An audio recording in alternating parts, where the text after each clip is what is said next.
The protagonist traverses dimensions as a member of the Time Patrol, dispatched by the Kaishin of Time to rectify a history tainted by the Dark Dragon Balls, encountering numerous companions along the way. Chapter 1. The Time-Traveling Game. Tang Xuanqin, a modern socialist youth born in the year 2000, stands at an impressive height of 1.87 meters. After completing his college entrance examination at the age of 18, he took up a job at an e-commerce park, working for about a month. Although he earned only 3,200 yuan, he was elated as it meant he could finally purchase Dragon Ball Xenoverse 2 on Steam. On this particular day, as usual, he clocked out on time, mounted his electric bike, and returned home. Gazing at the empty house, he offered a bittersweet smile before heading to his modest room upstairs.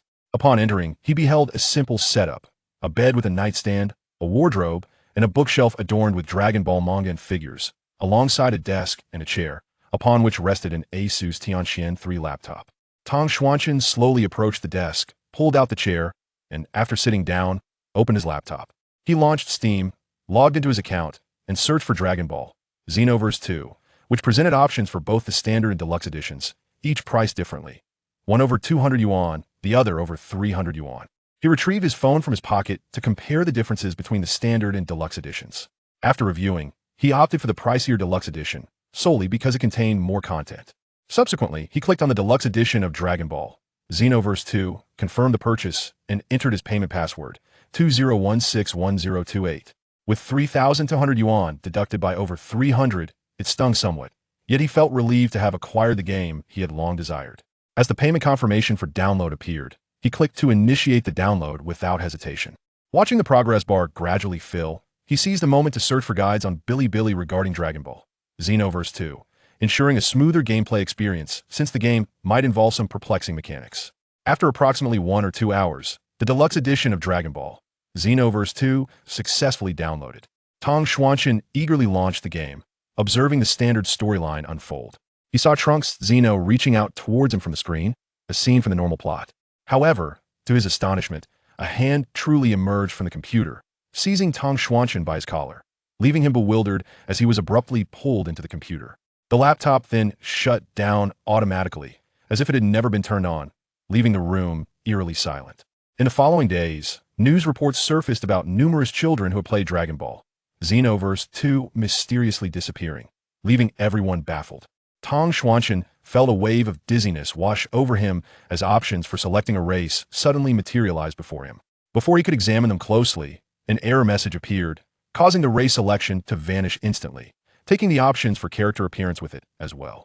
As the white light enveloping him gradually dissipated, he found himself garbed in a blue tank top and a turtle school GI, notably lacking any inscriptions on the heart or back, with the belt not tied, but rather wrapped around his waist. He donned deep blue wristbands and blue Velcro boots, and a black monkey tail trailed behind him. His hair bore some resemblance to Beijai Tess, with a longer front fringe and additional shorter bangs on either side, his face a blend of Wichita and Beijite, complemented by a pair of black eyes. Tang Xuanqin slowly opened his eyes to behold a mysterious sight. Was this not the Time Nest from Dragon Ball Xenoverse 2? Surrounding him were others resembling himself, all bewildered by their presence in this place. Each person belonged to a different race. Namekians, Earthlings, Saiyans, Frost Demons, Androids, and Magients, and it seemed no one had any control over their appearance. Some individuals rejoiced at their transference, believing they could emulate protagonists by vanquishing villains and saving the world, while others felt despondent, having stable incomes and relatively pleasant lives, yet found themselves inexplicably transported here, fearing for their lives.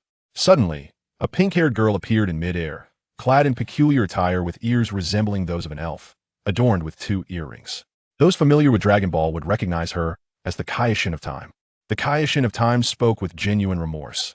"Dear ones, I apologize for drawing you into this world.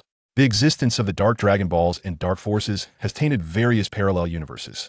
Our Time Patrol is understaffed, and we had no choice but to enlist your help." One man, randomly transformed into a Majin Buu, urgently inquired, "How do we return? I have work tomorrow and cannot afford to be fired." Not far away, another man transformed into an Namekian lamented, "This is outrageous. Being an Namekian is only slightly better than being an Earthling. What kind of game is this?" Meanwhile, a nearby man transformed into a Saiyan felt immense joy, knowing that Saiyans could become Super Saiyans, exuding both strength and style.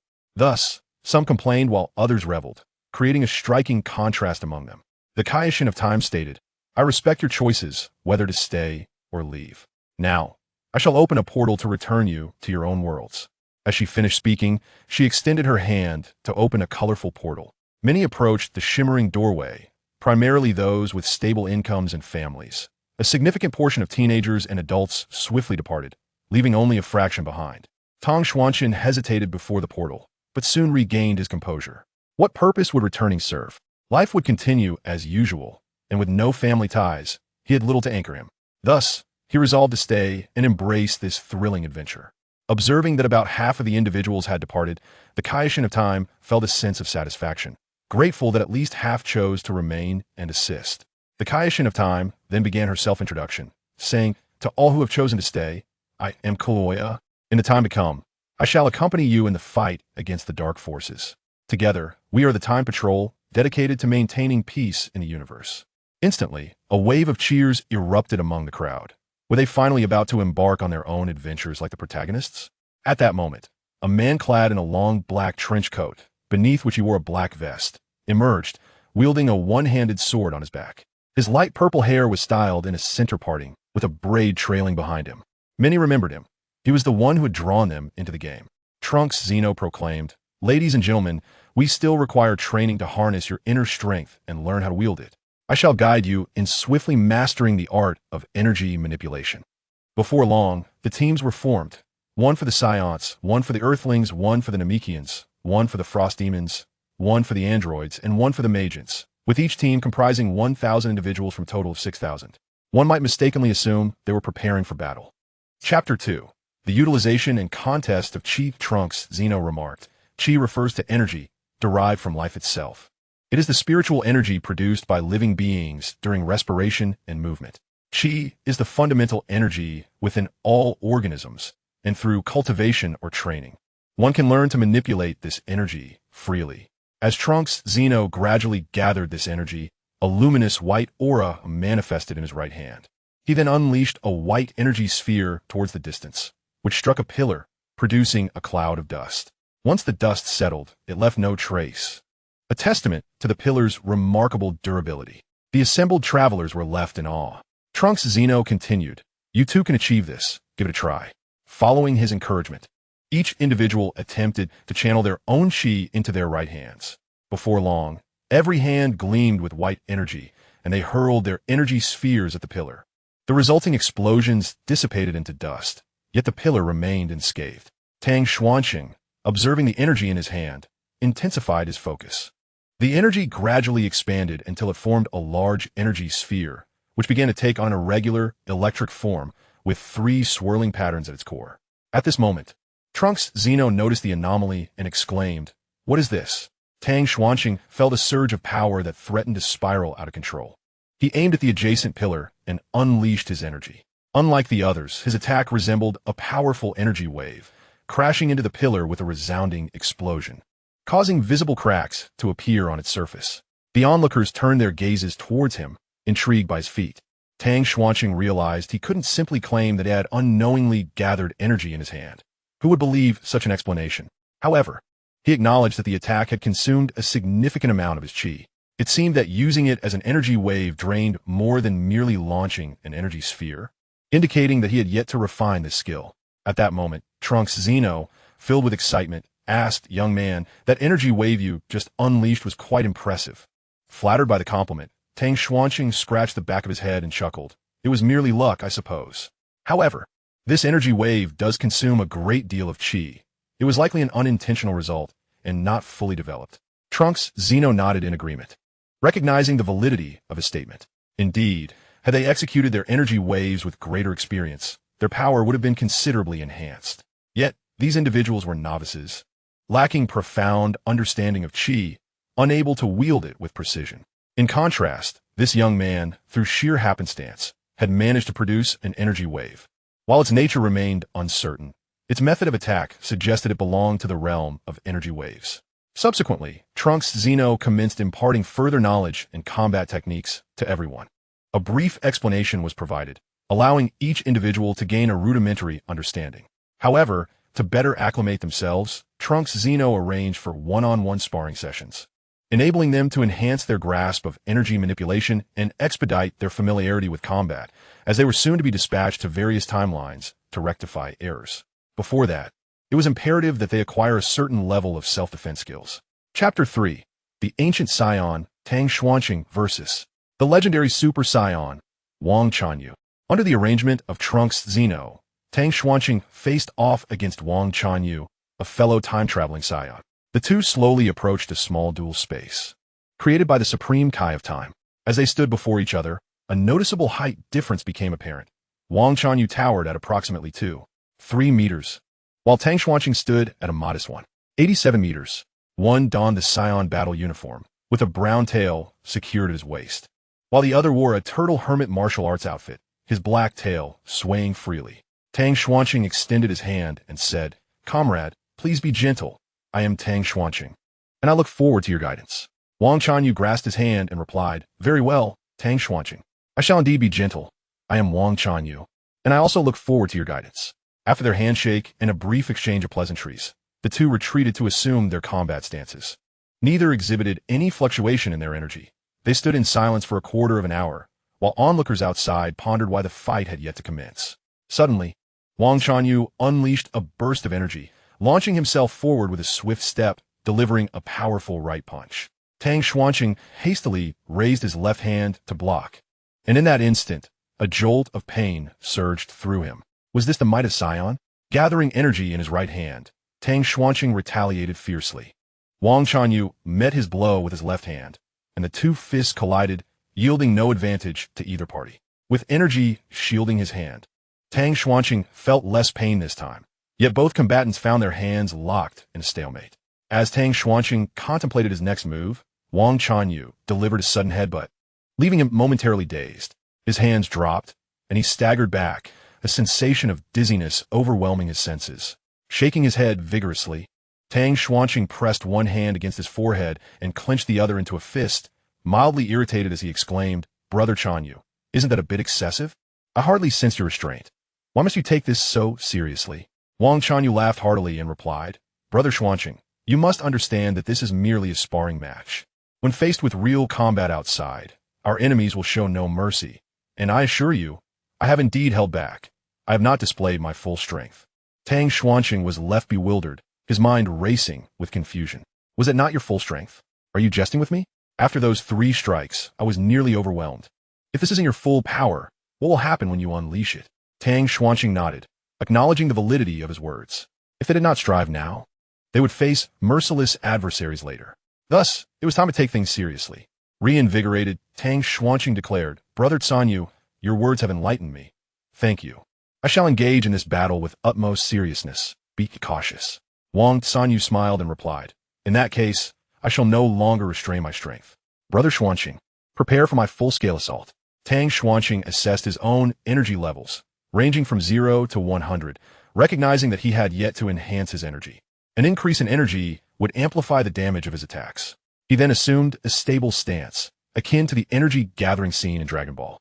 As energy surged into his body, at levels 0 and 10, he felt a slight increase in size, which soon escalated to 50. His height grew from 1.87 meters to 1.95 meters, and his muscles expanded slightly. He chose to halt his enhancement at 50, understanding that pushing to 100 would only augment strength while compromising speed, much like the Super Saiyan's third transformation, where blind strength enhancement stifled agility. Achieving 50 represented a perfect state for this new phase. Now, he needed to adapt continuously. Wang Chanyu refrained from intervening, curious about Tang Xuanqing's intentions. Observing the significant increase in his energy, he realized an exhilarating battle awaited them. With a sudden burst of energy, Tang Xuanqing charged forward, his right hand enveloped in energy, ready to unleash an energy punch that would amplify the attack's damage. Wang Chanyu was momentarily stunned as Tang Xuanqing appeared before him, delivering a powerful right hook that sent him flying. Outside the fray, Trunks Zeno and the Supreme Kai of Time analyzed the situation. They noted that Tang Xuanqing's base power was 2,500, and with his energy raised to 50, his maximum potential reached 3,750. However, should he elevate his energy to 100, it would peak at 5,000. Yet, much like the Super Saiyan's third form, while strength would increase, speed would suffer greatly, resulting in excessive energy consumption. an unwise choice. Conversely, raising it to 50 was a reasonable decision, as both strength and speed were enhanced without detriment, making it one of the most suitable options, despite the substantial energy expenditure. Wang Sanyu gradually rose from the ground, wiping the blood from the corner of his mouth with a faint smile. Brother Xuanqing, that right hook was impressive. Given your capabilities, I too shall fight with abandon. Sensing an ominous premonition, Tang Xuanqing resolved not to grant him the opportunity to elevate his energy. He charged once more, unleashing another energy punch, which this time Wang Sanyu successfully blocked with his left hand. Tang Xuanqing then concentrated energy into his left hand and struck fiercely towards Wang Sanyu's right cheek. The resulting explosion sent up a cloud of smoke, causing Wang Sanyu to stagger back, raising his right hand to shield his face. This cunning opponent was playing dirty. Tang Xuanqing could not afford to let this opportunity slip away. Channeling his energy as he had seen in Dragon Ball, he once again surged into the smoke. With his left and right hands imbued with power, Wang Sanyu understood that this young man would certainly seize the moment to strike, forcing him into a defensive stance.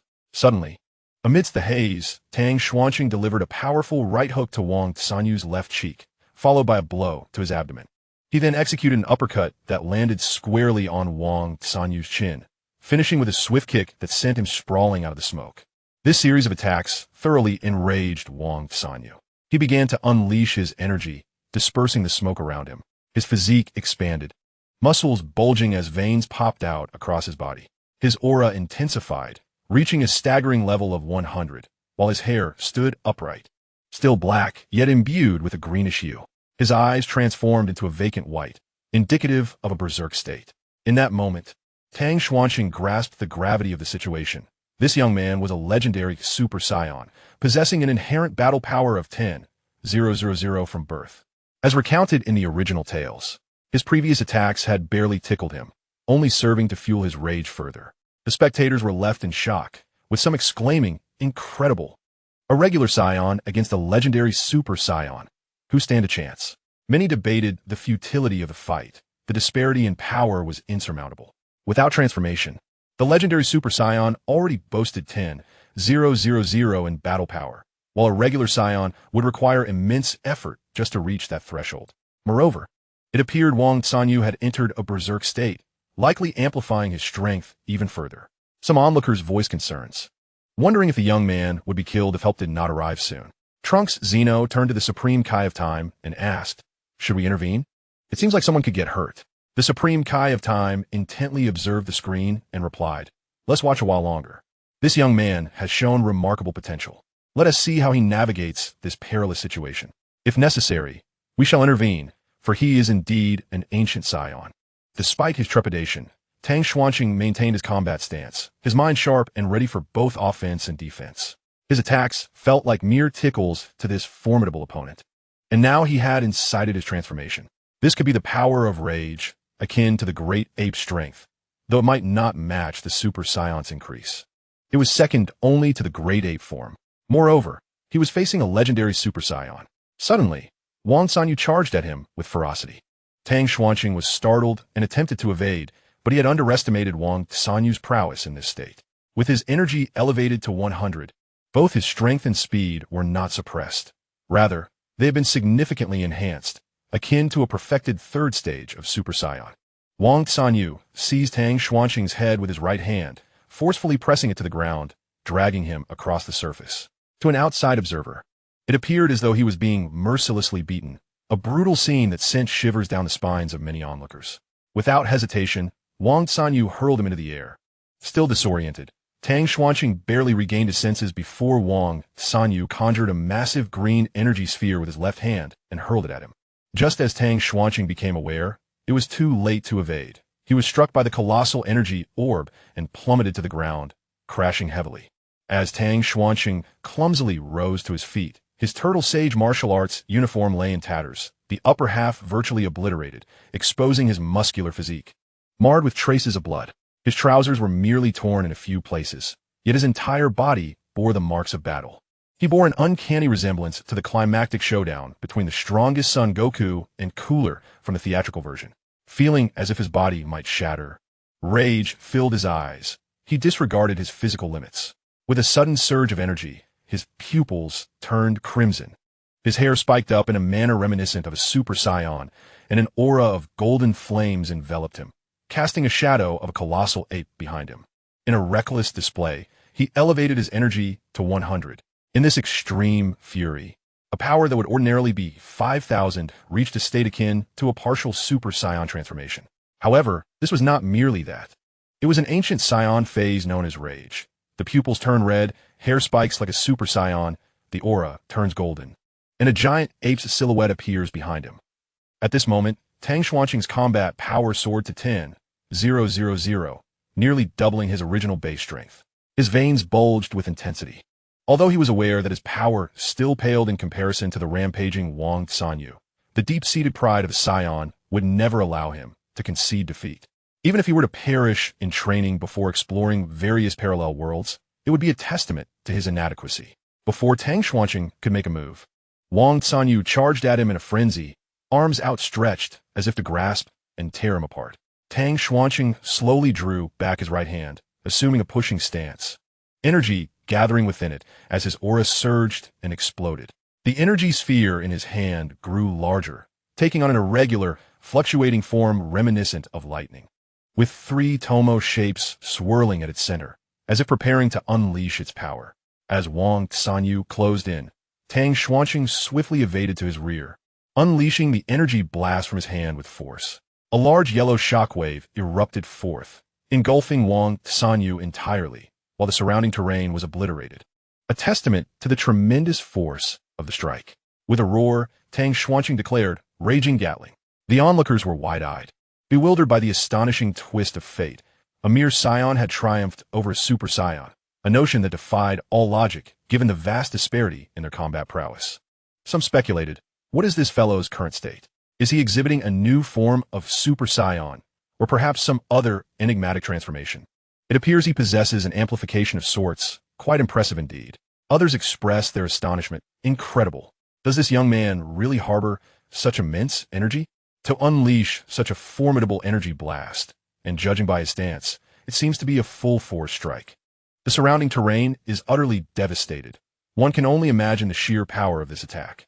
Meanwhile, Trunks Zeno stood in utter shock, for he had never witnessed Tang Xuanqing in such a form. It resembled a hybrid of Super Saiyan and some other manifestation. Regardless, his current performance was nothing short of remarkable. He was undoubtedly the most gifted fighter among the newcomers, decisive and ruthless in action, displaying a temperament that favored stability. However, the fact that an ancient Saiyan could contend with a Super Saiyan left him somewhat astonished, as the disparity in their strengths was monumental. The Kaioshin of Time remarked coolly, "It is not over yet. The aura of the Super Saiyan still lingers. It appears this young man has exhausted his techniques." "What a pity." Trunks Zeno responded incredulously. "Surely not, my lord. Under such nearly full power conditions, even a Super Saiyan should not be defeated, especially considering that fellow's limited understanding of Ki, which primarily stems from his bloodline, such formidable strength." The Kaioshin of Time gently advised, "If you attune yourself to the Ki, you will discern the truth. After all, as a Super Saiyan, he is unlikely to fall so easily." Trunks Zeno, though skeptical, focused his senses and was momentarily taken aback. His gaze fixed intently on the screen as he prepared for any eventuality to halt the clash.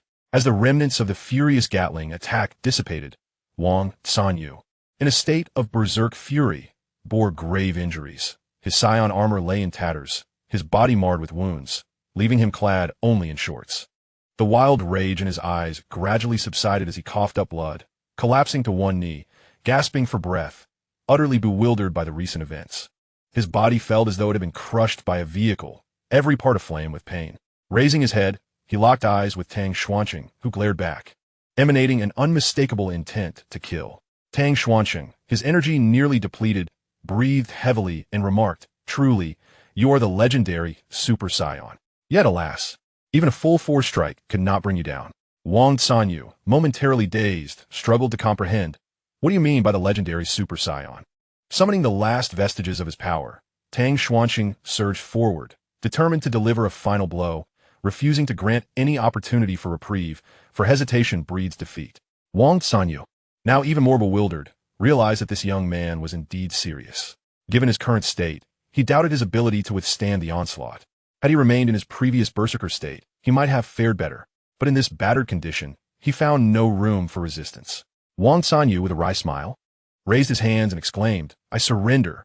Brother Xianxian, cease your attack." Tang Xianxian halted his right hand just before striking, and although a sense of reluctance lingered within him, he recognized that one could not simply slay a surrendered opponent. Moreover, they were both traversers from the same realm. Consequently, Tang Xianxian released that peculiar state he had been in, expelling a mouthful of blood as he knelt on one knee.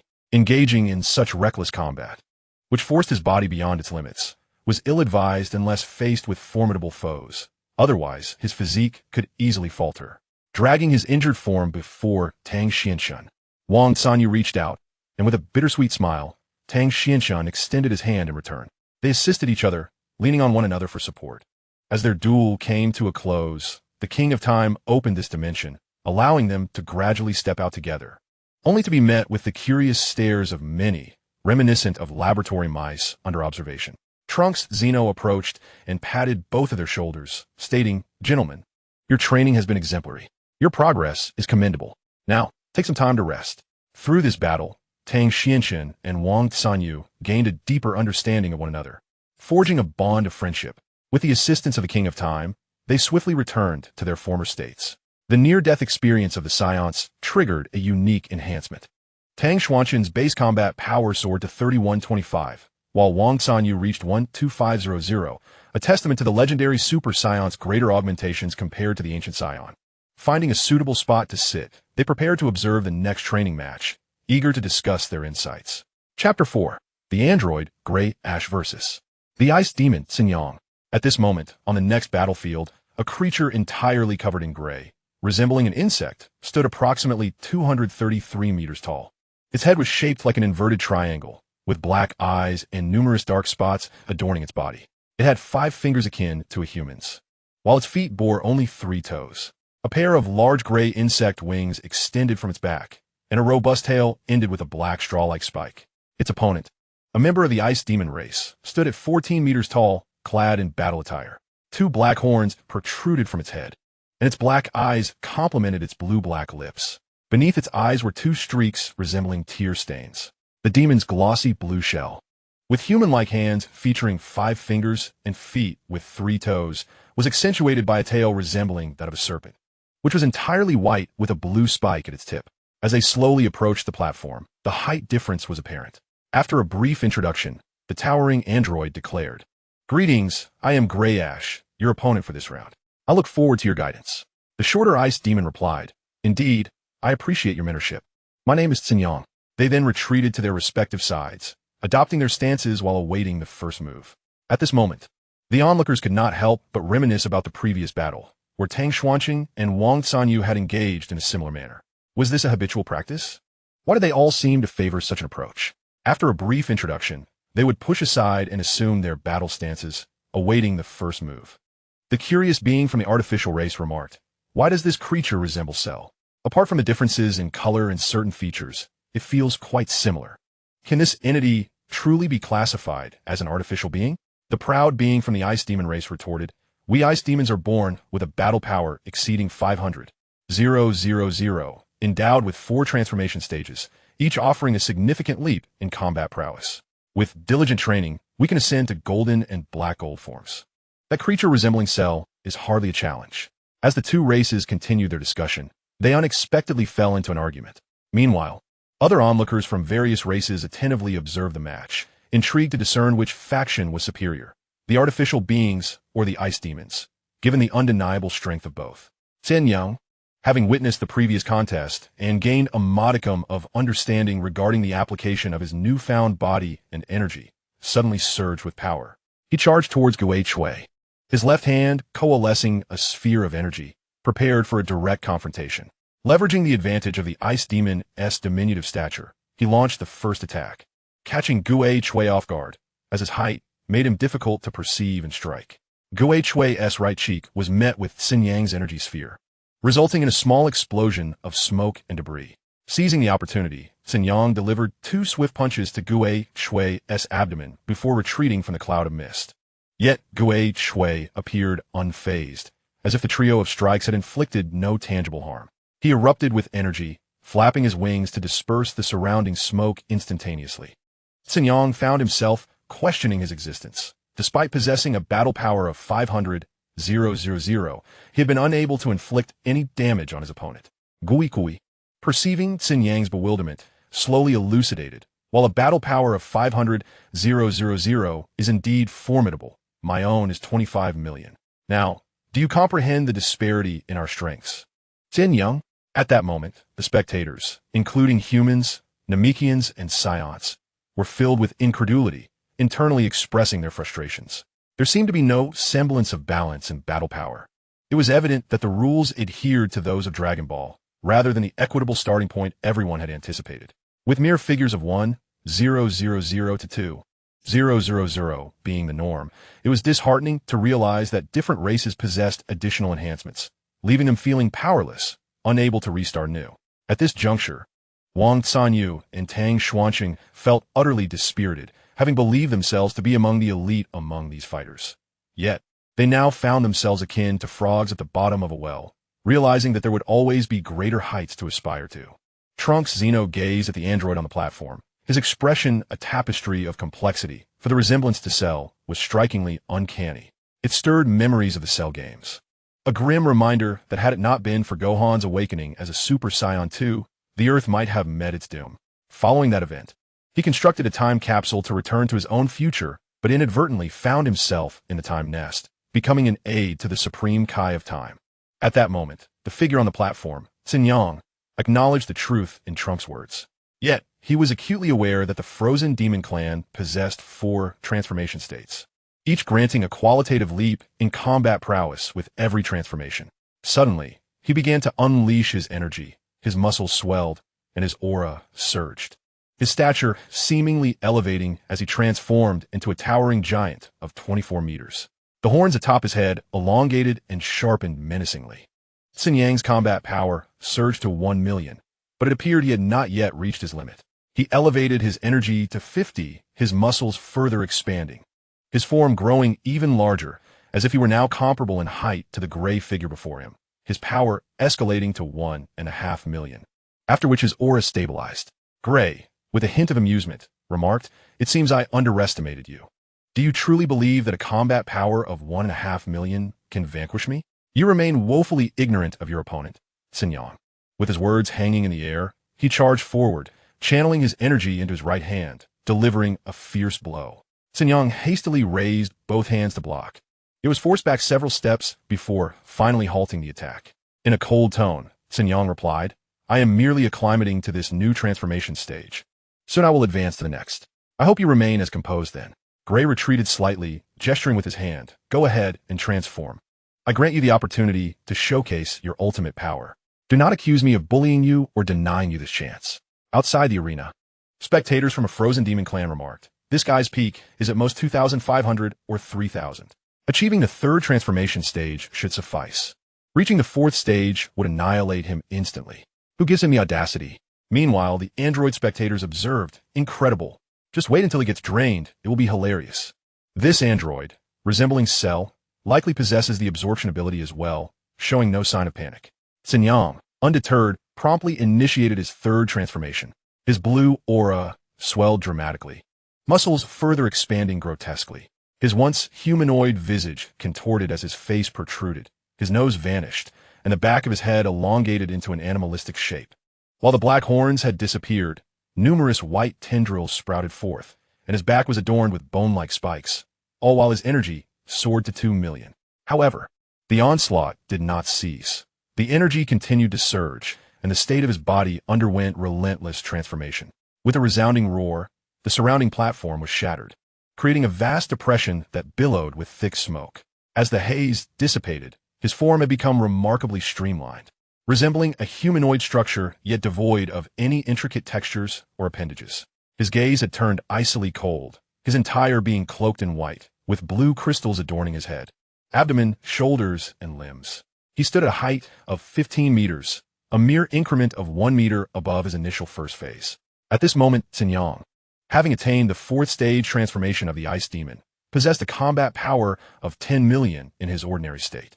Although Gray Ash was somewhat taken aback, he nonchalantly remarked, reaching the 4th stage, yet only achieving a combat power of 10 million. It appears to be rather unimpressive. Saiyan replied coldly. This is merely my combat power in an ordinary state. To confront you, I need only elevate my energy to 30. Instantly, Saiyan amplified his energy to 30, catapulting his combat power to an astonishing 40 million. Grey Ash feigned composure and retorted, what a fool's dream. Is it merely a matter of increasing combat power? Anyone could do that. Just as he intended to unleash his own energy to enhance his combat prowess, a dark red beam suddenly pierced through his left knee, forcing him to kneel. Furious, Grey Ash exclaimed, what are you doing? I did not interrupt your transformation. Do you realize this is a sneak attack? Saiyan smirked. You could have prevented my transformation, yet you chose to allow me to reach the 4th stage. Furthermore, I had no intention of permitting you to boost your combat power. Grey Ash, his eyes wide with fury, rapidly concentrated energy into orbs, hurling them frantically at Saiyan, reminiscent of a prince's combat style. Yet, no matter the quantity, it proved futile, ultimately falling prey to the law of smoke and injury. From within the smoke, 3 more dark red rays emerged, piercing through Grey Ash's arms and right knee, rendering him completely kneeling. Unfortunately for him, he lacked the regenerative cells of the Namekians, leaving his injuries untreatable. Although he bore a superficial resemblance to Cell, they shared little more than appearance. Saiyan surged forward explosively, channeling energy into his fists to amplify the damage. He unleashed a flurry of punches to Grey Ash's face, leaving him utterly defenseless. With his limbs shattered, he was akin to a living target. Grey Ash began to regret his earlier choice, lamenting that he should have denied Saiyan the opportunity to transform. Now, the tables had turned. As Saiyan relentlessly pummeled him, delivering blow after blow, would there be an uppercut to follow? Indeed, it came to fruition, as Saiyan executed a right-handed uppercut that sent Grey Ash soaring.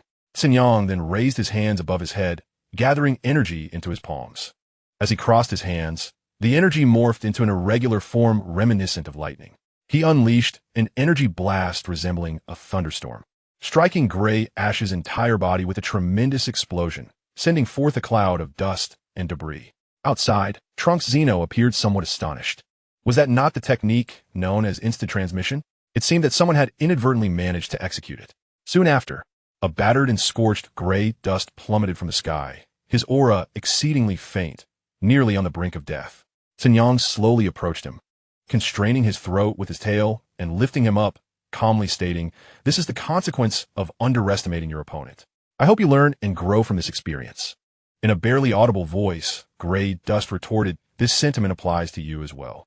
To approach an enemy who is not yet vanquished is a grave error. One should ensure their complete annihilation." Just as Saiyan intended to withdraw, he realized he had fallen into a trap. Gray Dust's tail had plunged into his body, beginning to siphon energy to rejuvenate himself. With the energy stolen from Saiyan, Gray Dust suddenly erupted with power, breaking free from his restraints and withdrawing his tail. This perilous gamble had yielded results, securing the cells of the frozen demon, while his adversary remained oblivious, thinking it was merely an energy extraction. Gray Dust then raised both hands above his head and proclaimed, "I surrender. I have lost."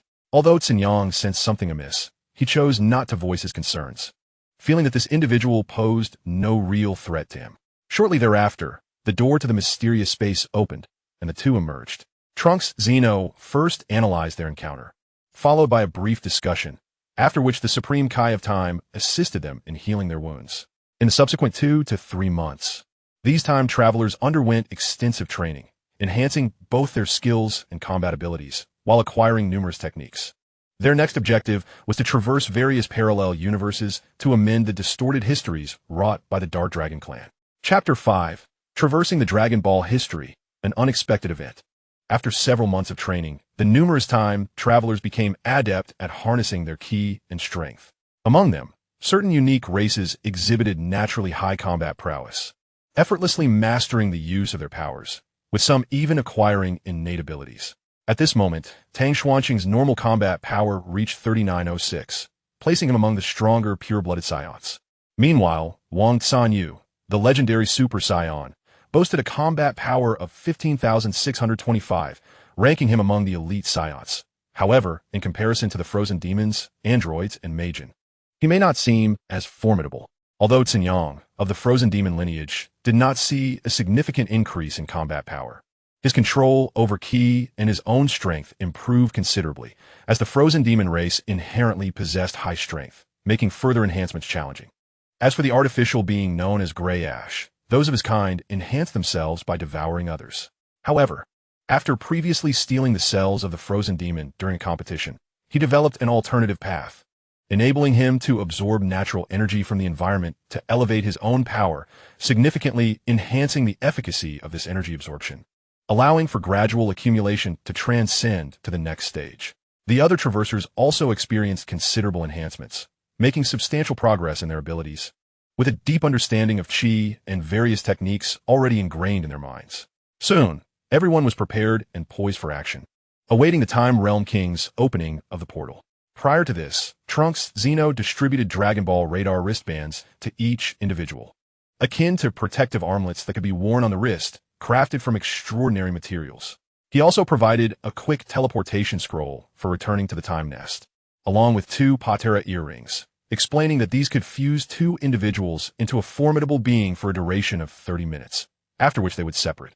After imparting this information, the Time Realm King opened the pathways to various parallel histories, which these traversers would enter to rectify the histories distorted by the Dark Dragon Balls. Without hesitation, numerous traversers surged into the mysterious portal, which exuded cosmic hues, an endless expanse of black punctuated by shimmering silver stars and numerous small squares, likely representing historical events. Tang Xuanqing was leisurely soaring through the portal when Wang Sanyu approached him, inquiring, "Xuanqing, have you determined the direction?" Tang Xuanqing shook his head in resignation, replying, "It doesn't matter. I'll fly wherever fate takes me. There's little choice involved." At that moment, a frozen demon flew over, revealing himself to be Saiyan, who, despite still retaining his diminutive first-stage form of 14 meters, greeted them with friendliness.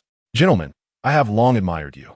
Your first match was exceedingly intense and insightful, from which I gleaned much that will aid me in wielding Qi and my own strength more adeptly in the second round." Tang Xuanqing smiled, responding, "Zhenyang, even without the battle between Wang Sanyu and myself, you would eventually learn to harness your physical power and Qi effectively, considering that your kind, the frozen demons, are born with exceptional combat prowess and an innate aptitude for learning, akin to having a golden key from birth." Wang Sanyu laughed heartily, exclaiming, "Zhenyang, your performance in the second round was also remarkable. First, in terms of combat strength and style, and with your transformations, each stage represents a qualitative leap in power. Grey Ash, on the other hand, is overly arrogant, mistakenly believing he could easily overpower you. Who would have thought you would unleash your 4th transformation, elevating to 30, which was more than sufficient to utterly defeat him? Ha ha ha." At this point, the artificial being named Grey Ash flew up, visibly displeased, stating, "Had it not been for my moment of carelessness, I would have resolved you before you even transformed. I granted you the opportunity to transform, only for you to turn around and incapacitate me. Do you comprehend how I fight?" Saiyan spoke softly, "You are the one who compelled me to transform. I never stated that you could not intervene. This is merely the consequence of your arrogance, resulting in your defeat in this contest. In a genuine battle, the enemy would never wait for you to make the first move." This statement alone was sufficient to render Gray Chui speechless. Indeed, he was not wrong. Enemies do not concern themselves with such matters. As they engaged in casual conversation, an unexpected change occurred. The spatial passage began to destabilize, and, suddenly, thousands of cloaked figures emerged, exuding a palpable aura of darkness. Tang Xianxun turned to glance back and observed that numerous travelers were being assaulted by these dark-clad individuals and forcibly thrust into various parallel dimensions, their numbers dwindling rapidly.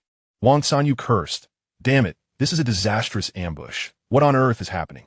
Is this part of the training as well?"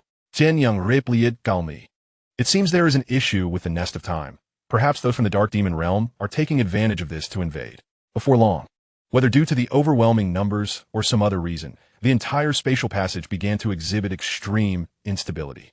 At the entrance, a cloaked figure emanating a dark aura slowly raised its left hand, conjuring a yellow-black energy orb, which it hurled towards the passage. The remaining travelers at the rear, entangled with the cloaked assailants, were engulfed by this energy orb, and the transmission passage became increasingly volatile. At the forefront, Tang Xianxun, Wang Sanyu, Zhenyang, and Gray Chui were suddenly filled with rage, sprinting forward. Yet, no matter their efforts, the yellow-black energy orb relentlessly advanced toward them. First, Gray Chui was consumed by the orb, vanishing without a trace, followed closely by Saiyan. Wang Sanyu watched as the two disappeared, a sense of helplessness swelling within him. They had no means to resist this ordinary yet overwhelming assault. He abruptly halted, prompting Tang Xianxun to stop as well, uncertain of his intentions. Suddenly, he felt an increase in Wang Sanyu's energy, which instilled a sense of foreboding in Tang Xianxun, who instinctively grasped his shoulder. Wang Sanyu replied calmly, "Since no matter how we flee, we cannot escape the fate of death, we might as well fight back with all we have and seek liberation. Dang Sun Jian Bu Di Yong. Do not act recklessly. That attack is still some distance away. We can escape and devise a plan to avenge them later." Wang Sanyu did not slow the escalation of his energy. Instead, he accelerated, his muscles rapidly expanding, his pupils turning golden, hair standing on end, and an aura of yellow enveloping him. Tang Xianxun feared that he was about to succumb to another fit of rage as he attempted to intervene, only to realize that Wang Sanyu's pupils did not roll back, indicating he had seemingly acclimated to this state. Then, Wang Sanyu raised his right hand to brush off Tang Xuanchun's grasp as if he were resolute in his intentions. His left hand slowly lifted, gathering a green energy orb, progressively infusing it with energy until it swelled to the size of a substantial energy sphere, which he then hurled forth. The yellow and black energy orb collided with the green energy orb, creating a strikingly balanced spectacle. Yet, as time passed, the green orb was gradually engulfed by its yellow and black counterpart. No matter how fervently Wang Sanyu exerted his strength, he could not alter this inevitable truth. Tang Xuanqing grasped his shoulder, channeling all his energy to its peak, and suddenly charged towards the nearest passage. However, having squandered precious moments, the yellow and black orb advanced with increased velocity, having absorbed Wang Sanyu's energy, now swelling to a formidable size. The entire passage exhibited signs of disintegration. The two appeared as if they were on the precipice of a black hole, unable to break free from its gravitational pull, akin to treading water. Ensnared in a relentless vortex, Wang Sanyu understood that no matter how they pressed on, escape was futile. Only one option remained. As Tang Xuanqing's energy dwindled, their pace began to falter. Just as the impending attack loomed near, Wang Sanyu abruptly let go, concentrating the last vestiges of his energy into his right hand to form an energy orb, which he forcefully struck against Tang Xuanqing, propelling him towards the nearest passage. Just as Tang Xuanqing was about to exclaim in frustration, "What the hell are you doing?" he witnessed Wang Sanyu being consumed by the yellow and black orb. There was no time for mourning. As the attack hurtled toward him, he dashed into the passage, concluding the protracted chase and venturing into an unknown realm of time and space. Chapter 6, Game House. Amidst a vast ocean, a black vortex passage emerged, from which a figure abruptly appeared, none other than the recently escaped Tang Xuanqing. He reflected on the tumultuous events that had just transpired, a mixture of fury and helplessness coursing through him. Yet, a troubling thought crossed his mind. How could the denizens of the Dark Demon realm have accurately anticipated their movements? Theoretically, it seemed implausible. No one could have been in contact with them. Shaking his head, he momentarily cast aside these perplexing thoughts. He glanced at the Dragon Radar armband on his left wrist, which displayed Time-Space, 7th Universe. Timeline. 5 years have elapsed since the monumental battle between Son Goku and King Piccolo, and the world has returned to peace. Dark Dragon Ball, Dark One-Star Ball. After comprehending this information, Tang Xuanqing realized he had traversed to the first segment of the Saiyan saga. Soon, a Saiyan named Raditz would arrive. He was Goku's brother, a bloodthirsty warrior ultimately vanquished by the combined efforts of Goku and King Piccolo. Using his ability to sense energy, he pinpointed the exact location of Game House and decided to investigate further. At that moment, within a quaint island abode, an elderly man with a white beard, jovial and sprightly, donned sunglasses and colorful attire, occasionally sporting a turtle shell on his back, leaned on a cane with a turtle at his side. The turtle hermit distinctly sensed a powerful energy locking onto him, yet he discerned no trace of malevolence. Before long, a figure appeared in his line of sight, swiftly descending onto his island. The turtle sage, leaning on his cane, emerged and beheld the man before him, who bore a striking resemblance to his disciple, Sun Wukong. It was distinctly different. Tang Xuanqing bowed gracefully and spoke, "You must be the illustrious founder of the Turtle School, the revered Turtle Sage." "Greetings, I am Tang Xuanqing, visiting for the first time. I look forward to your guidance." The turtle sage chuckled, modesty, modesty. Indeed, I am the turtle sage. I shall refer to you as Little Tang. Tang Xuanqing replied, as an elder, you may address me however you wish. The turtle sage continued, Little Tang, from whence do you hail? As far as I know, only my disciple Sun Wukong and the demon king Piccolo possess such formidable strength. Yet you have surpassed them both with a power level of 3,906. Tang Xuanqing scratched his head awkwardly, saying, Turtle Sage, I am a Saiyan, just like your disciple. However, I cannot divulge the specifics of my origin. That is something I must keep to myself. At that moment, the Turtle Sage comprehended the rapid ascension of Wukong's combat prowess, which was indeed unparalleled, yet when juxtaposed with the individual before him, it seemed rather lacking. The Turtle Sage remarked, I see. No worries. Some matters can be spoken of while others must remain shrouded in secrecy. I am an old man who understands such nuances. After engaging in light conversation, a small spacecraft gradually descended upon the island.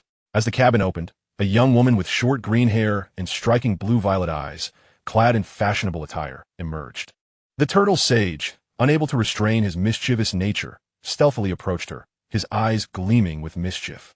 Bulma raised her hand and playfully swatted at his bald head. Her voice tinged with mock anger. You old lecher, still as incorrigible as ever.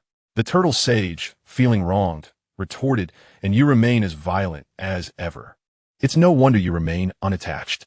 Infuriated, Bulma chased him, playfully striking him as they darted around the small island. It was then that Bulma noticed Tang Xuanqing, attired in the Turtle School's martial arts uniform, and assumed he was the Turtle Sage's new disciple. Curiously, she inquired, Young man, are you a disciple of the Turtle Sage? Just as Tang Xuanqing was about to respond, the Turtle Sage interjected, Bulma, he is Tang Xuanqing, newly arrived today. Consider him my new disciple.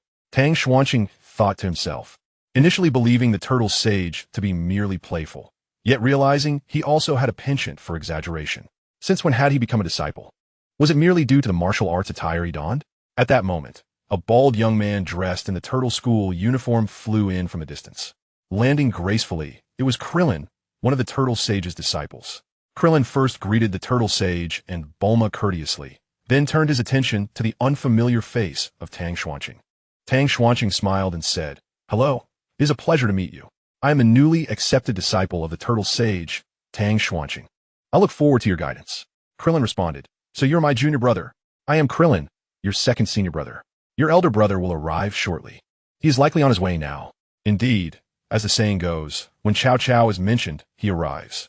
A golden cloud appeared on the horizon, which must be the Nimbus Cloud, upon which stood a young man clad in the martial arts attire of Master Roshi, with hair styled like a crab and dark black locks. His eyebrows and eyes were also ebony, and his physique was athletic, with well-defined muscles and the visible contours of a set of abdominal muscles. This could only be Sun Wukong. Beside him stood a child, donned in a white tank top layered with a traditional Chinese jacket, which bore an emblem of the character Sun over the heart. He wore a hat reminiscent of a Qing dynasty official's cap, adorned with a 4-star Dragon Ball, green trousers, black boots, and a white belt. This must be his son, Son Gohan. The golden Nimbus Cloud transported them to the island, where Sun Wukong descended with Gohan, appearing carefree, while Gohan seemed somewhat shy, often hiding behind his father's legs, peeking out occasionally. The onlookers were taken aback. Sun Wukong had a child, and even more astonishing was the revelation that Gohan was already 4 years old. Sun Wukong then turned his gaze towards Tang Xuanqing, a person he did not recognize but sensed no malice from, indicating a benevolent spirit. Tang Sunjian spoke, Frau. Are you the esteemed Sun Wukong? It is a pleasure to make your acquaintance. Sun Wukong thoughtfully replied, Indeed, you must be a new disciple of Master Roshi. I can sense your energy is formidable, perhaps even surpassing my own. Tang Xuanqing awkwardly scratched his head, acknowledging his combat power of 3,906, which was considerable in the early stages, but uncertain in the later phases. At that moment, Bulma arrived, engaging in conversation with Gohan and learning that the child's aspiration was to become a scholar, likely influenced by his mother, Chi-Chi. Meanwhile, in another location, a spherical spaceship descended from outer space, piercing through the atmosphere and landing on a grassy field. As the hatch slowly opened, a Saiyan clad in the distinctive armor of planet Vegeta emerged, equipped with a device over his left eye to measure combat power, his long black hair flowing elegantly, and a brown tail secured at his waist. He had arrived on Earth. Chapter 7. The invader Raditz, a farmer, armed with a hunting rifle, stepped out of his home and noticed something peculiar on his land. As he cautiously approached, he beheld a figure resembling a human but adorned with a tail and dressed in strange garments. Raditz inquired, "Excuse me, do you know where Kakarot is?" The farmer, unfamiliar with the name Kakarot, responded by firing his weapon at Raditz, the bullets harmlessly bouncing off his armor. Using the combat power measuring device over his left eye, Raditz noted that the target's power level was a mere 5. Impatiently, Raditz remarked, "A lowly creature with a combat power of only 5 dares to attack me? Such folly." With a swift motion, he unleashed a ki blast, ending the farmer's life. He then utilized his device to assess the average combat power of Earth's inhabitants, detecting 3 remarkably powerful energy signatures, one emanating from a mountain, while the other 2 were clustered together. He resolved to investigate the closer signatures first. At this moment, atop a mountain, stood a figure with green skin, 2 antennae protruding from his forehead, pointed ears, and a fierce countenance. Clad in dark purple-blue battle attire, with a bright light blue belt, a white headscarf, and a flowing white cloak, this was none other than King Piccolo. At that instant, Piccolo sensed an overwhelming energy approaching him. Distinctly aware that the opponent's combat prowess surpassed his own, he began to conceal his presence, hiding behind the rocks. Before long, Raditz arrived, scanning the surroundings but finding no one in sight. Assuming there was a malfunction with the scouter, he decided to disregard it and venture elsewhere. Meanwhile, Piccolo, hidden behind the boulders, emerged, drenched in cold sweat, realizing that this individual's strength was undoubtedly on par with both his and Goku's. At the Kame house, Goku and Tien Shinhan suddenly felt a formidable energy drawing near. Tien was taken aback, wondering if Raditz had arrived so soon to meet his demise. With a power level of only 1500, he believed he could easily overpower Raditz 3906, yet he pondered whether his involvement might alter the course of events. Goku recognized that this energy was not Piccolo's and sensed the approaching individual meant trouble, preparing himself for battle. Indeed, a figure swiftly approached the Kame house. Raditz, observing the group before him, fixated his gaze on Kakarot, known as Goku, and declared, "Kakarot, why have you not annihilated the inhabitants of this planet? Have you forgotten your mission?" Goku, bewildered, responded, "Why would I destroy the people of this planet? I'm a human as well." Raditz found this perplexing. Could it be that this fool had lost his memory? Enraged and speechless, he retorted, "You are a Saiyan, just like me. Slaughter and conquest are our destinies. I am your brother, Raditz." Goku, oblivious to these revelations, recognized only that this man was an adversary who must be defeated. Goku and Krillin joined forces to launch an attack. Raditz was taken aback, astonished that his own brother would ally with an outsider against him, which only fueled his wrath further. Tien, wary of disrupting the timeline, chose to refrain from intervening, opting to assist only if the situation went awry. With his combat power of 1500, Raditz effortlessly dispatched both Krillin and Goku. A swift chop to Krillin's head, followed by a flick of his tail, sent him flying, and he captured Goku, delivering a powerful knee strike to his abdomen. In mere moments, both warriors were rendered incapable of fighting. It was then that Raditz noticed Gohan, who bore a tail, instantly deducing that this was his brother's son. He resolved to use this knowledge as leverage, compelling Kakarot to eliminate the Earth's inhabitants. As Raditz lunged towards Gohan, a shadow suddenly emerged, delivering a powerful punch to his face, causing him to stagger back. Raditz recognized the figure before him, surmising that he too must be a Saiyan due to the black tail that was still in motion. He found it peculiar, however, as he thought Saiyan tails were typically brown. Tang Xuanqing declared, "Allow me to be your opponent, Raditz." Raditz measured the combat power of his adversary, discovering it to be an astonishing 3906, which sent cold sweat cascading down his brow. This was far beyond his own capabilities, making victory impossible. Yet, in deference to the Saiyan heritage, he knew he could retreat if necessary. Raditz gathered energy with one hand, launching a concentrated energy wave towards his opponent, followed by the Prince's fighting technique, unleashing a torrent of energy blasts. Tang Xuanqing stood his ground, deflecting the attacks with ease. Seizing the opportunity amidst the energy barrage, Raditz charged forward, raising his left hand to strike, only to have it effortlessly caught by Tang Xuanqing with his right hand. With a swift motion, Tang Xuanqing retaliated with a punch from his left hand to Raditz's chest. Thanks to the unique armor from planet Vegeta, which mitigated some of the damage, and the fact that Tang Xuanqing did not unleash his full strength, the impact was bearable, merely pushing Raditz back. However, A small crack began to form on the armor. Tang Xuanqing realized that, according to the original narrative, Raditz was supposed to abduct Gohan. His actions had already diverged from the established storyline. Lost in thought for a moment, Raditz seized the chance, darting behind him and channeling energy to unleash a barrage of energy waves from both hands. Raditz Huavat, die, you curse fool. Double key blast. The two energy waves struck Tang Xuanqing from behind, propelling him skyward. Raditz quickly ascended, clasping his hands together and delivering a fierce blow upon Tang Xuanqing, causing him to plummet to the ground. Caught off guard, Tang Xuanqing endured a relentless combination of attacks, crashing heavily into the earth and creating a deep crater. Covered in dust, he tasted blood at the corner of his mouth. Despite Raditz's combat power being merely 1500, the onslaught was still quite painful. Taking advantage of Tang Xuanqing's momentary incapacitation, Raditz rushed to Gohan, knocking him unconscious and preparing to flee. Yet, fueled by sheer will, Goku rose once more, charging at Raditz with renewed fury, raising his right hand in a desperate attempt to strike. Raditz retaliated with a ki blast, sending Goku reeling backward as he hastily made his escape with Gohan in tow. Before departing, Raditz shouted, "Kakarot, if you wish to see your son again, you must kill 100 Earthlings and join me in destroying this planet. Only then will I release your son." With that, he vanished into the distance. Krillin slowly regained his footing, approaching Goku to assist him. At that moment, Tang Xuanqing finally rose from the ground, understanding the necessity of allowing the narrative to unfold as it should. He decided to feign unconsciousness for a while longer. As soon as Raditz departed, the formidable Piccolo arrived, casting a glance at the battlefield of the Kame house, and slowly descended. Piccolo remarked, "Is it true that even you, son Goku, cannot contend with that fellow?" Goku offered no response, merely nodding in affirmation. It was then that Piccolo noticed Tang Xuanqing, who, like the others, donned the Kame-style martial arts uniform. Despite his overwhelming aura, it baffled Piccolo why he had not intervened. He could not fathom that this individual was not from their world and was thus unable to significantly alter the course of the original narrative. Tang Xuanqing suggested, "Together, the three of us should be able to defeat him." Piccolo scoffed, "Why would I need to collaborate with you?" Krillin interjected, "That being intends to obliterate Earth. Do you truly believe you can remain unscathed, Piccolo?" After a moment's contemplation, Piccolo acknowledged the truth in Krillin's words and ultimately consented to join forces against Raditz.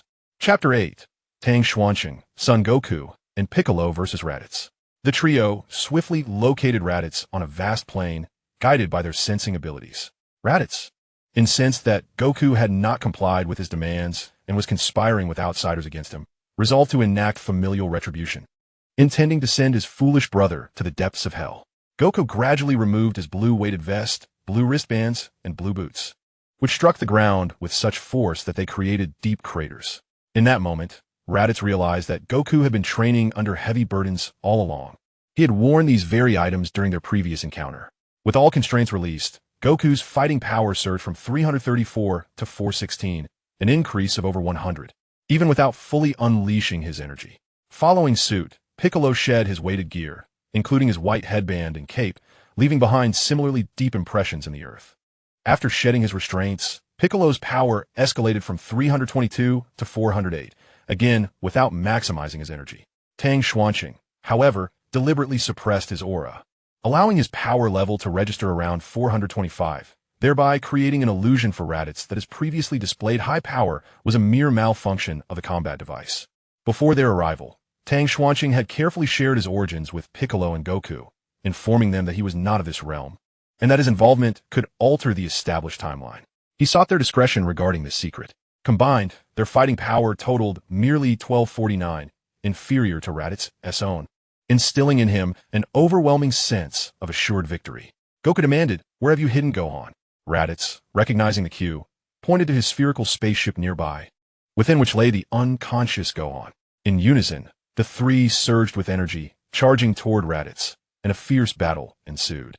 As Sun Wukong unleashed a powerful strike with his right fist, Piccolo followed suit with a swift left kick. Raditz raised his hands to defend himself, reveling in his moment of triumph, yet he overlooked the presence of another adversary.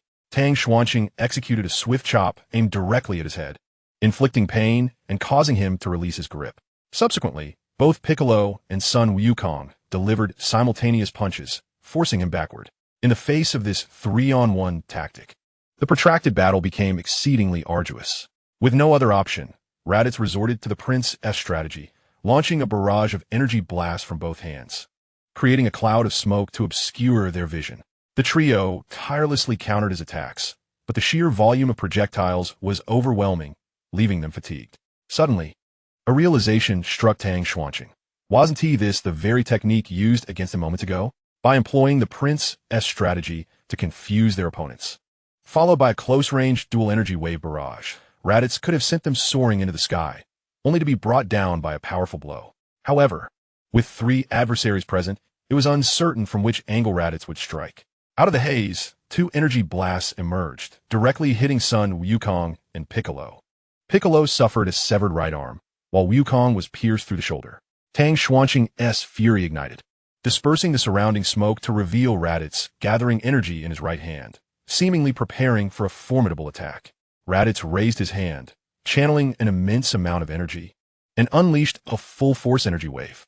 Tang Xuanqing recalled that, in the original story, this attack was never executed as Raditz had evaded Piccolo's special beam cannon. However, fueled by anger from a shoulder injury, he aimed a powerful energy wave at Piccolo, but was thwarted by Sun Wukong, grasping his tail, preventing the release of that attack. Now, due to his intervention, the narrative had shifted, and this ability was unleashed prematurely. Knowing he could not evade without endangering his companions, he resolved to embrace the alteration of fate. Releasing the constraints on his energy, his combat power surged from 425 to 3906, emanating a white aura. He gradually moved his right hand to his waist, gathering energy that swelled into an irregular electric form. At the center of the energy orb, three swirling Tomo symbols began to manifest, ready to be unleashed at any moment. With a calm voice, Tang Xuanqing declared, "Raging Gatling." He thrust his right hand forward, sending forth a colossal yellow shockwave adorned with the three Tomo symbols. Raditz's full-force energy wave collided with it, resulting in a stalemate. It was then that Raditz realized his opponent had been concealing his true power, a grave miscalculation. If struck by that attack, he would surely perish. In desperation, Raditz intensified his energy output, but no matter how hard he pushed, he could not bridge the vast chasm of disparity in strength. And the tide of battle showed little sign of shifting in his favor. Tang Xuanqing sensed a faint surge of power, and with a cold smirk, he unleashed his energy, elevating it by tenfold, causing his battle power to soar to an astounding 4296. In an instant, he shattered the waves of energy that surrounded him, engulfing Raditz entirely, whose anguished cries echoed through the air. Ah! Raditz lamented in pain. As the residual energies dissipated, the armor of the Vegeta planet adorning Raditz lay in ruins, leaving him clad only in his undergarments. His muscular form battered and broken, sprawled on the ground, presumed lifeless, though the truth remained uncertain. Sun Wukong and Piccolo were taken aback, astonished by the sheer strength that Raditz possessed. Merely enhancing his energy by 10 had effectively granted him an additional 1,000 in battle power. Piccolo, with a sudden burst of determination, summoned his right hand, albeit drenched in sweat, for the act of regenerating his limbs at this stage proved to be quite taxing. Tang Xuanqing approached Sun Wukong, aiding him to his feet, and presented him with a Senza bean he had prepared in advance. He then turned to Piccolo, offering him another bean. After a brief interval, the trio regained their strength and found themselves before the circular spaceship that housed Son Gohan. Despite their deliberations, the means to unlock the vessel eluded them. Suddenly, a voice emerged from behind, sending a shockwave of alarm through them. They turned to behold Raditz, who, despite having sustained a blow from a battle power exceeding 4,000, remained alive, an occurrence that defied all logic. Tang Xuanqing quickly noted a spherical object atop Raditz's head. The Dark Dragon Ball, a striking orange orb adorned with black stars, pulsating with dark energy that surged into Raditz's body, resurrecting him and augmenting his strength. Raditz reveled in this newfound might. His battle power, once a mere 1,500, now surged to an astonishing 10,000, filling him with exhilaration. Tang Xuanqing felt an immediate sense of foreboding. Even if he were to elevate his energy to its maximum potential of 100, he would only reach 7812, still falling short of Raditz by 2188, a staggering disparity. In that moment, Raditz loomed over them like a sovereign, his voice icy as he declared, "Kakarot, in light of our brotherly bond, I shall offer you one final opportunity. Will you join me in the annihilation of Earth, or shall you perish alongside it?" With no avenue for retreat, the three warriors resolved to fight with every ounce of their strength, igniting their energies to their fullest. Sun Wukong's power peaked at 924, Piccolo reached 1330, while Tang Xuanqing ascended to 7812. They charged forward, fueled by a resolve to confront their fate. Seeing their unwavering determination, Raditz decided to hold nothing back. In an instant, he unleashed his energy, his muscles swelling with power as he savored the thrill of his might. He appeared before them in the blink of an eye, delivering two powerful blows to Sun Wukong and Piccolo's abdomens, sending them hurtling several meters into the stone mountainside. Tang Xuanqing seized the moment, delivering a powerful punch directly to Raditz's face, which he braced against with little apparent harm. In retaliation, Raditz unleashed a ki blast that pierced through his body, followed by a swift kick that sent him sprawling. At this juncture, Sun Gohan erupted with latent potential, shattering the confinement of the circular spaceship. Witnessing the dire state of Sun Wukong and the others ignited a fierce anger within him, as his battle power surged to an astonishing 1307, astonishing Raditz, who had only just reached a power level of 10. Previously, Gohan had been measured at a mere 1. With a sudden headbutt, Gohan charged at Raditz, but the latter deftly evaded, causing the boy to crash against a rock and lose consciousness. Recognizing Gohan as a potential threat, Raditz contemplated eliminating him, especially given the unpredictable fluctuations in his battle power. Suddenly, a blue energy wave surged toward Raditz, and with no time to evade, he crossed his arms to absorb the impact. Once the dust settled, he found himself relatively unscathed. Not far away, Sun Wukong, barely holding himself together, had just unleashed a full-powered Kamehameha, yet it was insufficient to contend with Raditz. Raditz, perplexed by his foolish brother's relentless opposition, resolved to eliminate him before he could pose a greater threat. He raised his left hand, gathering energy for a decisive strike against Sun Wukong. Unet 50, Tang Sunten, Semingili Unskatet, seized Raditz from behind, gripping his tail, a known weakness of Saiyan's, an immutable truth. Instantly, Raditz felt his strength drain away, rendered powerless and unable to break free. Even the prospect of unleashing his ki felt like a distant luxury. Tang Xuanqing shouted to the distance, "Piccolo, are you ready?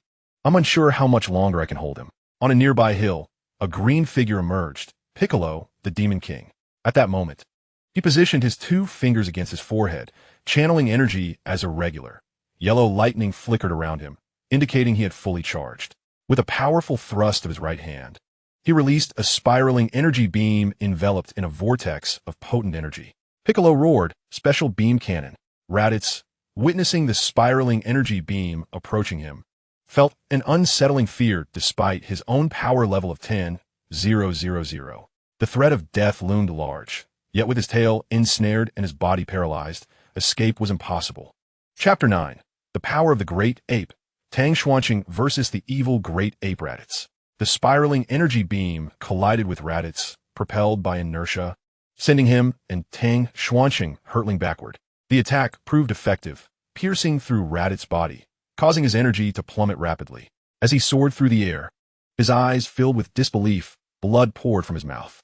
Just moments ago, he had been immensely powerful, yet now he found himself gravely wounded by a technique from a character with a mere 1300 battle power. Tang Xuanqing's predicament was far from optimistic. He too had been pierced through, his body hurtling backward and crashing heavily onto the grass, blood spilling from the corner of his mouth. Fortunately, during this tumultuous period, he was able to utilize his energy for defense, thus mitigating the damage he sustained compared to Raditz. The Dark Dragon Ball hovering above Raditz's head had vanished unbeknownst to him, leading to a gradual diminishment of his enhancements. His energy plummeted visibly, swiftly descending from 10,000 to 7,000, then 5,000, 3,000, and finally 2,000, continuously dwindling. Coupled with the grievous injuries he had sustained, his body was no longer regenerating and was rapidly approaching death, inciting Raditz into a fit of impotent rage as he muttered to himself. With the last remnants of his energy, he conjured a blue spherical orb and hurled it into the sky, which instantaneously burst forth with a blinding radiance. This was an artificial moon, a common tool among Saiyans, enabling transformation into their colossal ape form, a state that amplified their power tenfold. Tang Xuanqing had not anticipated this. The original narrative did not mention Raditz's capability to create an artificial moon. Perhaps he had underestimated his opponent, allowing himself to be defeated before utilizing this power. Nevertheless, within this altered timeline, the emergence of such phenomena had ceased to be remarkable. Before long, the gravely wounded Raditz began to stir. His tail flickered, his body rapidly enlarged, fur sprouting in abundance, and his visage morphed into that of a gorilla, ultimately transforming into a 15-meter-tall giant ape.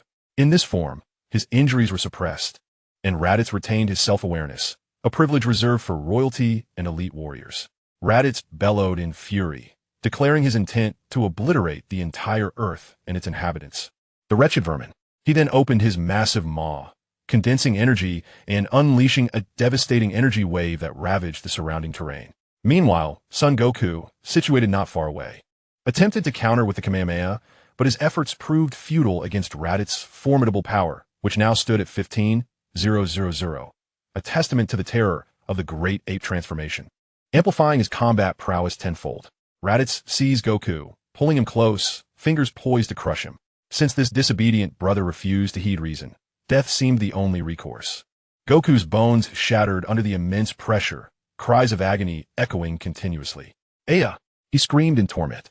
In that instant, Piccolo unleashed his special beam cannon, creating two duplicates of himself to distract Raditz, while his original form observed from the shadows, seeking an opportunity to launch another attack.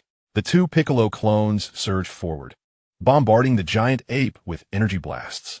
Though these strikes were largely ineffective, one fortunate shot struck Raditz's left eye, compelling him to release Goku.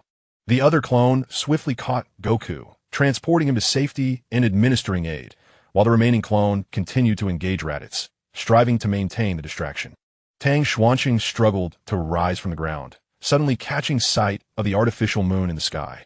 His eyes immediately transformed to a vivid crimson, and his body trembled violently, the black tail behind him swaying in tandem. He shook his head vigorously, striving to suppress this overwhelming sensation. For he was neither of royal blood nor a superior warrior. To transform into a giant ape would mean losing his rationality and wreaking havoc indiscriminately. In that moment, he found himself engulfed in his own consciousness, when an ancient voice resonated within him, suggesting that if he did not wish to become a giant ape, he should instead harness its strength through his own body. "Who speaks?" Xuanqing inquired. The ancient voice replied, "I am Yamushi, the progenitor of your Saiyan lineage." Xuanqing retorted, "To bear the power of a giant ape in my flesh is utterly impossible. I am not the legendary Super Saiyan." Yamushi continued, "Indeed, you are not the fabled Super Saiyan, yet your adaptability is remarkable. You share my heritage as an ancient Saiyan, which empowers you to achieve this. Until we meet again, young one." With that, Xuanqing's consciousness returned to his corporeal form, the insatiable urge to transform into a giant ape still lingering. Resolute, he decided to attempt it. Channeling the surging power throughout his body, his muscles swelled, his pupils turned to gold, his hair stood on end, and his aura radiated a brilliant yellow. Astonished, he realized he could indeed embody the power of the giant ape. Could it truly be due to the exceptional adaptability of ancient Saiyans? Raditz, sensing a shift, turned to observe the area engulfed in golden flames, where a figure slowly ascended, none other than Xuanqing himself. Feeling an overwhelming surge of strength, he now boasted a combat power of 39,060, far surpassing the giant ape-formed Raditz. It was time for vengeance. He shot forth, channeling his energy into his right hand, delivering a devastating punch to the abdomen of the giant ape. Raditz was sent reeling, crashing into the mountainside. To Xuanqing's surprise, Raditz still possessed the will to fight. He unleashed a massive energy wave from his gaping maw, a yellow beam erupting from the mountain. Xuanqing raised his right hand, condensing a small energy sphere that he gently tossed towards the incoming wave. As it approached, the sphere gradually expanded until their collision, where they momentarily seemed evenly matched. However, Raditz soon began to falter. At that moment, an unknown force breached the barriers of reality, merging with the giant ape Raditz. His entire form shifted to a deep purple. His eyes transformed to a pure red, marked by two black lines beneath. This newfound power drastically amplified his strength, yet it came at the cost of his sanity, turning him into a relentless machine of destruction. In an instant, the balance of their confrontation shattered, and Xuanqing found himself unable to contain Raditz any longer. He swiftly evaded his previous position as the energy blast dissipated, Raditz's assault tearing through the earth, culminating in the obliteration of the moon. Tang Xuanqing could distinctly sense that this adversary's power far surpassed his own. In that fleeting moment of distraction, Raditz had silently appeared behind him, delivering a crushing blow that sent him crashing into the ground, followed immediately by a barrage of energy blasts. Tang Xuanqing instinctively deployed a barrier to mitigate the damage, suppressing his own energy to escape. It was at this moment that he noticed Son Gohan beside him, nearly forgetting the young lad. He positioned himself protectively over Gohan, trusting that the other two would have devised their own strategies. Meanwhile, on the other side, Sun Wukong had regained his strength with the aid of Piccolo's clone and the Senzu Beans. Having narrowly escaped death, he triggered the Saiyan's innate ability, enhancing his power by 1155. Piccolo, in his true form, was gathering energy, preparing to unleash another special beam cannon. This time, he extended his charging time significantly, believing the longer charge would yield greater power. Tang Xuanqing safely relocated the unconscious Son Gohan to a secure spot before rushing back to the battlefield. Chapter 10. Joining forces to defeat Raditz. Tang Xuanqing surged forward once more, channeling energy into his right hand and striking at the mighty ape Raditz, managing to force him back a few steps. He then launched a series of energy blasts to distract him. While the effectiveness was limited, it served to hold Raditz at bay. At that moment, one of Piccolo's clones swooped in, also eager to assist in restraining the brute. Tang Xuanqing turned to him, saying, "His weakness lies in his tail. Relay this to the main body and Sun Wukong, instructing them to aim for the tail while I keep him occupied." The clone nodded in understanding and swiftly flew to inform the original Piccolo, who then telepathically conveyed the information to Sun Wukong about the foe's vulnerability. Impatiently, the giant ape Raditz raised his hand to swat at Tang Xuanqing. With no time to evade, he raised his own arm to block, the tremendous force driving him into the ground. At that moment, Sun Wukong was gathering his energy, his muscles bulging as his power surged to 100, elevating his combat strength to 2310. He formed his hands into a blossom shape, placing them at his waist, and concentrated a glowing energy sphere in his palms, the blue orb radiating with brilliance. Sun Wukong shouted, "Kamehameha!" He thrust his hands forward with great force, releasing a blue shockwave that struck Raditz's tail before he could react. The giant ape let out a pained roar as his tail snapped, falling to the ground. After executing this powerful attack, Sun Wukong felt himself nearing his limits. This was the first time he had raised his energy to 100, exhausting all of his strength in the process. Raditz's form began to shrink back to normal size. Yet the strange energy surrounding him remained undiminished, as if the loss of his tail had inflicted little harm, merely reverting him to his original stature.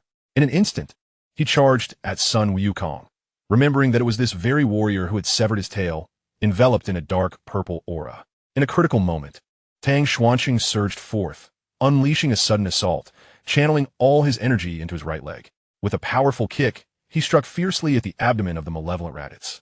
Blood erupted from Raditz's mouth as his internal organs were violently displaced. He was sent hurtling backward, only to come to a halt upon crashing into a rocky outcrop. Suddenly, a shadow clad in dark purple emerged from the stones, revealing the insensate Raditz, who retaliated with a punch that landed squarely on Tang Xuanqing's face, sending him flying. At that moment, the artificial moon in the sky reached the end of its duration and vanished, as 30 minutes had elapsed. Tang Xuanqing fell to the ground, reverting to his normal state, his energy dwindling to 3906. As Raditz prepared to advance for another strike, two clones of Piccolo rushed in to intercept him, but were swiftly dispersed within moments. The fabric of this world was once again torn apart by an unseen force, allowing a figure in black to emerge. Glancing around, he spotted the malevolent Raditz and recognized the power emanating from him as the directive of his master. He swiftly approached and struck Raditz, forcibly extracting the energy from his being, which manifested as a purple flame-like aura behind him. At that moment, Raditz regained his senses. The figure in black, having siphoned the power, tore through the dimensional rift and departed, leaving everything else unattended. Upon awakening, Raditz felt a sharp pain in his rear and realized his tail had been severed. Enraged, he glared at the incapacitated Tang Xuanqing and the exhausted Sun Wukong, as well as the missing Namekian. This was an opportune moment to eliminate both adversaries before contemplating his next move. Raditz limped towards Tang Xuanqing, raising his right hand, intent on unleashing a full-powered energy wave to obliterate him. Tang Xuanqing understood that his demise was imminent. He had altered the course of history, leading to many unforeseen events. And it was all becoming too much to bear. Just then, Sun Wukong, having circled around, seized Raditz from behind, attempting to restrain him. Raditz, having already endured much, struggled desperately against Sun Wukong's grip. He slowly uttered, "Kakarot, let me go, or you'll regret it." Sun Wukong shouted, "Piccolo now. Let's take them down together." At that moment, Piccolo, concealed among the rocks and gathering energy for his special beam cannon, revealed a smile, replying, "Thank you, Sun Wukong. Allow me to exact my vengeance by eliminating these two Saiyans." In an instant, a spiraling beam of immense energy shot forth from behind the rocks. Raditz, recognizing the attack that had nearly claimed his life before, panicked at the thought of facing it again. Desperate, he resorted to emotional manipulation, pleading, "Kakarot, please let me go. I am your brother. Spare me, and I promise to leave Earth at once." However, at this moment, Sun Wukong could no longer heed these words. If he did not vanquish this foe immediately, all his previous efforts would be rendered futile. In an instant, a spiraling energy beam, imbued with formidable power, pierced through Raditz's body, simultaneously penetrating Sun Wukong behind him. Both of their bodies were sent hurtling backwards, crashing to the ground. As Sun Wukong beheld Raditz on the brink of death, a sigh of relief washed over him, followed by his own demise, as he did not endure until the arrival of Chi-Chi and the others, unlike in the original narrative. Yet, he ultimately underestimated Raditz's tenacity, even with his last breath. He sought to mock. Raditz, with malevolence, proclaimed, "I have already notified my comrades. They shall arrive on Earth in a year to avenge me. At that time, you will perish." Piccolo, in a flash, appeared before him, raising his right hand and swiftly striking, utilizing the vibrations of the air to deliver a fatal blow. Tang Xuanqing slowly rose from the ground and approached Piccolo, stating, "Piccolo, I need you to train Son Gohan. This boy possesses immense potential and will undoubtedly become a formidable ally. In a year, that scoundrel's comrades will come seeking vengeance." Piccolo replied, "Understood. Where's the boy?" Tang Xuanqing pointed to a location with his right hand. Piccolo nodded and instantly appeared before Son Gohan, lifting him up and carrying him away. Afterward, Tang Xuanqing sank wearily to the ground, utterly exhausted from the battle. His body had endured far too much, with the strength of a great ape. It was evident that only the legendary Super Saiyans could truly bear such power. During this time, he resolved to seek Master Roshi, attempting the various training methods previously employed by his son Wukong, hoping to strengthen himself or solidify his fundamentals in preparation for the year to come. Chapter 11. The Fruits of Training. After a few days of rest following his confrontation with Raditz, Tang Xuanqing had fully recovered, his combat strength rising to 4882. He resolved to experiment with Wukong's gradual training methods, procuring a blue-weighted vest of 500 pounds, along with shoes and wristbands of the same weight from Master Roshi. He believed that having surpassed Wukong in combat strength would allow him to effortlessly manage the heavier training attire. To his astonishment, wearing these items instantly drained his energy, almost bringing him to his knees. It seemed his combat strength was high, yet his physical resilience was lacking. He then commenced his training, donning the weighted clothing on the small island of Master Roshi's abode, engaging in various runs and jumps to enhance his speed and agility while simultaneously strengthening his physique. At that moment, Master Roshi approached him, gently tapping his shoulder with his cane. Tang Xuanqing looked over, puzzled, and inquired, "Grandmaster Roshi, is something the matter?" Master Roshi replied slowly, "Little Tang, I intend to impart my signature Kamehameha technique to you, to aid in resisting the Saiyan invasion in a year's time." Tang Xuanqing exclaimed in astonishment, "Are you referring to the Kamehameha used by Brother Wukong?" Master Roshi slightly nodded, casting aside his staff as he assumed a firm stance. His feet planted firmly, and his arms crossed over his chest. He began to concentrate his energy, and in an instant his muscles swelled dramatically, a manifestation of his enhanced state through energy accumulation, which also significantly boosted his combat prowess. Tang Xuanqing sensed the surge, witnessing Master Roshi's energy escalate from 139 to 180, leaving him in awe. Was this the realm of martial artists? Such heights were unattainable by ordinary humans. Master Roshi declared, "I have named this 4-max power. It substantially amplifies my combat effectiveness, yet accelerates energy depletion, hence it is not employed lightly, reserved for formidable foes. Now, I shall demonstrate the true Turtle School Kamehameha."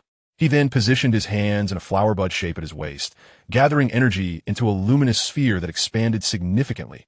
indicating a lengthy charge time and immense power. With a vigorous thrust, he unleashed a blue energy wave, which cleaved through the ocean, creating a rift in the water. The force struck a distant island, resulting in a fierce explosion. Tang Xuanqing's eyes widened. Was this the Kamehameha? Why did it differ so vastly from a version used by Sun Wukong? The disparity in power was staggering. After executing the powerful technique, Master Rashi appeared deflated, reverting to his frail form. Having exhausted nearly all his energy and unable to maintain his muscular state, he instructed, "Now, replicate the form I just demonstrated." Tang Xuanqing nodded, shedding his gravity vest, wrist weights, and shoes to alleviate his burden. He mimicked Master Rashi's stance, feet firmly planted, hands forming the flower bud shape, gradually guiding his energy to his palms.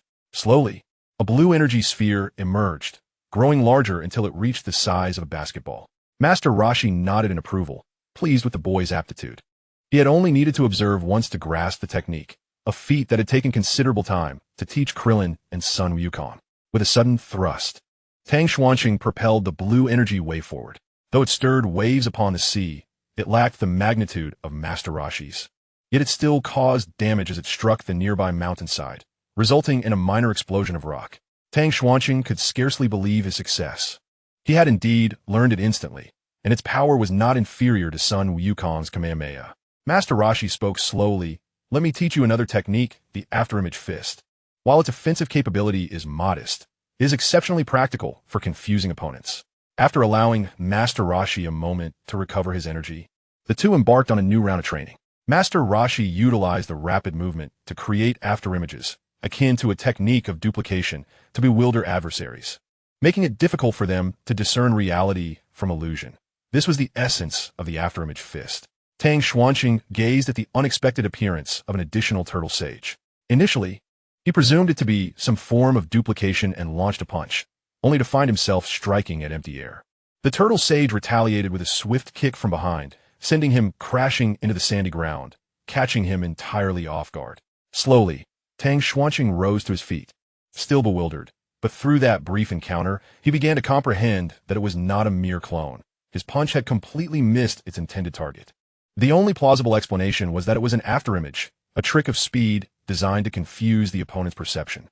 He attempted to sense the turtle sage's energy with his own, but was unable to pinpoint it accurately due to the high-speed movement of the target. Soon, the afterimages multiplied, surpassing the ordinary afterimage technique. It had evolved into a technique of multiple afterimages. Tang Xuanqing found himself in a particularly passive predicament. Unable to locate the turtle sage's true form while the illusions proliferated, complicating matters further. In response, he crossed his hands and concentrated his energy within his palms, pushing outward in both directions to unleash a powerful gust of energy to repel his opponent. However, it was evident that this had little substantive effect on the turtle sage. He was promptly surrounded by a multitude of afterimages, each delivering a punch that felt as though he had been assaulted by 7 or 8 individuals. The damage sustained was far beyond what one person could inflict. He was sent flying back, crashing into the sand. This passive assault persisted for at least 10 days to a fortnight before he discovered a method to break the deadlock and identify the true body amidst the myriad of afterimages.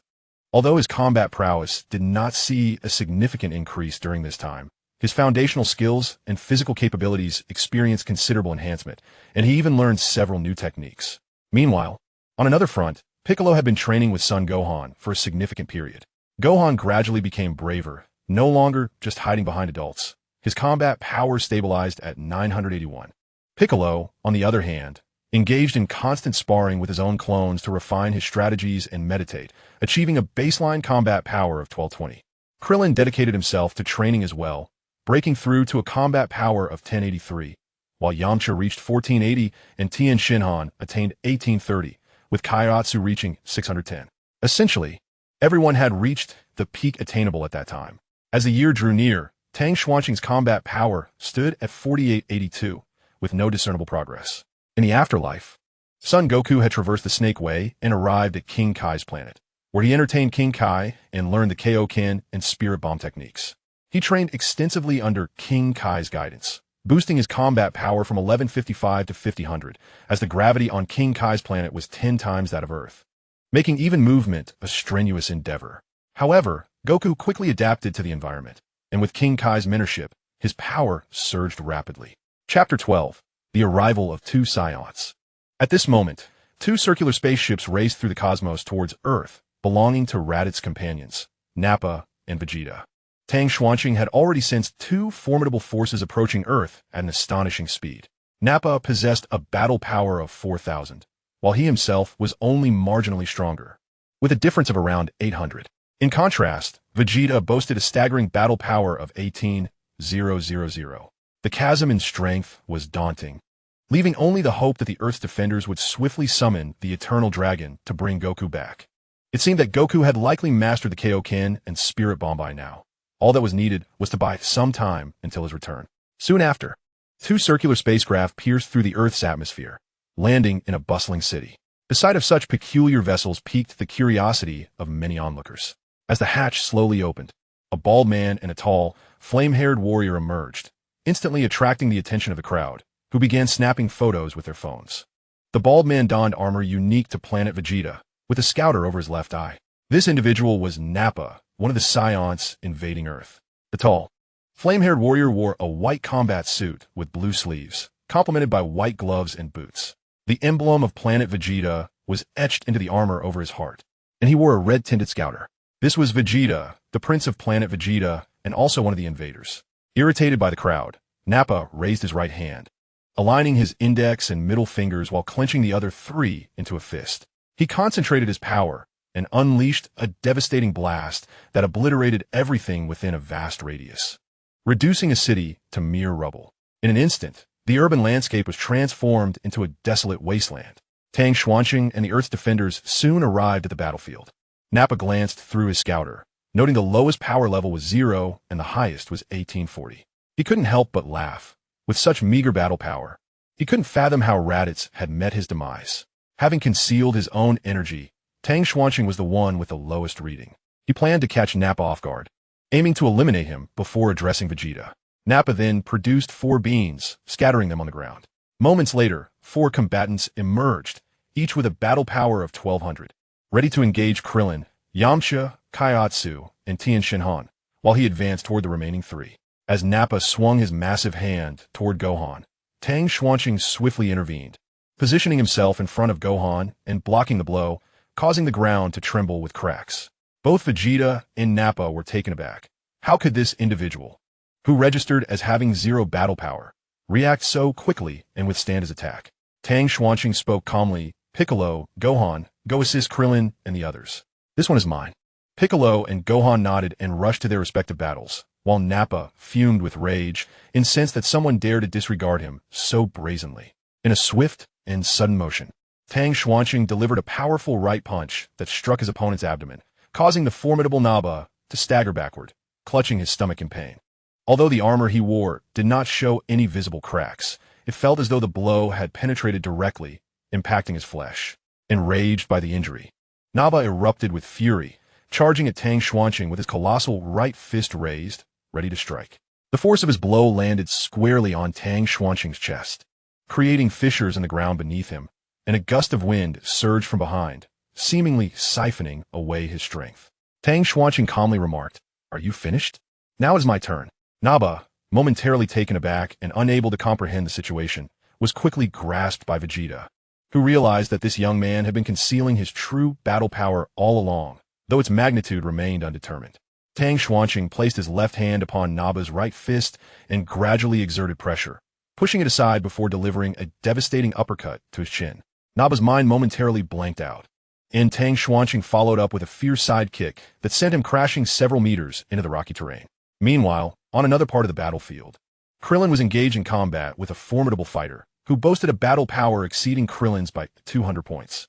However, Krillin had yet to unleash his full potential, as neither fighter was willing to concede. Just then, as Piccolo and Gohan arrived to join forces and vanquish one of the adversaries, Yamcha gradually gained the upper hand. Yet, in a twist of fate, he was caught by a surprise embrace from his opponent, who then self-destructed, sending him sprawling into a deep pit amidst a cloud of dust. The Earth defenders were taken aback. How could Yamcha, with a battle power of 1480, be defeated by an opponent whose power was 280 points lower? Fortunately, they could use the Dragon Balls for resurrection. Tien Shinhan swiftly dealt with his own adversary and then aided Kaiatsu in overcoming his opponent. At this juncture, aside from the fallen Yamcha, only 5 Earth defenders remained, while their foes consisted solely of Nappa and Vegeta, both of whom exhibited astonishing power. Suddenly, the nearby rocks exploded, and Nappa charged forth in a rage.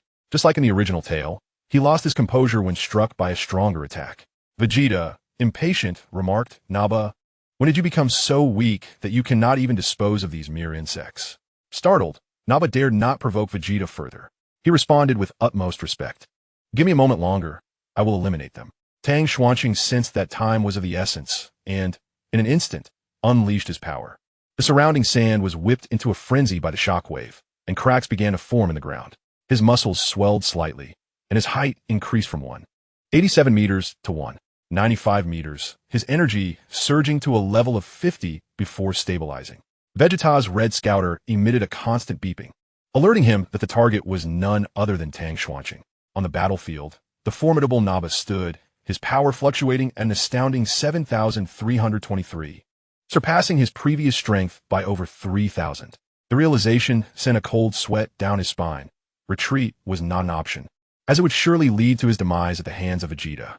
Remaining to fight would equally spell disaster. Meanwhile, Krillin and Piccolo felt a flicker of hope, yet they remained blissfully unaware of Vegeta's true power, which stood at an overwhelming 18,000, far beyond what Tang Xuanqing could contend with. Through telepathy, Tang Xuanqing conveyed to Piccolo that he could handle one of the foes, but the other was beyond his capabilities. Urgently, he urged them to summon the Eternal Dragon to resurrect Goku, for that was their only hope for survival. Piccolo swiftly relayed this message to the others, who were incredulous yet had little choice. Ultimately, they decided that Tien and Chaozu would stay to assist Tang Xuanqing, while Piccolo and Gohan would summon the Eternal Dragon. Chapter 13. 2 battlefields. Tang Xuanqing was the first to charge forward, instantaneously appearing behind Nappa. With a fierce elbow strike, he struck Nappa's back, following up with a powerful kick that sent him crashing into the ground. As the dust settled, Nappa struggled to rise, only to find himself immobilized by Chaozu's psychic abilities. Tien unleashed the 4-way fist technique, creating 3 clones of himself, each possessing a quarter of his strength, surrounding Nappa from all directions. Simultaneously, he raised his hand and unleashed a Kamehameha wave, a brilliant yellow beam surging towards Nappa. Not to be outdone, Krillin invoked Master Roshi's signature technique, the Kamehameha, positioning his hands in a flower-like formation behind his waist. He slowly gathered energy until it formed a blue energy sphere, launching a powerful blue shockwave at Nappa. Nappa found himself unable to evade, struck simultaneously by 5 energy blasts, although their combined power did not match his. The coordinated assault was undeniably vexing.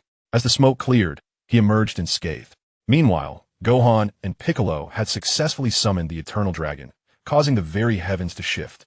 Vegeta, recalling the wish-granting dragon mentioned by Raditz, rushed forward to intervene. However, Tang Xuanqing suddenly positioned himself in Vegeta's path, determined to prevent his passage. The original storyline had already diverged significantly. While some events remained unchanged, the impact was profound. Vegeta, uninterested in Tang Xuanqing's interference, fired an energy wave, which Tang Xuanqing effortlessly deflected. In an instant, he closed the distance, unleashing a flurry of punches that even Vegeta's armor could not withstand. Though the armor remained intact, the ferocity of the assault penetrated deep, inflicting damage upon his flesh. After enduring several blows, blood trickled from the corner of Vegeta's mouth. This individual, whose combat power barely exceeded 7,000, could not possibly inflict harm upon him, a warrior boasting a power level of 18,000. Such a notion was utterly illogical. In a moment of unbridled rage, Vegeta unleashed a tempest of energy, obliterating the surroundings in a circular expansion from his position, executing a vast explosion that enveloped Tang Xuanqing and the others, sparing even his ally, Nappa, from its wrath. Nearby, Piccolo and Gohan observed the unfolding chaos. Sensing a drastic diminishment in their own energy levels, Piccolo urgently addressed the Eternal Dragon, imploring, "Please resurrect Goku." The colossal green dragon responded with an affirmative gesture, its crimson eyes flickering before it dissipated, scattering the 7 Dragon Balls across the sky. Simultaneously, in the afterlife, Goku sprinted along Snake Way at full speed, swiftly reaching the back entrance of King Kai's palace. The fortune teller awaited his arrival, prepared to facilitate Goku's return to the living realm.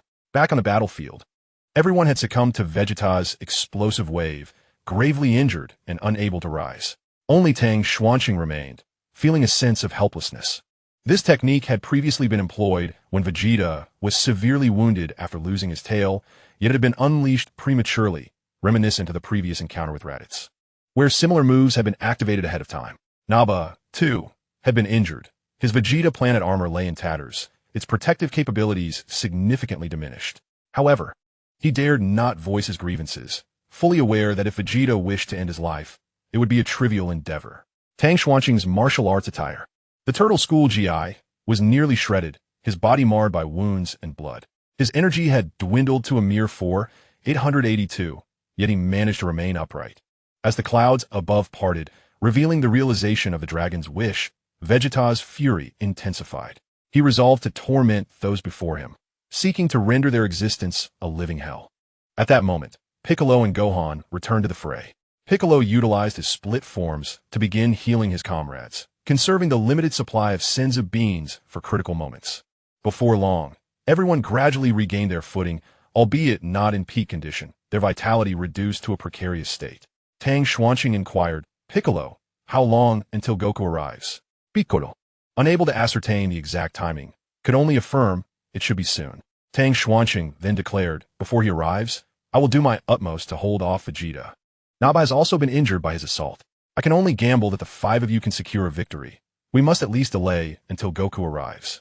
Piccolo nodded, and alongside the other Earth's defenders, they prepared for battle. Ignoring his injuries, Tang Xuanqing erupted with energy, elevating his power to a staggering 9,764. His muscles swelling as he towered over 2 meters in height. With unwavering determination, he charged at Vegeta, propelling him away from the battlefield to a more distant location. Nappa, upon witnessing the situation, felt considerably more at ease. The sole entity capable of restraining him was currently engaged in combat with Vegeta on the opposite side, while the remaining adversaries collectively lacked the power to match his own. The notion of defeating him seemed utterly ludicrous. Piccolo and Krillin simultaneously employed their techniques of duplication, entangling themselves in battle with him, while Kairatsu, Ten, and Gohan awaited the opportune moment to strike. Before long, Nappa freed himself from the grasp of the clones, seizing 2 of the original forms and casting them aside with force. Tien surged forward, attempting a surprise attack from behind, but Nappa's reflexes allowed him to intercept, breaking one of Tien's arms and sending him hurtling away. As Nappa prepared to eliminate Tien, he found himself once again immobilized, this time under Kairatsu's telekinetic control. Krillin and Piccolo unleashed their full might, with Krillin reaching a power level of 1770 and Piccolo achieving 3500. Krillin raised his right hand high, grounding himself in a stable stance, while his left clenched into a fist at his waist. He concentrated all his energy into his right hand, compressing it into a sphere as thin as a razor, spinning at a tremendous velocity, ready to unleash a projectile capable of slicing through any material. Meanwhile, Piccolo invoked the Demon Godlight cannon once more, positioning 2 fingers on his forehead to gather energy, this time summoning it instantaneously. Gohan overlapped his hands above his head to concentrate energy, irregular yellow lightning flickering continuously before he released it. 3 formidable attacks erupted simultaneously, a spiraling energy beam, a circular blade of energy, and an irregular, lightning-like ki blast, sending waves of shock through Nappa, who felt a chilling sense of mortality. All 3 strikes collided with him, resulting in a tremendous explosion. As the dust settled, it became evident that Nappa was gravely injured, his body marred by wounds and veins bulging on his forehead in a display of unrestrained fury, yet he was powerless to retaliate. The thought of being wounded by this ragtag group of fighters only intensified his rage, and with an explosive surge of energy, he broke free from Kairatsu's control. On the other side, Tang Xuanqing found himself at a disadvantage, primarily on the defensive and occasionally counterattacking. Vegeta taunted, "Is this all you can muster? Your full power barely exceeds 9,000. Tang Xuanqing, uninterested in exchanging banter, was aware that his energy consumption escalated rapidly in his full power state. He sought merely to delay and inflict damage without engaging in prolonged combat. In an instant, he executed the multi-phantom fist, moving at high speed to create numerous afterimages. poised to launch an attack. Vegeta struggled to discern which of the figures was the true opponent. However, he could tell that most were mere illusions, with only one genuine form remaining elusive. Suddenly, all the afterimages converged upon him, delivering a barrage of strikes as if he were being assaulted by 7 or 8 assailants, steadily draining Vegeta's stamina. Recognizing this tactic, Vegeta resolved to unleash his explosive wave once more to force Tang Xuanqing's true form into the open. Tang Xuanqing instantly unleashed the solar fist, erupting in a dazzling white light that momentarily blinded Vegeta. Quickly, he distanced himself and slowly moved his right hand to his waist, adopting a forward-pushing stance. Energy amassed in his right hand, forming an increasingly large orb that began to undulate with irregular flashes of lightning, while at the center, 3 Tomo symbols twisted and coiled, continually gathering strength. At that moment, Vegeta's vision returned, and he saw this opponent preparing to unleash a wave of energy. He promptly assumed a stance, ready to counter with his own energy wave. Standing firm, he gradually twisted his waist, lifting both hands skyward in a claw-like gesture. His right hand rested upon the back of his left, and a purple aura radiated from his entire being. Dan Sun Tianzao, Vegeta echoed, Gallic Gun. As both warriors simultaneously called out the names of their techniques, they directed their energy toward each other, resulting in a clash of yellow and purple energy waves. Initially, the two were evenly matched, but as time passed, the disparity in their inherent strength, compounded by the strain of overexertion, began to tilt the balance. Gradually, the purple energy wave started to engulf the yellow one, pressing towards Tang Xuanqing. Realizing he was losing ground, he quickly abandoned the contest, rolling away from his previous position. Panting heavily, the energy expended in that last attack had drained him significantly. He was no longer at full strength, barely reaching 20% of his capability. Vegeta, sensing an opportunity, remarked, I admire you. You are far superior to that Nappa. Join my ranks, and I shall spare your life. I can overlook the recent events. In response, Tang Xuanqing contemptuously extended his middle finger and scoffed, What are you, a mere insect? You dare lecture me? With those few words and a gesture, Vegeta's murderous intent flared, his power surging to 18,000, causing the ground to fracture and surrounding debris to levitate. Tang Xuanqing retrieved a Senzu bean from his pocket and consumed it, instantly restoring himself to peak condition, his aura even stronger than before. His combat power surged from 4,882 to 6,102, as the effect of the Senzu bean triggered the Saiyan's ability to amplify strength when on the brink of death. Raising his hand to adjust his shoulder and rolling his neck, Tang Xuanqing slowly announced, Round 2 begins. Vegeta, in a fit of rage, declared, I have already given you a second chance. Now prepare to die. In an instant, both warriors erupted into a fierce charge toward one another, colliding with tremendous force. Meanwhile, on another battlefield, Nappa unleashed his fury, sending shockwaves through the crowd as he swiftly targeted Tien Shinhan, intent on eliminating him first. Suddenly, Dumpling leaped onto his back, clutching him tightly.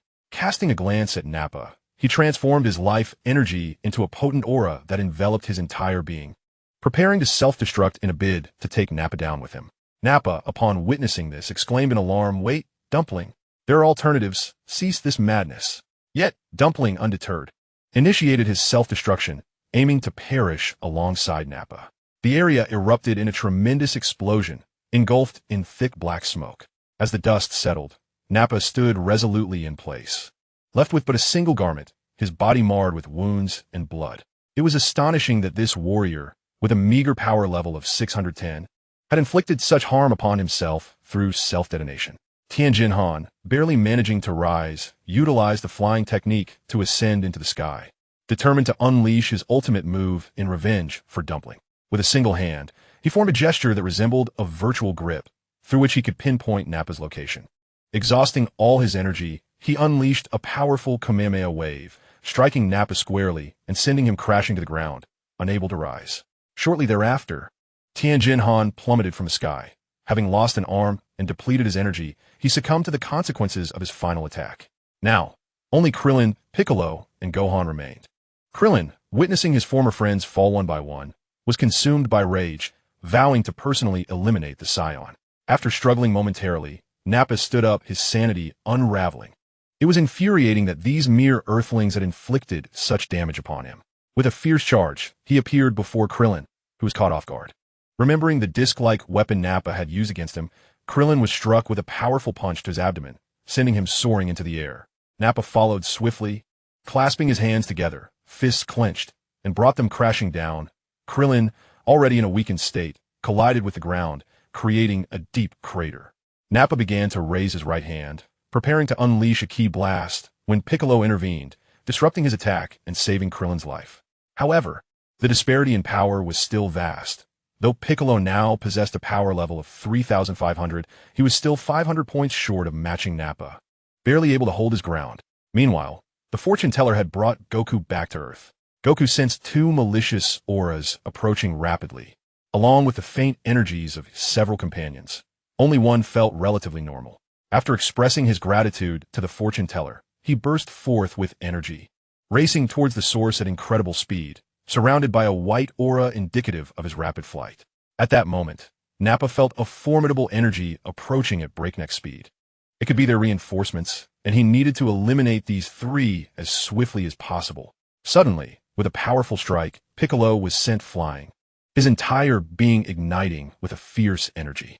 He opened his mouth, condensing a yellow energy wave that instantly surged towards Gohan, who stood a short distance away. Krillin, still grievously injured, was unable to assist, and Gohan, taken aback by the sudden assault, felt his legs weaken. In this critical moment, Piccolo stepped forth, shielding Gohan with his own body from the fatal blow. He collapsed, battered and breathless, his essence fading. Gohan wept, calling out Uncle Piccolo. In a feeble voice, Piccolo replied, "Gohan, the time spent with you is precious. Live on."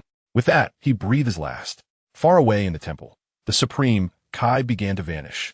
For the two were intrinsically linked. When one perished, the other would also cease to exist, and the Dragon Balls would turn to stone, rendered unusable.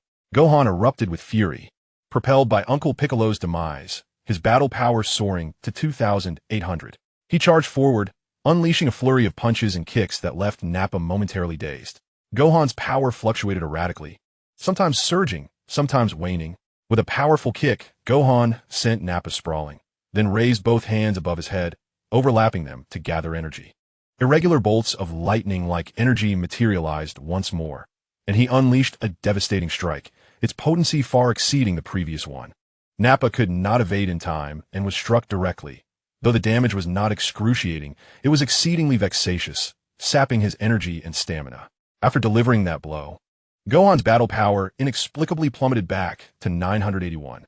As the dust settled, Nappa emerged from the haze, seizing Gohan and delivering a relentless barrage of punches to his abdomen before casting him aside, sending him hurtling towards a rocky outcrop. He was caught by none other than the tardy Goku, clad in the Turtle School martial arts uniform. Goku surveyed the scene. Yamcha lay defeated, Ten was incapacitated, and Kairatsu was nowhere to be found, while Piccolo had fallen. His friends had nearly all been slain, and even his own son was nearly killed. Goku cradled Gohan and brought him to Krillin, handing him over before confronting Nappa once more. Goku inquired, "Did you kill them?" Nappa nonchalantly replied, "Indeed. And once I finish with you, those two little ones will be next." In response, Goku delivered a powerful punch directly to Nappa's abdomen, causing him to question his existence as blood spilled from the corner of his mouth, forcing him to stagger back. Swiftly, Goku maneuvered behind him, landing a fierce elbow strike at the spot previously targeted by Tien, fracturing Nappa's cervical vertebrae. As Nappa attempted to retaliate, Goku kicked his leg, causing him to lose balance and topple, only to be met with a knee strike that sent him soaring into the air. Goku shouted Kaioken. When activated, the aura transforms into a crimson hue, significantly amplifying one's physical strength, speed, and defensive capabilities. In an instant, he dashed swiftly above Nappa, delivering a powerful kick to his abdomen, sending him crashing down. Without delay, he positioned himself beneath Nappa, raising his right hand high into the air. As Nappa descended, it appeared as though he was being caught, but in reality, the momentum of his fall resulted in a catastrophic fracture of his cervical spine. Subsequently, he discarded Nappa's lifeless body onto the ground and relinquished the Kaioken state. Nappa, in a feeble voice, uttered, "If you dare to kill me, Vegeta will not spare you. I am his loyal subordinate." However, Goku could not afford to let this murderer of his friend escape. He gradually lifted his right hand, channeling a Kamehameha wave, and without uttering a word, struck Nappa directly in the heart, extinguishing the life of this malevolent Saiyan. Even in death, Nappa could hardly fathom that someone would actually dare to end his life. His eyes widened in disbelief, refusing to close. Sensing another battlefield, Goku deduced it to be the location of Tang, Xianxun, and Vegeta, and once again took to the skies at high velocity. Suddenly, a black one-star Dragon Ball materialized above Nappa's corpse, slowly infusing it with dark energy, transforming Nappa into a puppet before vanishing into the shadows. Chapter 15. Shifting Battlegrounds. At this moment, even at full capacity, Tang Xianxun found himself unable to contend with Vegeta, relegated to a position of passive defense due to the overwhelming disparity in their powers, compounded by their differing combat experiences, Vegeta's far surpassing his own. Tang Xianxun declared, "I cannot defeat you, but everything I do is merely to delay you and drain your strength. My reinforcements shall arrive shortly." Vegeta suddenly sensed a formidable energy approaching, realizing that Nappa's presence had vanished. It appeared that the fool had been dispatched, having been bested by those Earthlings, an utter disgrace to the Saiyan race. Vegeta laughed heartily. "What approaches is merely someone of comparable fighting prowess to you. Do you truly believe you can win? Unlike that imbecile Nappa, I will ensure you experience despair." Tang Xianxun retorted coolly, "Only through confrontation will we discern the true nature of a fighter. You shall undoubtedly face defeat." With that, he unleashed his energy and charged at Vegeta, who likewise surged forward, and the two engaged in a fierce clash, the air reverberating with thunderous sounds. Their fists collided and separated, each attack skillfully parried by the other, creating an intense stalemate. However, as time progressed, both fighters began to deplete their energy reserves. Tang Xuanqin's primary objective was to exhaust Vegeta's power to the best of his ability, preparing to hand over the battle to Goku. Vegeta found this situation increasingly incredulous. Despite the apparent gap in their combat capabilities, this lower-class warrior was able to exchange blows with him, a higher-class fighter, in a manner that was nothing short of humiliating. Vegeta abruptly heightened the intensity of his aura, elevating it by 20, resulting in a combat power of 21,600. The force of his strikes grew increasingly formidable as he sought to overwhelm his opponent with sheer strength. Tang Xuanqin could only evade and defend, knowing that Vegeta, unable to contain his impatience, accelerated the depletion of his energy. Before long, his combat power would no longer be able to rise to such heights. Seizing a sudden opportunity, Vegeta unleashed a powerful right-handed blow to Tang Xuanqin's abdomen, sending him hurtling backward, embedded within the rocks. Blood began to trickle from the corner of his mouth. As the force of the punch was substantial, Tang Xuanqin forcefully extricated himself from the stones, letting out a fierce roar as his energy surged dramatically, increasing his aura to 50 and boosting his combat power to 9,153. His muscles swelled slightly, and his height once again reached 195 meters. With renewed vigor, he charged at Vegeta, his hands enveloped in energy to amplify his damage. In an instant, he vanished from sight, only to reappear above Vegeta, his hands clasped in a fist like a hammer, striking down upon Vegeta's head and driving him into the ground. Following this, his energy erupted forth as he transitioned into the pose for the Gallic Gun, a violet energy flame enveloping him. Vegeta, momentarily dazed from the blow, regained his senses upon witnessing this onslaught. He realized that this adversary had mastered the Gallic Gun after observing it just once, a truly terrifying talent. Just as Vegeta prepared to counter, Tang Xuanqin seized the opportunity, unleashing the Gallic Gun with fervor. A purple energy wave shot forth, akin to a firework, leaving little room for evasion, almost at point-blank range. Vegeta was struck by his own signature move, the Gallic Gun, and his armor began to crack and show signs of shattering. The violet energy wave slammed him into the ground, creating a massive crater. Meanwhile, far above, Goku sensed the overwhelming force and struggled to discern who held the upper hand, noting that both fighters' auras were rapidly diminishing. Having executed this powerful strike, Tang Xuanqin began to descend slowly, fully aware that this blow would not incapacitate Vegeta. At best, it would serve to restrain him and potentially breach his defenses. He gazed upon the vast crater left by the Gallic Gun, shrouded in swirling gray dust, obscuring the view within. Yet, he sensed that Vegeta had not sustained serious injuries and seemed to be gathering his strength. Though the specifics were unclear, only an energy fluctuation was perceptible. Suddenly, a fiery wave of energy burst forth from the dust. Tang Xuanqin sidestepped as Vegeta emerged from the haze with a powerful right hook. Reacting just in time, Tang Xuanqin was struck heavily on the left side of his face, causing him to stagger, several steps back. Indeed, the disparity in their strengths remained stark. Tang Xuanqing sensed that Wukong's energy was drawing ever closer. He only needed to hold on a little longer.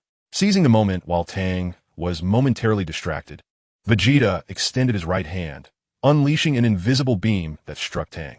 His body involuntarily floated into the air, exploding in a burst of fuchsia flames. Although Tang managed to shield himself with an energy barrier, he still sustained severe internal injuries, as the attack was designed to cause internal damage. Vegeta marveled. "You actually managed to withstand my filthy fireworks. I underestimated you." Tang forced a smile, replying, "Is that all you've got? That can't kill me. What kind of elite warrior are you?" Vegeta, prone to anger, exhibited a slightly greater tolerance than Nappa, yet his patience had its limits. Continuous taunting would inevitably provoke him. In a flash, Vegeta unleashed his energy, furiously declaring, "You shall be reduced to cosmic dust, galaxy destroyer." He gathered the majority of his energy, simultaneously releasing a powerful energy wave aimed directly at Tang, only for the target to vanish in an instant. The attack struck nothing but air, draining Vegeta of a significant portion of his energy, which infuriated him further. This damned monkey kept evading death. Leaning against a nearby rock, Tang gasped for breath. The recent instant transmission had depleted most of his remaining energy. He could only strive to conceal his presence and delay until Son Wukong arrived. Vegeta, in a fit of impotent rage, began bombarding the surrounding rocks with energy blasts, attempting to force the monkey out. For over half an hour, he unleashed destruction. Yet there was still no sign of Tang. Tang, hidden behind a nearby rock, felt exasperated. How was Wukong taking so long? He had been stalling for ages. And if this continued, he would perish. With only one Senzu being consumed, he was now left with less than 10 units of energy. How could he possibly keep this up? Just then, a figure streaked through the sky at high speed. Son Wukong had returned from King Kai's planet. Tang's heart leaped with joy. Wukong's arrival meant that Nappa and the others had been dealt with, leaving only Vegeta. Was the end finally in sight? Chapter 16. Son Wukong versus Vegeta at that moment. The two adversaries locked eyes in the sky, evoking a sense of rivalry. Son Wukong spoke slowly. "So you're Vegeta? It was your comrades who killed my friends. Wasn't he it?" Vegeta replied haughtily. "And what of it? I still intend to kill you all and conquer Earth." They then descended from the sky, positioning themselves on a pair of rocks, one high, the other low, and prepared for battle. The clash ignited as they exchanged blows, each punch landing with a resounding thud, the air vibrating with the force of their rapid combat. They quickly created distance between themselves. Son Wukong erupted with a battle power of 8,000, causing Vegeta's scouter to emit a constant alarm. In a fit of disdain, Vegeta ripped the device from his face and crushed it, deeming such measurements utterly meaningless.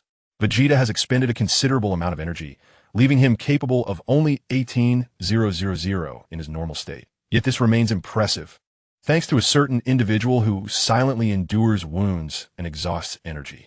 In an explosive display of fury, Son Goku clenched his left fist and struck fiercely, only to have it effortlessly caught by Vegeta's right hand.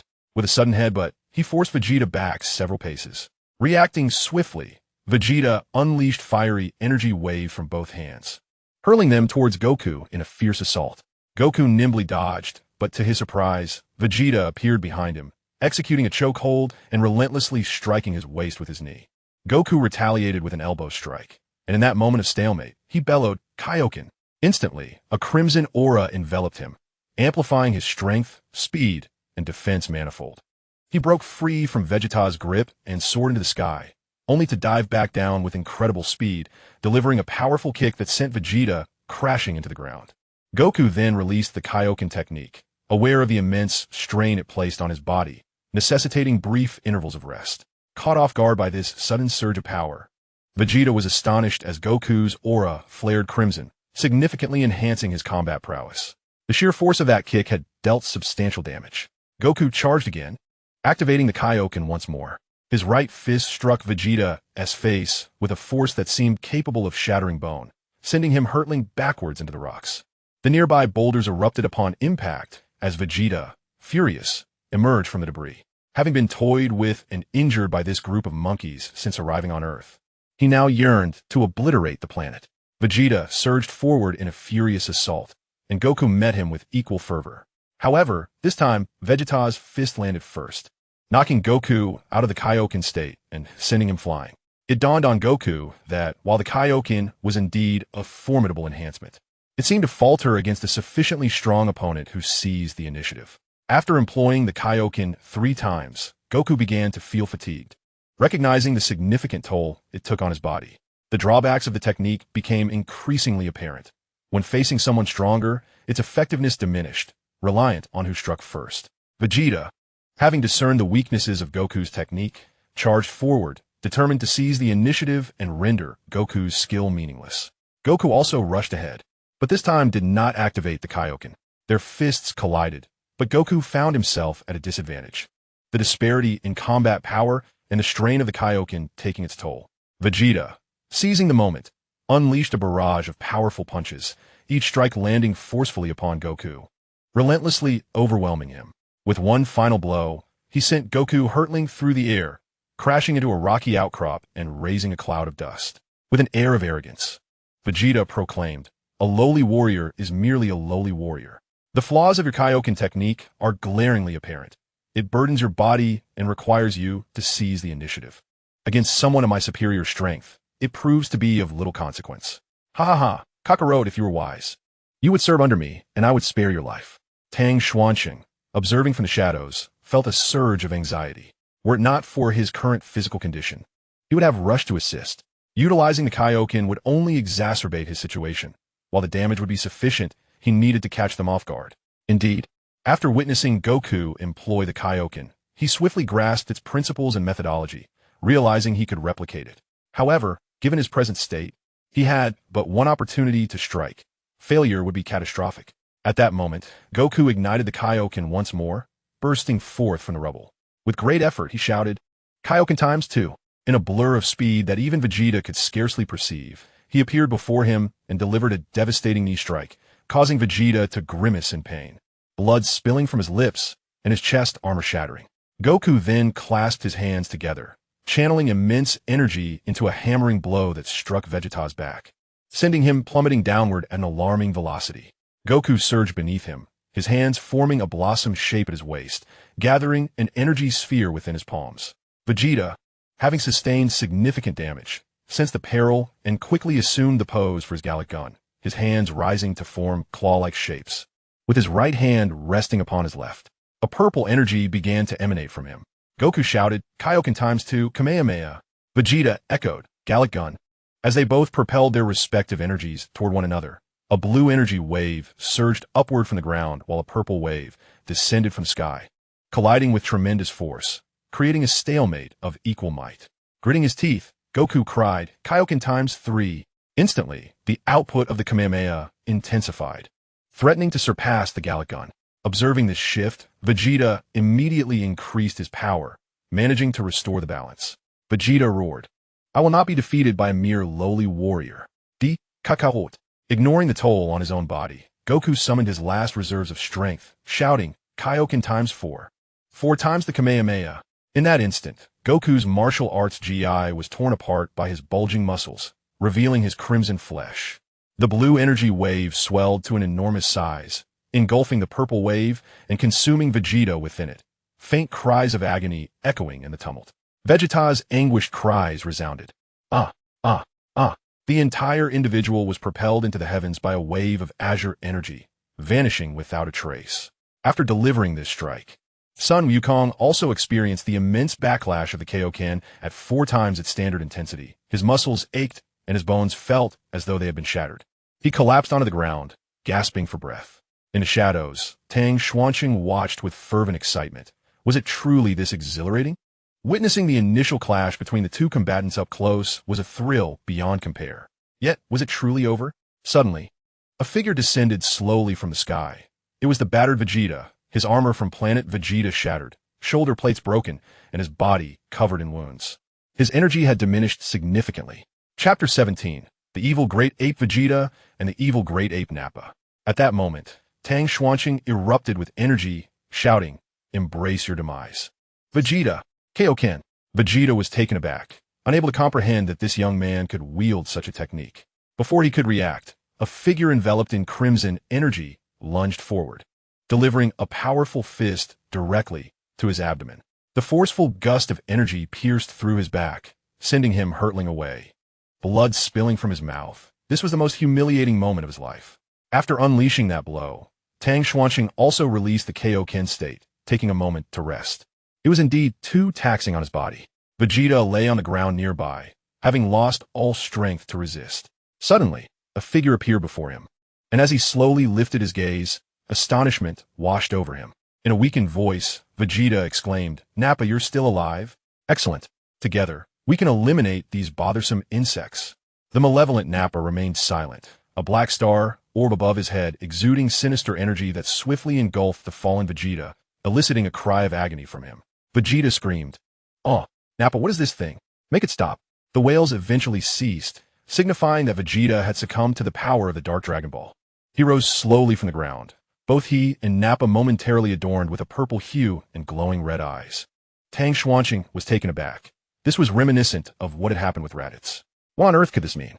Soon after, an orb of blue energy materialized in the hands of the malevolent Vegeta, which he hurled into the air, where it erupted in a dazzling display of white light.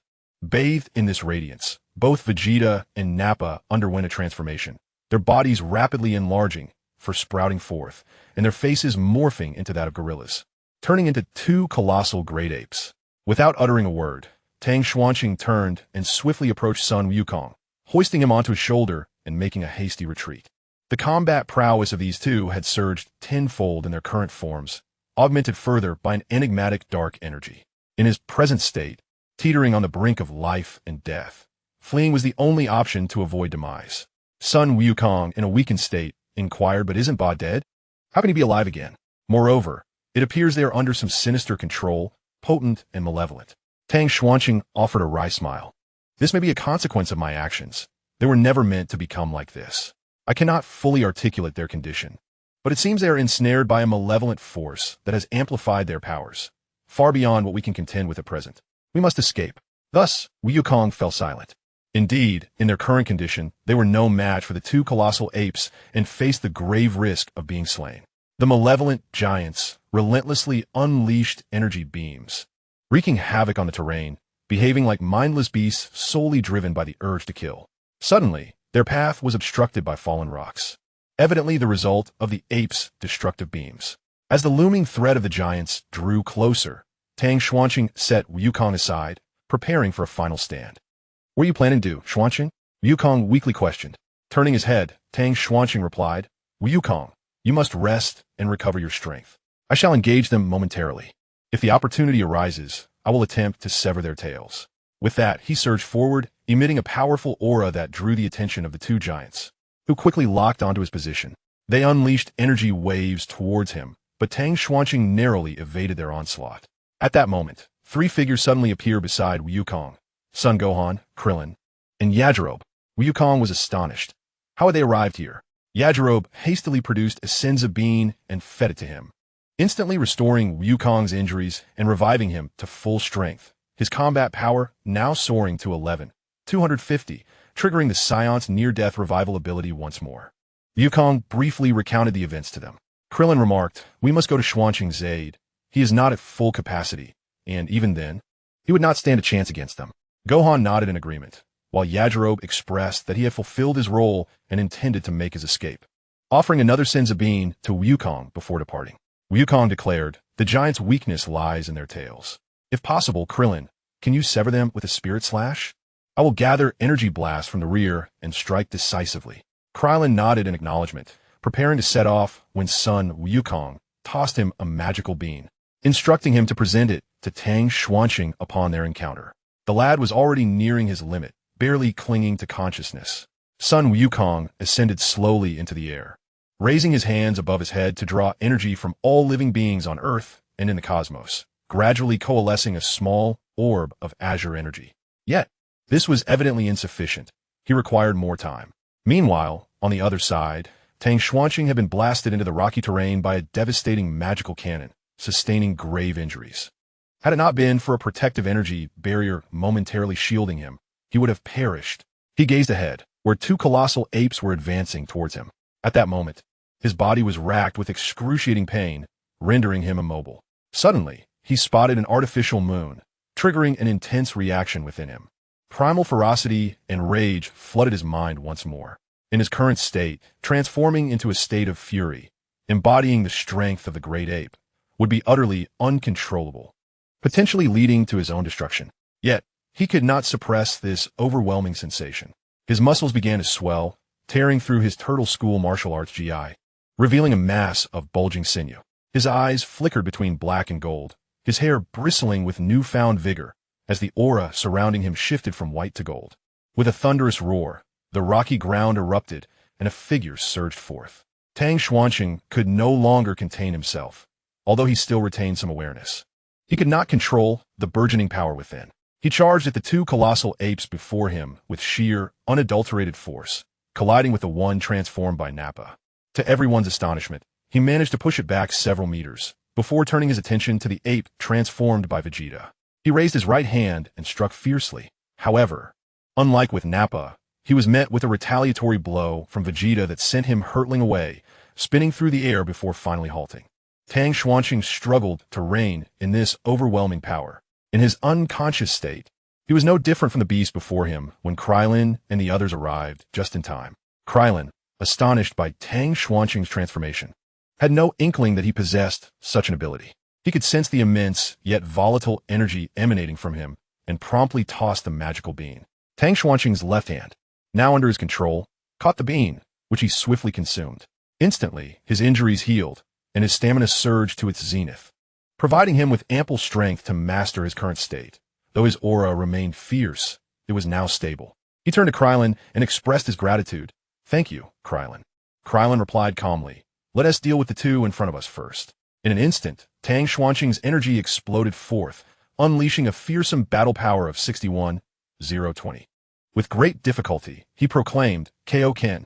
Instantly, a crimson aura enveloped him, hidden beneath the golden flames, forming a layered combination of energies. His physical strength, speed, attack power, and defense multiplied, augmenting his battle power by an additional 8,000, bringing it to a staggering 69,020. Tang Xuanqing yearned to swiftly conclude the battle. Hence, he boldly initiated the King Kai Fist. With the rejuvenating power of the Senzu beans fully restored, he harbored no trepidation regarding the strain of the King Kai Fist. He surged forward in an explosive burst, delivering a relentless flurry of punches to the colossal ape, Naba, sending him soaring into the heavens. Each strike reverberated with the sound of sonic booms, propelling Naba hundreds of meters into the air. In an instant, Tang Xuanqing ascended with remarkable speed, diving down to execute a lethal kick that shattered Naba's cervical vertebrae, piercing through his form. Subsequently, a wave of energy severed Naba's tail, causing him to gradually revert to his human form during his descent, ultimately crashing to the ground as the amplification effects of the Dark Dragon Balls dissipated. After unleashing such a ferocious assault, Tang Xuanqing found himself struggling to maintain his strength. While the King Kai Fist was formidable, it demanded an adequate physical constitution to withstand its toll. Otherwise, one could end up utterly fatigued after a single series of strikes, as he now experienced. Meanwhile, Krillin continued to evade and seek opportunities to attack the giant ape, Vegeta. Despite the dark energy enhancing Vegeta's strength, it simultaneously clouded his judgment, rendering him largely reactive and on the receiving end of relentless blows that inflicted minimal damage. In a flash, Tang Xuanqing zipped through the air akin to Goku, his golden and crimson auras intertwining to form a blazing conflagration around him as he propelled himself forward at breakneck speed, shouting, "Fourfold King Kai Fist." Instantly, the previously concealed red aura beneath the golden flames surged exponentially, enveloping the golden energy. Tang Xuanqing's entire being took on a crimson hue, with his power, velocity, offensive capacity, and defensive prowess all multiplying once more. His battle power surged to an impressive 93,020, a testament to the culmination of his efforts in this final strike. He was acutely aware of the repercussions of wielding such intensity. The potential for his very bones to shatter was a grim reality, even with Senzu beans to restore him. He understood the limits of his body's endurance. Fourfold was the utmost threshold he could sustain. In an instant, he collided forcefully with the giant ape, Vegeta, propelling him several meters away. Krillin was left astonished, not anticipating that Tang Xuanqing too would harness the King Kai Fist and to such a formidable fourfold degree. Tang Xuanqing could distinctly feel the fractures beginning to manifest within his bones, his body nearing its breaking point. He then gathered energy in his right hand, slowly moving it to his waist, as an irregularly shaped sphere of electricity began to materialize, accompanied by 3 spinning tomo. This would be the final blow he would unleash. With a fierce roar, he declared, "Vegeta, prepare to meet your end. This strike is destined to obliterate you." Raging Kamehameha, he thrust his right hand forward, unleashing a colossal yellow shockwave, which instantly engulfed the ape-formed Vegeta, spiraling with lightning that ravaged the surrounding terrain. After executing this decisive move, Tang Xuanqing collapsed to the ground, utterly exhausted, relinquishing both the rage, ape power, and the fourfold King Kai Fist states. He was now left to bear the burdens of the fourfold King Kai Fist, his bones feeling as if they had been pulverized, devoid of any remaining strength. As Krillin gradually descended before him, he witnessed the powerful energy wave unleashed by the attack, leaving behind significant residual force, obscuring the once visible figure of the giant ape transformation of Vegeta, leading him to believe victory was at hand. Suddenly, a colossal simian figure slowly rose, leaving Krillin utterly astonished. Goodness, it had survived. How resilient could this creature be? However, the dark energy that had enveloped Vegeta had dissipated, presumably vanquished by the recent assault. Vegeta growled, "You brat, I shall tear you apart."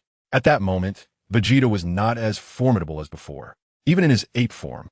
Achieving a battle power of 8,000 was commendable under the circumstances. His body bore numerous injuries, and his armor had sustained damage in earlier skirmishes. Having endured the last blow primarily with his physical form, he found himself in a state of severe depletion, neither entirely defeated nor entirely intact, merely a shadow of his former self. Vegeta seized Tang Xuanqing, lifting him with a violent grip, intent on crushing him, eliciting agonizing screams from his captive. Tang Xuanqing cried out in pain, "Ah!"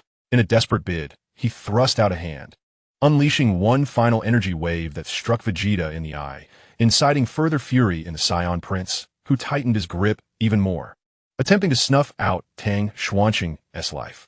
Chapter 18. The Spirit Bomb to the Rescue. Krillin could do little but bombard Vegeta with energy blasts from below, though they were ineffectual, causing no significant harm. Vegeta, with malice in his voice, threatened, "Once I crush this brat, you're next, you filthy bald head." At this moment, Vegeta remained oblivious to the impending doom, lost in the torment of Tang Xuanqing, each of his plans thwarted by this young man. If it weren't for him, everything would have succeeded. He yearned to see him tortured to death.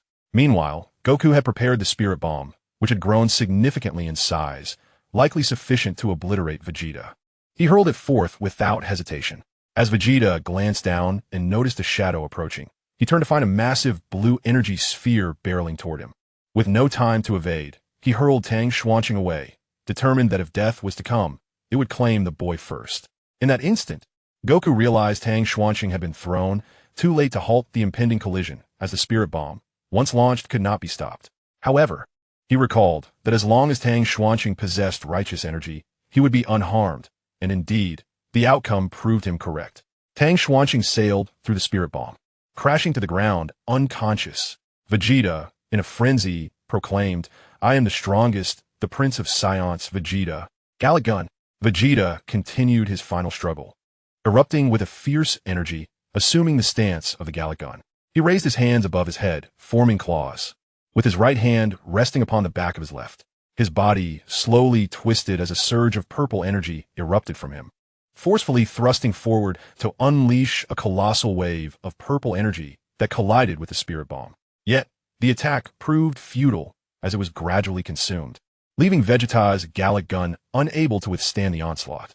In an instant, the massive blue energy sphere engulfed him, emitting anguished cries of pain. This technique was particularly potent against those with malevolent intent. Vegeta tsakonising vainset host.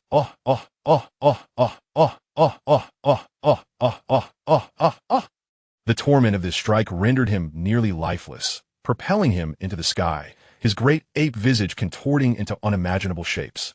Cast into the heavens, he plummeted back down, creating a vast crater in the ground, where the great ape Vegeta lay, seemingly lifeless. To everyone's astonishment, he rose once more, leaving even Goku dumbfounded, while Krillin and Gohan nearly fainted in disbelief. How could he still be alive after sustaining such damage? Had he activated some form of bloodlock? As the great ape Vegeta staggered upright, he locked eyes with Goku, mustering the strength to declare, "I will kill you, Kakarot." Just as he opened his mouth to gather energy for the super magic cannon, a rotund figure appeared, wielding a Japanese katana, and in an instant, executed a swift draw. Severing Vegeta's tail, Vegeta turned in shock, realizing his tail had been cut off, causing his power to wane as his form gradually reverted to its original state. His aura weakened further, leaving him feeble and vulnerable. Witnessing the perpetrator, Yajirobe, he charged forward, delivering a flurry of punches that knocked him to the ground, relentlessly pummeling him into unconsciousness before finally relenting. Vegeta retrieved a remote control to summon his spaceship, knowing he must flee or face death, intending to return and eradicate these pests when he regained his strength. At that moment, Nappa, in a weakened state, uttered, "Vegeta, save me. I am your loyal subordinate." Upon hearing this, Vegeta's eyes lit up in surprise, realizing that Nappa was still alive. Despite his broken neck, Nappa's condition provided a chance to delay until the ship's arrival. Vegeta, dragging his injured body, approached Nappa and extended his hand to lift him, stating, "Nappa, it is time to demonstrate your worth. I will not forget you, my loyal subordinate." Nappa, bewildered, suddenly grasped the implications, and his face betrayed terror as he struggled to escape, fully aware of Vegeta's character. With all his remaining strength, Vegeta hurled Nappa into the sky, gathering every ounce of energy to unleash a white energy wave aimed at Nappa. Nappa exclaimed in surprise, "Vegeta," but before he could finish, the white energy wave obliterated him into a cloud of dust, serving to obscure Vegeta's actions. Krillin exclaimed, "How despicable! To turn against one's own companions. What a fiend you are!" Sun Wukong was equally taken aback by this treachery, astonished that one would sacrifice their own allies merely to survive. Vegeta, cackling maniacally, declared, "As long as I can survive, every sacrifice is justified. I shall avenge Nappa. So prepare your necks for the retribution. Ha ha ha." He then vanished into the smoke, and suddenly, a circular spaceship descended from the sky. Vegeta swiftly entered it, activating the vessel to make his escape. Krillin attempted to pursue with a spirit bomb, but Sun Wukong restrained him. "We shall deal with that fellow another time. He will prove to be a formidable opponent, and I eagerly anticipate our next encounter," Sun Wukong remarked. Seeing Sun Wukong's resolve, Krillin chose not to press further. He approached Tang Xuanqing and helped him to his feet, carrying him on his back. The five of them remained in place, awaiting Bulma, who was coming to their aid with a plane. The Earth Defenders had suffered 4 casualties: Tianjin, Chaos, Yamcha, and Piccolo. With Piccolo's demise, the Earth Dragon also vanished, leaving those who had perished beyond the reach of resurrection, plunging everyone into despair. Tang Xuanqing was immediately taken to the hospital, his body swathed in bandages, resembling a mummy as he lay unconscious in bed. The remaining members gathered at Korin's tower to strategize. They ultimately concluded that a journey to Namek was imperative, as they needed to summon the dragon there to revive their fallen comrades. However, this required a spaceship. At that moment, Bulma recalled the 2 Saiyans who had previously invaded Earth. One of them was dead, and their spaceship remained on the planet, which could be utilized for their journey. Just then, a news broadcast interrupted the airwaves, reporting on the mysterious circular spaceship, providing the group with a glimmer of hope. In the following days, they devised a plan to acquire the vessel, stealthily transporting it with Bulma's ingenious intellect. Soon, they managed to secure it, and also recalled the spaceship used by the Demon King Piccolo during his initial arrival on Earth, deciding to repair it using existing materials and drafting a similar blueprint. Next came the selection of the team heading to Namek. Krillin, Son Gohan, Bulma, and Sun Wukong decided to wait for Tang Xuanqing to awaken before embarking on their journey, splitting into 2 groups. Chapter 19, The Minions of the Invader. Just as Krillin, Son Gohan, and Bulma boarded the spaceship once used by the Demon King Piccolo, preparing for their voyage to Namek, a new crisis emerged on Earth. A mysterious spacecraft appeared above the planet, piloted by a man clad in Vegeta's armor, who bore an uncanny resemblance to Sun Wukong. He had set his sights on this world to cultivate a tree of might, intending to consume the fruits it bore to enhance his own power and conquer other planets and the universe. In just a few days, Tang Xuanqing had healed from his injuries, and with the Saiyant's passive ability of revival from the brink of death, his combat power surged from 6102 to 7627. He donned the familiar Turtle School martial arts uniform once more and commenced a new phase of training. During this period, Bulma's parents, using the invading spacecraft and a ship that King Piccolo had arrived in as blueprints, constructed a vessel capable of flight and training within. This ship was intended for Goku and Tang Xuanqing to utilize when they journeyed to Namek. For the past few days, Goku had been engaged in gravity training inside, gradually enhancing his physical strength. His mastery of the Kaioken technique had escalated to 10 times its original capacity, resulting in a formidable increase in his combat power to 36,000. He had triggered the Saiyan near-death power-up buff 10 times during this training. Once Tang Xuanqing recovered, he entered the ship 6 times. Initially struggling to acclimate to the gravity, he gradually adapted over time. His capacity for the Kaioken technique also reached 10 times, while his body, which could barely withstand 4 times, later grew to 6 times. His combat strength surged from 7,627 to 16,779. During this time, he began to realize that he could enter the Oozuru state without the need for an artificial moon, a piece of exceedingly good news, as this state would amplify his power tenfold. Amidst this, news broke of a mysterious tree appearing throughout the nation, each one remarkably colossal. The mental state of Earth's inhabitants was deteriorating, and the areas of oasis and ocean were gradually diminishing. Upon learning this, Goku and Tang Xuanqing felt a sense of unease and promptly set out to investigate globally. They discovered that these enigmatic trees were absorbing the energy from the Earth. Furthermore, they sensed several powerful and malevolent presences not far from them. Surmising that there should be no other formidable beings on Earth apart from themselves, they proceeded to split up. When Tang Xuanqing reached the east, he encountered a peculiar figure, entirely crimson, clad in Vegeta's armor, sporting a small braid and a red scanner over his left eye. He could sense this individual's energy at 9,100. Beside him stood a diminutive figure with 2 heads, also adorned in Vegeta's armor and equipped with a green scanner over his left eye. This being appeared to be a conjoined entity with a power level of 7,600. The two soon detected the presence of others and turned to see what they assumed to be Earthlings. However, upon noticing the tail behind one of them, they quickly realized that the individual before them was also a Saiyan, albeit one of ancient lineage. Tang Xuanqing inquired, "Who are you? And why are you planting these strange plants on Earth?" The red-skinned alien replied with nonchalance, "I am Amando, and this is Ria's case. We cultivate the Tree of Might, which will bear fruit once it has drained a planet of its energy. Our leader, Dales, has already enhanced his power. I see your strength is commendable. Would you consider submitting to us?" Upon hearing the threat to Earth, Tang Xuanqing's expression darkened, and his combat power began to surge. The scanners of the two opponents began to blare incessantly before suddenly exploding. Tang Xuanqing coldly declared, "There is no need. I shall personally convey my greetings to your leader. You will forever remain in eternal slumber here." Amando and Liza Laques were instantly taken aback.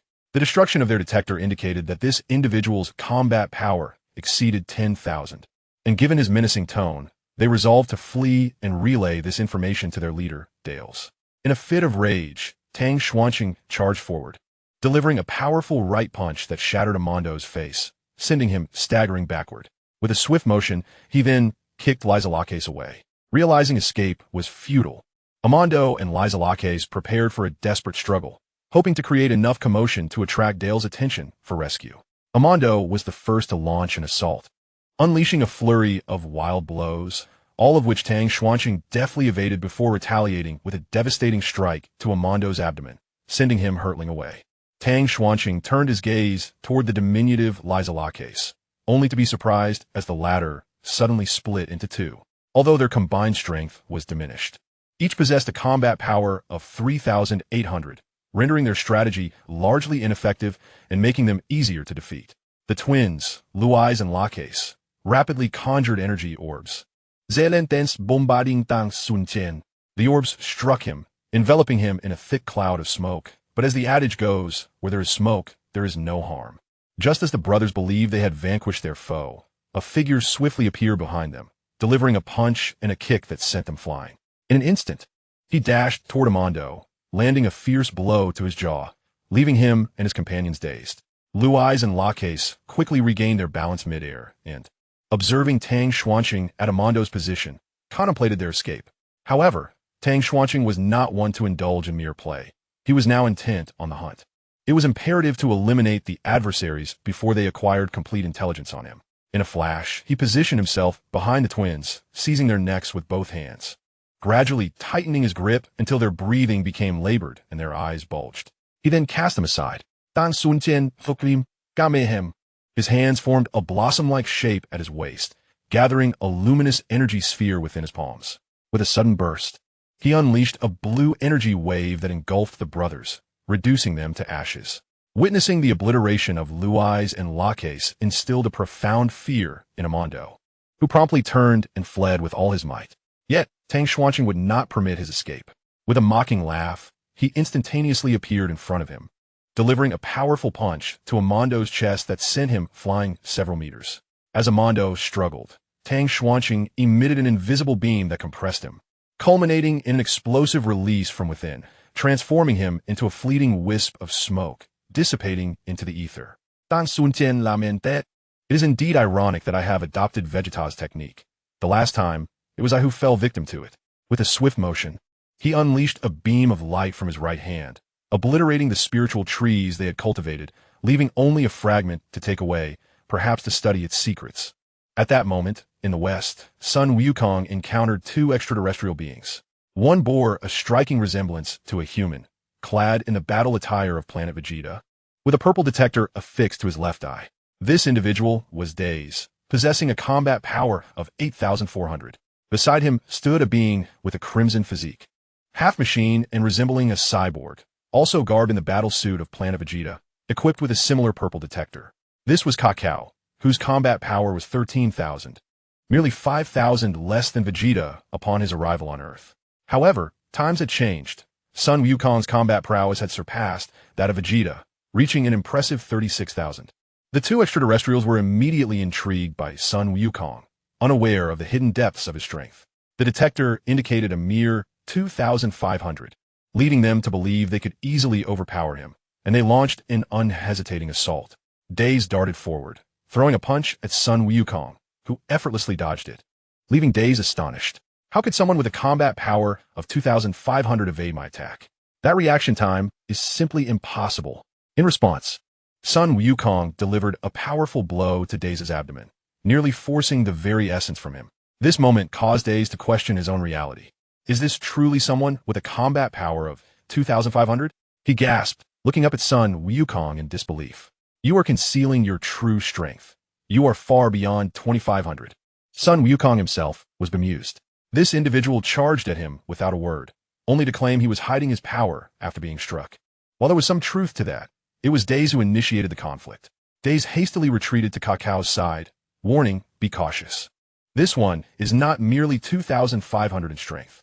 Kakao nodded in agreement, and the two gradually adopted a more cautious stance, preparing for battle. Sun Wukong, still perplexed, also assumed a combat stance, thinking if a fight is to ensue, then let it be. Days and Kakao, driven by their synergy as teammates, charged forth in unison. Sun Wukong deftly evaded their attacks, biding his time for the opportune moment. In a swift maneuver, Sun Wukong appeared behind Days, clasping his hands together to form a hammer and delivered a decisive blow to the back of Days' head, sending him crashing down.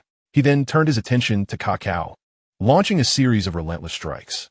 Despite Kakao's combat power of 13,000, he found himself on the defensive, as Sun Wukong's might now reached a staggering 36,000. Kakao's defenses began to falter under the onslaught, and Sun Wukong landed a heavy punch to his chest, breaking through his guard and causing him to cough up blood. At that moment, Days sprang from behind, gathering energy into a sphere and aiming for the back of Sun Wukong's head, but Wukong skillfully evaded the attack. Sun Wukong gazed at the despicable villain, a surge of fury igniting within him. In an instant, he unleashed his full might and charged forward, concentrating his power into his left hand, launching a punch that manifested the ephemeral silhouette of a colossal ape behind him. The villain, Days, was paralyzed with terror, his body pierced by Wukong, leaving a gaping hole in his chest as Wukong passed through him to reach his rear. Trembling, Days stammered, "You dare to kill me? Dales will not let you go." Wukong then formed his hands into a blossom-like shape, gathering energy in an instant. He unleashed a powerful wave of blue energy, obliterating Days completely, before turning his gaze towards his companion. Kakao, realizing escape was futile, resolved to fight with all his might. He amplified his energy, causing his muscles to swell dramatically, transforming his physique to over 2 meters in height, with his combat power soaring to 26,000 as he reached the 100th stage of energy enhancement. Wukong smirked derisively and declared, Kaioken. His aura shifted from white to red, augmenting his strength, speed, attack power, and defense exponentially, raising his combat power by 8,000 to a staggering 44,000.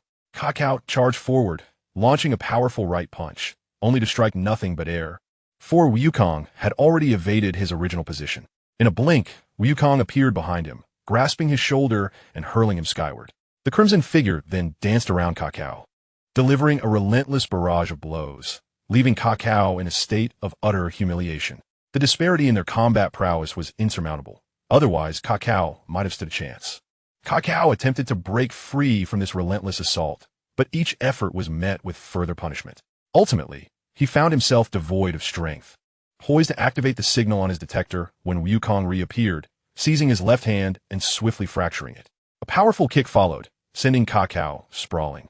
As Wukong raised his right hand, concentrating energy into a sphere, and unleashed a yellow energy wave that engulfed Kakao, eradicating him completely. Wukong then proceeded to dismantle the spirit tree, though this merely delayed the inevitable depletion of Earth's energy, for the area of cultivation was far too vast, necessitating a resolution at the source. At that moment, upon a towering tree, stood a figure clad in the battle attire of planet Vegeta, resembling Kakarot. This was Dales, the orchestrator of it all. He sensed the diminishing energy being absorbed by the spirit tree and pondered if something had gone awry with his companions. Noticing the absence of several of their energies, he detected two formidable auras emanating from distinct locations nearby. Dales muttered to himself, I never anticipated the presence of two such powerful beings on this planet. How rare. I hope these two make their way here swiftly. With that, Dales unleashed his energy, a formidable force erupting from his being. At this moment, Sun Wukong and Tang Xuanqing sensed an extraordinarily potent energy emanating from a particular location, prompting them to swiftly advance towards it. The source of this energy was none other than Dales. Chapter 20. Tang Xuanqing versus Dales. Tang Xuanqing and Sun Wukong arrived at a magnificent spiritual tree, where they beheld a figure clad in a battle suit reminiscent of Vegeta's, possessing hair strikingly similar to that of Sun Wukong, with a battle power of 23,000. Dale slowly turned around and remarked, You have finally arrived. Upon seeing his face, Sun Wukong was momentarily taken aback, as he bore an uncanny resemblance to him. In contrast, Tang Xuanqing was not particularly astonished, having already familiarized himself with Dales' appearance through prior research, which indicated that lower-class warriors often bore similar features, though this was not entirely consistent. Dales proposed, You two are quite formidable. Would you care to serve under me? Once we conquer the universe, I shall grant you half of the galaxy. What say you? Tang Xuanqing raised his right hand and unleashed an energy sphere that grazed Dales' cheek before crashing into the tree behind him, thus conveying his stance through action. Observing the obstinacy of the two, Dales ceased his entreaties and, in a fit of rage, charged at them. In response, Sun Wukong and Tang Xuanqing also lunged forward, resulting in a swift collision before they quickly retreated. Dales realized that, without consuming the fruit of the spiritual tree, he could defeat one of them, for the other possessed a battle power exceeding 30,000. He then produced a crimson fruit adorned with sharp protrusions. Just as he was about to take a bite, a voice rang out, Triple Kaioken.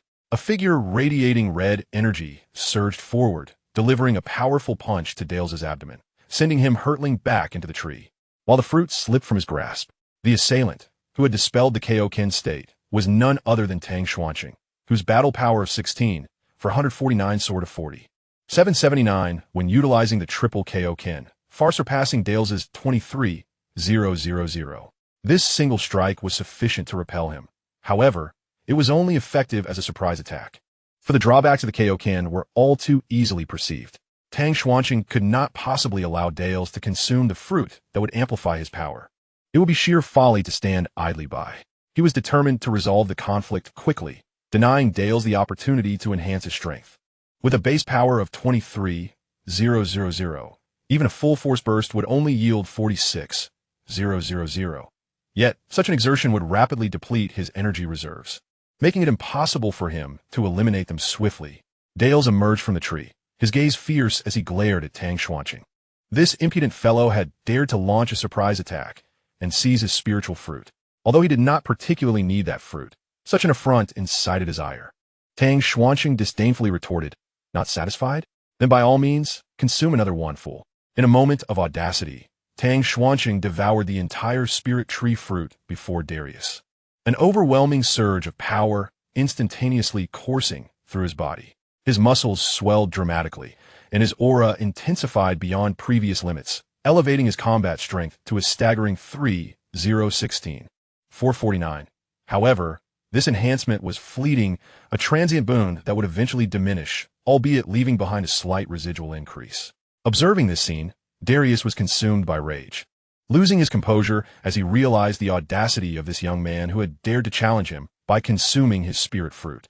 Infuriated, he too felt his muscles expand as his power surged to 100, his combat strength skyrocketing to 46,000, and he charged at Tang Xuanqing. With a fierce right punch, Tang Xuanqing struck Darius squarely on the face, sending him crashing back into the tree. Was this what 300,000 in combat strength felt like? Though not permanent, it was a sufficient temporary advantage. Sun Wukong stood dumbfounded, genuinely sensing the aura of 300,000 combat strength emanating from Tang Xuanqing. The potency of that seemingly trivial fruit was astonishing.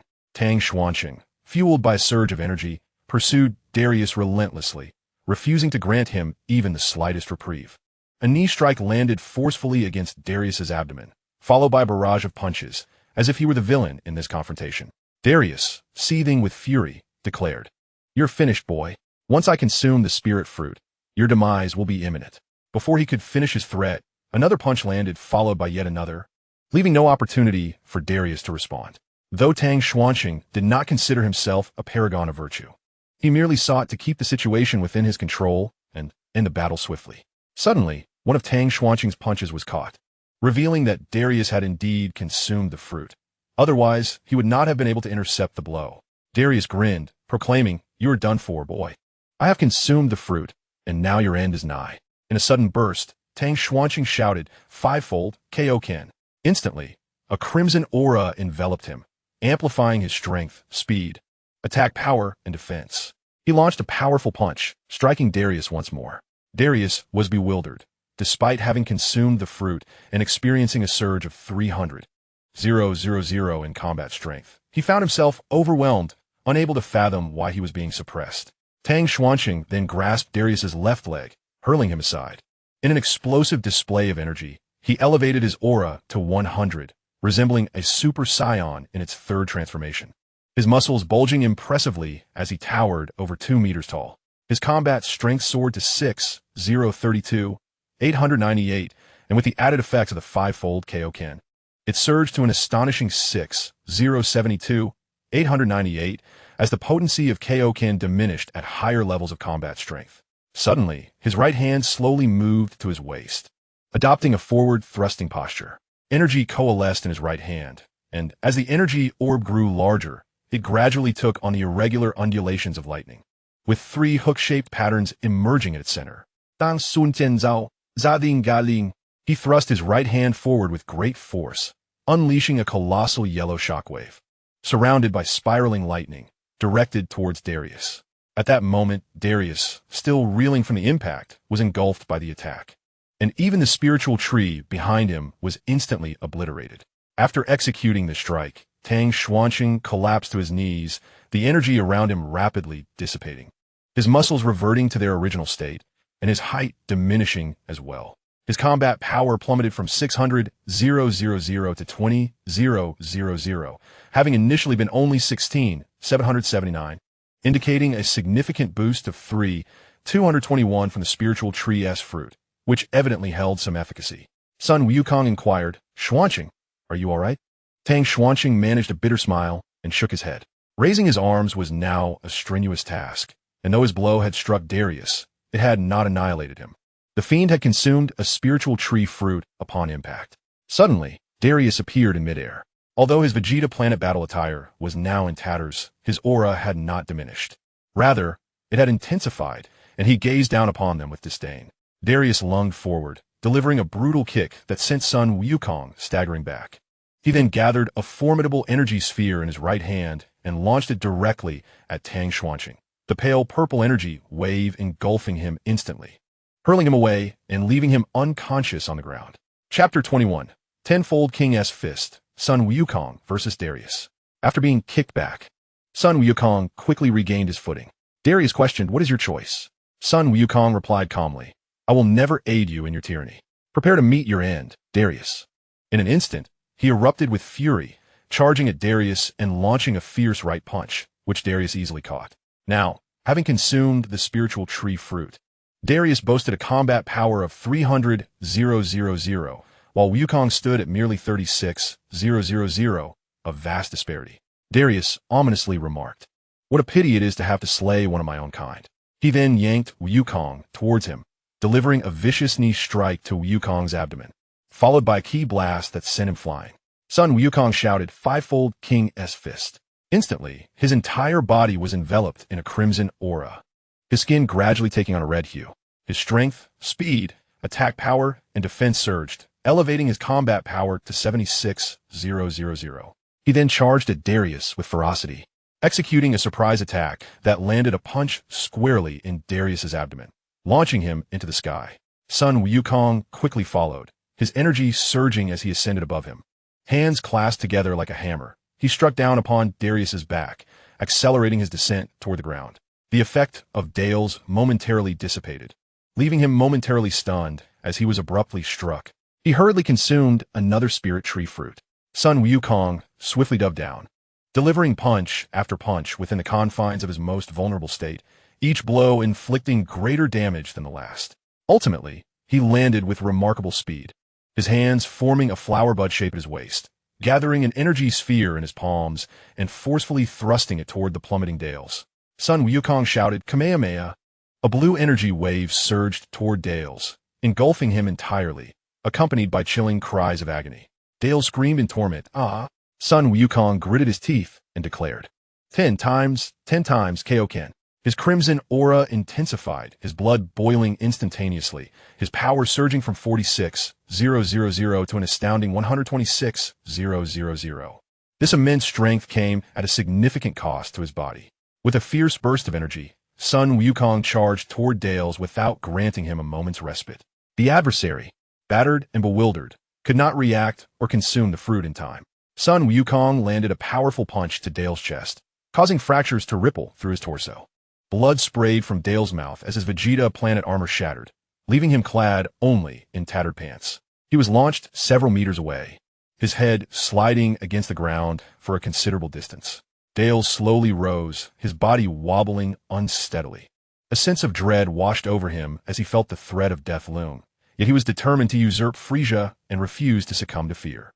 Sun Wukong, seizing the advantage, surged forward like an extreme combatant. Just as Dales grasped the spirit tree fruit, Sun Wukong was upon him, seizing his left hand and crushing it, causing the fruit to slip from his grasp and tumble to the ground. The severed hand deepened Dale's despair. Sun Wukong delivered a fierce knee strike, incapacitating him completely. Dales pleaded, "Spare me. I will remove the spirit trees and leave Earth. Grant me my life." Sun Wukong, momentarily swayed by his words, exited the tenfold Kyoken state, turning to check on Tang Xuanqing's condition. Suddenly, a pale purple beam pierced through Sun Wukong's left shoulder. As he turned, he retaliated with an energy wave aimed directly at Dales. In an instant, Dales teleported to the sky. In that fleeting moment, he consumed the spirit tree fruit, boosting his power to 300,000. Sun Wukong cursed, "Despicable, untrustworthy. I shall not let you escape. Prepare to meet your end, Dales." Suddenly, un intense aura érupted, and he activated the Kaioken technique at 10 times its usual power once more. His energy transformed into a crimson hue, and the flow of blood within him accelerated, causing his skin to take on a red tint, accompanied by surges of fiery energy enveloping his body. Darius sneered, declaring, "You're no longer my match. Having consumed the fruit of the spirit tree, I possess a combat power of 300,000, while you merely stand at a meager 100,000, an utterly futile endeavor." With a fierce determination, Sun Wukong charged at Darius, and the two engaged in a clash of fists, each blow landing with a resounding impact. However, neither could gain the upper hand, as they exchanged blows without one managing to land a decisive hit. As time passed, the burden of the Kaioken would soon overwhelm Sun Wukong's body, while Darius still had a considerable duration left for the effects of the Spirit Tree's fruit. Darius was the first to strike, landing a powerful punch to Sun Wukong's face, which sent him staggering backward. The impact forced Sun Wukong to relinquish the tenfold Kaioken state. Any assault from a stronger opponent would automatically negate this transformation, a significant flaw in the technique. Darius, noticing the change, appeared to have perceived the weakness of the Kaioken. Regaining his composure, Sun Wukong activated the Kaioken once more and surged forward, landing a punch squarely on Darius's face. In response, Darius seized his shoulders and delivered a crushing knee strike to his abdomen, causing Sun Wukong to revert from the Kaioken state. Following this, Darius brought his hands together and delivered a hammering blow to Sun Wukong's back, sending him crashing to the ground, creating a deep crater upon impact. Struggling to rise from the ground, Sun Wukong's Turtle School martial arts uniform was now tattered, and his energy dwindled to 36,000. The strain of the Kaioken left his muscles aching, rendering him incapable of utilizing it again in the near future. Darius chuckled. "Is this all you have, Sun Wukong? Speak your final words." In response, Sun Wukong raised a middle finger, likely having learned this gesture from Tang Xuanqing.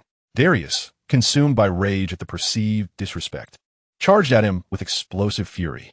He unleashed a barrage of energy blasts, all of which Sun Wukong effortlessly deflected with swift hand strikes. Yet these blasts served merely as a distraction. In an instant, Darius closed the distance and landed a heavy punch to Sun Wukong's face, sending him reeling once again. At that moment, Tang Xuanqing, who had been unconscious, finally regained his senses half an hour later, only to be struck by the flying form of Sun Wukong. Observing Sun Wukong in such a battered state, he contemplated the urgency of the situation. Slowly, he retrieved 2 items resembling earrings from his pocket. Indeed, they were the Patera earrings. After a brief moment of consideration, he shook his head. "No, it's not yet an emergency. I will save them for a more dire moment." Chapter 22. The Malevolent Saiyan. Tang Sunjian. Tang Xuanqing stowed away the Patera earrings, and at that moment, Sun Wukong also regained consciousness. The two quickly conferred before joining forces to take action. Tang Xuanqing instantly transformed into a state of fury, embodying the might of a colossal ape. His muscles swelled, his pupils turned a resplendent gold, and his hair stood on end, while his aura shifted to a vibrant yellow. His combat power surged tenfold, reaching an astonishing 200,000. He then crossed his arms and unleashed a powerful roar. Tenfold, King of Worlds' fist. A searing crimson flame erupted, enveloping the golden aura, and his skin took on a fiery hue. His strength, speed, attack, and defense multiplied, catapulting his combat power to an impressive 280,000. This was the utmost power he could unleash, though the repercussions of this surge remained uncertain. Dales was momentarily stunned. This young man could indeed transform. After his transformation, his combat power was only 100,000 shy of Dale's, who had consumed the fruit. Had he truly exerted his full strength earlier, the outcome would have been drastically different. With a sudden charge, Tang Xuanqing concentrated all his energy into his right leg and delivered a ferocious kick to Dale's abdomen. Though their combat power differed by only 20,000, this was a devastating strike fueled by 280,000 combat power, impossible to withstand, sending Dales flying. As Dales soared through the air, it felt as though his entire torso shattered. His internal organs shifted violently, and he coughed up blood upon crashing to the ground. Tang Xuanqing would not offer him another chance. Realizing he hadn't utilized his full strength earlier was a grave oversight. In an instant, he appeared before Dales, seized his tail, and hurled him skyward. Raising his hands above his head, he unleashed a powerful energy wave from his palms. Just as Dales regained his senses in midair, the energy blast struck him, resulting in a series of explosive detonations. Soon, a battered figure, reduced to tattered pants, plummeted from the sky and crashed to the ground, his fate uncertain. At that moment, Dales slowly rose from the ground, having endured a relentless assault from Tang Xuanqing. He had come perilously close to death. Realizing his earlier carelessness, suddenly, the air shimmered ominously as the familiar black Dragon Ball, the one-star ball, re-emerged, radiating an evil energy that began to corrode Dales. His body, now shrouded in shades of purple and glowing red eyes, was entirely under the influence of the Dark Dragon Ball's power. High above, Sun Wukong ascended, gathering his energy above his head, intending to obliterate this malevolent foe with a spirit bomb. This adversary was utterly wicked, and a spirit bomb at full strength could vanquish him. However, he needed Tang Xuanqing to stall for sufficient time. Once more, Tang Xuanqing surged forward, unleashing a right fist aimed squarely at Dale's face. But to his dismay, it bore no effect. Dales braced himself and absorbed the blow without significant injury. In retaliation, the malevolent Dales seized Tang Xuanqing's right hand and delivered a powerful punch to his chest, forcing him out of the tenfold king of worlds fist state and sending him stumbling back several meters. Tang Xuanqing charged forward once more, and in an instant, just as he was about to reach his target, he vanished, reappearing directly behind him. With outstretched hands, he unleashed a wave of energy that enveloped him entirely. Suddenly, from within the energy wave, a hand emerged, seizing Tang Xuanqing by the throat and forcefully slamming him to the ground, dragging him for several hundred meters before hurling him into the sky. Dales, with a single hand, released a massive kinetic wave. In midair, Tang Xuanqing had no choice but to quickly summon an energy barrier to defend himself. However, having been tainted by the power of the Dark Dragon Ball, he was now significantly stronger than the fruit of the spirit tree he had consumed. As the dust settled, Tang Xuanqing reverted to his normal state, his turtle school martial arts uniform already in tatters, now completely devoid of its upper garment. His body was covered in wounds. The energy barrier had shattered the instant it made contact, forcing him to endure the assault with his physical form. Sun Wukong intended to rush in to assist, halting the gathering of the spirit bomb, but he suddenly received a telepathic message from Tang Xuanqing. Continue, do not stop. I can still hold on. The spirit bomb is the only way to defeat this foe. Tang Xuanqing spoke slowly. If we were to fight, let it be fair. You should face me with the same dark powers. He consumed a fragment of the spirit tree he had collected earlier, and an explosive surge of energy erupted from him. Unbeknownst to him, a terrifying gravitational force emerged, disrupting the transmission of energy from the Dark Dragon Ball to the malevolent Dales, redirecting it back to Tang Xuanqing. The spirit tree, affected by this immense suction, lost many of its fruits, which flew towards him. Yet, as they neared Tang Xuanqing, they disintegrated into nothingness, transformed directly into power. In no time, the spirit tree was left bare, stripped of its fruits. At that moment, the wicked Dales came to a halt, sensing that his adversary possessed a similar dark power, mistaking him for a kin infected by the Dark Dragon Ball. Tang Xuanqing clutched his head in agony. The corruption of the Dark Dragon Ball clashing with the power of the spirit tree's fruit, emanating a dark crimson aura. His height and muscle mass increased significantly. His eyes became a fierce and vivid red, and his black hair cascaded down to his knees, wild and untamed. A sharp fringe adorned his forehead, and his appearance bore a striking resemblance to that of Super Saiyan 3. His brow and eyebrows remained unchanged, yet his hair reflected the classic black of purebred Saiyans. This was the form of the evil Saiyan. Tang Xuanqing unleashed an overwhelming surge of energy. A malevolent aura and dark crimson flames erupted from him, even startling Sun Wukong, who was gathering the spirit bomb in midair. Was this truly the Tang Xuanqing he once knew? With an icy demeanor, Tang Xuanqing declared, "Now I too possess dark power. Come, let round 2 commence." Instantly, the malevolent Dales sensed the murderous intent radiating from him and recognized that this individual was not his kin, preparing himself for battle. Tang Xuanqing surged forward in an instant, delivering a powerful right punch. The malevolent Dales met the attack with his left fist, and their fists collided, generating a fierce gust of wind. Clearly, their combat abilities were now nearly equal, with the enhancement of evil power lacking a precise measurement. Dales was the first to strike with a kick, which Tang Xuanqing deftly blocked with his left hand. The two remained locked in a stalemate, momentarily creating distance between them. In a sudden burst, Tang Xuanqing unleashed a black-red aura that split into 2 monstrous claws of malevolence, lunging towards Dales. One claw was evaded, but the other caught him, hurling him repeatedly to the ground. Suddenly, the Dark Dragon Ball's first star ceased its energy transmission and collided with Dale's chest, merging into him. In an instant, the malevolent power within him surged exponentially.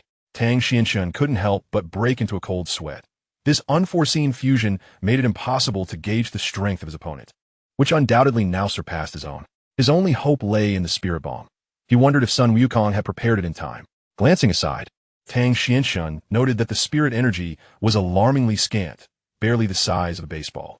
This scarcity was likely due to the spirit tree, which had siphoned nearly all the spirit energy from humanity on Earth, along with that of its flora and fauna, causing the gathering of spirit energy to be particularly sluggish. Sun Wukong cursed under his breath. Damn it. Why has it taken so long to gather such a meager amount of energy? Tang Xianxian sent a telepathic message. Try to borrow some energy from the spirit tree. I will hold on a bit longer. Sun Wukong nodded and began to sense the spirit tree, seeking to borrow additional energy to complete the spirit bomb. Chapter 23. The Evil Spirit Bomb. Tang Xianxian erupted with energy and charged forward, raising his right hand to deliver a punch. Dales managed to intercept it with one hand, but was still pushed back several meters by the force. The two then engaged in close-quarters combat, trading blows in a raw exchange. Dales initiated the assault with a punch, which Tang Xianxian blocked with his right hand, quickly countering with a left jab that struck Dales in the abdomen, sending him flying. In an explosive surge, Tang Xianxian's body was enveloped in black-red flames, elevating his energy to the pinnacle of 100. His muscles swelled, and he towered over 2 meters, the vibrant black-red aura around him intensifying. He resembled a cannonball as he charged at Dales once more, unleashing a torrential barrage of punches that landed with resounding force. Even with the amplified malevolent power from the fusion with the Dark Dragon Ball, Dales found himself momentarily subdued under the relentless onslaught. Tang Xianxian seized the malevolent Darius by the head with one hand and hurled him into the sky. In an instant, he followed suit, delivering a barrage of powerful punches without affording his opponent a moment to retaliate. However, even in a state of complete exertion, the consumption of energy was alarmingly rapid. Yet, without such relentless offense, he could not hope to subdue this adversary, for only the spirit bomb could annihilate him completely. Suddenly, the Dark Darius erupted with a ferocious energy. Breaking free from Tang Xianxian's grasp, he gathered dark energy in both hands and unleashed a black-yellow energy wave towards the horizon. Simultaneously, Tang Xianxian concentrated his own dark power, bringing his hands together in a prayer-like gesture, compressing the energy before thrusting it forward, releasing a black-red energy wave. The two energy waves collided with tremendous force, both combatants intensifying their energy output. As they drew closer, the waves compressed further, sparking with lightning, teetering on the brink of collapse, a terrifying spectacle. In a flash, Tang Xianxian and the wicked Darius evaded one another, and the two waves, pushed to their limits, exploded with a resounding force, sending plumes of dust into the air. Darius unleashed a surge of black flames, his muscles swelling and his physique expanding significantly, becoming a formidable figure, his body taut with sinewy strength, embodying a frenzy as his aura intensified dramatically. With no alternatives left, Tang Xianxian resorted to his ultimate technique, the Kaioken, despite its evident drawbacks. At this stage, amplifying his strength further with the power of the great ape was not feasible. He could only attempt the Kaioken. He declared 10 times Kaioken. In that moment, he crossed his arms and then flung them wide open, erupting in a blaze of crimson flames that enveloped the black-red aura beneath him. His skin glowed a fiery red, enhancing his strength, speed, attack power, and defense exponentially. Although it was impossible to quantify his battle prowess accurately, it was sufficient to confront the evil Darius.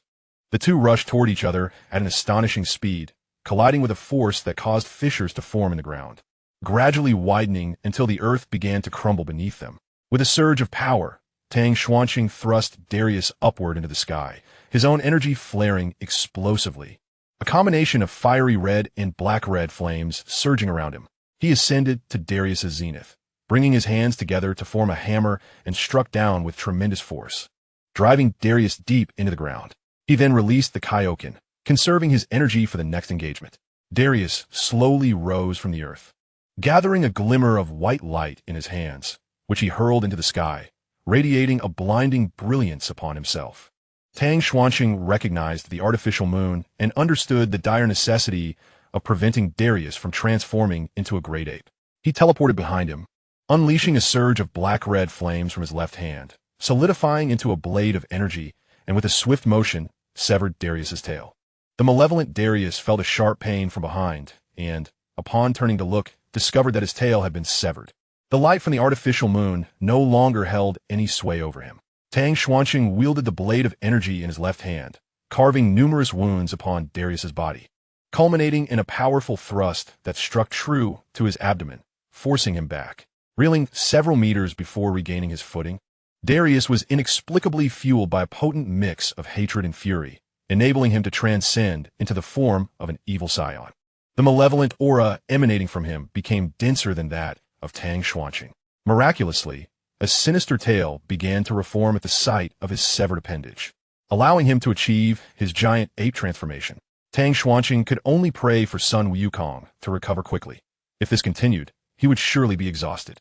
The Dark Dragon Balls incessantly supplied Darius with energy while he remained depleted, leading to a widening gap in their powers over time. At this moment, Darius's physique began to swell, morphing into a towering figure resembling an ape, reaching a staggering height of 15 meters, with a potent and overwhelming malevolence. What a farce! You deceitful wretch, with infinite energy and the ability to break through in battle. What kind of game is this? Despite his complaints, evasion was not an option. A single strike could leave him gravely wounded, if not fatal.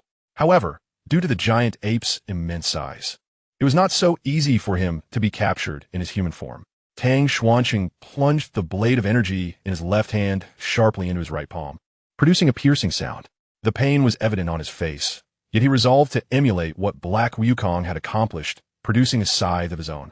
With a sudden motion, he withdrew his hand, revealing a massive scythe of crimson and black, exuding an aura of darkness and malice. He rested it upon his shoulder, exuding confidence. He then unleashed a dark energy slash, striking the evil giant ape directly, though it did not leave a visible mark. The impact was sufficient to send Darius stumbling backward.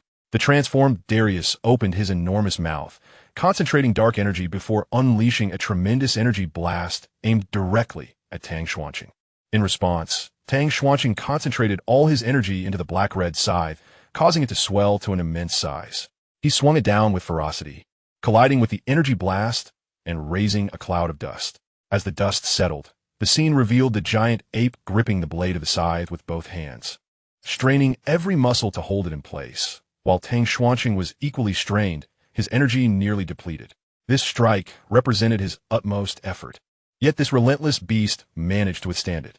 At that moment, a colossal blue circular energy sphere ascended into the sky, a gift of abundant vitality borrowed from the spirit tree by Sun Wukong. Sun Wukong called out, "Xuanqing, get out of the way." Tang Xuanqing promptly released his grip, causing the energy scythe to dissipate as he swiftly retreated to Sun Wukong's side. Sun Wukong forcefully swung both hands downward, directing the massive blue energy sphere towards the malevolent giant ape, Dales. To their astonishment, Dales caught it with his bare hands, leaving both Tang Xuanqing and Sun Wukong momentarily stunned. Wasn't the energy blast specifically designed to combat evil? How could it possibly be caught? At that moment, the dark dragon orb on Dales' chest unleashed a wave of dark energy, corrupting the once blue energy sphere into a blackened form that exuded an overwhelming aura of malevolence and darkness. A foreboding sense settled upon the two. Could it be an evil energy blast? With a sudden surge of strength, the transformed Dales pushed the tainted energy sphere back towards them. Tang Xuanqing instinctively shoved Sun Wukong aside, bracing himself to absorb the impact of the evil energy blast. He was propelled several hundred meters, leaving a massive crater in his wake. Yet the blast did not dissipate, as Tang Xuanqing resisted it with all his might. Sun Wukong attempted to rush to his aid, only to be seized by Dales, who relentlessly tormented him. Due to the lingering energy of the evil science within him, Tang Xuanqing could withstand the dark energy blast to a certain extent, preventing an immediate explosion. This meant he could absorb the energy for his own use. But whether his body could endure the strain remained uncertain. The anguished cries of Sun Wukong echoed in his ears, a stark deviation from the original narrative, filling him with frustration. Determined, Tang Xuanqing began to absorb the power of the malevolent energy blast, engulfing himself within it. As time passed, the energy sphere gradually diminished, revealing his form, which flickered with red lightning and displayed a terrifying muscular definition.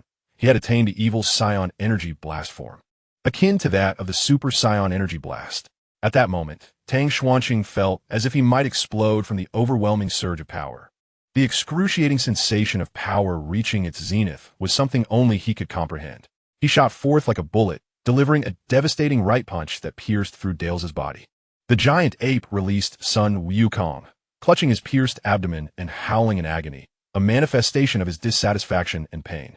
Seizing Dale's tail, Tang Xuanqing hurled him skyward, unleashing a surge of black and red energy that enveloped him completely, a consequence of absorbing the evil energy blast power. With hands shaped like a flower bud at his waist, he gathered a colossal black and red energy sphere in his palms. Dan Sun Tianzao, Duen Tifon, Avu Kamehem.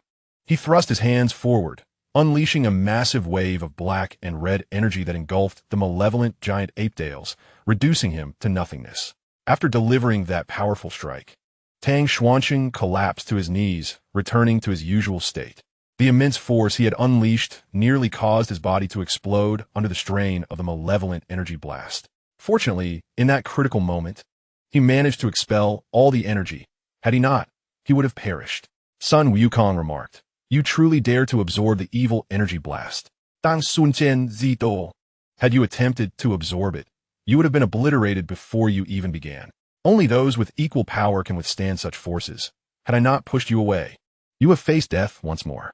As they spoke, both chuckled, with Sun Wukong helping the kneeling Tang Xuanqing back to Bulma's home. In times like these, they relied on the ingenuity of the brilliant inventor's father, utilizing advanced technology to ensure their swift recovery, for they still needed to journey to Namek. With Dales vanquished, the remaining spirit trees planted on Earth dissipated, restoring a fleeting peace to the planet. Chapter 24, A New Crisis Approaches. Time passed, and a week after Sun Wukong and Tang Xuanqing defeated Dales, Earth fell under a mysterious black mist, plunging it into a state of perpetual night, devoid of any sunlight. Following their previous battle, Sun Wukong emerged unscathed, thus avoiding the activation of the Saiyan near-death resurrection glitch. His power level remained at 36,000.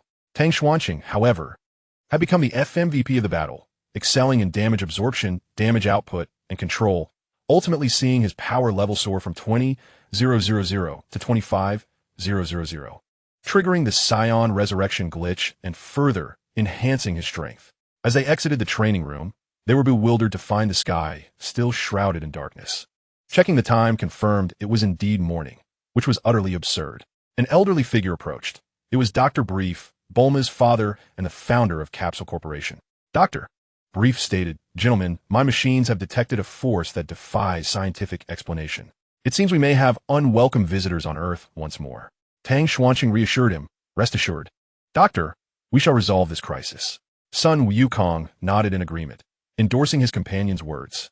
The two then attempted to sense their surroundings, as they were currently the only formidable presences on Earth. Should they detect any additional powerful energies, it would confirm that the night's events were linked to those forces.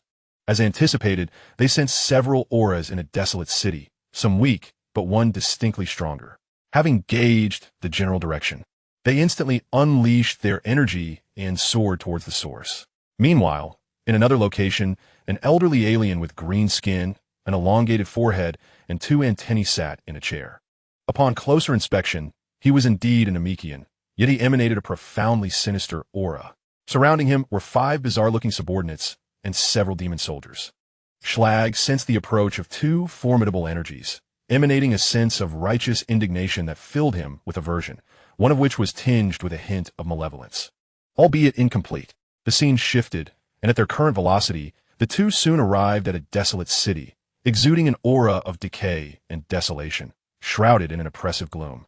As they gently descended from the sky, a chill ran through them, evoking a palpable sense of trepidation. "Dan Suntian Inquit, Wukong." Does this place seem like it has been abandoned for ages, or does it appear to be the result of human destruction? Sun Wukong replied slowly. "It is difficult to ascertain. Many matters cannot be easily concluded."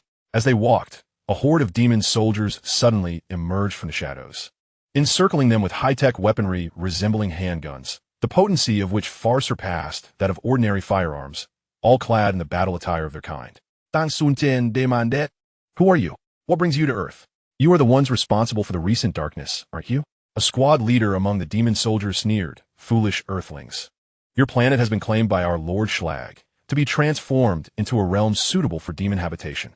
You should consider yourselves fortunate to be part of an inferior civilization being reshaped by a superior one."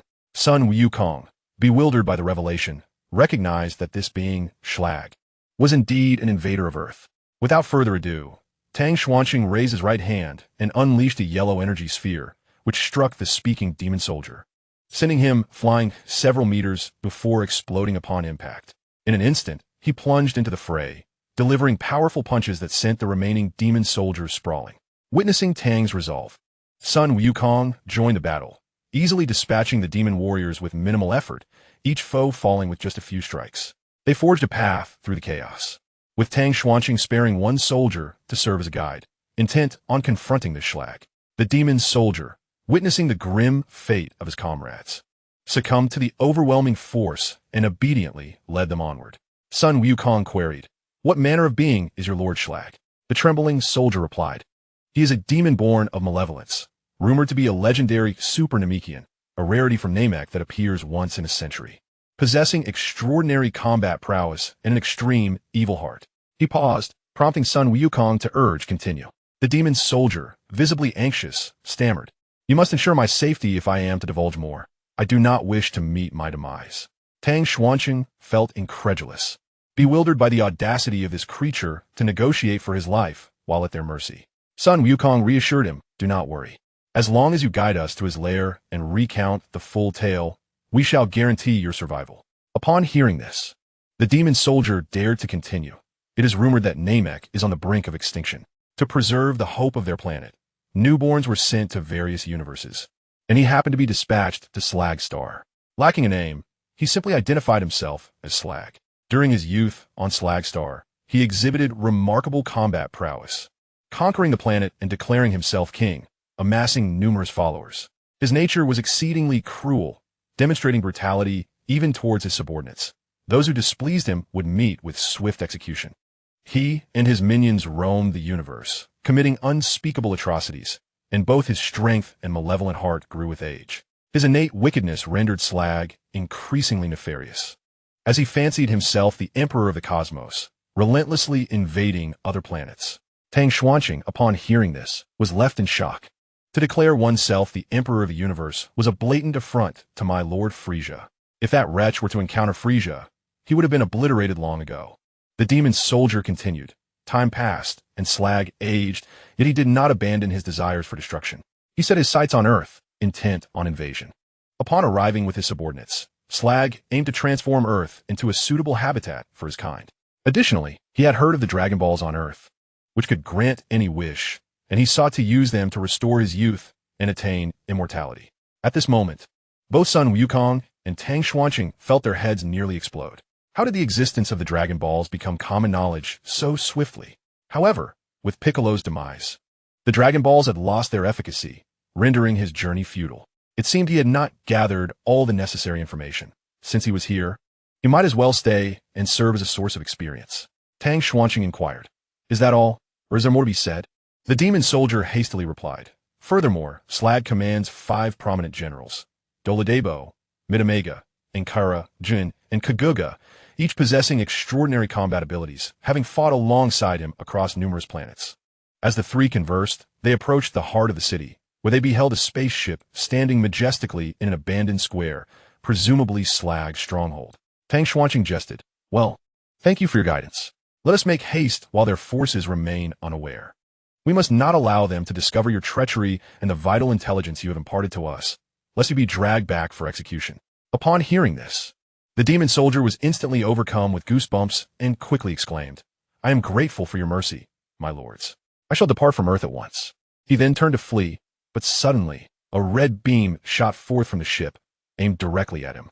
Sun Wukong swiftly intervened, deflecting the attack, for he had promised to ensure the soldier's survival and could not go back on his word. The demon soldier paused, and seeing Sun Wukong uphold his promise, quickened his pace to avoid disrupting their battlefield. At that moment, 5 peculiar individuals of varying sizes emerged slowly from a spaceship. Undoubtedly the 5 generals who had accompanied Slag in his conquests across the cosmos. Chapter 25. The 5 Generals of Slag. Among them, one figure, short and stout, was adorned with yellow skin, his face bearing the marks of past conflicts, emanating a fierce demeanor, with piercing green eyes and slight spines protruding from his body. He sported a pair of moderately sized bat-like wings, clad in the battle attire of the Demon Clan, complete with shoulder armor. This was Doladebo, possessing a combat strength of 17, 000. Beside him stood a diminutive figure, resembling a child of 5 or 6 years, enveloped in a robe of arcane fabric. Most striking were his large, red eyes. He was known as Kaguya, with a combat prowess of 13,000. Another individual, with robust limbs and a posture akin to that of a primate, supported himself on the ground. His pale green skin and toad-like visage, complete with sharp spines and large yellow eyes, were complemented by a pair of Demon Clan trousers and shoes, leaving his upper body bare, showcasing his remarkably muscular green physique. He was Metamaga, boasting a combat strength of 19,000. Next, a tall figure appeared, seemingly human but with skin of a sandy hue. He had an attractive face, yellow eyes, pointed ears, and a mane of yellow hair, adorned with 2 sharp horns on his forehead. Clad in demon battle attire, he wore protective bracers and combat boots, and draped a green cloak over his shoulders. He was Ankyra, with a formidable combat strength of 23,000. Lastly, there was a figure with orange skin, equally tall, resembling a berserker with a physique that was impressively muscular. His face bore a striking resemblance to a green demon, with long red hair cascading down his back. He donned tight trousers, bracers on his arms, and battle shoes. His name was Jiyuan, with a combat strength of 21,000. Dang Sun Tian Yin Guit. Are you the 5 generals accompanying Shrag in his cosmic conquests? Doladebo responded first. You ignorant earthlings are being offered an opportunity. Submit to King Shrag, and he shall not treat you poorly. I can sense that your aura is quite strong. Sun Wukong retorted, dream on. Leave Earth at once, and I shall spare your lives. The expression of the 5 darkened upon hearing his words. Their lack of recognition demanded a more forceful approach. Jiyuan charged forward in an instant, throwing a punch at Sun Wukong, who effortlessly caught it, leaving Jiyuan utterly astonished. Though he sensed great strength from Sun Wukong, it seemed he was not superior. Unbeknownst to him, the 2 before him were adept at concealing their true energy, only revealing a fraction to appear weak, leading him to underestimate them and charge recklessly toward his demise. Sun Wukong suddenly yanked him forward, delivering a fierce knee strike to his abdomen, causing turmoil within him. He then seized Jiyuan's red hair and hurled him back to the position of his 4 companions. The remaining 4 gradually assisted the fallen Jiyuan, bewildered by the combat prowess of the 2 before them. They could only sense about 2,000 in combat strength from them. How could they have so easily incapacitated Jiyuan, who possessed 21,000? Tang Xuanqing inquired, will you step aside now, or shall we force you to the ground? Upon hearing this taunting remark, the 5 adversaries erupted with an intensity that unleashed their true combat prowess, ranging from staggering 10,000 to 20,000, intent on annihilating the 2 ignorant earthlings before them. Sun Wukong remarked, Xuanqing, I shall take on 3, leaving the remaining 2 to you. Dang Sun Jian, with a hint of resignation, replied, such greed, well, better 2 than none. In an instant, Kajegadon utilized his superhuman abilities to propel Tang Xuanqing into the air. The 5 adversaries split into 2 teams. 3 confronted Sun Wukong, while the other 2 engaged Tang Xuanqing, thus dividing the battlefield into the heavens and the earth. Sun Wukong faced off against Doladebo, Maidamaga, and Ankila, while Tang Xuanqing confronted Jiyuan and Kajegadon. In the aerial arena, Tang Xuanqing coolly remarked, you truly underestimate me, little one. He then unleashed a formidable aura that momentarily unnerved Kajegadon. Seizing this opportunity, Jiyuan charged forward with explosive energy, swinging his massive fist toward Tang Xuanqing. The latter quickly raised his left hand to block, his body recoiling a few steps, for he possessed a combat power of merely 25,000, while Jiyuan was only 4,000 below him. As Tang Xuanqing prepared to counter with a right punch, he found himself once again immobilized. Realizing it was Kajegadon who had ensnared him with his powers, Jiyuan capitalized on this moment, landing 2 swift punches, one to Tang Xuanqing's face and another directly to his abdomen, followed by a kick that sent him sprawling. Tang Xuanqing spun through the air, barely regaining his composure, a metallic taste of blood lingering in his mouth, indicating the effectiveness of the recent assault.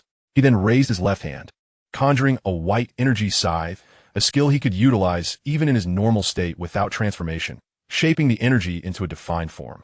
With renewed vigor, Tang Xuanqing surged forward, wielding the energy scythe and unleashing a series of energy slashes aimed at the 2 assailants. Jiyuan crossed his arms to defend, yet the energy slashes still inflicted various wounds upon him, causing blood to spray forth. Kajegadon suddenly felt a chill creep down his spine. Turning abruptly, he found Tang Xuanqing had appeared behind him. The target was not Jian, but rather him. By eliminating the weaker opponent, he could diminish the control on the battlefield and focus entirely on the other. With a swift motion, Tang Xuanqing cleaved Kajegadon in half with his energy scythe, then gathered energy in his left hand, unleashing a yellow energy wave that obliterated the remnants into dust. He then turned his gaze toward Jian, the next adversary to be dealt with. By the time Jian comprehended the situation, he was aghast to discover that his comrade Kajegadon had been effortlessly dispatched, leaving no trace behind. The realization hit him. An individual who could eliminate someone with a combat power of 13,000 in an instant must possess a power far exceeding his own. At this moment, he harbored thoughts of retreat, intending to flee. Yet how could he possibly escape so easily?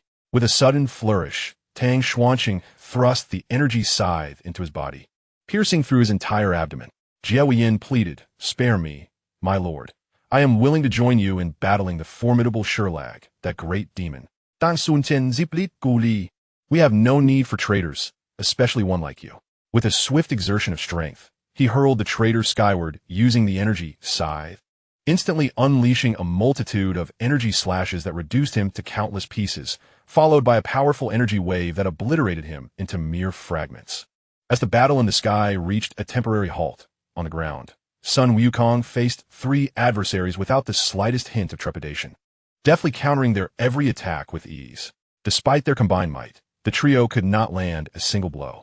In an instant, Doladebo retreated, pointing his right finger at Sun Wukong, gathering energy to unleash a piercing wave. Observing this, Sun Wukong swiftly evaded, while the other 2 pressed forward relentlessly. Just as Doladebo was about to launch another surprise attack, a decisive energy slash cleaved him in 2, his body collapsing to either side in an explosive burst. The other 2 turned just in time to see Doladebo had been dispatched, the assailant none other than Tang Xuanqing, who had just concluded his aerial confrontation. Seizing the opportunity while the 2 were momentarily stunned, Sun Wukong retaliated with a series of punches and kicks, driving them back. Ankura, witnessing the demise of Kaguga, Jiawen, and Doladebo, suddenly conceived a malevolent thought, yearning for survival. Only my Dama believed naively that their combined strength could vanquish the 2 opponents. Ankira forcefully shoved my Dama forward, concealing an energy bomb upon him. My Dama angrily exclaimed, "Ankira, what are you doing? Together we can defeat the enemy." Ankira sneered, "Fool, go to your death. Buy me time to escape." Sun Wukong sensed something amiss. An ominous energy emanated from behind my Dama, akin to a ticking bomb. Realizing this, he hastily retreated.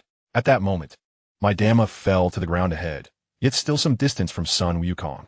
Suddenly, he grasped the implication of Ankira's words. His body began to swell uncontrollably. "Ankira, you will die a miserable death," he screamed, and as those words escaped his lips, his body erupted, transforming into a vast cloud of dust that obscured Sun Wukong's vision. However, high above, Tang Xuanqing remained unaffected by the smoke and spotted Ankira attempting to flee. From within the spacecraft, a crimson beam shot forth, piercing directly through Ankira's body. Stunned, he realized all his actions had been observed by Shurlag. The moment the red beam penetrated him, his body expanded and then exploded, a tragic irony in being annihilated by his own master.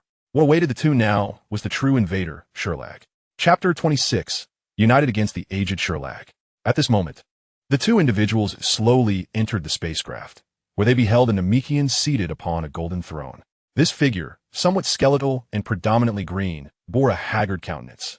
Clad in the traditional yellow and purple attire of his kind, adorned with a red scarf, gloves, and shoes, he emanated an aura of malevolence. Despite the seemingly frail appearance of Tang Xuanqing and Sun Wukong, they did not dare to underestimate their adversary. The wickedness radiating from him was palpably genuine, devoid of any pretense. Shurlag spoke slowly, addressing them. "You must be the indigenous inhabitants of Earth. Pledge your allegiance to me, and I shall lead you to dominate the universe." Tang Xuanqing contemplated whether to inform him that the Dragon Balls on Earth were no longer functional, rendering his journey futile and perhaps costing him his life. Sun Wukong retorted bluntly, "Dream on, Shurlag. Depart from Earth with your ship." Rising from his throne, Shurlag unleashed a surge of black energy, the essence of evil spreading rapidly as he propelled his frail form forward. He struck Sun Wukong with a powerful punch, sending him hurtling out of the spacecraft and with a swift kick, he similarly expelled Tang Xuanqing before leaping out to join them. The battlefield transitioned outdoors, where Sun Wukong and Tang Xuanqing floated in the air, observing Shirag who had followed them. It seemed he possessed the capability to dispatch both of them simultaneously, indicating his combat prowess likely surpassed theirs. The original narrative had claimed he wielded power on par with Frisia, though that was in his youthful form. In his current state, resembling a flickering candle in the wind, his strength might be diminished, yet he remained formidable. In an instant, Tang Xuanqing charged forward, raising his right fist to deliver a fierce blow, only to have it effortlessly blocked by the aged Shirag with his left hand. Sun Wukong soon joined the fray, merging his feet to execute a powerful kick to Shirag's waist, propelling him backward.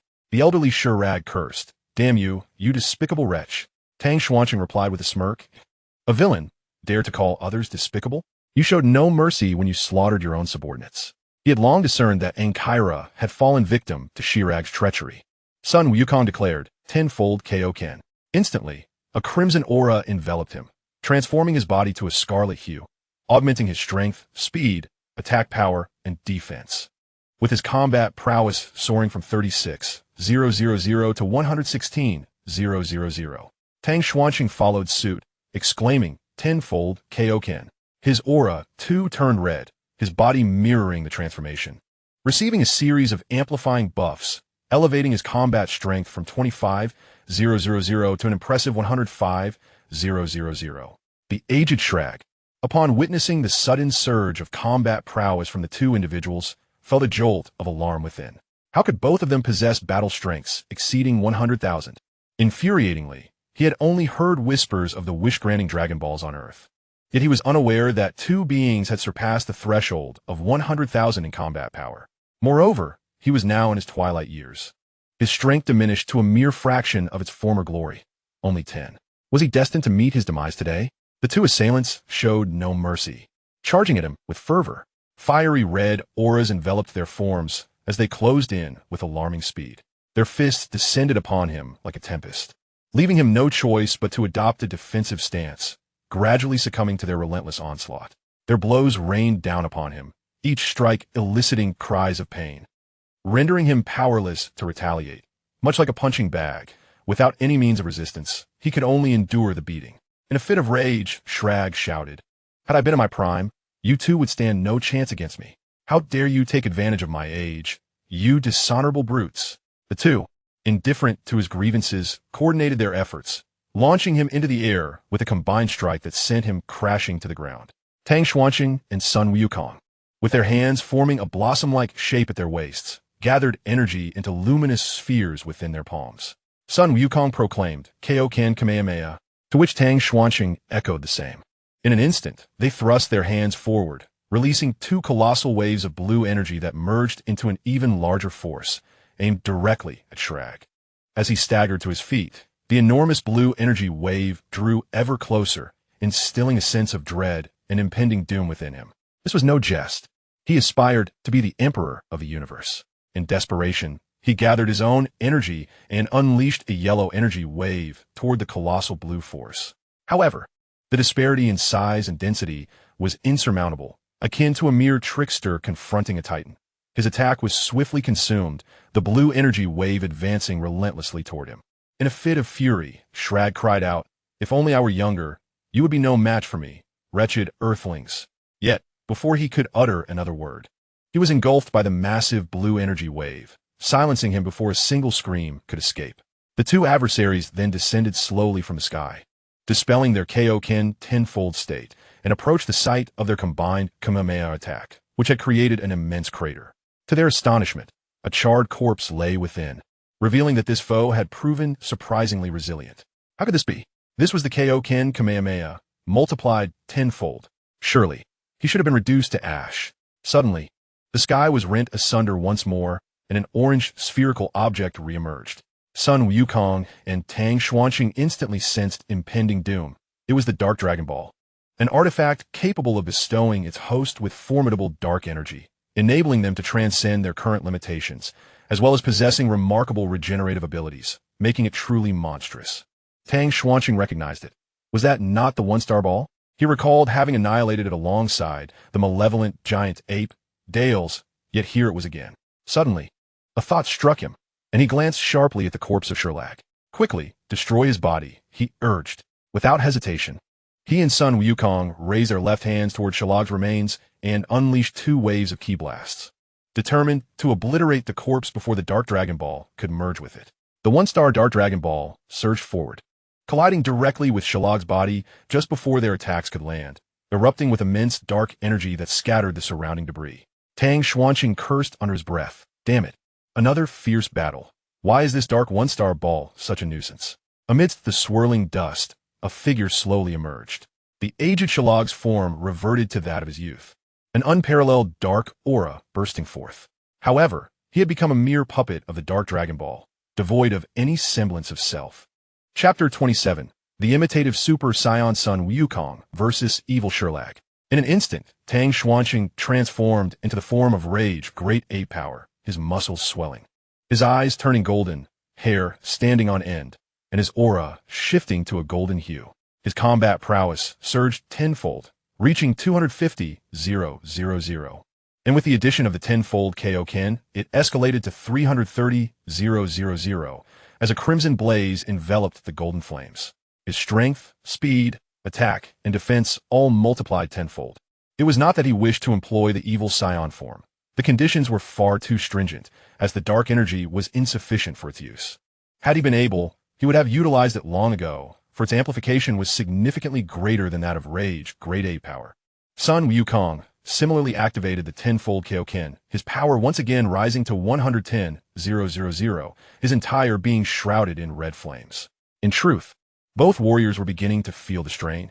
It was the second time they had activated the tenfold Kaioken, and doing so twice within a single day was taxing, even if their bodies had reached the threshold for utilizing the technique.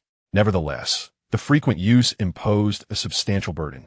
Evil Sherlag smiled faintly, unleashing a torrent of energy, delivering 2 punches directly to the midsections of Sun Wukong and Tang Xuanqing.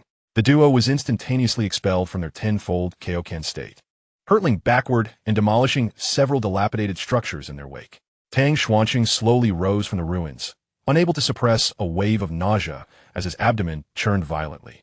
The force of that blow had been tremendous, instantly ejecting both from their heightened state. Sun Wukong lost consciousness, for the power of evil Sherlag far surpassed that of his aged form. The malevolent Shrag surged into the dilapidated city with astonishing speed, soaring into the sky while unleashing a barrage of energy blasts indiscriminately across every corner of the urban landscape. Unable to locate his target, he resorted to annihilating everything in sight.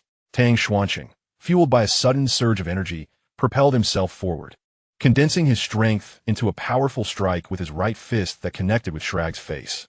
The impact merely caused the villain's head to shift slightly, his expression remaining unchanged.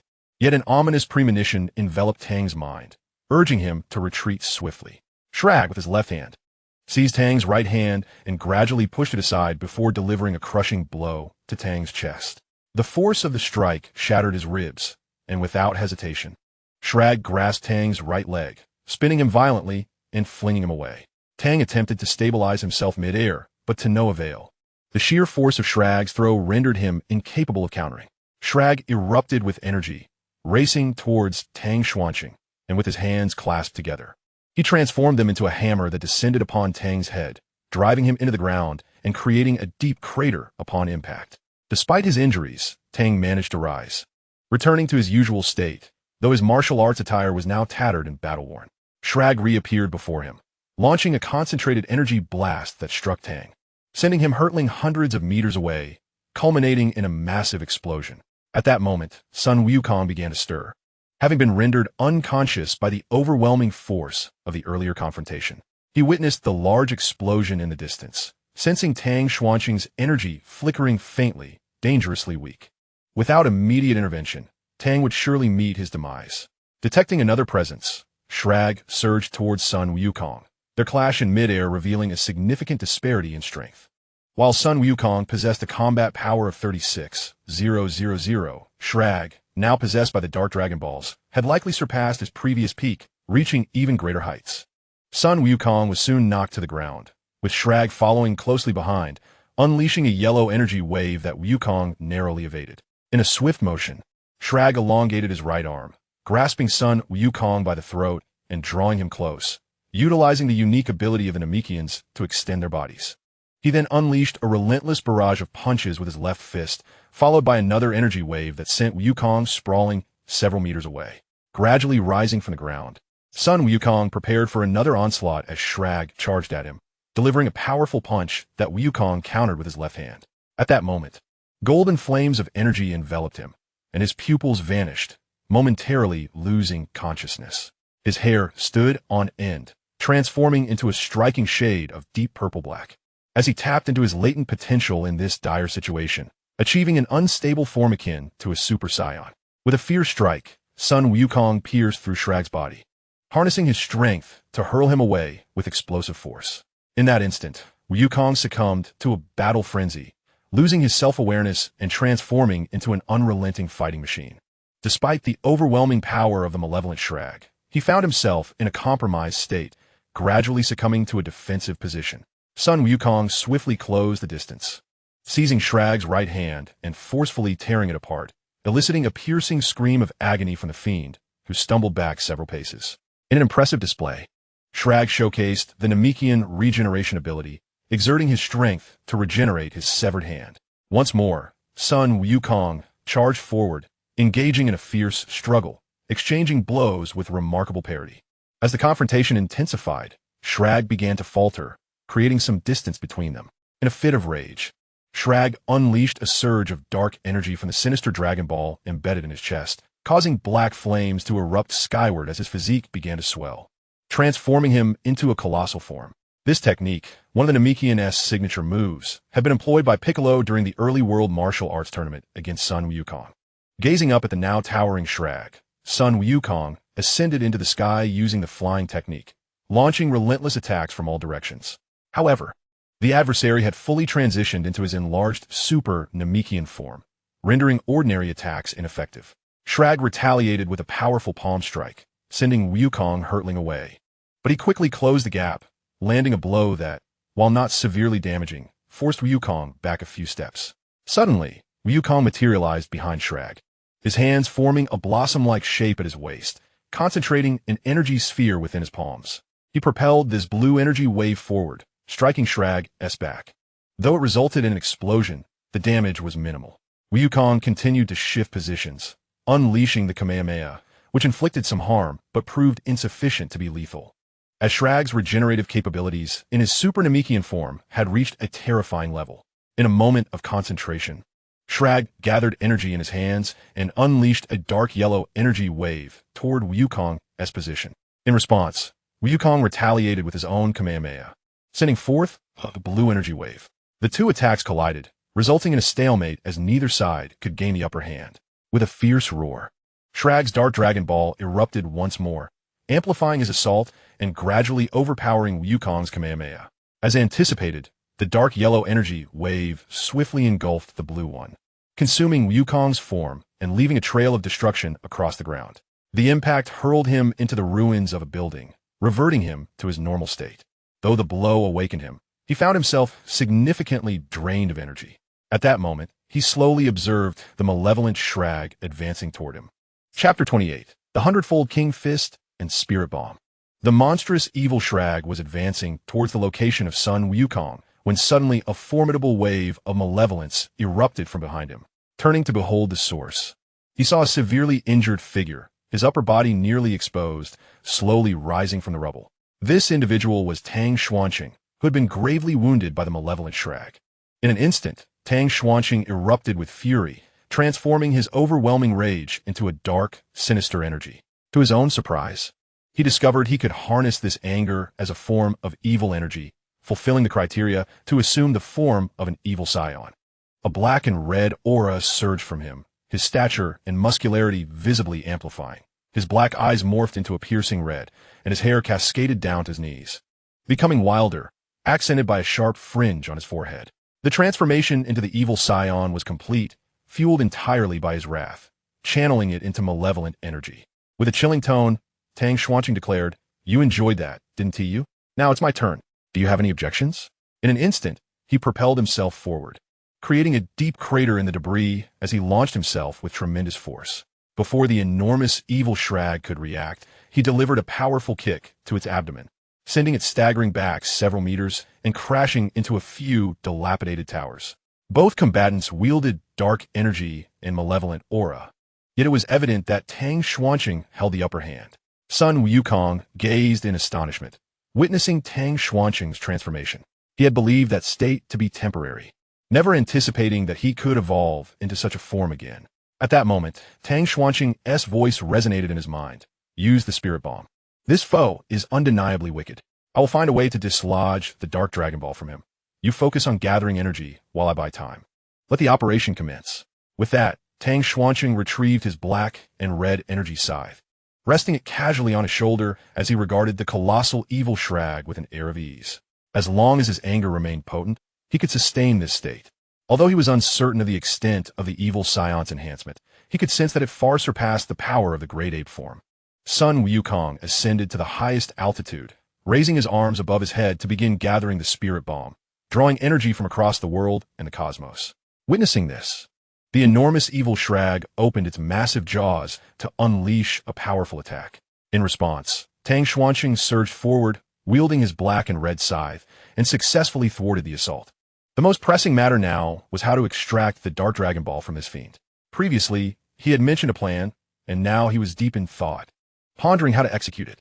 Suddenly, an idea struck him. The separating technique from Spirito, a skill birthed from Vegeta's training under Elder Pibarat on the planet Yardrat. This technique could forcibly release absorbed energy and dissolve assimilation, fusion, and merging. However, the manga merely indicated that the technique could be learned, without detailing the training process or its application. Knowing the name alone was insufficient for mastery.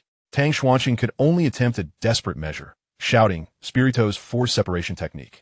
He then brandished the black and red energy scythe in his hand and charged towards the formidable evil Shrag, delivering a slashing attack. However, the strike merely pushed the creature back without achieving the intended separation, indicating a clear failure. Perplexed by the mishap, he was suddenly struck down by the massive evil Shrag, crashing into the ground and creating a deep crater. The creature then relentlessly bombarded the pit with a multitude of energy blasts, attempting to obliterate him. The area erupted in smoke and the sound of explosions. Yet within the confines of the Dragon Ball universe, one often escapes the smoke but no harm principle, though not always. From the swirling dust emerged two colossal black and red claws, swiftly ensnaring the neck of the enlarged evil Shrag and pinning it to the ground. The other claw fiercely gripped the Dark Dragon Ball, the one-star Dragon Ball on its chest, attempting to pry it free with brute force. Tang Xuanqing slowly ascended from the smoke. It was evident that the previous attacks had inflicted substantial damage upon him. In a surge of energy, he charged forward, wielding his scythe to unleash wave after wave of black and red slashes, relentlessly striking the giant evil Shrag.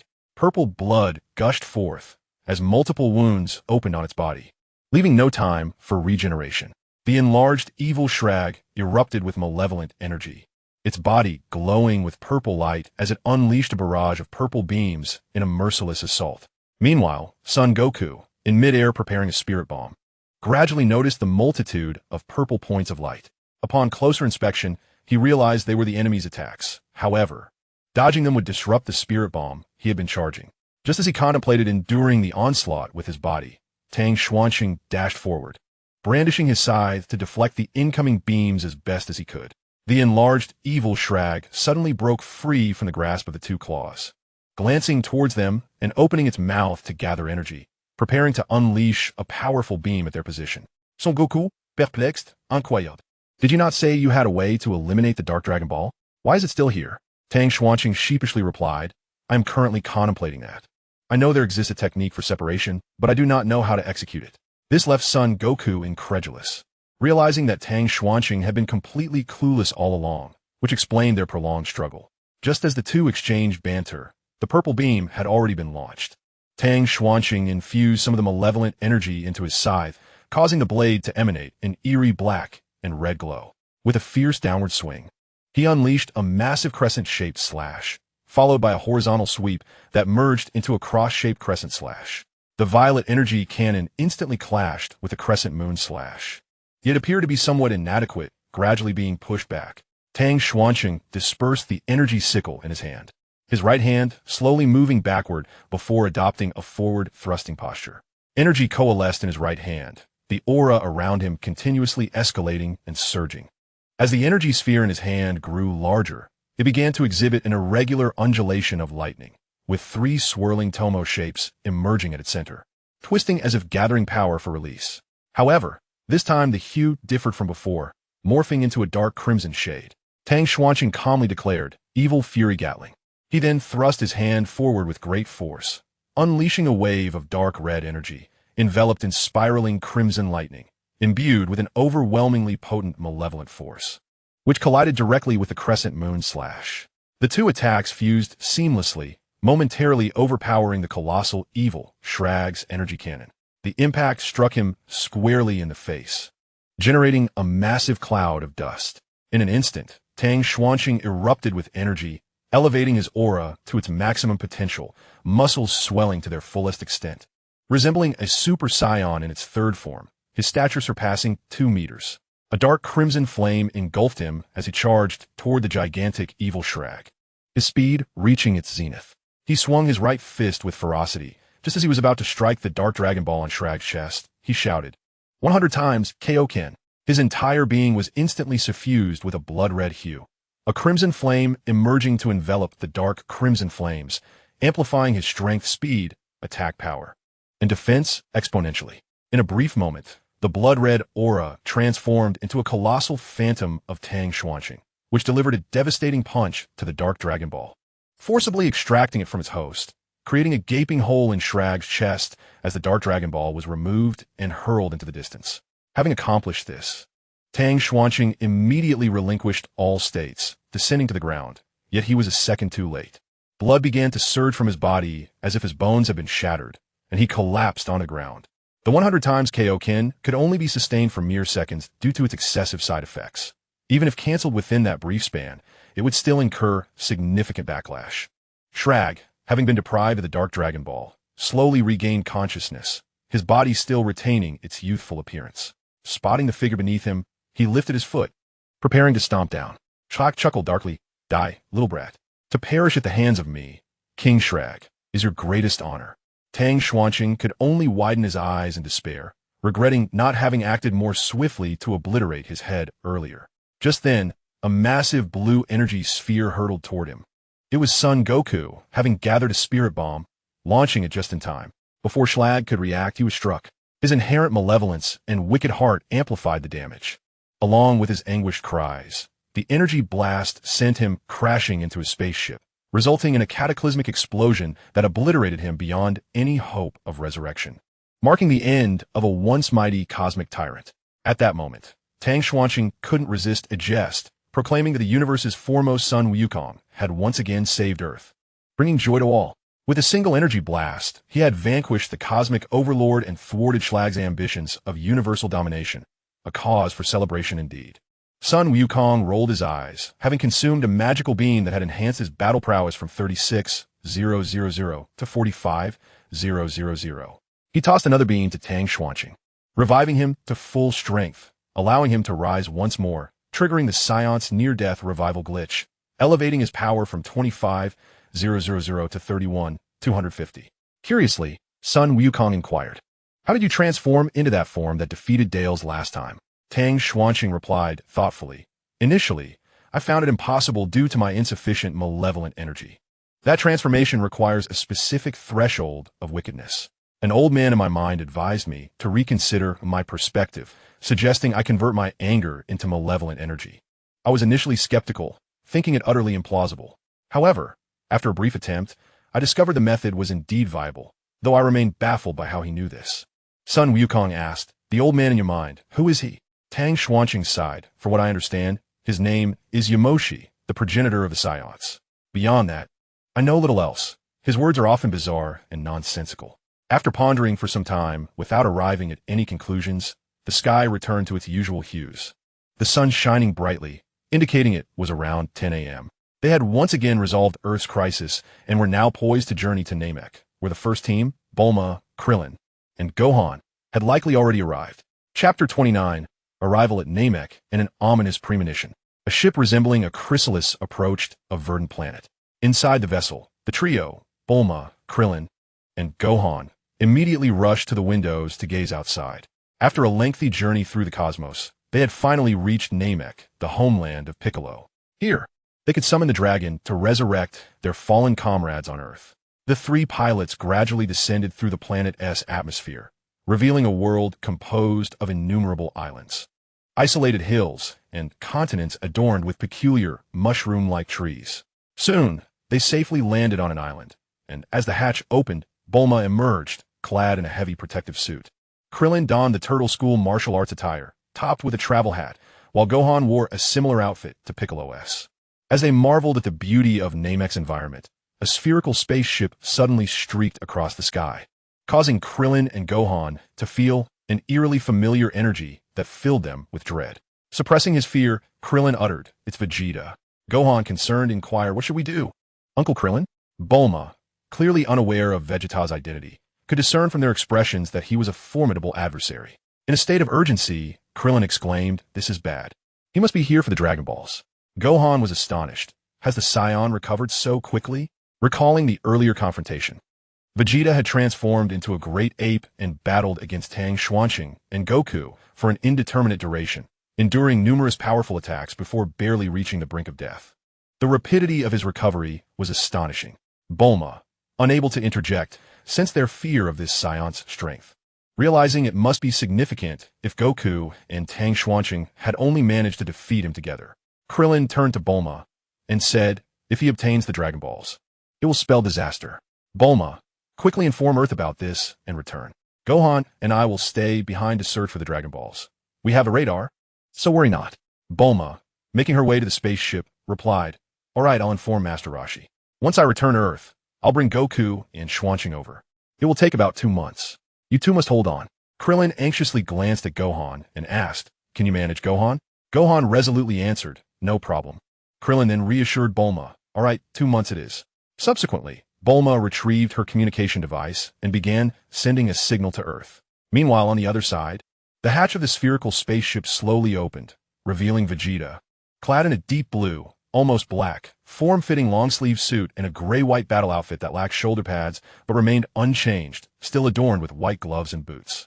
Vegeta muttered to himself, "Frieza, I will not allow you to obtain the Dragon Balls. He must have already realized my betrayal and will surely kill me. With my current strength, I cannot defeat him. I must first secure the Dragon Balls to fulfill my wish for immortality." He then donned a red scouter to detect Frieza's location and assess any unusual areas before erupting with energy and soaring off toward a specific destination, leaving the spaceship behind. At that moment, back on Earth in the Kame house, Master Roshi exclaimed in surprise, "What? Oh, I see." Bulma replied, "Please notify Goku and Xuanqing to come as soon as possible.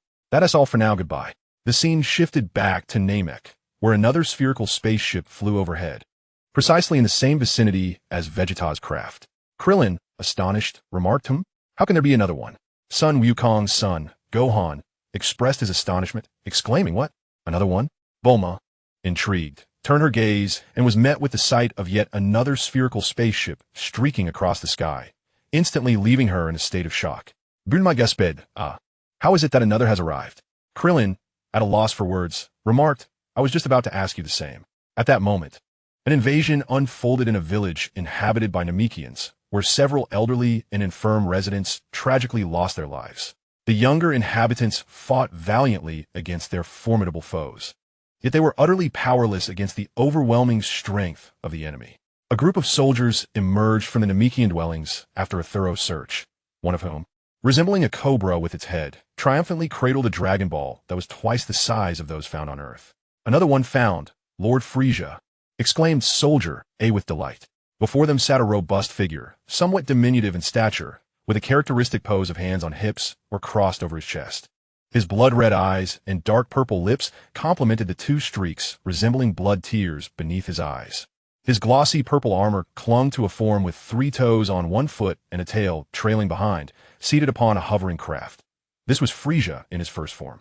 Flanking Frieza stood 2 formidable subordinates. One, with pink skin and protruding spikes on his head and arms, was corpulent and clad in a battle uniform, known as Dodoria. possessing a combat strength of 22,000. The other, with green hair and a fair complexion, was well-proportioned and donned battle attire, named Zarbin, with a combat strength of 23,000. Excellent. We have already located 3, Frisia stated with satisfaction. Zarbin then spoke with a measured tone. Lord Frisia, Vegeta has defected. Frisia replied, I am aware. Ensure you hold on to it, Dodoria. That rascal Vegeta is also in pursuit of this artifact. Understood, Dodoria affirmed. It was evident that Frisia had long been aware of Vegeta's defection, remaining unfazed, cognizant that Vegeta sought the Dragon Balls to fulfill his wish for immortality and revenge. A testament to the enduring hatred stemming from his annihilated race. A remarkable feat of restraint. Frisia mused to himself. What a splendid pawn he would have been. Alas, the question remains, how shall I deal with the treacherous Vegeta? Zarbin suggested, leave this to Koi. They have always been at odds with each other, and with their respective strengths, Vegeta will have no advantage. Moreover, Koi has already landed on Namek. At that moment, the hatch of the circular spaceship gradually opened, revealing Koi. A figure adorned in purple skin with 2 prominent protrusions atop his head, clad in a battle suit and equipped with a scouter. Koi, with a combat strength of 19,000, had been dispatched to hunt down Vegeta. Koi fiddled with his scouter and declared, Vegeta, where do you think you can flee? Watch how I, Koi, will deal with you. At the other side of the Earth, Sun Wukong and Tang Xuanqing were fully prepared to enter the large spherical spacecraft constructed by Bulma's father, Dr. Brief. Inside, there existed a gravity training system among various training facilities. The two promptly boarded this remarkable vessel capable of flight and training, setting their course for Namek. Before their departure, they made sure to bring ample senzu beans from Master Roshi, ensuring all was ready for their impending encounter with the Namekian tribe. Chapter 30. Soldiers of the Frisia Force. At this moment, Bulma, Krillin, and Gohan had yet to recover from their astonishment upon witnessing 2 such spacecraft, and the energy emanating from those within was anything but weak. Bulma spoke first. All right, I will return to Earth. Take care, everyone. I will soon bring Wukong and Xuanqing along. Krillin hurriedly called out to halt Bulma, causing her to stop abruptly. He turned to Gohan and asked, what should we do? Gohan, should we head back to Earth? Gohan, surprised, replied, huh? Krillin quickly explained, there are too many enemies. I'm indifferent, but if something were to happen to you, Gohan, that would be troublesome. Gohan responded, but if we do that, the Dragon Balls will. Krillin, anxious, interjected, as for the Dragon Balls, let them have this one. We can deal with it next time. Bulma interjected, what if they, like Piccolo before, managed to kill the Eternal Dragon? Krillin was momentarily rendered speechless by her retort. At that moment, Gohan seemed to sense something, instantly becoming alert. Uncle Krillin, someone is approaching. Krillin finally reacted, exclaiming, ah!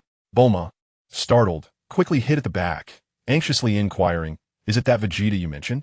Krillin replied slowly, no, it's not Vegeta. The energy of the approaching individual is considerably weaker. 2 figures were gradually drawing near. One resembled a large human male with 2 horns protruding from his forehead, while the other appeared to be a dinosaur-like creature, albeit without a tail, his left arm modified into a laser cannon. Both were clad in the battle attire of the Frisia Force.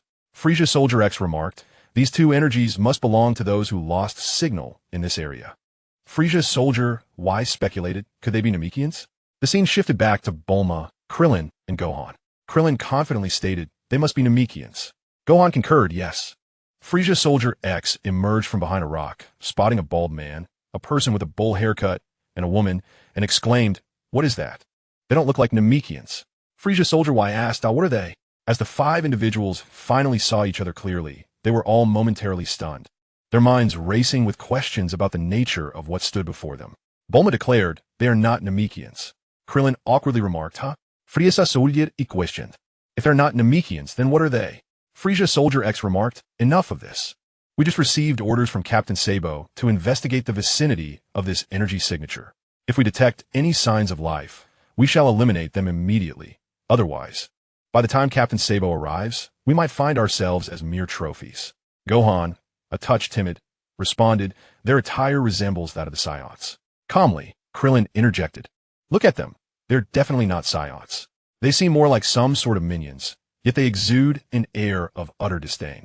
Gohan, vigilant, added, indeed, they hardly seem like allies. At that moment, Bulma, terrified, had retreated to a safe distance, fearing that the impending battle would ensnare her as well. As someone devoid of combat abilities, Her presence on Namek was solely due to her concern that the two might struggle with piloting the spaceship. It was her first venture beyond Earth, and she never anticipated encountering such peril, with death now a distinct possibility. Across from them, Frisia soldiers X and Y floated in the air, clearly proficient in flight techniques. Krillin warned, "Gohan, hold your breath and gather your strength." "Understood," Gohan replied. Suddenly, the sensor of Frisia's soldier Y beeped, and dismissively, he stated, "Just a bunch of powerless trash. They appear to be ordinary travelers." Frisia's soldier X declared, "If they manage to escape, it would be utterly embarrassing, and we might face Captain Sabo's wrath. Let us destroy their spaceship first." "Agreed," replied Frisia soldier. He then raised his left hand and, with a swift motion, fired a laser from his palm, instantly puncturing the spaceship, rendering it nearly inoperable. Bulma barely leaped aside, narrowly avoiding the blast. Krillin and Gohan gasped in unison, shouting, "The spaceship!" At that moment, words were futile, the damage was done, and repairing the vessel would undoubtedly take an eternity, sealing their fate of not returning. Frisia soldieri tontit, unfortunate souls. Who told you to arrive here at such a time? Krillin, with a hint of anger, urged, "Gohan, let your energy loose. These foes mean us no good. We must resolve this swiftly and depart before reinforcements arrive." Frisia's soldier Y derisively remarked, "Did you hear that? This group with power levels barely above 5 dares to boast." Frisia's soldier X laughed heartily. "They claim we are the unwelcome ones." Krillin shouted, "Let the battle commence." Gohan echoed, "Right." With that, Krillin wore a sinister grin, while Gohan maintained a serious expression.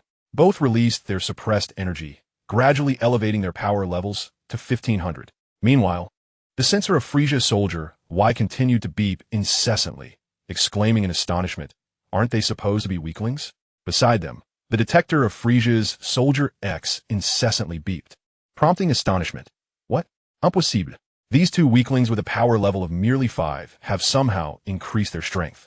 With two swift sounds, whoosh, whoosh, Frisia's soldiers X and Y were suddenly rendered invisible to the eye, clearly oblivious to the concept of evasion. In an instant, the two figures materialized before them, startling the soldiers into inaction.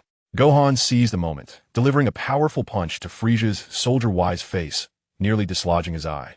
Krillin followed suit, executing a kick that struck Frisia's soldier X squarely on the chin, shattering several of his teeth. The two were effortlessly sent flying, plunging into the waters of Namek, while the other two gracefully landed after a brief spin in the air. Krillin gave Gohan a thumbs up, exclaiming, "Well done." Gohan reciprocated with a thumbs up of his own, replying, "Indeed." Bulma, in a fit of rage, lamented, "What is there to celebrate? The spaceship is destroyed." Frisia, with a sigh, remarked, 1500? It matters not. I shall leave it to the minions." He then set off with Dodoria, Zabon, and the remaining Frisia soldiers to search for the Dragon Balls of Namek. Meanwhile, back with the trio, Bulma was weeping over the wreckage of the spaceship, crying, "It's all over. We'll never return to Earth." Krillin interjected, "Bulma, we should leave now to avoid stronger pursuers." Gohan concurred, "Yes, I sense several unusual energy signatures. They might belong to the companions of those two. We should hide and observe." With a bag in hand, Krillin suggested, "Perhaps." Gohan, also carrying a bag, added, "Maybe the Namekians can help us repair the ship." Bulma, offering a bitter smile, replied, "You two are truly optimistic." At that moment, two figures stood facing each other, poised for an impending battle. Chapter 31. The Mighty Power of Vegeta. At this juncture, Koi had caught up with Vegeta, though it was apparent that Vegeta had been waiting for him, ready to strike him down. Koi, with a sinister grin, declared, Hey, Vegeta, it's time for us sworn enemies to settle our scores. Since you have betrayed Lord Frisia, I shall cleanse the ranks for him." Vegeta, unfazed, retorted, "You wish to fight me? Allow me to show you the skills I acquired from the Earthlings." Koi scoffed, "Humph, just look at your pitiful power level. You're finished, Vegeta. One trip to Earth, and you've diminished your strength. Don't worry, I'll make your end a peaceful one. By the way, what did you learn from the Earthlings?" "The art of retreat," Vegeta slowly replied. "It is the ability to control my power at will." "You are doomed, Koi." Koi, curious, inquired, "What do you mean by controlling power? Is that merely a fantasy before your demise?" Vegeta gradually elevated his aura, speaking softly, "You may as well keep an eye on your detector. I no longer require such a device." Instantly, Koi's detector began to emit a rapid series of beeps. As Vegeta's combat power surged from 1,000 to 2,000, then 5,000, 10,000, 20,000, and finally resting at 24,000, surpassing Koi by a significant margin. Suddenly, Koi's detector exploded, unable to fathom the magnitude of the power it was measuring, resulting in a catastrophic failure. At that moment, Frisia was also informed and recognized that Vegeta's strength had dramatically increased, yet he remained unperturbed, as he deemed 24,000 insufficient to pose any real threat. Koi, taken aback, exclaimed, "What? Your power was once comparable to mine. How could it have increased so drastically? What sort of sorcery is this?" Vegeta, with a touch of generosity, replied, "Since you are destined to perish, I suppose there is no harm in sharing. I acquired this power through my life and death struggles on Earth. Fool, while you languish in Frisia's shadow, how can you hope to compare with me? Now that you are aware, prepare to meet your end." Koi, sensing his impending doom, quickly attempted to appease, Wait, Vegeta. I have a splendid idea. We can negotiate. I have long harbored discontent towards King Frisia." Vegeta retorted, "Do not attempt to deceive me. Your words are utterly repugnant. You merely seek to buy time until Zarbin and Dodoria arrive. With such a formidable power unleashed, others will certainly take notice. You are doomed today." Koi persisted, "You must believe me, Vegeta. Although we have always been at odds, I share your disdain for Frisia. Together, we could defeat Zarbin and Dodoria, and afterward, we can confront Frisia." Vegeta's power continued to swell, compelling him to conclude this battle swiftly before devising a strategy against Zarbin and Dodoria, Frisia's loyal minions. Koi, drenched in sweat, implored, No. Trust me." At that moment, he was covertly gathering energy in his hands, preparing to ambush Vegeta.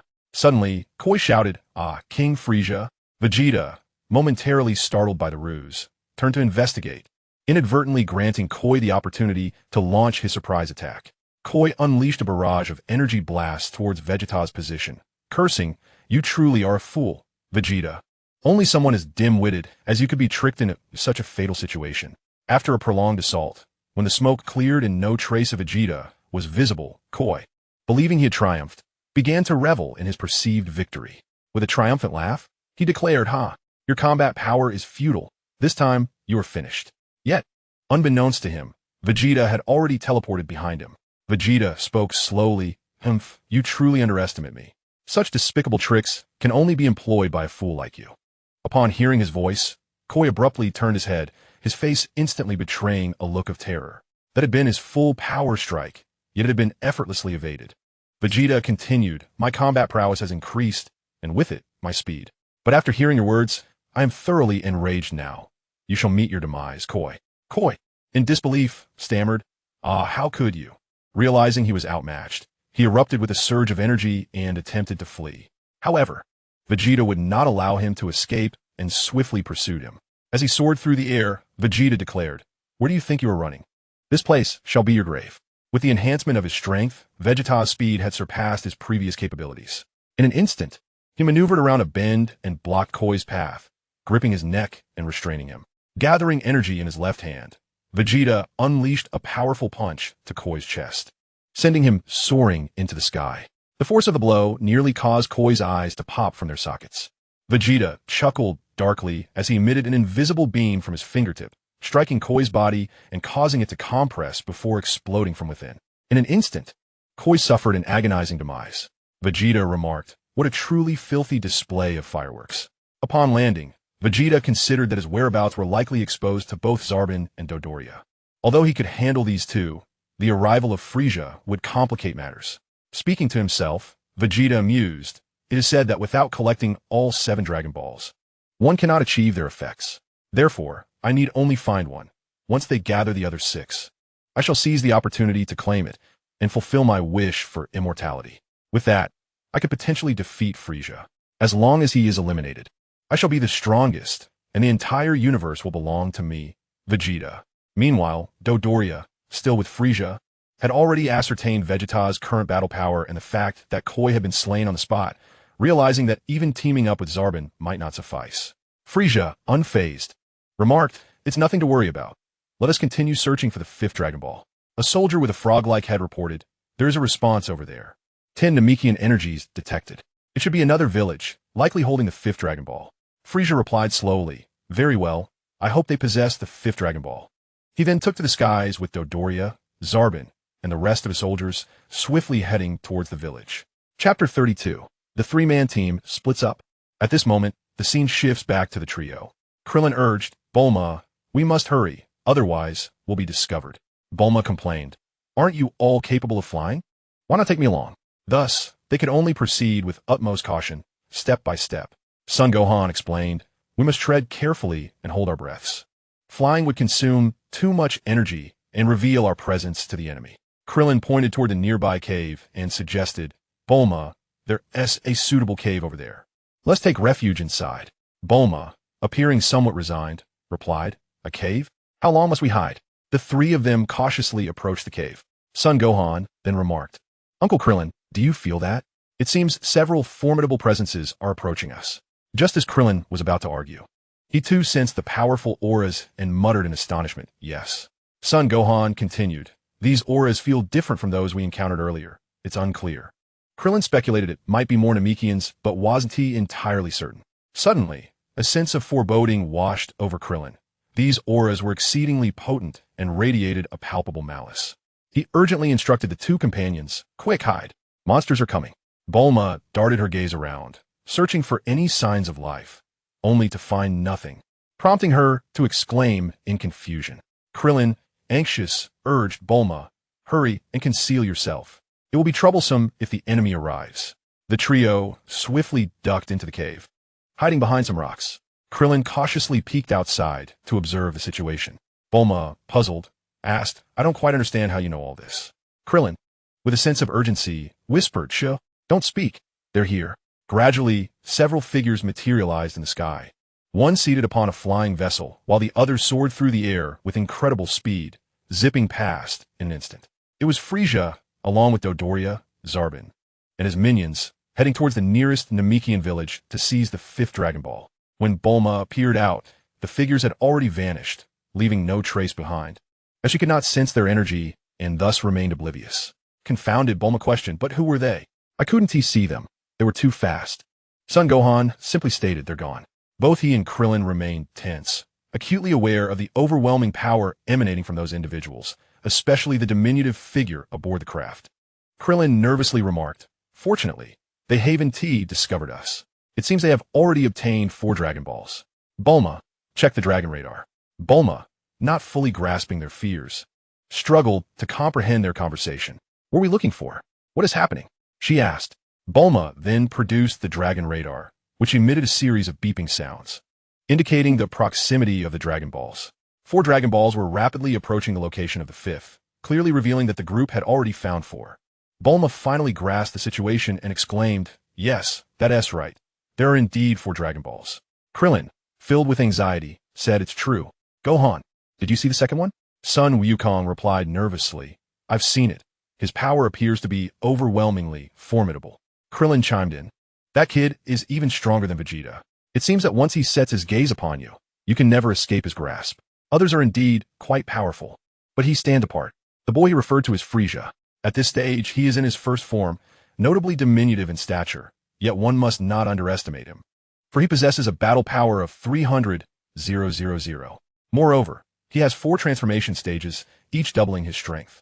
Bulma, puzzled, inquired, stronger than Vegeta? What kind of person could that be? Krillin responded slowly, I don't know, but their attire resembles Vegeta's. Son Wukong added thoughtfully, that short figure seated in the spacecraft exudes immense energy. Krillin exclaimed in frustration, damn it, how could the Dragon Balls fall into the hands of such a person? Suddenly, the Dragon Radar beeped again, prompting Bulma to exclaim, look, they're heading straight for the 5th Dragon Ball. How strange. Krillin hurriedly asked where. Bulma pointed in a direction that matched the radar's display and quickly stated, it's about 14 kilometers that way. Son Wukong anxiously remarked, just now. Uncle Krillin mentioned that there seemed to be Namekians over there. Krillin gritted his teeth and declared, I need to check it out. Son Wukong insisted. I want to go too. Bulma, worried, interjected, hey, do I have to stay here by myself? Krillin turned to explain, this place is relatively safe. Although Bulma was drenched in cold sweat, after a moment's contemplation, she agreed that it was indeed safer here, replying, that's true. I'll wait for your return. Krillin suggested, you should try to contact Master Roshi. Bulma finally urged, you must be careful. Krillin reminded, Gohan, remember to suppress your energy. Can you do that? Son Wukong nodded, I can. With that, the two of them surged forward with astonishing speed and agility, though they were still relatively slow compared to their opponent. They were swift nonetheless. Meanwhile, on the other side, a spacecraft had just departed from Earth, where Sun Wukong and Tang Xuanqing had already switched the machine to autopilot mode and commenced training, engaging in a real combat scenario for the first time. Although Sun Wukong possessed significantly greater combat power than Tang Xuanqing, once he unleashed the power of the great ape, he would essentially dominate. However, their objective was not simply to win or lose, but rather to engage in authentic training and enhance their abilities. Under the conditions of 100 times Earth's gravity, both moved with remarkable ease, clearly having trained under such conditions numerous times and become accustomed to it. In an instant, Tang Xuanqing closed the distance and unleashed a punch towards Sun Wukong, forcing him back with a single blow. After being repelled, Sun Wukong swiftly maneuvered behind his opponent and delivered a powerful kick, sending him crashing into the walls of the spacecraft. Under 100 times Earth's gravity, the damage inflicted was considerable, and the body was susceptible to sluggish effects. Nevertheless, both fighters continued their relentless training, adhering to their own methods. In instances of severe injury, recovery took precedence before resuming battle, akin to the Saiyan's bug of near-death revival that enhances their combat prowess. Chapter 33. The Timid Namekian. The scene shifts back to Namek. At this moment, two diminutive figures darted and leaped with remarkable speed. They were Krillin and Gohan, heading towards the Namekian village where the fifth Dragon Ball was located. Gritting his teeth, Krillin cautioned, "Be careful, hold your breath, and move closer to take a look." Gohan replied, "Understood."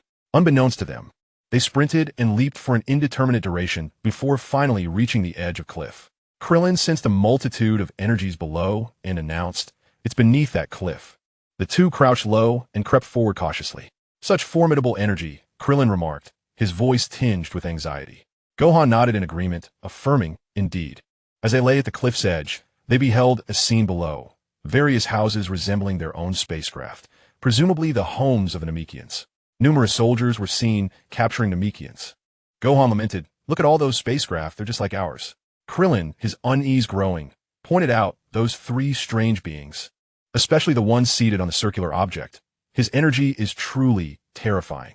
Krillin's eyes widened as he spotted a rotund figure with pink skin covered in spikes, clutching a Dragon Ball in each hand, alongside a green-skinned individual holding two Dragon Balls in each hand. It became evident that these were indeed the Dragon Balls of Namek, distinctly different from those of Earth. "Quickly look, what they're holding appears to be the Dragon Balls," Krillin urged. Gohan gasped in astonishment. "Indeed, they are the Dragon Balls." At that moment, Dodoria turned to gaze towards the cliff, sensing an absence of presence, yet feeling an uncanny awareness of being watched. Frieza, noticing his distracted demeanor, inquired, "What troubles you, Dodoria?" Dodoria respectfully responded, "Nothing, I just sensed a slight energy fluctuation over there, but it has vanished now. Perhaps it was just a small animal or insect." At this juncture, a Frieza soldier reported, "Lord Frieza, we have only located 5. The rest seem to have fled." Meanwhile, Gohan and Krillin huddled together at the cliff, suppressing their energy. Krillin, breathing a sigh of relief, whispered, "That was close. We almost got discovered." Gohan, trembling with fear, curled up tighter, overwhelmed by the formidable strength of their adversaries, far beyond his imagination. At this moment, a Frieza soldier brandishing a firearm has taken 3 elderly Namekians and 2 young Namekians hostage, emerging from the door while urging, "If you wish to live, come out quickly." Upon seeing the elderly Namekians, Krillin was instantly reminded of the deity, as they bore an uncanny resemblance to Piccolo, being Namekians themselves. Curiously, Krillin inquired, "What are they planning to do with the Namekians?" Gohan asked, "Uncle Krillin, are those 3 Saiyans?" Krillin responded slowly, "No, they merely wear similar battle attire. The only remaining Saiyan is Vegeta, not counting you, Goku, and Shinshin." Gohan merely uttered a single "ah." Krillin continued, "By the way, Goku's brother once mentioned selling suitable planets at a high price to extraterrestrials. Perhaps he was referring to them. They might indeed be his associates." Looking around, Krillin could not find Vegeta and concluded that he might be elsewhere in search of the Dragon Balls. Little did he know that Vegeta had betrayed Frieza and was currently not only evading capture, but also seeking the Dragon Balls. The 3 elderly Namekians suddenly noticed the Dragon Balls cradled in the arms of Dodoria and Zarbon, and they were taken aback. Could it be that 4 villages had already met with disaster? Frieza spoke slowly. "Listen carefully. I am Frieza, in search of your Dragon Balls. As far as I know, there should be 10 of you. Where are the others?" The three elderly Namekians attempted to feign silence, pretending not to understand. Frisia threatened. Still no response? Eliminate them. The elderly Namekians began conversing in their native Namekian tongue. Frisia coldly remarked, "Do not speak in Namekian to me. Use a language we can comprehend." The second elder of the Namekians replied, "The others have gone out to work. Only we elders and children remain." Seeing their compliance, Frisia expressed his satisfaction. "See, if you answer me honestly, you will not be harmed." At this moment, two individuals hiding on a cliff remained silent, quietly observing, for even with their strength, they could not intervene. Frisia continued, "Now, answer my question. Are there any Dragon Balls? Surely there must be one nearby." The second elder of the Namekians responded, "We do not know about that." Frisia chuckled menacingly, clearly not deceived by such simplistic words. Frisia began recounting. "Dodoria, what did that Namekian we killed for the second time tell us?"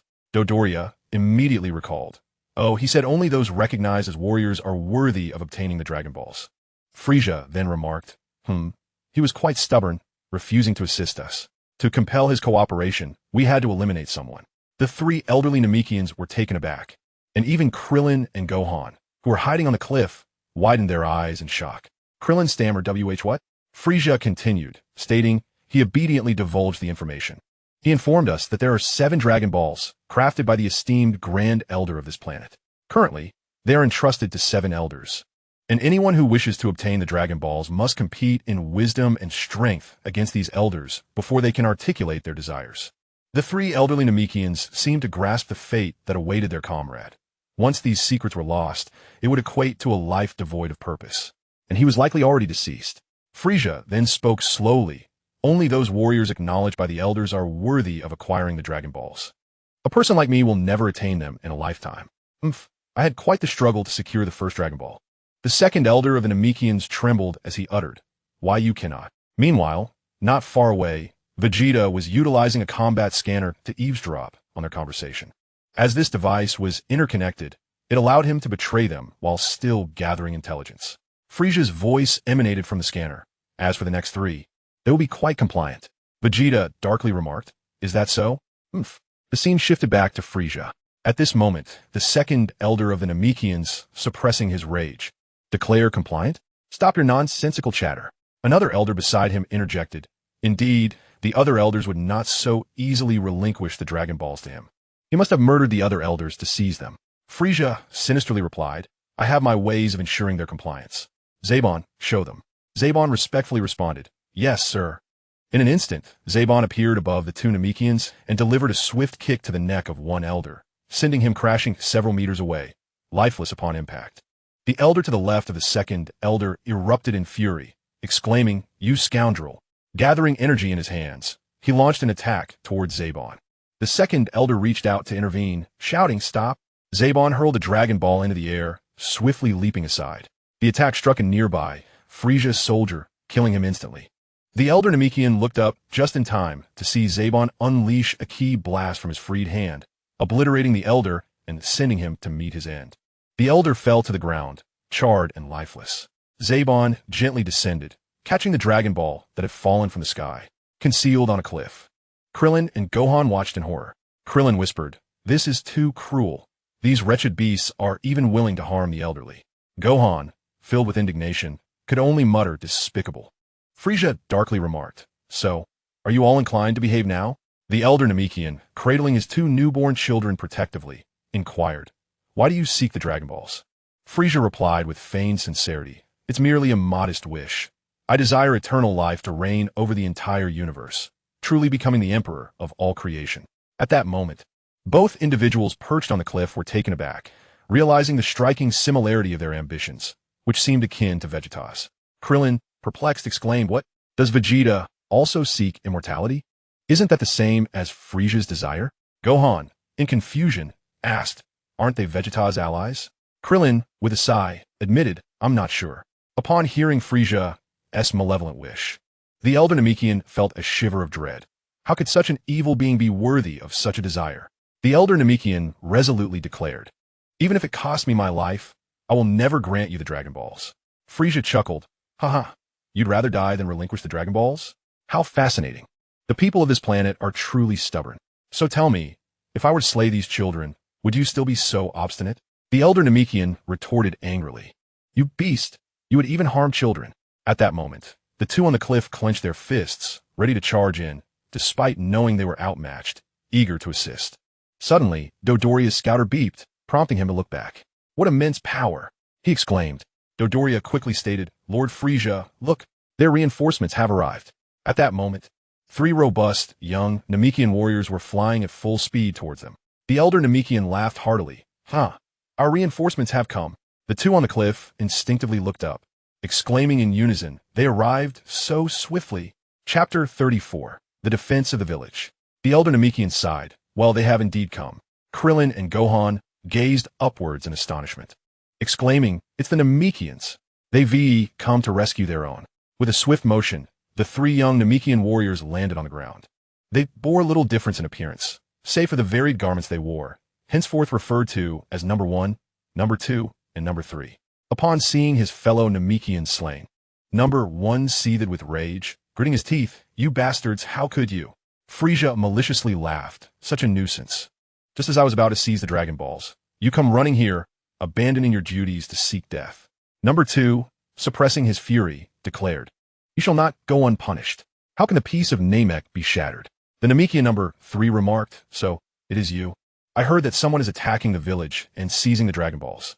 The Namekian elder cautioned, be extra vigilant. These foes are formidable. One young Namekian encouraged, let us drive these malevolent invaders from our homeland. Frisia, dismissive, replied, oh, so you wish to confront us? Dodoria, what is their battle power?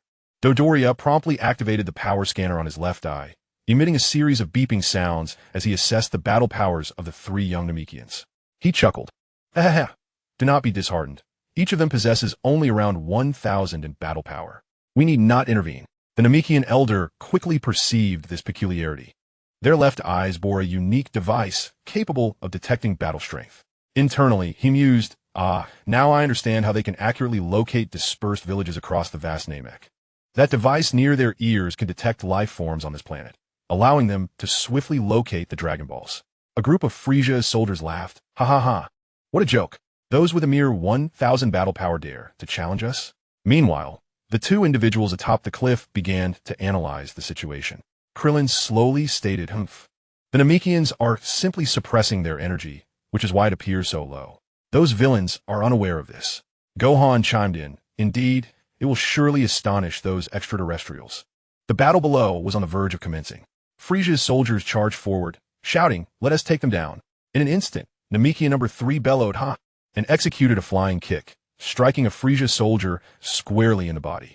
With a loud thud, the soldier was sent hurtling away, soaring over Frisia and Dodoria's heads, and crashing into a nearby rock formation. The remaining Frisia soldiers gasped, how could this be? Their battle power is only around 1,000. How can they be so strong? Following this, number 1 and number 2 simultaneously shouted, and charged at the group of Frisia soldiers. One particularly diminutive Frisia soldier raised his right fist to strike at number 1, seemingly an even match, yet only that small soldier understood the vast disparity in strength. The dinosaur-headed Frisia soldier exclaimed, you insolent fool. Immediately, Namekian number 1 swiftly swung his fist, knocking off the soldier's helmet. With a flurry of punches, he pounded the soldier's face, causing it to sway back and forth, leaving him with no opportunity to retaliate, entirely at the mercy of the onslaught. On the second Namek star, a Namekian suddenly leaped into the sky, raising his right hand to conjure a powerful energy blast aimed at an alien, seemingly resembling a human from Earth, yet clad in Frisia's soldier's armor. The strike successfully connected, eliciting a painful scream from the alien as he was sent hurtling away. Sabo sidestepped just in time to avoid a collision, then turned to Dodoria, inquiring about the situation. What is happening, Dodoria? Did you not mention that their battle power was only around 1,000? Dodoria, feeling bewildered, activated a scouter once more to reassess the battle power of the 3 fighters, exclaiming in astonishment, what is going on? Have they already increased to 3,000? The trio of young Namekians fought valiantly like fierce warriors, delivering punches and kicks that shattered the Frisia soldiers' ranks, rendering them nearly defenseless against such formidable opponents, effectively becoming the harbingers of destruction on the battlefield. Meanwhile, Krillin and Gohan, who were watching from a cliff, were enthralled, as if witnessing a cinematic spectacle, nearly craving popcorn and soda. Krillin cheered enthusiastically. This is amazing. Keep it up. Defeat them and reclaim the Dragon Balls. Gohan nodded in agreement, clearly endorsing his friend's sentiments. Returning to the scene below, Frieza remarked calmly, not bad at all. I understand now. The Namekians can freely control their battle power, a rare trait indeed. Dodoria then turned his gaze towards the Frieza soldier lying defeated on the ground, checking the functionality of the scouter, and slowly stated, including this one, we have only 3 scouters left, all still operational. He gently placed 2 Dragon Balls on the ground, muttering, it seems I must personally intervene to eliminate these 3. Frieza responded nonchalantly, do as you wish. At this moment, the Namekian elder recognized Frieza's intentions and urgently advised, children, quickly leave this place now. The 2 young Namekians exclaimed in confusion, uncertain of the elder's meaning. The elder then bellowed fiercely, raising his left hand to unleash a small energy beam akin to a Dodone ray, which instantly destroyed Dodoria's scouter. Dodoria, angered, retorted, You wretched fool, don't think you can kill me with such feeble skills. The Namekian elder promptly leapt into action, simultaneously firing 2 Dodone rays towards the scouters of the 2 defeated Frieza soldiers, obliterating them instantly. The commotion caught the attention of all present, as both sides seemed to pause, looking towards the Namekian elder. The first Namekian spoke slowly. Elder, Sabo gasped. Oh no, he's trying to destroy our scouters. Dodoria, consumed by rage, declared, I will kill you all. Chapter 35. The Namekians' Resistance. At this moment, atop the precipice, Gohan and Krillin came to the realization that the device in question was a detector. Krillin spoke slowly, elucidating, the detector is that apparatus they wear on their left eyes. Gohan continued, so it is a machine that can sense the combat power and location of others? At this instant, Krillin experienced a moment of clarity, exclaiming, indeed. No wonder they were able to ascertain the location of the Dragon Balls. They utilized the detector to search for the Namekians in their quest to seize the Dragon Balls. The esteemed Namekian elder recognized this issue and sought to destroy the detector. The scene shifted back below. Dodoria, filled with fury, proclaimed, these scoundrels. I shall slay every last one of you, leaving none alive. In a flash of rage, his combat power surged to 22,000, creating a cloud of dust as he lunged towards the Namekian second elder hovering in the sky. The 3 young Namekians below shouted in unison, Elder! Frieza interjected sharply. Not so fast, Dodoria. First, eliminate those 3 young Namekians. Just as Dodoria was about to seize the Namekian second elder, he was compelled to roll away and land again, redirecting his gaze towards the 3 young Namekians, knowing he could only unleash his wrath upon them, for he dared not defy Frieza's orders. Realizing he was no match for Frieza's strength, the Namekian second elder cursed inwardly, damn it, I couldn't hold him off. At this moment, most of Frieza's soldiers on the ground had already been vanquished by the trio of young Namekians. The first Namekian declared, do you think the 3 of us cannot defeat you together? 10 seconds will suffice to deal with the 3 of you. Do you truly believe you can best me? How amusing. In an instant, he teleported behind the first Namekian and, with a swift motion, executed a heart-piercing strike that pierced through his chest. The first Namekian let out a pain scream before collapsing to his knees. The disparity in their strengths too vast for him to react in time. Immediately, Dodoria turned and unleashed a mouth blast that struck the second Namekian, obliterating him instantly in a violent explosion, leaving no trace of his remains. This shocking spectacle astounded Krillin and Gohan, who were hidden atop the cliff, as well as the Namekian second elder in the air and the 2 young Namekians below. Dodoria then reached for the third Namekian, who narrowly evaded his grasp. The Namekian swiftly leaped back, distancing himself from Dodoria's position, and raised his hands above his back, gathering a formidable energy. The third Namekian bellowed and unleashed a powerful energy sphere towards Dodoria, which detonated upon impact, causing the surrounding ground to collapse under the force of the explosion. The third Namekian sighed in relief, smiling, hey. As the smoke dissipated, Dodoria emerged unscathed from the deep pit, emitting a sinister chuckle that sent shivers down the spine of the third Namekian. That was his utmost effort, yet it had failed to inflict any harm, revealing the vast chasm of power that now separated them. From the cliff, Krillin spoke slowly. This kind of attack cannot bring him down. At that moment, he too recognized the terrifying combat prowess of the grotesque, pink-skinned brute. In an instant, Dodoria charged forward, bellowing, let us kill. He unleashed his spiked iron head technique, causing the spikes atop his head to harden to an astonishing degree as he plowed directly into the third Namekian. The Namekian cried out in agony, as he was sent crashing into the rocks behind him, leaving a significant crack. This demonstrated the overwhelming power of the spiked iron head technique, which had effectively obliterated the third Namekian in one decisive blow. Not forgetting to pat his spiky head, Dodoria sneered, "You are truly weak, Namekian. I expected more from you." What a disappointment. Above, the Namekian elder gasped in disbelief, unable to fathom that the warriors of his planet could not withstand these invaders and were so easily vanquished. Frisia looked up at the elder and taunted, "Ha ha ha. So you realize you are no match and wish to flee? It won't work. Come down at once." The elder cursed under his breath, "You scoundrel," and began to descend from the sky, now uncertain of how to proceed. Frisia continued, "Come down obediently. That is the right choice. Hand over the Dragon Balls as compensation for the damage detector. You must be aware of our methods. Should you resist, we will eliminate those children." Countless thoughts raced through the elder's mind, but ultimately he relinquished his struggle. He could not allow these children to perish alongside him, though his own fate seemed inconsequential. Their lives were still precious. The elder spoke softly, "All right, but you must guarantee the safety of the children." Frisia smiled and replied, "If you had done this sooner, there would have been no trouble." Meanwhile, Krillin and Gohan could only watch in silence, powerless to act as heroes due to their insufficient strength. Krillin muttered angrily, "That despicable fiend, how dare he bully us?" Gohan shouted vehemently, "Those wicked villains." Krillin sensed that matters were far more complicated. This group of evildoers would not simply let them off after acquiring the Dragon Balls. They would likely kill them afterward. The scene shifted back below, where the Namekian elder turned and entered a dwelling. When he reemerged, he clutched a Dragon Ball. Frisia remarked, "Well done." The elder struggled to speak. "Take the Dragon Ball and leave quickly." He then handed the Dragon Ball to one of Frisia's surviving soldiers standing nearby. Frisia spoke slowly, "There is one more matter. Please inform us of the whereabouts of the last two Dragon Balls." The stubborn Namekian elder retorted, "I shall not divulge that information. We Namekians would rather perish than betray our comrades. According to our agreement, you should leave promptly." Frieza chakol darkly. How curious it is that the inhabitants of this planet share such similar dispositions. Nevertheless, you and those children are doomed. Upon hearing this, the Namekian elder erupted in fury, exclaiming, "What did you say, you shameless fiend?" Dodoria lunged forward, delivering a powerful blow that sent the Namekian elder flying, intent on eliminating all three of them. Chapter 36, The Wrath of Gohan. The fallen Namekian elder pleaded, "Will you renege on your word? You have already received the Dragon Balls. Must you persist in your cruelty?"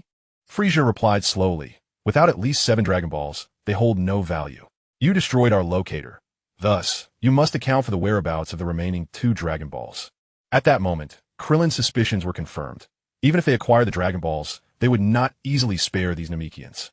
The destruction of the locator rendered the Dragon Balls worthless, making their surrender a death sentence.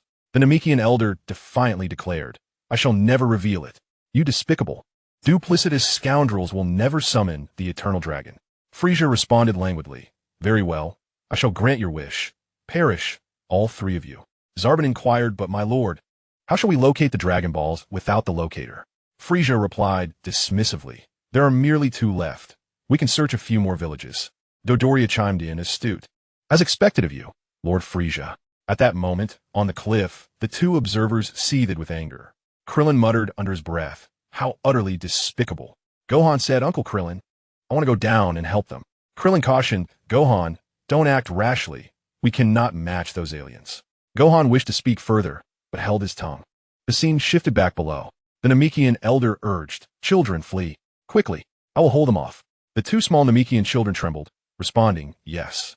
The elder rose abruptly, arms raised high, shouting, "Witness the pride of the Namekians." He endeavored to shield the children with his body, forming a formidable barrier against harm. Frisia scoffed, raising his left hand and extending a single finger, unleashing a beam of energy that pierced through the air, striking one of the fleeing Namekian children and killing him instantly. At that moment, both Krillin and Gohan atop the cliff gasped in horror. The second elder of the Namekian race turned his head in a daze and slowly uttered, "Cock." At that moment of distraction, Dodoria rushed forward, gripping the elder's throat and swiftly applying a chokehold. With a fierce twist, he ended the life of the Namekian elder. Dodoria mockingly exclaimed, "Ha ha ha! Where's your pride now, worthless Namekian?" At this moment, Gohan's fury reached its zenith, and he struggled to utter, wait, you villains.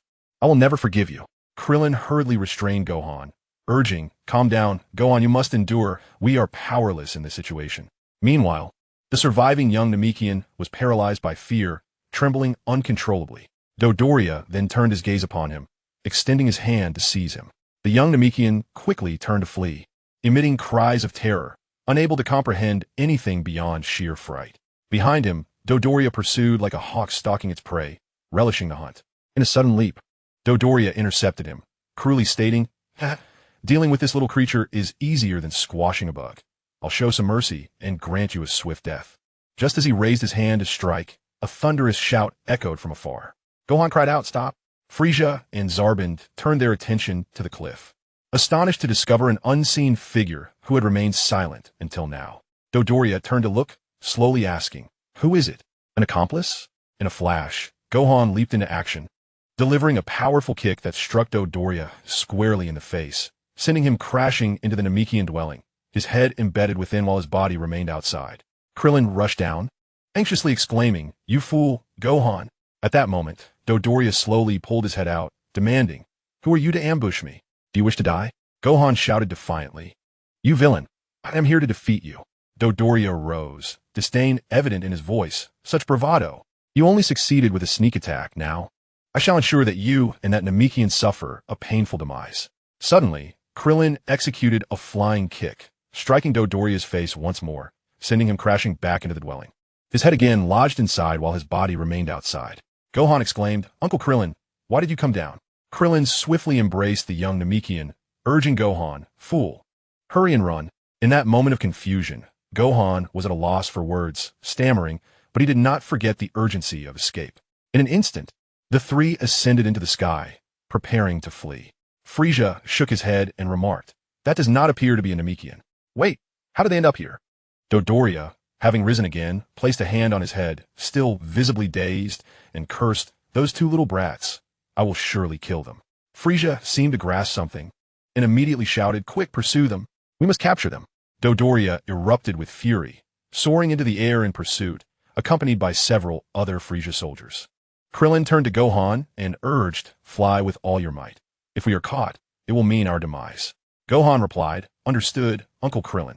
At that moment, Dodoria had nearly closed the distance between them, as the disparity in their strengths made it nearly impossible to shake him off unless they could inexplicably increase their speed in a short span of time, an impractical notion, thus rendering it unlikely. With the Namekian in tow, Krillin glanced back to see the rotund, pink-headed Dodoria closing in rapidly and said, this is bad. That pink-headed brute is faster than us and is about to catch up.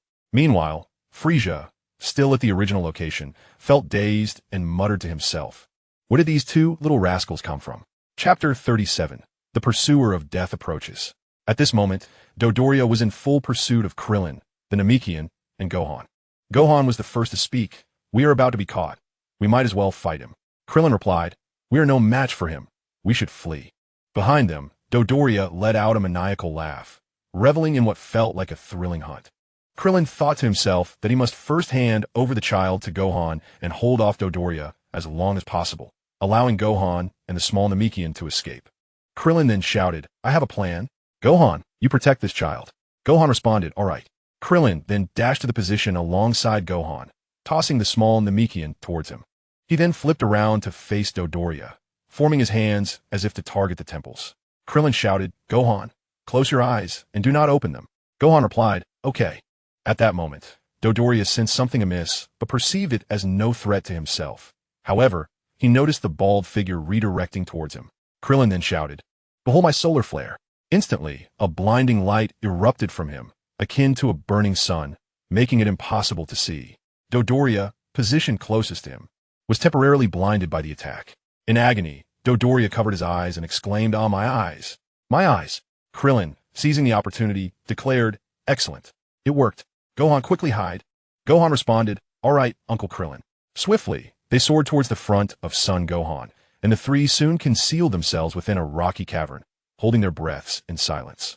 Son Gohan praised, Uncle Krillin, that move of yours is truly remarkable. Krillin replied, I merely rendered him temporarily blind. The effect will wear off shortly. Meanwhile, In the skies above, Dodoria rubbed his eyes, his vision gradually regaining clarity as he muttered angrily, "Humph, that bald brat, I will surely tear you to shreds." Once his sight returned, he realized that the area was deserted, devoid of any testing devices, leaving him unable to trace the trio's whereabouts. Lacking the ability to sense energy, he relied entirely on the detector to ascertain the enemy's position and combat power. Enraged, Dodoria exclaimed, "Where have you fled?" "Infuriating. You three scoundrels, I will slay you." He began to circle the terrain, flying and observing in an attempt to locate them. Yet the landscape of Namek was predominantly composed of rocky formations and water, interspersed with a few trees, making an intricate maze and nearly impossible to track their movements. If only he had a detector, this would be a far simpler task. Dodoria continued his tirade. "Cursed be you. I will not let you escape. Reveal yourselves and face your doom." At that moment, the trio hid beneath a cliff, the stone walls casting shadows that cloaked them, and with the presence of a cave. Their concealment grew even more profound, making it difficult to detect them. Krillin nervously remarked, "If the detector were still operational, he could easily find us. Now, we can be somewhat at ease. Fortunately, that elder destroyed the device, or we would be in dire straits." Son Gohan gestured a shushing sign to the small Namekian beside him, signaling him to remain silent to avoid detection. Dodoria, in a fit of rage, bellowed, "You insolent fools. Do you dare mock me? Just wait, you cannot hide for long." He then shot upwards into the sky. Krillin felt an unsettling sensation. Son Gohan sighed in relief, saying, "Phew, he has gone. We are safe." Suddenly, Dodoria thrust his hands downward, shouting, "Brace yourself, brat." A powerful energy wave erupted from his hands, hurtling towards the ground with immense force, seemingly his full might. Krillin shouted, "This is bad. He intends to obliterate this entire area." As Dodoria's energy wave struck the ground, the surrounding rocks instantly crumbled into ashes, leveling the peak and leaving behind a colossal crater. A tremendous roar echoed as the dust settled, revealing a landscape stripped of islands and mountains, transformed into a vast pit. Is this truly the extent of Dodoria's power? Such terror it holds. As Dodoria gazed upon the vast chasm, he muttered to himself, "Ha ha ha, you deserve this misfortune. Now you shall be shattered to pieces." Although Lord Frieza commanded me to capture them, it is certainly preferable to allowing their escape. Yet, who are those two little brats? They must be extraordinary. At that moment, Krillin cradled the young Namekian and Gohan, who had inexplicably appeared above him, holding his breath, though still quite tense, fearing that Dodoria might suddenly look up and discover them or sense their presence. However, seeing that Dodoria lacked a scouter, it could be surmised that he was unable to detect their energy. Dodoria continued his soliloquy. "Regardless, they're dead now, so it matters not." With remarkable speed, he prepared to return to Frieza's side. Meanwhile, the trio in the sky released a collective sigh of relief. They had narrowly escaped a perilous encounter, as if they had just traversed the gates of the underworld. Gohan spoke softly. That rotund villain has finally left. Krillin exhaled deeply, still feeling the tension linger. He then inquired, "Shall we return to Bulma? By the way, can you fly?" The young Namekian replied, "I can." He then levitated into the air, clearly possessing the ability to manipulate his own flight. "Thank you for saving me," he expressed gratefully. Krillin pointed to Gohan and said, "You should thank him. It was Gohan who rushed out to rescue you." Gohan added, "If it weren't for Uncle Krillin, we would have been lost." Krillin then suggested, "Come with us, young Namekian. We mean you no harm." The Namekian nodded in agreement, indicating his willingness to accompany them. Krillin then asked, "Gohan, do you remember the way to Bulma's location?" Gohan replied, "Yes, let me lead the way." Meanwhile, Dodoria, unaware of his surroundings, continued to grumble, "Without my scouter, searching for the Dragon Balls is truly tedious." Although Namek is small, its terrain is complex and troublesome, with villages scattered in similar positions. Just as he was lamenting, an invisible force struck him, causing him to plummet rapidly into the waters of Namek, emitting cries of distress along the way, clearly indicating the formidable nature of the attack. As he splashed into the water with a resounding thud, he struggled to rise, gasping for air as if he had narrowly escaped death. Standing before him was a figure unmistakably recognizable, Vegeta, who had long since betrayed Frieza's forces. Dodoria could hardly believe that this foe had ambushed him here. Chapter 38. Vegeta slays Dodoria. Dodoria had just emerged from the waters, incredulously exclaiming, "Vegeta, ew." Vegeta responded leisurely, "Dodoria, it's been quite a while. You still look the same. Your rotund visage and large ears make you resemble a dead pig, truly repulsive. I cannot fathom how you became Frisia's second-in-command. Dodoria, seething with anger, retorted, So it was you who ambushed me, you audacious brat. How dare you insult me? Since those two brats escaped, I'll take you back to Lord Frisia to face the consequences. Vegeta calmly replied, You and Zarbon are perpetually trailing behind Frisia. I have long awaited the opportunity to confront you alone. Without Frisia's backing, you are no match for me, you bloated swine. Dodoria threatened, Vegeta, cease your bravado. Hand over the scouter, and perhaps I shall overlook this incident. Doesn't that make me seem rather magnanimous? At that moment, Vegeta realized that the reason he had not received any information was due to their scouters being entirely malfunctioning. He wickedly exclaimed, Now I understand why I couldn't receive your messages. It turns out your scouters are out of commission. Ha ha ha, this is splendid. I've finally awaited this opportunity. Dodoria, perplexed, queried, Vegeta, what are you talking about? Hand over the scouter now. Vegeta slowly removed the scouter and cast it onto the ground, declaring, Returning to planet Frisia to retrieve another scouter will take considerable time. Do you still desire it? Believing his threats had some effect, Dodoria hastily said, Vegeta, do you intend to hand it over? Consider it wise. If luck is on your side, hurry back and apologize to Lord Frisia. Perhaps you could return to Frisia's army, and I might even promote you to my deputy. See how benevolent I am? Vegeta smirked, and with a swift motion, he crushed the scouter underfoot. This startled Dodoria momentarily, but he quickly grew furious, yet refrained from attacking immediately, as he had already expended considerable energy chasing those three individuals. Engaging Vegeta now could lead to unpredictable outcomes. Dodoria, with rising ire, demanded, What are you doing? Why deliberately destroy the scouter? Vegeta, unfazed, replied, That device is no longer of any use to me. Dodoria, somewhat bewildered, countered, Aren't you also after the Dragon Balls? Without the scouter, how will you ascertain Frisia's location and that of the Namekians? Vegeta confidently stated, Regrettably, I discovered something on Earth. Humans do not require scouters to discern their opponent's fighting power and location. If they can accomplish this, so can I. Dodoria was momentarily taken aback by Vegeta's words, left perplexed, and questioning whether Vegeta had ventured to Earth and returned with a muddled mind, speaking in ways that were incomprehensible. Vegeta continued, Once you grasp the key, it becomes quite simple. I used to be like you, blindly trusting the scouter's readings, which proved wholly inadequate. At this moment, Dodoria seemed to experience a sudden clarity of thought, as if his mind had connected seamlessly. He exclaimed, I understand completely now. Those two little imps are Earthlings, and you have actually allied with Earthlings. Vegeta, somewhat bewildered, inquired, What Earthlings? It was evident that he was unaware that Krillin, Gohan, and Bulma had already arrived on Namek. And just moments ago, it was Krillin and Gohan who were evading Dodoria's pursuit. Dodoria bellowed, Regardless of the circumstances, if you wish to avoid death, you had best flee quickly. Be grateful I have yet to feel the urge to kill. Vegeta chuckled derisively, responding, How can Earthlings possibly arrive here? You must be dreaming. If Earthlings truly made it here, I would surely deal with them first. The prolonged standoff had made it apparent to all that Dodoria was frightened. After all, Koi had perished at his hands, a warrior with a power level of 19,000. His own power level was merely 22,000, while the data transmitted from a scouter had indicated a level of 24,000, a full 2,000 higher than his own. Though it may seem a minor difference, the gap in strength was something only he comprehended. Vegeta spoke slowly. From the moment I battled Koi, you have been afraid of me, for you recognize my power has significantly increased. You witnessed my strength through the scouter, and you were terrified, weren't you? Were you too intimidated to launch an attack? In response to Vegeta's incessant mockery and provocation, Dodoria erupted in fury, determined to make this arrogant prince pay. Stop boasting. That high reading was merely due to a malfunction in the scouter. Don't underestimate me, you fool.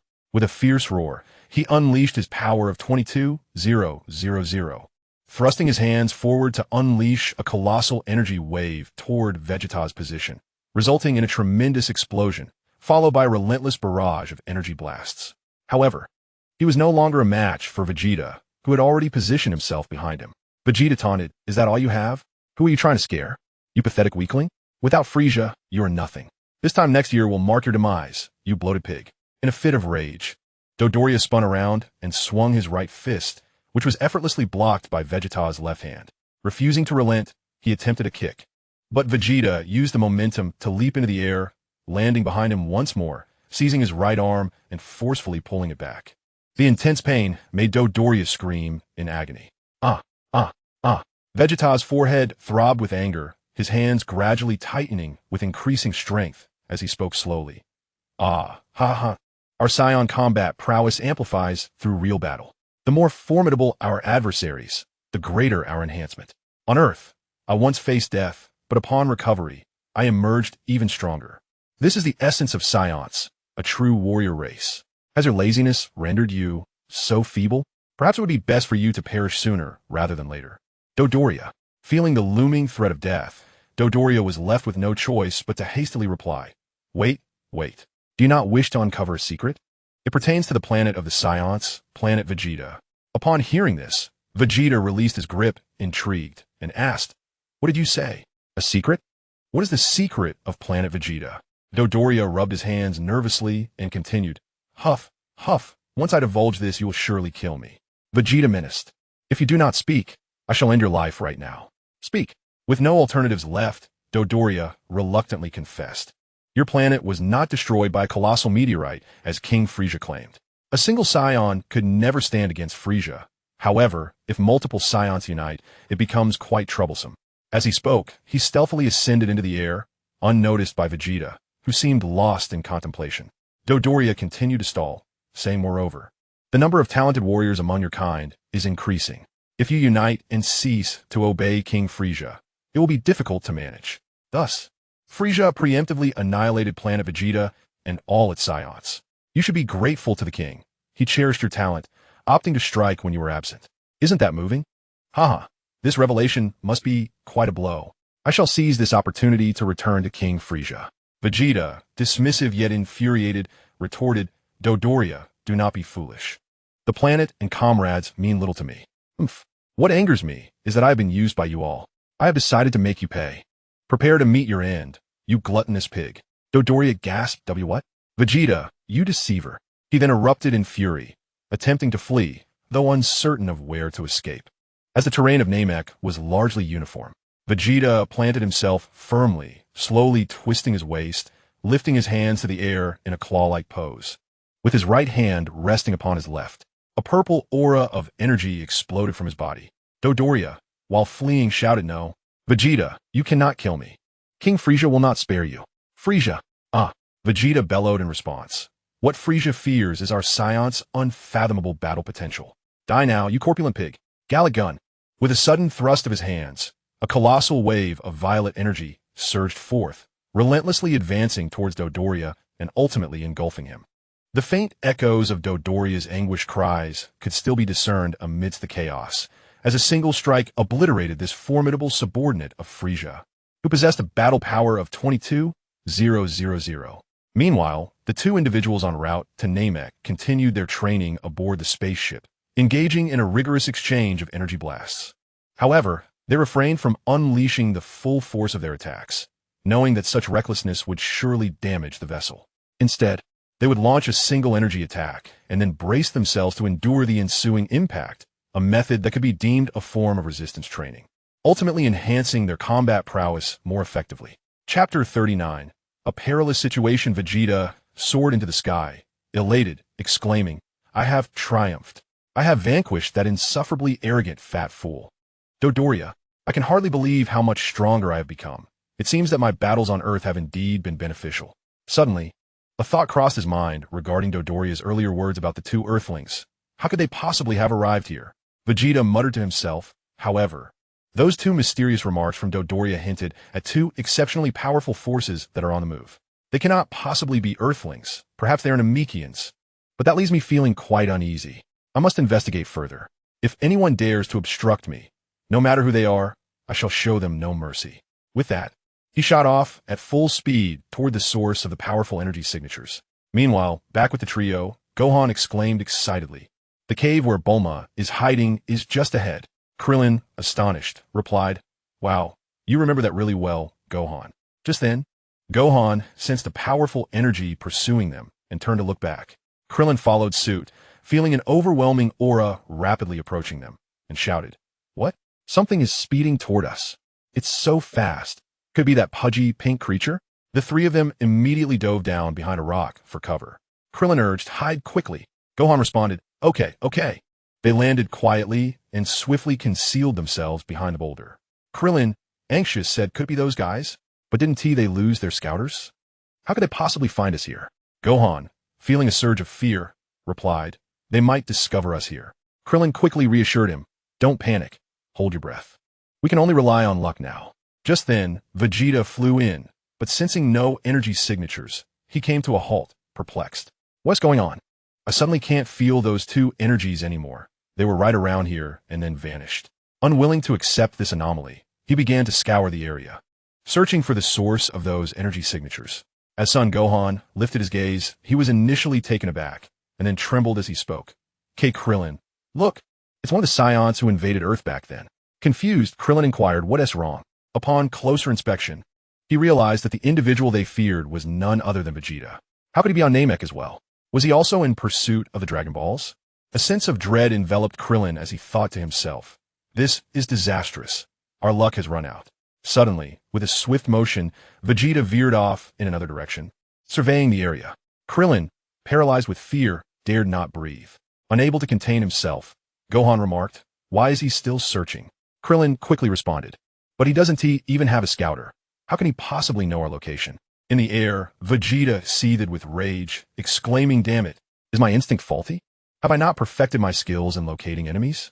I should have carelessly destroyed that scouter." Meanwhile, the three hiding behind the rocks felt their hearts leap into their throats, terrified of being discovered. Krillin anxiously stated, "We held our breath. But that child still has energy. This could be disastrous." Gohan gasped in surprise. Krillin worriedly speculated, could he also possess the ability to sense energy? This is bad. That is a real possibility. At that moment, Vegeta, his eyes narrowed as he seemed to detect something, grunting in acknowledgement as he sensed a faint energy. "I can feel it," Vegeta asserted confidently. "There is a weak presence nearby. I must search more thoroughly." As Gohan cautiously raised his eyes, he saw Vegeta slowly approaching their position. Trembling, he whispered, "He is coming this way." Clenching his eyes tightly, Krillin held the small Namekian close and said, "It's over. We're going to be discovered." In a flurry of thoughts, Krillin resolved. Having come this far, he must confront the challenge head-on, striving to buy time for Gohan and the small Namekian to escape. Even if it meant death, he would not perish in vain. He would fight fiercely to carve out even a sliver of opportunity for them. Vegeta declared with certainty it must be nearby. Just as he prepared to descend, his gaze caught sight of a massive Namekian fish that suddenly leapt from the water with a splash, sending waves crashing around it, before it performed a flip and dove back into the depths. Vegeta, momentarily disheartened yet amused, remarked, just that wretched fish. I must hasten to find the Dragon Balls, locate the remaining ones, and then conceal them. Frieza will never gather all 7. I'll seize the remaining 5 when the chance arises." Without scouters. They're like blind men. My luck is turning. With a sudden surge of energy, he departed the area, heading towards other Namekian villages in search of the remaining Dragon Balls. As he left, the 3 remaining individuals instantly relaxed, nearly collapsing from the tension that had gripped them. Son Gohan collapsed onto the ground, panting heavily, still shaken by the harrowing experience they had just endured. A moment's carelessness could have led to their discovery, and fortunately, that fish had come to their rescue. Krillin, relieved to be alive, exclaimed, "We managed to escape. This is truly wonderful." The small Namekian, equally anxious, recalled how close they had come to complete annihilation. Krillin joyfully remarked, "I thought we were doomed. We owe our lives to that creature in the water." Gohan promptly suggested, "We should hurry back to Aunt Bulma. Lingering here is far too perilous." Krillin responded, "It can't be too far now, but we must remain vigilant and hold our breath to avoid detection by those nefarious individuals." The little Namekian chimed in, "Even without direct confrontation, I'm utterly exhausted. I long for a moment's respite." The 3 of them then dashed back to a location nearer to the cave, gradually slowing their pace. Krillin, with a hint of dejection, admitted, "To be honest, I regret coming to this dreadful place. Although I feel guilty for the sacrifice of Yamcha and the others, the reality is that we may not be able to bring them back, and we might end up losing our own lives instead." Gohan, holding the small Namekian's hand, raised his left hand to point toward the cave ahead, saying, "Uncle Krillin, it's right there." Krillin looked up and replied slowly, "Oh, we have arrived." Upon reaching the cave entrance, they called out into the darkness. Krillin was the first to speak, Could they have hidden inside the cave? Gohan immediately shouted, Aunt Bulma, are you in there? The little Namekian added, is anyone here? The trio cautiously ventured into the cave, which was surprisingly spacious, reminiscent of a home belonging to a prehistoric cave dweller. Krillin then called out, Hey Bulma, it's us, we've returned. As they walked further, they spotted a large, semicircular house, an impressive testament to the genius of the brilliant scientist, Bulma. Gohan marveled, incredible. Aunt Bulma has built a house. Krillin remarked, thank goodness this cave is so vast. At that moment, the door of the house slowly creaked open, revealing a woman clad in protective gear, none other than Bulma herself. With a hint of exasperation, she complained, You all seem to be quite at ease, leaving a girl alone in the cave without a word. Krillin chuckled wryly. She says we're quite relaxed. The three of them could only share an awkward laugh, having narrowly escaped death only to face a reprimand. Bulma quickly noticed the small child they had brought along. Pointing at the green-skinned figure beside Gohan, she inquired, Who is he? He looks like a miniature Piccolo. Could this be a Namekian? What on earth happened? Krillin, with a resigned smile, replied, Please, let's come inside first. Just as they were about to enter, the scene unfolded further. Bulma promptly exclaimed, By the way, I have some splendid news, which my father has just shared with me. Both Krillin and Gohan inquired in unison, What is it? Bulma, brimming with joy, replied, Goku and Shinshin have already set off. They will arrive here in 6 days. Krillin and Gohan were momentarily taken aback, incredulously exclaiming, So soon? Can they truly make it in just 6 days? Bulma elaborated, My father has retrofitted the spacecraft Goku used in his youth, utilizing the blueprints of the ship that brought Piccolo to Earth. He has crafted a vessel capable of both interstellar travel and training. Moreover, since our departure, Earth has faced 2 alien invasions, both of which Goku and Shinshin have successfully thwarted, significantly enhancing their prowess. Gohan, somewhat dazed, remarked, Father and Uncle Shinshin are coming. Krillin, filled with elation, declared, with Goku and Shinshin undergoing rigorous training, their strength will undoubtedly surge. This is fantastic. We have hope now. However, the small Namekian bystander was perplexed, unable to comprehend their exuberance. The trio of the Savior Squad erupted in jubilant cries. This is truly marvelous. Hooray! Meanwhile, the scene shifted to the spacecraft of Tang Shinshin and Son Goku, both of whom bore numerous injuries yet remained exhilarated. Under the relentless onslaught of 100-fold gravity, their physical capabilities had significantly improved, naturally augmenting their combat strength. Tang Shinshin remarked, Goku, we will arrive at Namek in 6 days. Are you prepared? Goku responded with a smile, I have been ready for a long time. We will undoubtedly procure the Dragon Balls to save our comrades. They then charged at one another, landing powerful punches to each other's faces, only to tumble backward onto the training room floor, bursting into laughter. During this period, their combat abilities had surged at an astonishing pace, augmented by a continuous supply of Senzu beans, creating a cycle. Whenever they neared critical injury or exhaustion, they would consume a Senzu bean to recover and continue, repeatedly triggering the Saiyan's power-boosting buff upon near-death experiences. Chapter 40. The Sixth Dragon Ball and the Names of the Small Namekians. At this moment, Vegeta was soaring through the cosmos at full speed when he suddenly sensed multiple potent energy signatures. He lifted his gaze, veering sharply in another direction, exclaiming gleefully, I can sense around 20 substantial energy sources. It must be a Namekian village. There can be no mistake. They surely possess Dragon Balls. With renewed vigor, he accelerated, propelling himself even faster toward the predetermined location. As he flew, Vegeta mused, Frieza and his cohorts lack detectors. My actions will undoubtedly precede theirs. Truly. Fortune favors me. He soon hovered above a village, observing the intact Namekian settlement below. Just as he had surmised, this location had yet to be visited by Frieza, indicating that Dragon Balls were indeed within reach. Vegeta exclaimed with exhilaration, As I suspected, they are all still alive. This is evidence that Frieza has yet to discover them. He then descended gracefully from the sky, landing upon the ground, which drew the attention of many Namekians engaged in labor and conversation. They scrutinized the newcomer with curiosity, for his appearance was markedly different, suggesting he was an extraterrestrial. Vegeta, with an air of arrogance, demanded, Which one of you is the elder? Hand over the Dragon Balls at once. An elderly Namekian inquired, Who? A young Namekian remarked, This is an alien. A middle-aged Namekian, filled with indignation, retorted, What did you say? Clearly, their sentiments were predominantly one of anger and discontent. How dare this impudent alien speak so brazenly? At that moment, a frail, elderly Namekian, leaning on a staff, stepped forward and spoke slowly. I am the elder. What is your purpose in seeking the Dragon Balls? Vegeta bluntly replied, enough with the chatter. Hand them over promptly, and I may consider sparing your lives. The elder Namekian responded, you should leave. I will not give them to you. I sense a malevolent aura emanating from you. Enraged, Vegeta retorted, then you shall meet your demise, old fool. The scene shifted back to the trio, who were presently deliberating within a cave.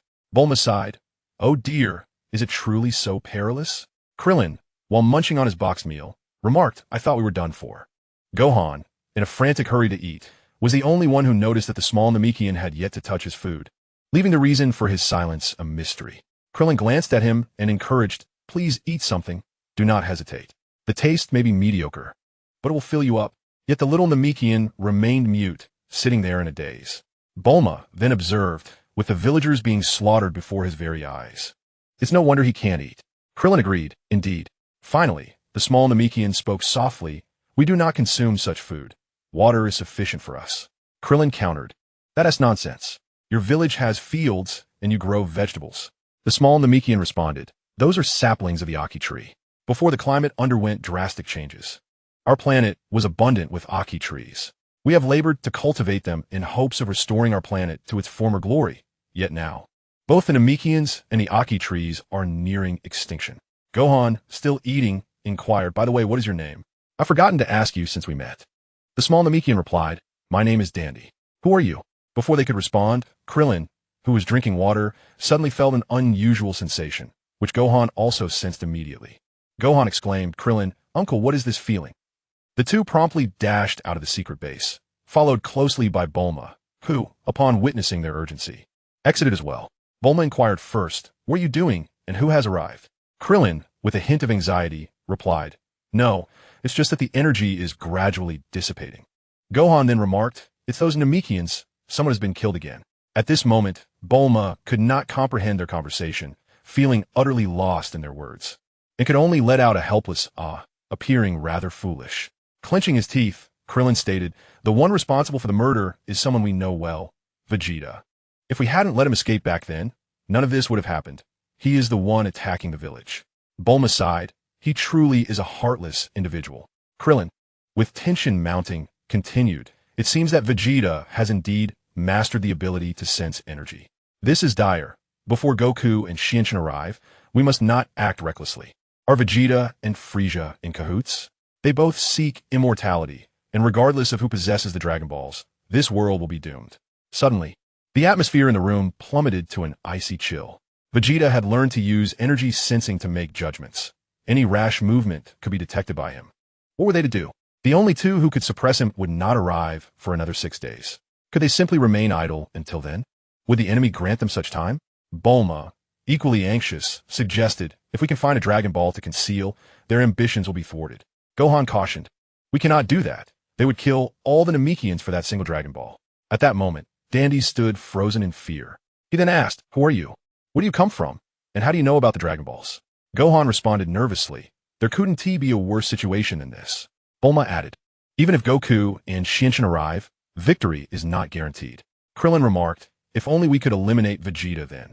Dandy pleaded, please save the Namekians. The scene shifted back to the village, now in utter disarray, with countless Namekians mercilessly slain by Vegeta. He suddenly leapt into the sky, clasped his hands together, and delivered a devastating blow to one Namekian's head, crushing his skull, eyes nearly popping out. The Namekian staggered backward, leaving only the Elder and Vegeta remaining. Vegeta impatiently demanded, are you still not going to hand over the Dragon Ball, old man? The Namekian Elder, cradling a child he had failed to protect, furiously retorted, how could you be so cruel? I will never give the Dragon Ball to someone like you. With a sinister smile, Vegeta mocked, the old fool still puts on a brave face. Then perish, for I shall find the Dragon Balls myself. He then raised his left hand, gathering energy, and unleashed a massive energy wave that instantly engulfed the Namekian Elder, obliterating him into dust. Vegeta glanced around and remarked, then search for it yourself. The scene shifted back to the trio, or rather, the quartet. Krillin began to explain, indeed, the Elder Namekian sought refuge on Earth to escape calamity. We hope to harness the power of the Dragon Balls to resurrect our fallen comrades. Bulma added, if wishes can truly be granted, the Dragon Balls on Earth could also bring them back to life. Dend, somewhat perplexed, slowly responded, I see now. I finally understand who you are. Please follow me. I will take you to the Elder. Bulma gasped in surprise. Krillin exclaimed, the Elder. The scene returned to the village, where Vegeta had located the Dragon Ball. The 4-star ball. He remarked nonchalantly, I thought you would hide it well, but it's so plainly displayed. This must be the Dragon Ball. Chapter 41. The Last Dragon Ball and the Elder Namekian. Vegeta glanced at the 4-star ball in his hand and said, I'll just leave this here. He then tossed the Dragon Ball into the village's river, where it splashed and sank to the lake's bottom. With confidence, Vegeta declared, haha, it's safest here. No one would expect it to be hidden, except for me, Vegeta. Frieza possesses 5, and now only 1 remains. He then powered up and soared into the sky, preparing to search for the final Dragon Ball's location. The scene shifted back to Frieza and his crew, who were still waiting for Dodoria. Unaware that he had already been slain by Vegeta, Zarbon complained, Dodoria is taking too long. Are those 2 brats really that troublesome? Frieza, unconcerned, replied, enough. There's no need to fret over such a simpleton. Let us search for the remaining 2 Dragon Balls. A Frieza soldier responded, as you command. We will search the other villages. Please await good news, my lord. Zarbon remarked, we'll go. It should be manageable. Frieza coolly stated, I will take these 5 Dragon Balls back to the spaceship and await your favorable report. Zarbon and the soldier gently placed down their Dragon Balls. Zarbon reassured, rest assured, we will not disappoint you. Frieza smiled slowly. Once we find the last 2, my wish shall be fulfilled. Haha. Subsequently, Zarbon and the soldier ascended into the sky. Zarbon instructed the soldier, you head that way. Upon finding the village, do not engage immediately. Inform me first. Your combat power is insufficient to contend with those Namekian warriors. We will rendezvous at the spaceship in 3 hours. The Frieza soldier acknowledged, understood. They swiftly departed in different directions, while Frieza lifted his gaze, not quite sorrowful, merely observing with a detached demeanor. Frieza murmured to himself, the remaining 2 Dragon Balls have likely been seized by Vegeta.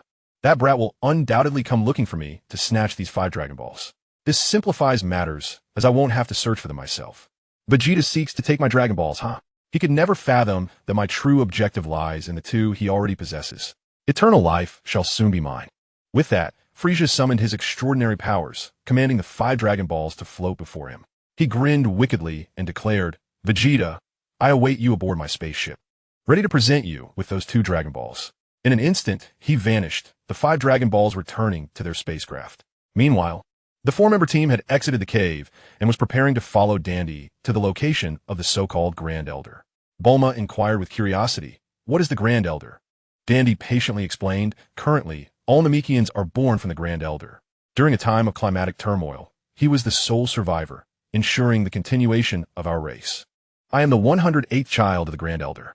Bulma asked, how can one person give birth? Dandy replied slowly, he expels an egg from his mouth.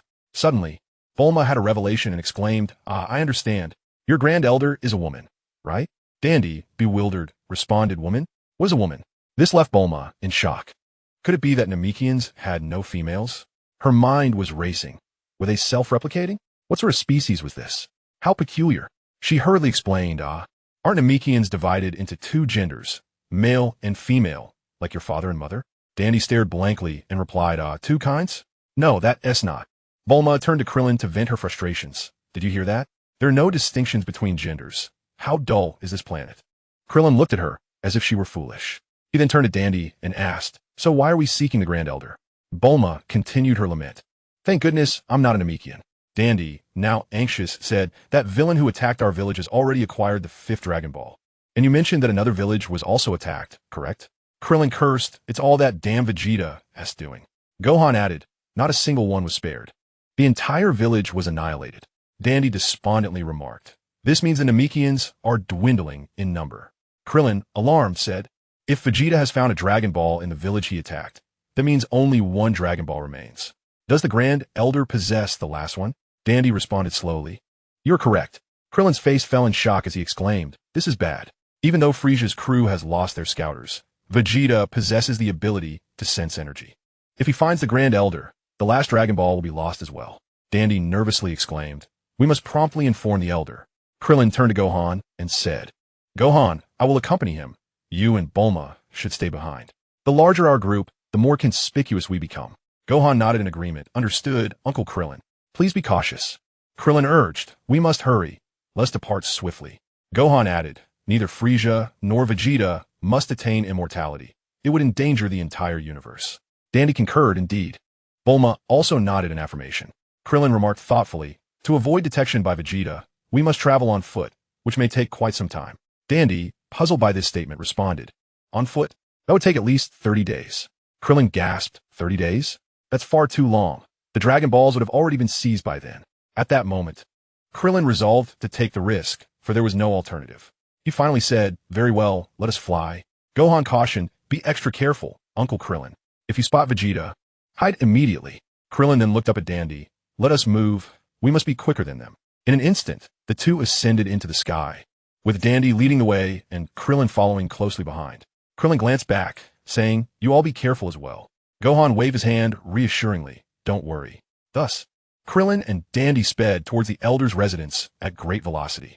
Along the way, Krillin's mind raced with thoughts. Vegeta had grown stronger than ever, and Frieza was even more formidable. He pondered how they had honed their skills and worried about Goku and Shuanshin's ability to prevail. He decided to set those thoughts aside for now. They must secure the last Dragon Ball, their sole bargaining chip. In just 5.5 days, Goku and Xianshan would arrive, and he hoped they would bring a miracle. He chastised himself for his negativity. His life had yet to truly begin. Meanwhile, in the cosmos, a spaceship sped towards Namek. Within, 2 individuals engaged in push-ups and sit-ups. Though these movements appeared simple, their expressions revealed the immense difficulty. For the gravity here was a staggering 100 times that of Earth. Any ordinary person would be crushed into a mere puddle upon entry. Yet they were gradually acclimating to this weight. At that moment, Goku heard the voice of King Kai echo in his mind. Goku, King Kai spoke gently. Can you hear me? Goku suddenly leapt to his feet, exclaiming with excitement. Ah, it's the voice of King Kai. Tang Xuanqing was not particularly surprised. He continued with his push-ups and sit-ups, fully aware of the unfolding narrative and the existence of the King of Worlds. Thus, there was little to astonish him. At present, he could adeptly harness every ounce of energy within his body, and he had mastered the art of manipulating his rage, the power of the giant ape, at will. As for the evil Saiyan transformation, it could only be said that it would grow increasingly potent with the enhancement of his strength. As it currently relied on rage as a source of energy, converting it into malevolent energy, the extent of which depended on his fury. The King of Worlds spoke slowly. It is I. Where are you now? Are you in the cosmos? Sun Wukong replied. King, are you aware of this? Without any preamble, the king responded. Do you not wish to journey to Namek to seek the Dragon Balls and resurrect your fallen comrades? A significant event has transpired on Namek, so it would be wise for you to prepare accordingly. Sun Wukong nodded in acknowledgement, saying, Thank you for the reminder, King. The king continued. As for the unexpected event, let us set that aside for the moment. I have a few guests who are your old friends. Sun Wukong, astonished, inquired guests. Who are they? The king replied. They traversed the Snake Way in less time than you did, and there are 4 of them. Sun Wukong pondered. For people? Indeed, they are all familiar to you. The king affirmed. Is that so? Sun Wukong mused. The 4 individuals were Tianjin Han, Piccolo, Yamcha, and Chaos. After their demise, they retained their physical forms and could cultivate in the afterlife, a gesture of goodwill from King Yama for their efforts to protect Earth. The king spoke gently. They all wish to undergo rigorous training to become as formidable as you. Chapter 42. The Shock and Tremor of the King of Worlds. Sun Wukong exclaimed joyfully. That's wonderful. Everyone has gone to the king. Yamcha said slowly. Can we converse with Wukong? The king nodded. Yes, place your hands on my shoulders. Yamcha asked. Can you hear us, Wukong? We encountered the afterlife's deity, and he brought us here. We heard that you went to Namek to seek the Dragon Balls to resurrect us. Sun Wukong speculated. For people? Yamcha, Piccolo, Tianjinan. Haha, you are correct, Yamcha replied. Piccolo scoffed. Only you have grown stronger. My pride will be severely wounded. Piccolo was typically aloof, well known as the devoted caretaker of the Sun family, and from this moment forth, Sun Wukong continued to ponder. Is a remaining individual the deity? Yamcha answered, wrong guess, it's Chaos. The deity remained in the underworld. Sun Wukong exclaimed, Chaos? Wasn't he obliterated? Yamcha clarified. The deity restored Chaos' body, allowing him to train with us. Sun Wukong rejoiced. That is truly splendid. Chaos chuckled gleefully. Yamcha remarked, The gravity here is immense. Walking is quite arduous. Sun Wukong declared, I understand. I must journey to Namek and therefore require rigorous gravity training. With only 5.5 days remaining, I must hasten my ascent in strength. Yamcha then inquired, what on earth has transpired? The King Kai promptly asked, indeed, he mentioned that a monumental event has occurred. Please, enlighten us. Sun Wukong responded, Xianchen has sustained grave injuries and is unable to move. I shall remain here to await his return, while Krillin, Gohan, and Bulma will prioritize their expedition to Namek in search of the Dragon Balls. However, the Saiyan Vegeta is also heading there to seek the Dragon Balls. Yamcha gasped, what did you say? Are Krillin and the others in danger? Sun Wukong replied anxiously, there is something even more unbelievable. It seems a group of unknown individuals is also searching for the Dragon Balls. Their attire resembles that of Vegeta, and one among them possesses power that far exceeds his. Yamcha exclaimed in shock. The King Kai could not contain himself, exclaiming, what? Tien Shinhan inquired, what is happening? Yamcha, now tense, articulated, a being whose strength surpasses that of Vegeta. The King Kai urgently asked, is he named Frieza? Sun Wukong, perplexed, replied, I am not certain yet. I shall inform you once I have clarity. The King Kai's heart raced with anxiety. If it truly were him, the situation would be dire. He then stated, I will investigate Namek first. Sun Wukong expressed his gratitude, saying, I appreciate your assistance. The King Kai gradually moved towards a certain direction, murmuring towards Namek. He then extended 2 antennae from his head, gently swaying as if to sense or probe. The bewildered onlookers gazed at the retreating figure of the King Kai. Tien Shinhan asked, Yamcha, what is going on? What were you discussing? The King Kai sensed the energy emanating from Namek and gradually envisioned a scene in his mind. Observing a small figure seated in a spacecraft, accompanied by 5 Dragon Balls, speeding through the cosmos. As the image drew nearer, the King Kai gasped, Frieza? Sun Wukong inquired. King Kai, do you know him? The King Kai, drenched in sweat, replied, Phew, Wukong, Frieza is an exceedingly malevolent individual. You are no match for him. Avoid direct confrontation at all costs. Sun Wukong expressed his astonishment. What do you mean? The King Kai urgently insisted, Wukong, this is a command from the King Kai. You must not approach him. Find a way to ensure the safety of the Namekians and Krillin's group. Understand that I am not only speaking for your well-being, but for the safety of Earth, Namek, and all other planets. Attacking him will undoubtedly lead to failure and catastrophic repercussions. Sun Wukong, in a daze, murmured, is he truly that formidable? I wish to test my strength. The King Kai shouted emphatically, you must not go near him. Suddenly, Piccolo placed his hand on King Kai's shoulder and spoke softly, Goku, let's gather the Dragon Balls and bring ourselves back to life. We will train intensely here until we surpass you. And then we shall go to Namek and deal with that fiend. King Kai admonished, do not speak foolishly. You have no comprehension of Frieza's power. Piccolo insisted. There is no time for idle chatter. Let us commence our training swiftly. King Kai sternly replied, if the intent is to confront Frieza, I shall not teach you. We must agree on one thing. Under no circumstances are you to travel to Namek. Piccolo responded slowly, very well. King Kai said, really fine, I trust you.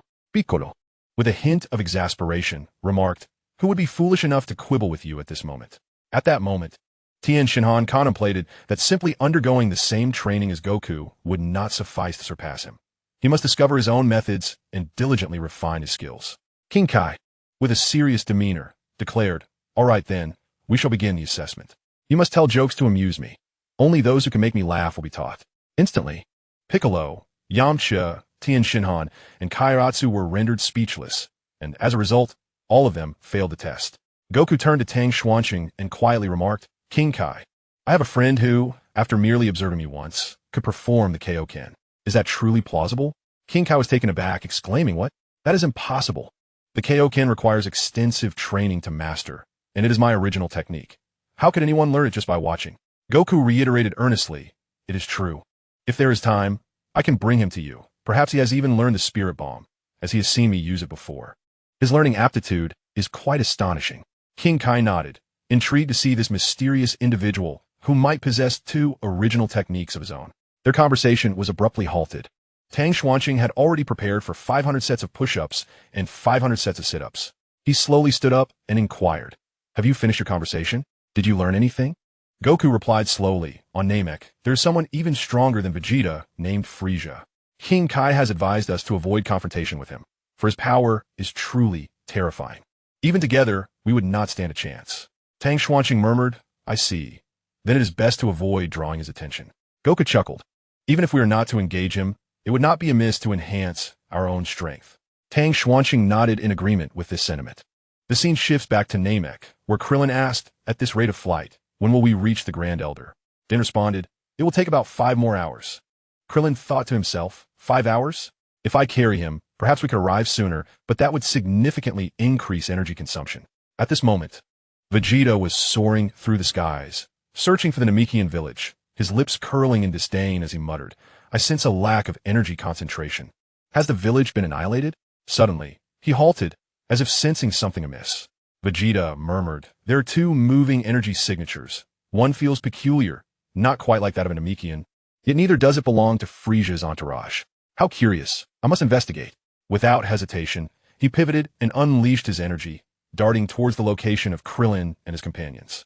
At that very instant, Krillin sensed an approaching presence, an ominous energy heading in their direction. He called out urgently, Dandy, stop. Dandy, perplexed, inquired, what is wrong? With rising anxiety, Krillin replied, Vegeta has sensed us and is racing towards us. As Vegeta flew, he detected another energy signal. He turned to glance, but noticed it wasn't he advancing towards them. This fleeting moment allowed Krillin and Dandy to descend swiftly, hiding behind a rocky outcrop and holding their breath. Krillin, astonished, remarked, what just happened? It seems he altered his course. Another energy is heading towards him.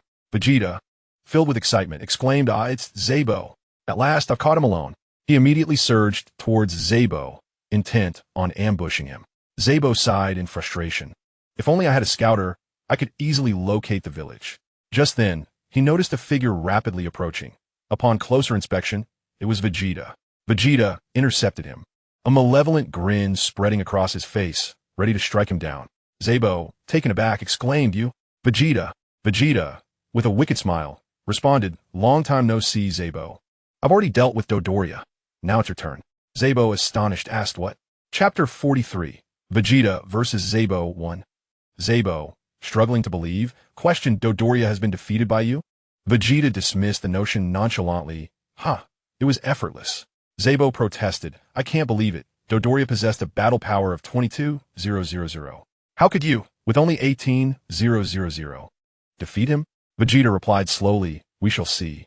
Zabo, perplexed, asked, Vegeta, why have you betrayed Lord Frieza? Vegeta declared, it's quite simple. I have long harbored hatred for that wretch. Saiyans do not submit to commands, yet due to my inferior strength, I had to endure.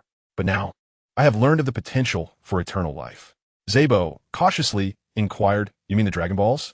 Vegeta affirmed, precisely. I will not allow Frieza this opportunity. If I attain eternal life, I shall inevitably defeat him. Zabo, steadfast, retorted, foolishness. You will never triumph over Lord Frieza. Vegeta remarked with a hint of disappointment. What a pity you have lost your detector, while I, through countless battles, have acquired strength beyond your wildest imagination. Saiyan retorted mockingly, you are truly naive. The might of King Frieza is something you cannot fathom. Vegeta, filled with fury, shot back, silence. I have no time for your nonsense. Dodoria has stated that Frieza fears the power of the Saiyans. Now, allow me to demonstrate my prowess. Saiyan countered, you arrogant fool. Only a united front of Saiyans can pose a threat to King Frieza. Vegeta smirked wickedly, is that so? In an instant, he vanished, reappearing behind Saiyan. Yet, Saiyan reacted swiftly, launching a powerful punch, which Vegeta effortlessly caught. With a fierce shout, he hurled Saiyan away, creating a significant distance between them. Vegeta, undeterred, swiftly closed the gap, intent on pressing his advantage, while Saiyan, propelled backward, also retreated at high speed. He extended his left hand, channeling energy to unleash a powerful ki blast aimed directly at Vegeta. Vegeta roared and charged forward, deflecting the ki blast with a fierce swipe of his left hand. Saiyan, witnessing this, was taken aback. Could this warrior truly possess a mere battle power of 18,000? That previous attack was a standard ki blast of 23,000, and although it had not harmed him, it had been effortlessly repelled. The ki blast detonated, causing a massive explosion in the nearby terrain, sending debris crashing into the waters of Namek, creating a cacophony of splashes. Saiyan scoffed, you actually deflected it, showing some improvement, Vegeta. Meanwhile, two onlookers, though at a distance, could still perceive the tremors and sounds of the explosion, along with the debris. Krillin exclaimed in astonishment, "Wow, incredible! There are two powerful energies colliding. Who is Vegeta fighting?"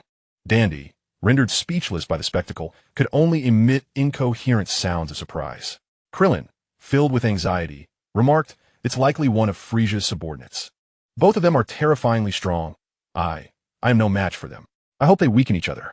He then tightly embraced Dandy, saying, "Quick, hold on to me and don't let go. Their infighting is a golden opportunity. Now, let's hurry to the Grand Elder. I'll fly at full speed. Hold on tight." Suddenly, Krillin surged forward, expending all his strength in a desperate dash, hoping to take advantage of their conflict before they sensed his presence. Unbeknownst to him, Vegeta and Saiyan had already become entangled in a three-way confrontation. The scene shifted back to Vegeta and Saiyan. In a moment of precision, Vegeta seized the opportunity and delivered a powerful left hook that struck Sabo squarely on the right cheek. Sabo let out a disdainful grunt and unleashed a flurry of swift, shadowless kicks aimed at Vegeta, the rapid succession producing sharp, crackling sounds. However, Vegeta deftly evaded each blow with equal speed, generating a swift whoosh as he maneuvered. While dodging, he taunted, "Haha, how does it feel? You, Sabo, find yourself at a disadvantage. Truly pathetic. Your movements are far too sluggish." Without delay, Vegeta executed a fierce kick, connecting solidly with Sabo's head, sending him tumbling through the air. Sabo cried out in pain, "Wah!" as Vegeta, brimming with rage, pursued him relentlessly. With hands clasped together, he transformed them into a hammer and delivered a devastating blow to Sabo's back, hastening his descent to the ground. Despite the crisis, Sabo relied on his remarkable physical prowess to stabilize himself and land safely. With a cold snort, he lifted his gaze to the sky, seeking Vegeta's presence. But the warrior had already vanished. Vegeta had positioned himself behind Sabo, delivering another crushing kick that struck the very spot he had just been hit, propelling him backward and leaving a long trail on the ground. Vegeta mocked, "You lack even the ability to retaliate. Truly embarrassing, Sabo." Slowly, Sabo rose from the ground, turning to face Vegeta with a sly grin. Have I made significant progress? Quite impressive indeed. However, the dormant power within me has been awakened by your efforts." Vegeta, perplexed, inquired, "What do you mean? I awakened your slumbering power?" Sabo wiped the blood from the corner of his mouth and confirmed, "Indeed." Vegeta, dismissive, chuckled, "Oh, I must say, you possess a certain humor." Sabo patiently elaborated, "Rest assured, I will ensure you understand why I have yet to unleash that power. To reveal my true strength, I must transform, but the form I take is quite hideous. I prefer beauty, thus I detest transforming. However, when faced with the threat of death, Vegeta interrupted, nonchalant, transform? Just like a Saiyan, haha. You're talking nonsense out of desperation, Sabo." Sabo, exhilarated, replied, "The great ape form of the Saiyans, though I have no need for that appearance, the power it grants is absolutely formidable." At this moment, Vegeta's overconfidence shone through. He should have dealt with Sabo sooner instead of waiting to see the transformation, leading to potential peril. With arrogance, he declared, "I'm quite curious to see what your transformation entails and how powerful it truly is. Don't disappoint me, Sabo." Sabo responded slowly, "Well then, prepare yourself. Do not blink, Vegeta. This will be the last sight you behold in your lifetime. Witnessing my transformation is indeed your privilege." As Sabo erupted with fury, his body suddenly swelled, resembling a colossal toad. With a gaping maw and jagged teeth, the pus-filled sores on his skin gradually becoming apparent.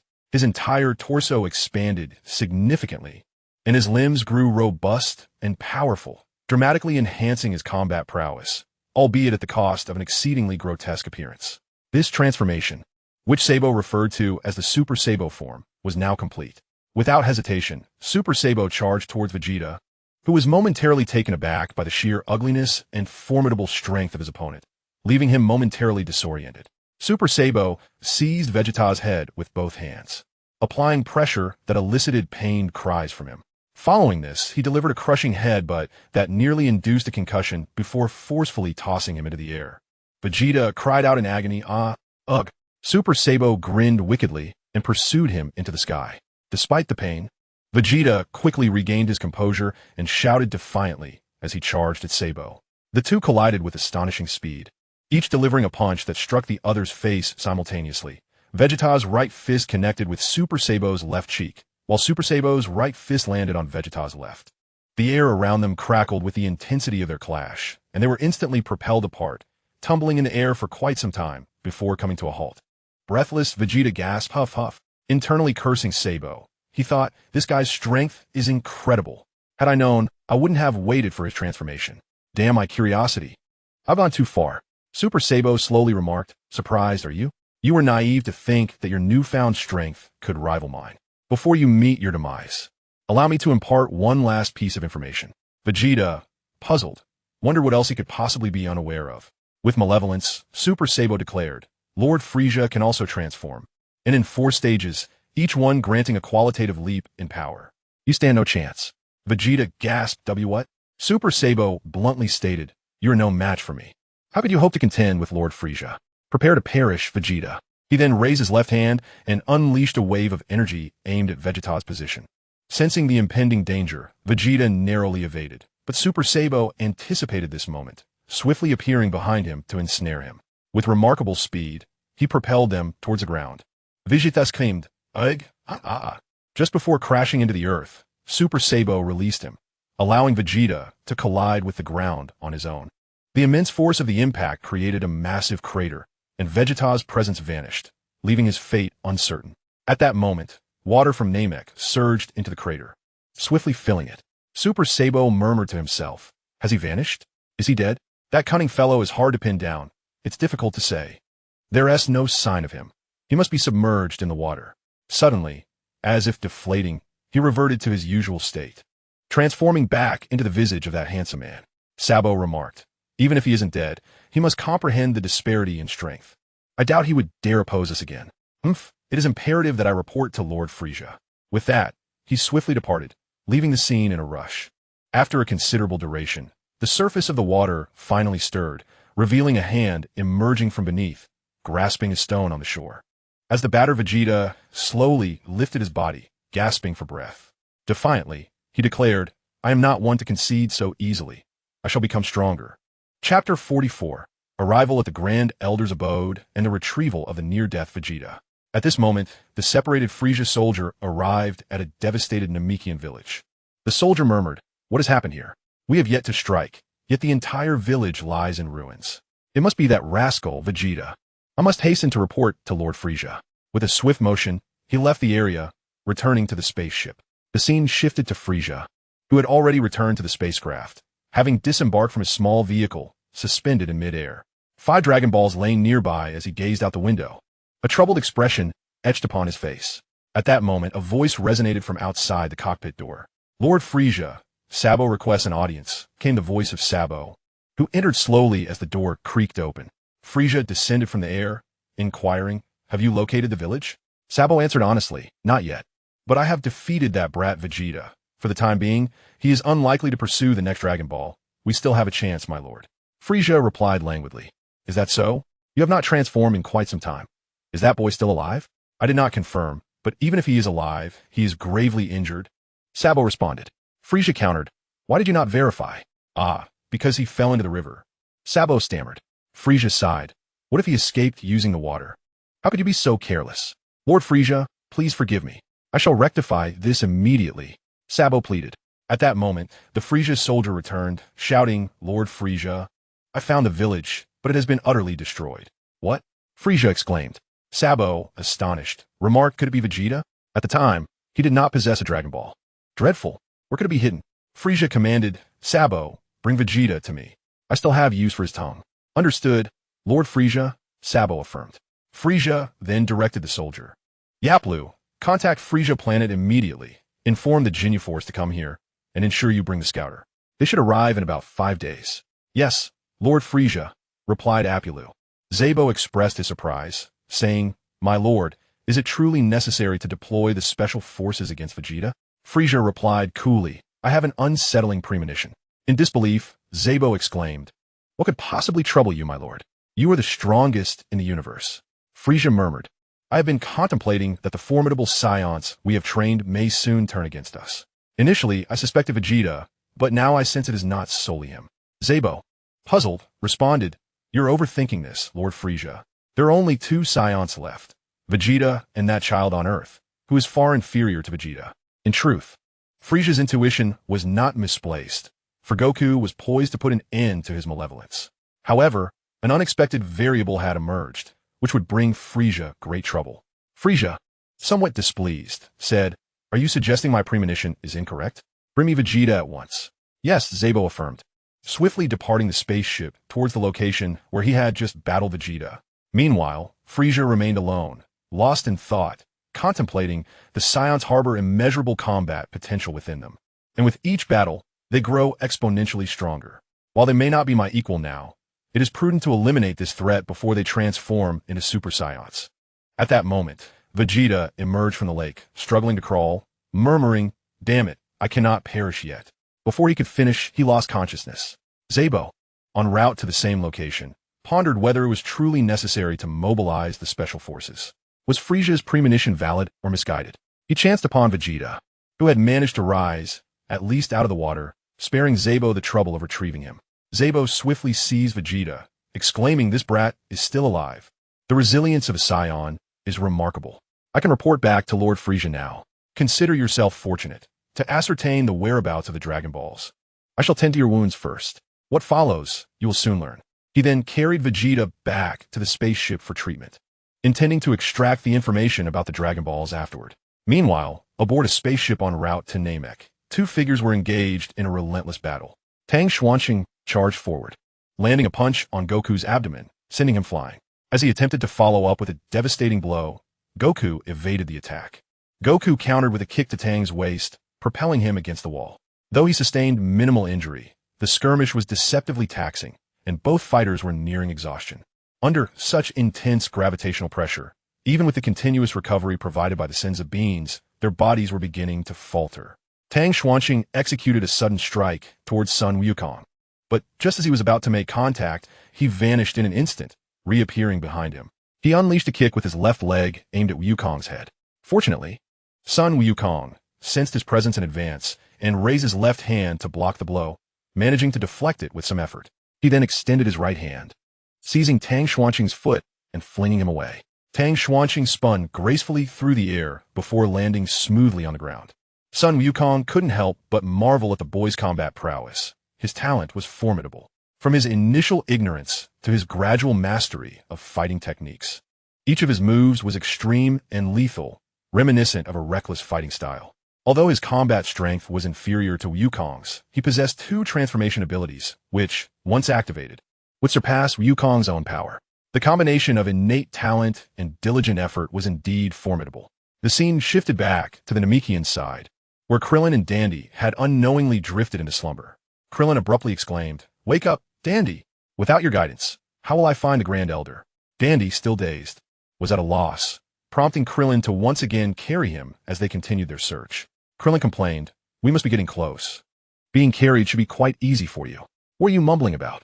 Is it over there? Or should we just keep going straight?" Dandy replied slowly, "Take a left. It's on that tall rock." Krillin responded, "Is that so? That one?" At that moment, Krillin spotted a house perched atop a rock, quite unique in appearance. He remarked, "It's so far away, but it doesn't seem safe. They will discover us eventually." Dandy stated, "That is the Grand Elder's home." He then pointed at the desolate-looking house atop the peak, resembling an abandoned shack. The two descended cautiously, moving with the stealth of thieves.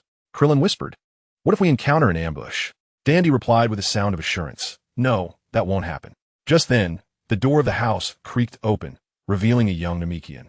Dandy exclaimed joyfully, "Niru, it's wonderful to see you safe." Niru responded calmly, "Dandy, you've arrived. The Grand Elder is already aware of the situation." Dandy marveled, "So, the Grand Elder truly knows." Krillin added, "Then there is no need for us to elaborate further. Indeed, he resembles Piccolo." Niru said, "The Grand Elder wishes to see you. Please come in." Dandy, puzzled, inquired, "If he already knows, why not take precautions?" Niru explained, "The Grand Elder is advanced in age and aware of his impending fate. So I have been here to protect him." Dandy replied, "I understand." Krillin reflected internally, noting the strength of Niru's aura, which surpassed that of other Namekians. The three then entered the house, which was spacious yet bore an air of desolation, characterized by its simplicity. Niru instructed, "Let us ascend." The three gradually made their way to the second floor. Klin said in a daze that the size is good, large. Nilu responded, "The guests and Dondi have arrived." Great Elder. Before them appeared a colossal and aged Namekian. His immense form slumped in a chair, his eyes completely obscured by sagging skin, exuding an air of tranquility. The Great Elder spoke slowly. Earthling, I thank you for aiding my child Dondi. Clin replied, it was but a trivial matter, no need for formalities. Chapter 45. Awakening Potential and the Change of Location of the 7 Dragon Balls. The Great Elder continued, that band of evildoers nearly exterminated my children. Such cruelty. It appears they seek to seize the 7 Dragon Balls, which symbolize the wisdom and strength of the Namekians. They represent our hope. Clint inquired, I shall speak plainly. Could you lend me the Dragon Ball resting upon your head? I swear I will not allow those villains to take it. Dondi hastily added, I also implore the Great Elder to grant this request. By fulfilling this Earthling's wish, the Dragon Balls on Earth will regain their power. The Great Elder gasped, what? There are Dragon Balls on Earth? Could there be Namekians there as well? Clin replied earnestly, indeed, long ago, when this planet faced calamity, he fled to Earth in a spaceship seeking refuge. Even without needing to elaborate, Clin's words made it clear to the Great Elder who he was referencing. The Great Elder mused, it is the child of Katas, who has somehow reached Earth safely. He truly is a genius among the Dragon Clan. But did he pass away peacefully or meet an untimely end? Clin responded, he was slain by a Saiyan named Naba. The Great Elder, puzzled, remarked, a Saiyan? A Saiyan managed to defeat the genius of the Dragon Clan? Could he be a Super Saiyan? Clin, bewildered, asked, what are you talking about? The Great Elder beckoned. Earthling, come here. Allow me to understand your past. Clin complied, stepping before the Great Elder, who gently touched his head with a large hand. The Great Elder murmured, in the past, an evil invaded his being, splitting him into 2. Foolishly, he had his own genius power. Had he merged, perhaps he would not have perished. With that, he withdrew his hand from Clin's head, who remained in a daze, repeating the word merge, struggling to grasp the Great Elder's meaning. The Great Elder reached out, removing the Dragon Ball and handing it to Clin, saying, young man, you possess great courage and a pure heart. I am willing to assist you fully. This Dragon Ball is a gift to you, but your wish may prove difficult to realize. Clin accepted the Dragon Ball, puzzled as he asked, why is that? The Great Elder replied softly, I have but a few days left to live. Can you reclaim the remaining Dragon Balls from the villains in such a short time? Otherwise, they will vanish with my death. Krillin, filled with determination, declared, indeed, I shall prioritize the safeguarding of this Dragon Ball, no matter the circumstances. Those nefarious beings must not be allowed to attain eternal life. The Elder, with a sense of urgency, replied, I implore you, I am no longer able to move. If Frisia invades, even Nail may find himself powerless. Though you are but a human from Earth, your strength is formidable. Alas, there remains untapped potential within you. Allow me to assist in awakening that latent power. He gently placed his hand upon Krillin's bald head once more. Krillin, in a daze, questioned, does such power truly exist? I have dedicated myself to rigorous training for an extended period, and I fear I may have reached my limit. Suddenly, an unprecedented surge of energy erupted from within him, elevating his being, leaving him in a state of astonishment. The Elder had indeed awakened his hidden strength. You must escape their clutches, the Elder urged before retracting his hand. Krillin felt an overwhelming aura emanating from him, leaving him momentarily unable to control it. Elated, he exclaimed, indeed, it is power. My strength has surged unexpectedly. It is astonishing, akin to a rebirth. Thank you. However, a thought struck him, and he ceased his laughter, pondering whether the cost of this awakening might be the Elder's lifespan. With concern, Krillin inquired, if a child were to seek such power, would it awaken within him? Would you suffer a reduction in your lifespan? The Elder chuckled, clearly amused by the question. As long as he possesses latent power, it can indeed be awakened. I merely facilitate its emergence. My lifespan remains unaffected. Krillin then asked, may I bring a companion? He surely harbors immense strength. The Elder affirmed, the more individuals of righteousness, the better. Krillin promptly responded, I shall fetch him at once. And this Dragon Ball? The Elder encouraged, take it. The future of this planet and the universe rests upon your shoulders. Turning to Dandy, Krillin stated, Dandy, I am off to bring Gohan. Dandy expressed concern, be careful on your journey. Krillin exited the dwelling, instantly igniting his energy and soaring towards Gohan and Bulma's direction.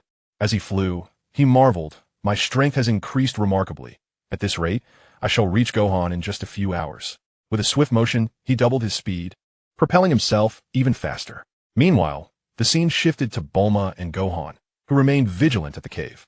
Bulma leaned against the wall, while Gohan practiced his punches and kicks, exuding a stance of alertness. Suddenly, Bulma exclaimed, "Gohan, come quickly. There's a Dragon Ball signal approaching from the distance. It must be Krillin." Gohan responded, "It must be Uncle Krillin. He has borrowed the Dragon Ball from the Elder." Bulma then exclaimed, "Oh, look over there. How is it possible that there's another one? Frieza already possesses 5, yet there is still one remaining in that direction." Gohan, transitioning from bewilderment to astonishment, responded, "It's nearby, isn't it? The village that Vegeta attacked is in that direction." Bulma gasped, clearly oblivious to the unfolding events. Gohan, with a hint of concern, remarked, "However, I cannot sense his energy. He must not be there." Bulma, brimming with excitement, declared, "I understand. Although he attacked the village, he did not find the Dragon Ball. So he has likely gone elsewhere in search of it. In truth, it was Vegeta's own hubris that led him to discard it into a lake, unbeknownst to him that the trio possessed a Dragon Ball radar. Indeed, cleverness can often backfire." Gohan joyfully stated, "Lend me the radar. I shall seek out this Dragon Ball." Bulma replied, "Excellent. We are truly fortunate. Now is the time to act swiftly, while there are no formidable foes nearby." Gohan seized the Dragon Ball radar and, unleashing his energy, soared into the sky, following the radar's signal. Meanwhile, the scene shifted to Frieza's spacecraft. Zebon had already brought Vegeta to the medical room, placing him inside the treatment pod as the nearby Apparu activated the apparatus to commence treatment. Zebon scoffed, "Having to heal this traitor. When will he divulge the whereabouts of the Dragon Balls?" Apparu replied, "Vegeta's injuries are severe. He will require at least 30 minutes to regain consciousness."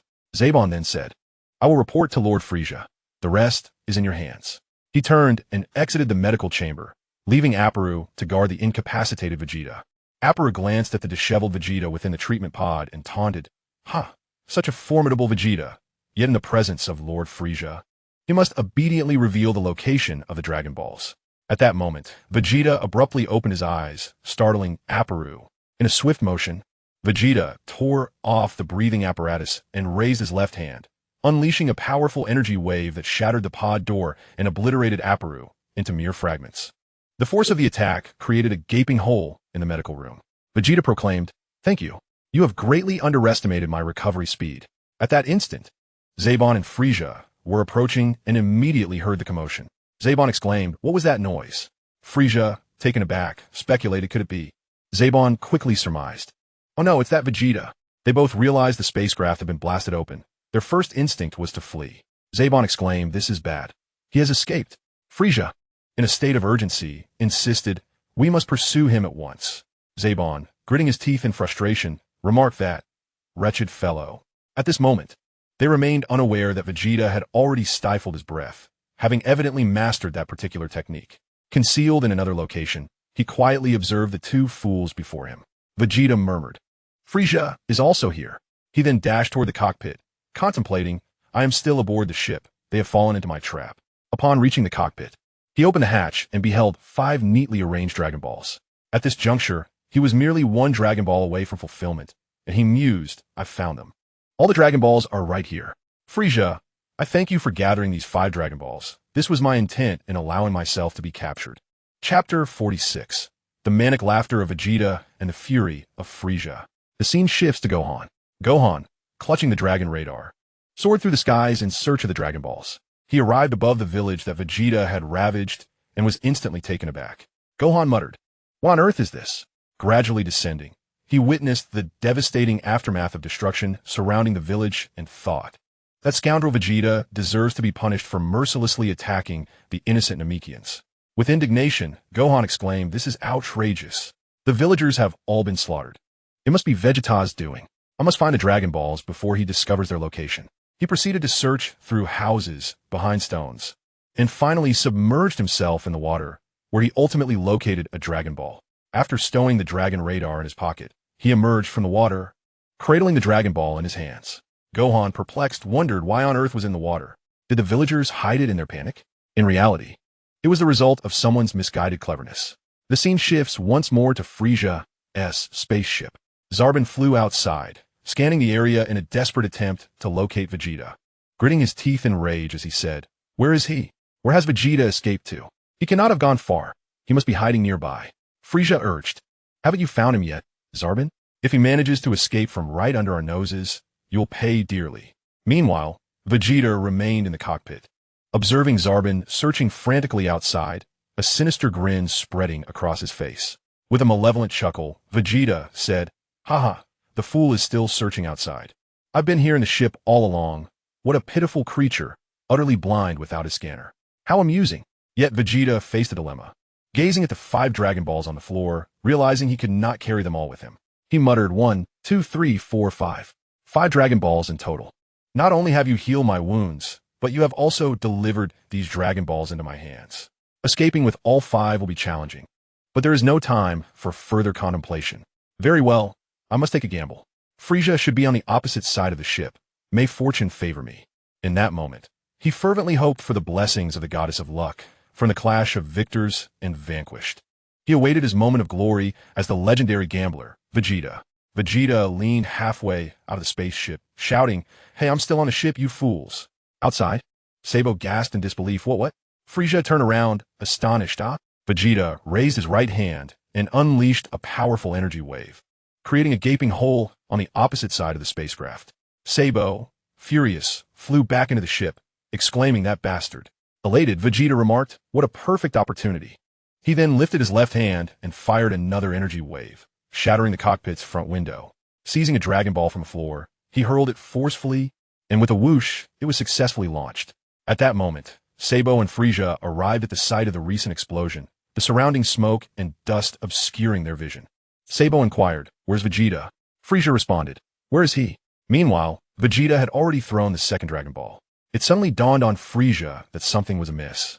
Realizing he had fallen into a trap, in a panic he exclaimed, "Could it be that he's going for the Dragon Balls?" Moments later, for more Dragon Balls shot out of the spaceship, and Vegeta, filled with rage, surged out, joyfully proclaiming, "Wonderful! The heavens are assisting me. Watch as I gather the Dragon Balls to fulfill my wish for eternal life." Frieza and Sabo arrived just in time to witness the cockpit door opening and a large hole where the wall once was, with 5 Dragon Balls vanished without a trace. They both exclaimed in unison, "The Dragon Balls are gone." Sabo, infuriated, shouted, You bastard! I will not let you get away with this." Where'd he run off to? He charged out, but like a headless fly, he searched frantically, utterly clueless in sensing energy signatures.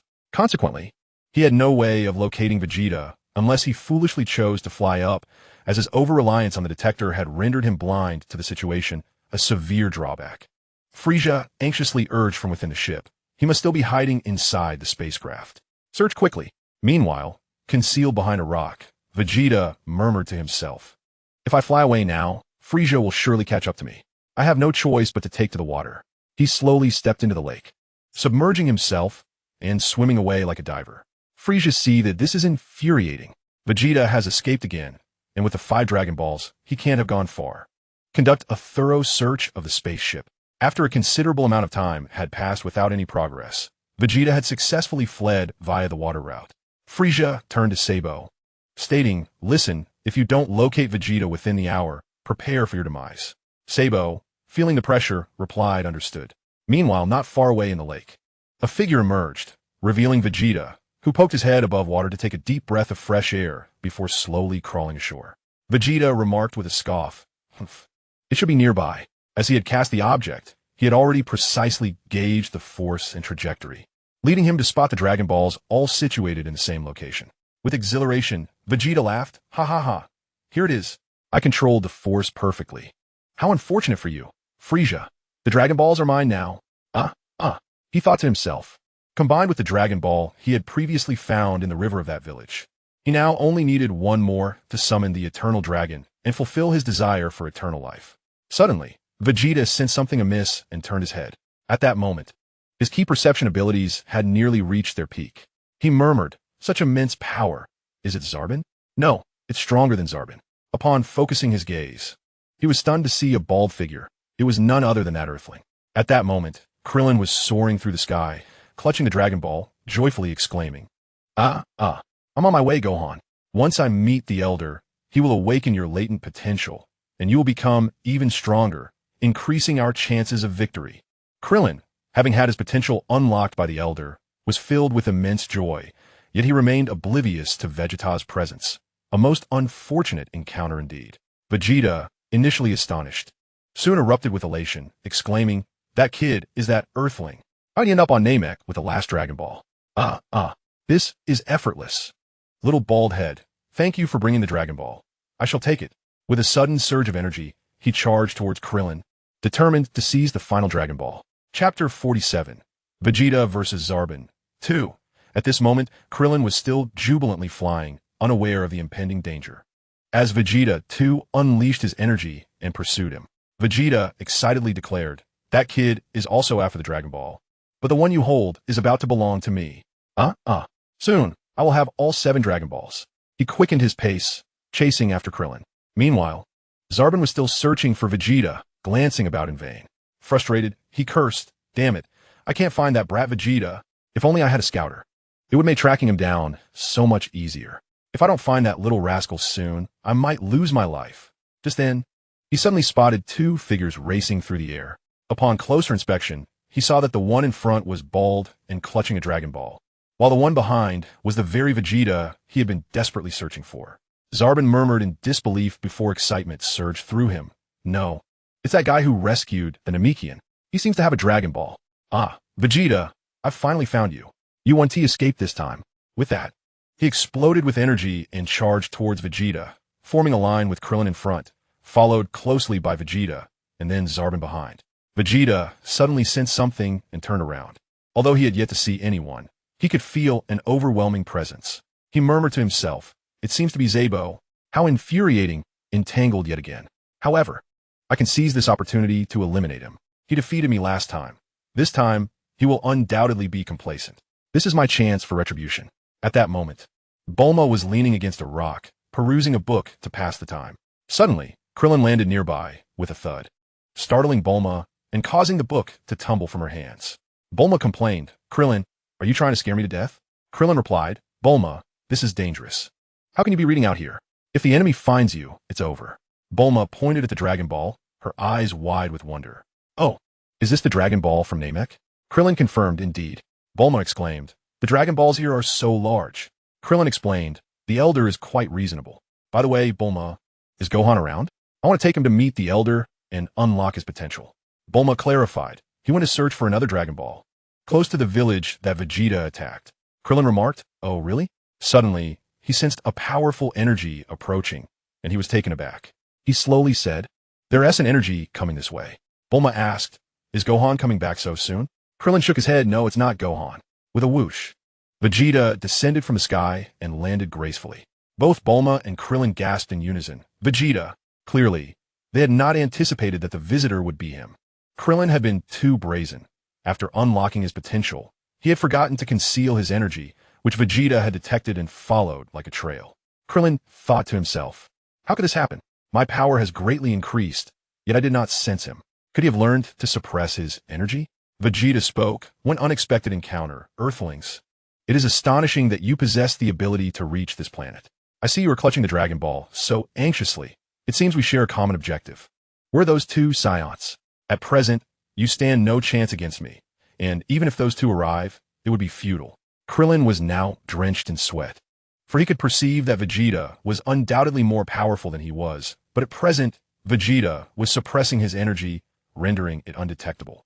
Vegeta glanced behind him and continued, "Listen, before I acquire the Dragon Ball, there is something that must be done. However, you will not escape with the Dragon Ball, otherwise, I will eliminate this woman as well." In that moment, Vegeta was resolute in his deadly intent.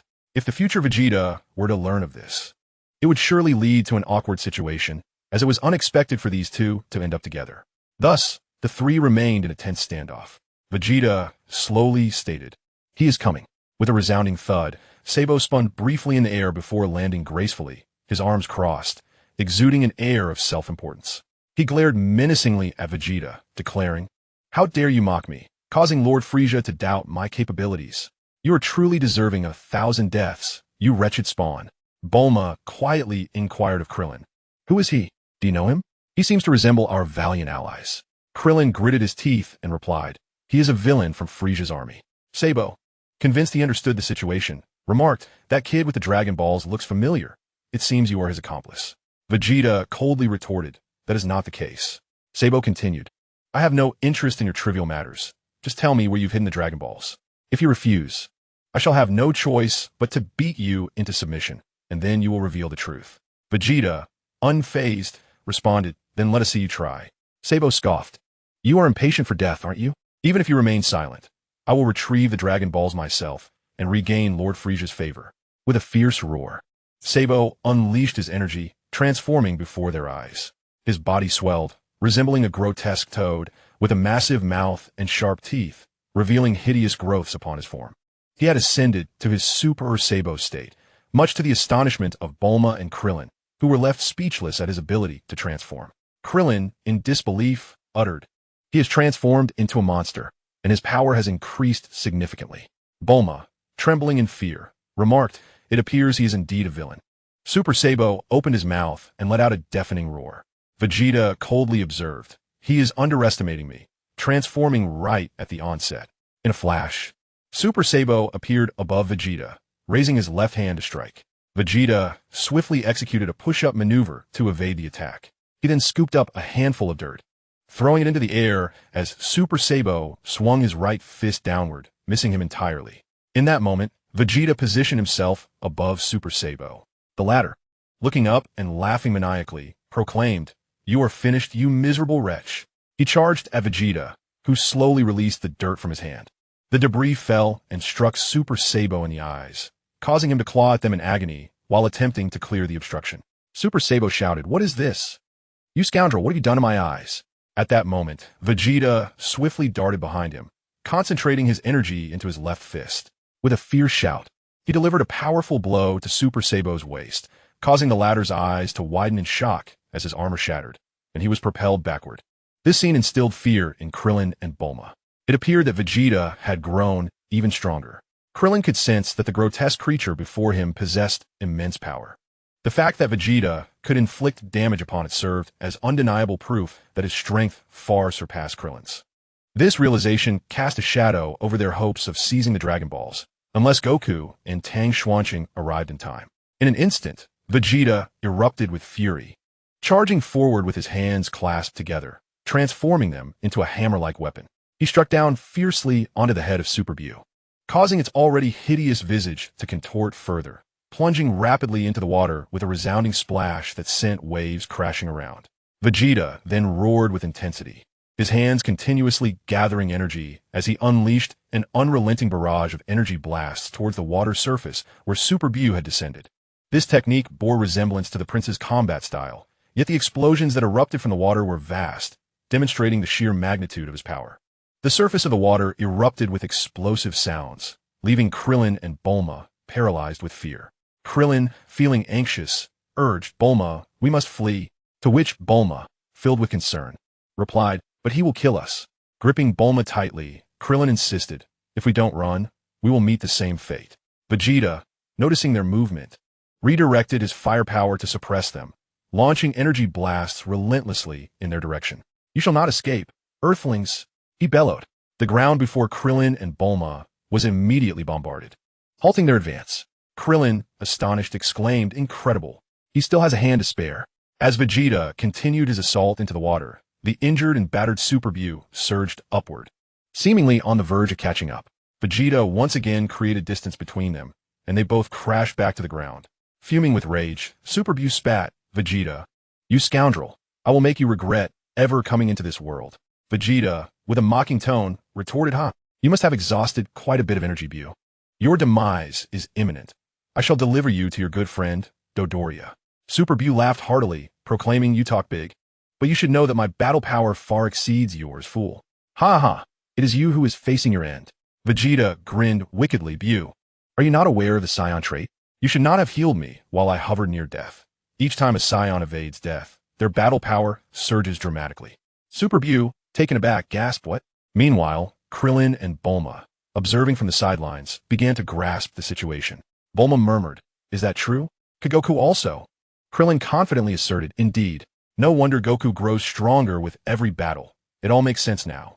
The scene shifted back to the battlefield between Vegeta and Super Bu, where the latter dismissively stated, "Humph, no matter how much your power increases, you will never defeat my transformed self." In a sudden burst of speed, he charged towards Vegeta, hands poised for an unexpected strike. Vegeta shouted, "The Saiyans are a warrior race. Do not underestimate me." Without hesitation, he rushed forward as well, his hands brimming with power. The two engaged in a tempestuous exchange of blows, their fists colliding with such velocity that they created a series of afterimages. As if 5 or 6 of them were fighting simultaneously. Vegeta focused intently, seizing an opportunity to gather energy in his right hand and struck fiercely at his opponent's abdomen, shattering the armor before him. His fist penetrated deep into his foe's body, a decisive blow that determined the victor. At that moment, Krillin and Bulma were taken aback by Vegeta's overwhelming strength. Super Saiyaman's eyes widened in terror, his hands trembling uncontrollably as blood poured from his abdomen.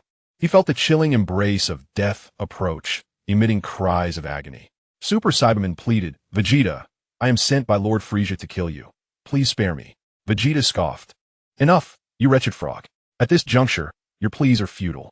Desperately, Super Saiyaman urged, "If we join forces, we can surely defeat Frieza. Trust me, Vegeta." To his surprise, Vegeta withdrew his hand from the wound, leading Super Saiyaman to believe he had gained some measure of trust, plotting to launch a sneak attack and seize his head, along with the Dragon Balls, to present to Lord Frieza. Suddenly, Vegeta seized his entire right arm with a fierce grip and wrenched it savagely, snapping it clean off. The searing pain caused Super Saiyaman's eyes to widen in shock as purple blood gushed from the severed limb. He collapsed in agony, writhing on the ground while casting bewildered glances at Vegeta. Weakly, Super Saiyaman gasped, "Vegeta, what are you doing? Are we allies now?" Vegeta replied with a sinister grin. "Do not be foolish, Saiyaman. Did you truly believe I would trust your words? I intend to torment you to your last breath." With a fierce kick, Vegeta struck his abdomen, sending him soaring into the air. However, Super Saiyaman was beyond any means of resistance, akin to a lamb led to slaughter. Vegeta swiftly appeared above him, diving down at an incredible speed, hands raised in a clenched fist. Utilizing the momentum of his descent, he struck with devastating force at Super Saiyaman's cervical spine, shattering his entire torso. The impact sent him crashing into the ground, creating a massive crater. Gasping for breath, Super Saiyaman lay in the depths of the pit, reverting to his normal form, weak and battered. Vegeta placed a foot upon his back, exerting pressure that completely crippled his neck and spine, eliciting a look of sheer agony from Super Saiyaman. He cried out in torment, "Frieza, save me. Please, save me." Vegeta ruthlessly crushed his legs beneath his feet, inducing excruciating pain, yet the resilience of his race rendered him far from death's grasp. In his weakened state, Zabu cursed Vegeta, "You vile creature, you shall not escape a grim fate. Lord Frieza will avenge me, and you will regret having slain me." Vegeta, undeterred, severed his remaining arm, reducing him to a mere head that could still move. Grasping Zabu by the hair, he hoisted him up, pressing his palm against his chest and unleashing a barrage of energy blasts that pierced through his body. Zabu, with unblinking eyes, stared defiantly until Vegeta obliterated his head with a single punch, casting the lifeless body into the sky. Vegeta shouted, "Filthy fireworks," extending his right hand, emitting an invisible beam that struck Zabu's corpse, causing it to compress and explode in a spectacle akin to fireworks, incinerating it instantly. He then turned to Krillin and Bulma, stating, "I do not know what method you employed, but your combat prowess is significantly enhanced compared to your time on Earth. Nonetheless, you remain no match for me. Surrender the Dragon Balls, and I may spare your lives." Bulma, trembling with fear, replied, "You may be untrustworthy and kill us as soon as you acquire the Dragon Balls." Krillin, anxious, asked, "If I give you the Dragon Ball, will you leave immediately?" Vegeta, in a somewhat placating tone, remarked, "Very well, I only desire the Dragon Ball. I have no time to play with insignificant pests like you." Krillin pressed, "Can you guarantee that?" Vegeta threatened, "Enough of your prattle. Hand over the Dragon Ball, or I may reconsider." Reluctantly, Krillin handed over the one-star ball to him. With the Dragon Ball in his possession, Vegeta was overcome with indescribable joy. He could finally fulfill his wish. Ecstatic, he declared, "You are fortunate. My spirits are high at this moment, and I have decided not to kill you. You may leave, for all the Dragon Balls are now in my grasp. I am truly elated, soon to reign over the entire universe, usurping Frieza as the new Cosmic Emperor, achieving immortality." Ha ha ha. With a sudden surge of energy, he flew towards the location of the 5 hidden Dragon Balls, planning to return to the original village to seek the final one to summon the Eternal Dragon. Bulma, paralyzed with fear, murmured, "Oh dear, it's over." Krillin, gritting his teeth, asserted, "He will not succeed. Gohan, it all depends on you. I hope you can find that last Dragon Ball before he returns to for his plans." Chapter 48, Gohan and Vegeta's Dragon Balls. At this moment, Krillin and Bulma could only fret anxiously, placing all their hopes on Gohan, who possessed the Dragon Radar and was en route to retrieve the Dragon Balls. They fervently hoped he would not encounter Vegeta, otherwise, all would be lost. Bulma, filled with concern, asked Krillin, "What if we just handed over the Dragon Ball? If he possesses the last one, what will we do?" Krillin remarked, "If we do not comply, both of us may meet our demise. The fact that we are still alive is already a stroke of fortune. Giving it to him should not be a significant concern. The Dragon Ball Gohan is seeking was deliberately hidden by Vegeta to throw others off his trail." Bulma added, "Indeed, Gohan has located the Dragon Ball and is en route to us. However, he cannot summon the Eternal Dragon without gathering all the Dragon Balls." Krillin expressed his worry. "I hope Gohan can evade Vegeta." At that moment, Son Gohan, clutching the 4-star ball, was soaring through the sky when he suddenly halted, sensing an overwhelming aura. He murmured, "Someone is approaching me with formidable energy. Could it be Vegeta?" The mere thought of that individual caused him to erupt with anxiety, prompting him to retreat behind a nearby rock, holding his breath, yet remaining tense, fully aware of Vegeta's immense power. Meanwhile, Vegeta, flying with the 1-star ball, also detected a powerful presence ahead. He muttered, "There is a strong fighting force nearby, but it has vanished. Curious, it must still be in the vicinity." One could see Vegeta scanning the skies, searching for the source, while Gohan, hiding behind the rock, was filled with trepidation. Vegeta threatened, "Whoever you are, I know you're hiding here. Come out immediately, or I shall take action. I am not jesting." He then raised his hand, preparing to unleash a powerful energy wave to obliterate the area. Gohan realized that if this continued, disaster would ensue. He thought to himself, "I must not be discovered," and quickly concealed the Dragon Ball. Gohan shouted, "Wait." Vegeta slowly turned his gaze towards the rock and saw a small figure climbing up. It was none other than Kakarot's son. "Son Gohan." Gohan stammered, It's me." Vegeta replied, "Ah, it's you. You've also come. I have already encountered those other Earthlings. You are their companion. Are you not?" Gohan quickly noticed the Dragon Ball in Vegeta's hand and inquired that, "You have the Dragon Ball?" Vegeta nonchalantly replied, "Indeed. It was given to me by a small bald-headed fellow, your friend." Gohan, astonished, asked, "What have you done to Uncle Krillin? Did you kill him?" Vegeta smirked and said, "If that is what you desire, I could certainly oblige you. However, since I was in a good mood after gathering the Dragon Balls, I spared his insignificant life." Gohan murmured, "You gathered them, oh." Suddenly, Vegeta descended, startling him. Noticing what Gohan was holding, Vegeta questioned, "What is that in your hand?" Gohan, anxious, responded, "This is a clock." Vegeta scoffed, "With your scientific prowess, it seems you can only produce such clumsy contraptions.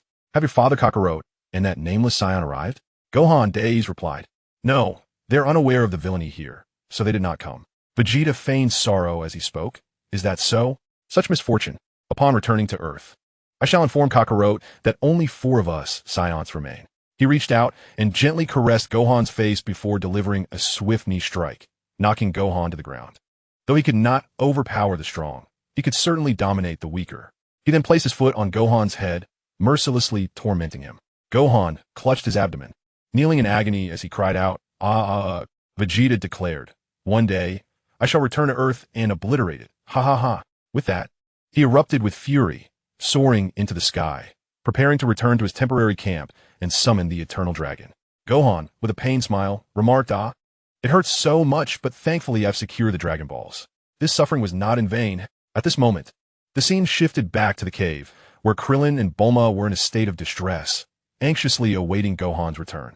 Bulma fretted, "Krillin, I've transformed the house back into a capsule. Has Gohan returned?" Krillin, tense, replied, "Not yet. He hasn't encountered Vegeta, has he? We must leave immediately, or else Vegeta will be back soon." Suddenly, a whoosh echoed through the sky as a figure rapidly approached. Upon closer inspection, Krillin saw it was Gohan, returning with the Dragon Balls. Gohan shouted, "Uncle Krillin." Krillin joyfully exclaimed, "Gohan, you're back." Gohan landed, bouncing with excitement, and declared, "Uncle Krillin, I found the Dragon Balls." Krillin, ecstatic, danced with joy. "That's wonderful. We've been waiting for you." Bulma praised, "Gohan, you're amazing." Krillin caught the Dragon Balls, his expression turning serious. "We'll discuss the details later. We need to leave quickly." Gohan replied, "Yes, I encounter Vegeta." Krillin gasped in surprise. Gohan continued, "I hid the Dragon Balls, and he didn't discover them." Krillin rejoiced, "Oh, that is fortunate." This way, he won be able to collect all 7 Dragon Balls to summon the Eternal Dragon. Bulma urged, "Let us move quickly, lest that villain realizes what has happened." Meanwhile, Vegeta had returned to the village he had previously attacked, plunging directly into the water in search of the last Dragon Ball he had hidden there. "Once I find this one hidden beneath the water, I shall possess all 7 Dragon Balls. Frieza, accept your fate. The entire universe will ultimately belong to me." As Vegeta scanned the water, he still could not find the elusive Dragon Ball, muttering to himself, "How strange. It was supposed to be around here. Where could it possibly be?" Suddenly, he recalled Gohan's earlier encounter, realizing that the object Gohan held was not a mere clock, but some form of radar. With a surge of fury, he burst from the water and raced towards their base, shouting in rage, "You little brat, how dare you deceive me? I will not let you escape." At full speed, they swiftly reached their base and descended. Vegeta exclaimed loudly, "Come out, you will regret this." He then dashed into the cave, glancing around, but finding no traces of life. The cavern was utterly devoid of any signs of habitation. Vegeta cursed, "Damn it, they have fled." He abruptly exited the cave, soaring into the sky in an attempt to sense their energy and ascertain their whereabouts. Frustrated, he muttered, "I cannot feel their energy. Those rascals can suppress their presence, making it impossible for me to locate them. These Earthlings have thwarted my plans. I possess 6 Dragon Balls. They will inevitably come to seize them, and I shall hold them accountable then." The scene shifts to another mountain, where Gohan cautiously peered around and remarked, "This place is quite secure. He hasn't come here." Bulma complained, "But it's too cramped. There is hardly room for a house." Krillin replied helplessly, "We'll have to make do. It's challenging to find a spacious cave." Bulma inquired, "Do you plan to stay here until Goku and Shinshin arrive?" Krillin responded, "No. I intend to take Gohan to meet the Elder and awaken his potential." Gohan, taken aback, asked, "Awaken potential? What does that mean?"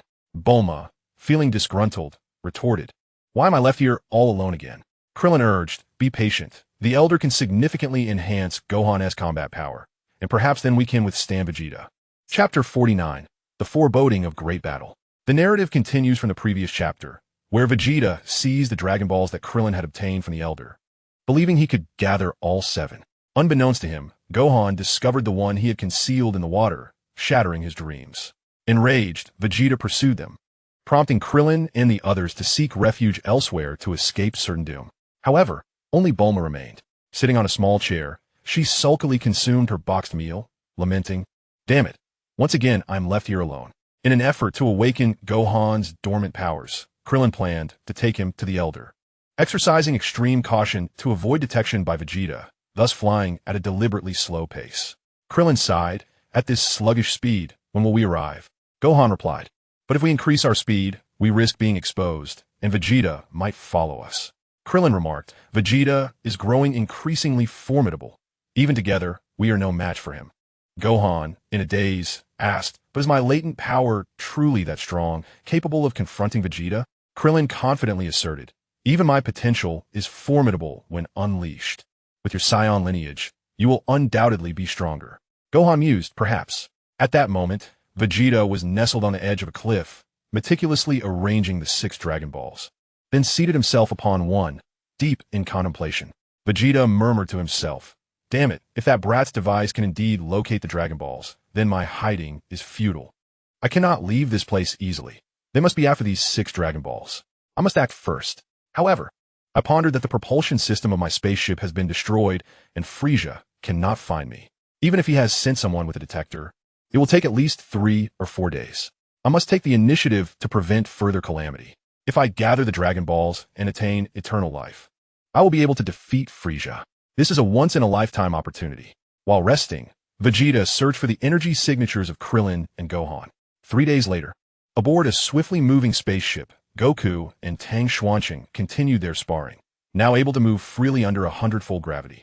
Goku charged forward first, fists clenched, delivering a flurry of punches towards Tang Xuanqing with the speed of a tempest, creating afterimages in his wake. Yet, Tang Xuanqing remained unperturbed, transforming his hands into palms to absorb each strike, deftly dissipating Goku's force. Goku found his defenses impenetrable. With a sudden knee strike, Tang Xuanqing broke the stalemate, forcing Goku to divert one hand for defense. Tang Xuanqing then unleashed a powerful blow with his right fist, striking Goku in the chest and sending him crashing backward, leaving an imprint of his form on the wall. Goku, with a wry smile, remarked, "Are you trying to kill me? That was too heavy-handed. This is just practice, not a battle." Tang Xuanqing replied, "Without that life-threatening sensation, how do you expect to grow stronger? We have already adapted to 100 times the gravity. Only through constant sparring and rigorous training can we hope to break through further. Let us not forget, the enemies on Namek are numerous. We must possess solid skills." Goku found himself at a loss for words, recognizing the truth in Tang Xuanqing's reasoning, even if it was frustrating. Tang Xuanqing concentrated energy in his hands, launching a series of energy blasts towards Goku. To avoid damaging the spaceship, Goku crossed his arms defensively, absorbing the impacts which generated a cloud of dust. Emerging from the haze, Goku executed a flying kick toward Tang Xuanqing, who sidestepped and seized Goku's ankle, pulling him down from the air and slamming him onto the floor. Just as Tang Xuanqing intended to lift him for another throw, Goku swiftly maneuvered behind him and delivered a powerful kick to Tang Xuanqing's back, forcing him several steps forward before he regained his balance. As Goku prepared to kick again, Tang Xuanqing raised his left hand to block the strike. Seizing the opportunity, Tang Xuanqing grasped Goku's head and forcefully slammed it back onto the floor. Feeling somewhat disheartened, Tang Xuanqing said, "Could you take this more seriously? You lack any fighting spirit. Don't you enjoy battling? Is it that I haven't reached your level of strength? Or is there another reason?" Sun Wukong remarked nonchalantly, "I have no desire to engage in combat with my companions. It serves no purpose." Tang Xuanqing, upon hearing this, felt utterly bewildered. In the original narrative, Sun Wukong was known for his love of battle, a trait vividly demonstrated in Dragon Ball Super. However, it appeared they were currently situated within the timeline of Dragon Ball Z, which portrayed a more composed demeanor, albeit with moments of recklessness, such as during the Cell Saga. With ease, Sun Wukong broke free from Tang Xuanqing's grasp and stood upright once again, leaving Tang Xuanqing perplexed. He had thought he had subdued this individual completely. Raising his hand, Tang Xuanqing said, "Do as you wish, it matters not to me. At this stage, I possess 2 transformations, so I am unfazed. As for you, I cannot be certain, but I sense you are on the verge of achieving a new state, though I cannot fully ascertain it at present." Sun Wukong listened, still in a state of confusion, unable to comprehend the meaning behind Tang Xuanqing's words. Nevertheless, it mattered little, as both of them were currently exceedingly strong, their combat prowess having undergone a significant transformation. Tang Xuanqing sighed and thought, "Forget it. I do not expect you to understand. Let us reset the ship's gravity to normal so we can acclimate." Sun Wukong nodded and approached the control panel, adjusting the gravity within the spacecraft back to Earth's conditions. The two felt remarkably light, their movements quickened. Sun Wukong picked up a piece of debris from the ground and hurled it in a direction, only to reappear at astonishing speed to catch it. "My body feels so light, almost as if I am weightless. Haha, it seems I can handle tenfold Kaioken without issue," he exclaimed joyfully. Tang Xuanqing replied, 10 times is manageable with ease. Pushing beyond that may present some challenges, but they are not insurmountable." They then glanced at their tattered clothing and ascended the stairs to the 2nd floor to bathe. Afterward, they changed into fresh attire and lay down on their beds, preparing to rest, for they would soon arrive at Namek and needed to conserve their energy. At that moment, Sun Wukong and Tang Xuanqing remained unaware that they had unwittingly acquired powers that transcended the limits of a Saiyan, effectively becoming Super Saiyans. The scene shifted back to Namek. Aboard Frisia's spaceship, Frisia gazed through the shattered glass of the main control room, murmuring, "It has been 4 days. Where is Zarbon? Has he fled or met his demise? I should have brought the Jinyu Force along before our departure. Nevertheless, they will soon arrive, equipped with a scouter. I suspect Vegeta has yet to gather all the Dragon Balls. We shall see, Vegeta. Once I obtain that scouter, I will know your hiding place." The focus then shifted to Krillin and Gohan, who were resting on a cliff. Their stomachs rumbled in unison, clearly indicating hunger. They retrieved food from their backpacks, eating and resting as they awaited the next phase of their journey. Son Gohan exclaimed, "We have been flying for 4 days. Haven't we arrived yet, Uncle Krillin?" Krillin, with a sense of urgency, replied, "We still have some distance to cover. We must hasten. The Elder cannot endure for much longer. Let us proceed at full speed." Being this far away, Vegeta should be unable to sense us. Son Gohan nodded in agreement, saying, "Indeed, moreover, my father and Xianshan are on their way." Krillin affirmed.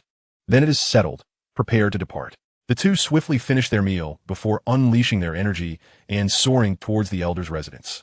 At that moment, Vegeta suddenly rose from his position, having sensed the two energies. With an ominous grin, Vegeta remarked, "I have found you, you two little rascals." Chapter 50. The Ginyu Force arrives at Namek. Vegeta muttered to himself, "1, 2. It is Kakarot's son and that little bald head. How peculiar.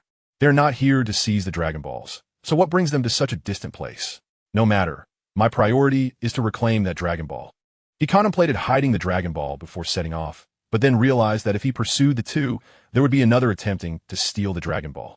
Grasping a Dragon Ball, Vegeta declared, "I must take one with me. Even if their companion possesses a radar to locate the Dragon Balls here, they cannot gather all 7. With that, he took to the skies, energy surging as he headed towards Krillin and Son Gohan. Vegeta vowed, "This time, I shall not let you escape." With a powerful shout, he accelerated his flight into a full sprint. Meanwhile, Krillin and Son Gohan were also exerting all their effort to reach the Elder's abode. Krillin encouraged, "Gohan, keep it up. We are almost at the Elder's residence." Son Gohan nodded, replying yes. Krillin pondered, the Elder may awaken Gohan's latent power. Although he may not be able to withstand Vegeta, Gohan's potential is limitless. Once his strength increases, along with the aid of myself, Goku, and Xianshan at that moment. A figure behind them was sprinting in pursuit. Vegeta laughed maniacally, I'm about to catch up to them. The two ahead could now see a dwelling perched atop a mountain. Krillin pointed out, "It's just ahead, Gohan. Do you see that tall mountain?" Son Gohan. "I do." Suddenly, Krillin sensed an overwhelming energy closing in on them. He turned back and shouted, "Gohan, someone is chasing us." Son Gohan gasped in alarm. Krillin, in a state of anxiety, exclaimed, "Could it be Vegeta?" "Gohan, I will hold him off. You must hurry to the Elder." Son Gohan protested, but Krillin urged quickly, "Let him awaken your potential." Son Gohan nodded, his fury igniting as he charged towards the location of the house atop the mountain. Vegeta suddenly appeared before Krillin, startling him. Krillin, anxious, exclaimed, "Such incredible speed. You noticed me." Vegeta arrogantly retorted, "Naturally. How could you possibly evade my grasp? Hand over the stolen 4-star Dragon Ball, or I shall end your life."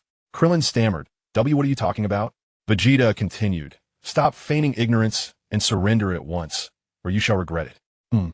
Has Kakarot's son retreated to the mountain behind? He pondered whether that fool had taken the Dragon Ball with him. He had to pursue quickly. A cold sweat broke out on Krillin as he realized he had been discovered so swiftly. Vegeta erupted with rage, darting past him directly towards the house on the mountain. Regaining his composure, Krillin also unleashed his fury and shouted, "Stop right there." At that moment, Son Gohan was with the Elder, undergoing potential development as the Elder placed his hand upon Gohan's head. The Elder spoke softly, "You possess astounding potential. You are not from Earth, are you?" Gohan, somewhat anxious, replied, "I'm sorry, could you please be quick?" Meanwhile, Vegeta had reached the mountain's summit, where Nail sensed an ominous presence encroaching. Nail coldly remarked, "He has finally arrived." Krillin landed shortly after, declaring, "Vegeta, don't run." Vegeta gazed at the peculiar house, murmuring, "What is this place?" At that moment, the door of the house creaked open, and Nail slowly emerged, saying, "Get lost. You are not welcome here." Vegeta scoffed, "Are you tired of living Namekian?" Meanwhile, the Elder had completed the development, and an unceasing flow of energy emanated from Gohan, his latent potential unleashed like a torrent of water that could not be contained, drastically amplifying his combat power in an instant. Vegeta immediately sensed something amiss, standing frozen in place. Krillin joyfully exclaimed, "Wonderful. Gohan's battle power has surged." Vegeta began to glance around, bewildered. "What? Has Kakarot also arrived?" Nail coolly stated, "I said get lost." Just then, Son Gohan stepped out from the doorway, leaving Vegeta astonished at the boy's rapid increase in power. In disbelief, Vegeta uttered, "How could your strength have increased so dramatically after entering this house? What kind of sorcery is this?" Inside the house, the Elder was taken aback and instructed Den, "Inform everyone that an immense power is approaching Namek." Den nodded and promptly exited to find the others locked in a standoff. He slowly announced, "The Elder says a tremendous force is nearing our planet." Nail expressed his astonishment. "What?" Several individuals gazed skyward, yet their vision yielded nothing, for the distance remained insurmountable. Son Gohan, with a sense of trepidation, uttered, a terrifying power. Krillin, though elated, grew cautious, sensing an unusual aura, and remarked, "It must be Goku and Xianxun, but no, it's someone else." Vegeta cast a sidelong glance at Dandy and inquired, "Elder, what is that?" Son Gohan murmured, "Ah, it can't be. There's more than one." Vegeta, taken aback, exclaimed, "Could it be the Ginyu Force?" 1, 2, 3, 4, 5, indeed. Frieza has dispatched the Ginyu Force. Hand over the Dragon Balls. He then seized Son Gohan by the collar, attempting to lift him. Son Gohan resolutely declared, "Not a chance." Vegeta, in a frantic tone, insisted, "I assure you, once I attain immortality, I shall not harm you. Hurry, or it will all be over." Krillin retorted angrily, "Spare us your nonsense. We will not fall for your tricks." Vegeta, desperate, explained, "Listen, Frieza's elite squad possesses greater strength than I, and there are 5 of them. They also carry scouters that can locate us instantly and bring us to our doom." Krillin voiced his concern. "Is that truly the case?" Vegeta continued, "You must sense their power. There is but one solution. Grant me immortality to eliminate them." Niru, sweating profusely, remarked, "Perhaps he speaks the truth. Indeed, there are 5 malevolent forces." Krillin suggested, "Then let Gohan attain immortality to vanquish them." Vegeta countered, "Though he possesses strength, he lacks battle experience."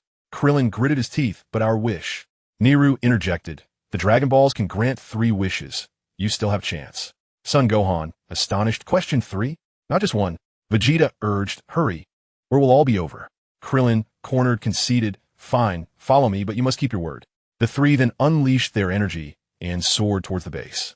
Vegeta shouted once more, "Damn it, faster." Meanwhile, Dandy and Niru had returned to the house, standing by the elder's side. The elder spoke slowly, "They have departed." Niru replied, "Yes, their chances of victory seem bleak." The elder continued, "Niru, you should go as well. Perhaps you can lend them a hand." Niru hesitated, but the elder reassured, "I am fine. I can hold on a while longer." Niru nodded, understood. At this moment, 5 spherical spaceships were gradually approaching Namek. Undoubtedly, the Ginyu Force Vegeta had mentioned. The strength of the 5 was formidable, and they were likely to pose a significant threat to Son Gohan, especially given their garish costumes and peculiar stances, reminiscent of his formative teachers. Chapter 51. Gathering the 7 Dragon Balls. 5 spherical spaceships crashed directly to the ground, not far from Frieza's own vessel. Frieza remarked, "The Ginyu Force has finally arrived after such a long wait." At that moment, the scene shifted to the trio of the deadly trio, Vegeta, Krillin, and Gohan. Vegeta impatiently inquired that the Ginyu Force, "They've arrived. How far away are they?" Krillin responded, "Right here." The 3 of them soared directly into the valley, landing safely. Krillin then declared, "Bulma, I need to take the Dragon Balls." At that moment, Bulma was seated on a small chair, engrossed in a book, startled by their sudden appearance. The trio then unleashed a surge of energy, taking off from the valley, leaving Bulma in a state of bewilderment. Bulma exclaimed, "What is happening? Why are you with Vegeta?" Vegeta urged the 2, "Hurry this way." The 3 of them then swiftly flew towards the location where the 5 Dragon Balls were hidden. The scene returned to Frieza, who stood outside his spaceship, observing the 5 spherical vessels on the ground as they gradually opened, revealing 5 peculiar beings of varying sizes. The one in the center appeared to be the leader, adorned in a pale purple hue, sporting 2 black horns, and clad in the Frieza Force battle attire, with a green scouter affixed to his left eye. This was Captain Ginyu, boasting a battle power of 120,000. To Jinyu's right stood a red-skinned individual with long white hair, also donning the Frieza Force uniform and equipped with a green scouter. This was his second-in-command, G's, with a battle power of approximately 45,000. To G's right was another member, blue-skinned and tall, with a round head topped with a cover. He too wore the Frieza Force uniform and a green scouter. His name was Berta, and he possessed a battle power of around 45,000 as well. To Jinyu's left was a short, green-skinned being with 4 eyes, also in the Frieza Force attire but without a scouter. This was Guldo, the weakest of the team, with a battle power of merely 12,000. Next to Guldo stood an extraterrestrial resembling a human, with skin akin to that of a human and a pineapple-like hairstyle, towering over the others. He too wore the Frieza Force uniform and a green scouter. This was Raikum, boasting a battle power of approximately 45,000. The 5 of them took to the sky simultaneously, ascending above Frieza's spaceship before gracefully descending in a neat row, facing Frieza. Jeez held a box containing the scouter required by King Frisia. Raikum was the first to shout, Raikum. With a sudden lunge to the right, he pressed his leg down, maintaining his upper body facing forward, slightly leaning forward. His right hand formed a fist, raised to his chest, while his left hand extended straight and high behind him. With a swift motion, he struck his opening pose. Bart exclaimed, Bart. He then transitioned into a lunge to the left, keeping his upper body facing forward, slightly leaning forward again. His left hand formed a fist, raised to his chest, while his right hand extended straight and high behind him. With a swift motion, he assumed his opening pose. Jisoo shouted, Jisoo. Next, he knelt on one knee, with his right foot forward and left foot back, placing the box on the ground. Both hands were raised above his head, palms spread wide, and with a swift motion, he struck his opening pose. Gudo declared, Gudo. He then knelt on one knee, with his left foot forward and right foot back, raising both hands above his head, palms wide open, and with a swift motion, he struck his opening pose. Finally, Jinyu shouted, Jinyu. The five of them then spread their feet shoulder-width apart, bending at the waist to a degree where their heads were visible beneath. With their arms bending inward and palms spreading wide, and with a swift motion, they struck their opening pose. They all shouted in unison, Team, assemble. They then swiftly changed their stances. Lycum assumed a throwing posture, his left hand bent into a fist while his right hand extended straight, his back facing them. Head turned back, standing to the left. Bart shifted into a stance resembling a golden rooster standing on one leg, but his arms spread wide like the wings of a great roc, standing to the right. Jisoo transformed into a pose with his left leg bent forward, right leg extended back, right hand clenched into a fist raised above his head, and left hand bent to a height nearly matching his head, standing in front of Bart. Gudo's movement did not change much, possibly due to his shorter legs. He posed similarly to Jisoo, but with his left hand resting on his right hand's base and his right hand supporting his chin, standing in front of Lycum. At the center, of course, was their captain, Jinyu, kneeling with his body facing forward, arms extended straight down, each finger poised. The exuberant display of awkward dancing concluded their entrance animation, the Jinyu Force. Frisia observed his 5 elite warriors, feeling somewhat embarrassed by their awkward dance. Despite a myriad of unspoken words in his mind, he respected his subordinates' interests. Frisia remarked, Humph, you made me wait for such a long time. Jinyu respectfully replied, We sincerely apologize, Lord Frisia. Leave this mission to us. We will not let you down. Frisia nodded and said, The Dragon Balls I collected were taken by the traitor Vegeta. Bring him back to me alive. I need him to reveal the whereabouts of the Dragon Balls. Jinyu tapped the device near his left eye, and soon, it displayed Vegeta's location. He then stated, No problem. We have tracked Vegeta's movements. He is moving rapidly not far from here, accompanied by 2 others, both with high combat power. Frisia coldly remarked, 2. Those must be the troublesome little rascals from before. They are indeed allies. Eliminate them. Jinyu excitedly replied, Understood, Lord Frisia. Let the game begin. Jinyu approached Frisia with a box in hand, stating, Lord Frisia, here is the detector you requested. Frisia acknowledged, I appreciate your effort. Jinyu then declared, Let us proceed. The 5 gathered together, fervently chanting, Go, go, go, go, go.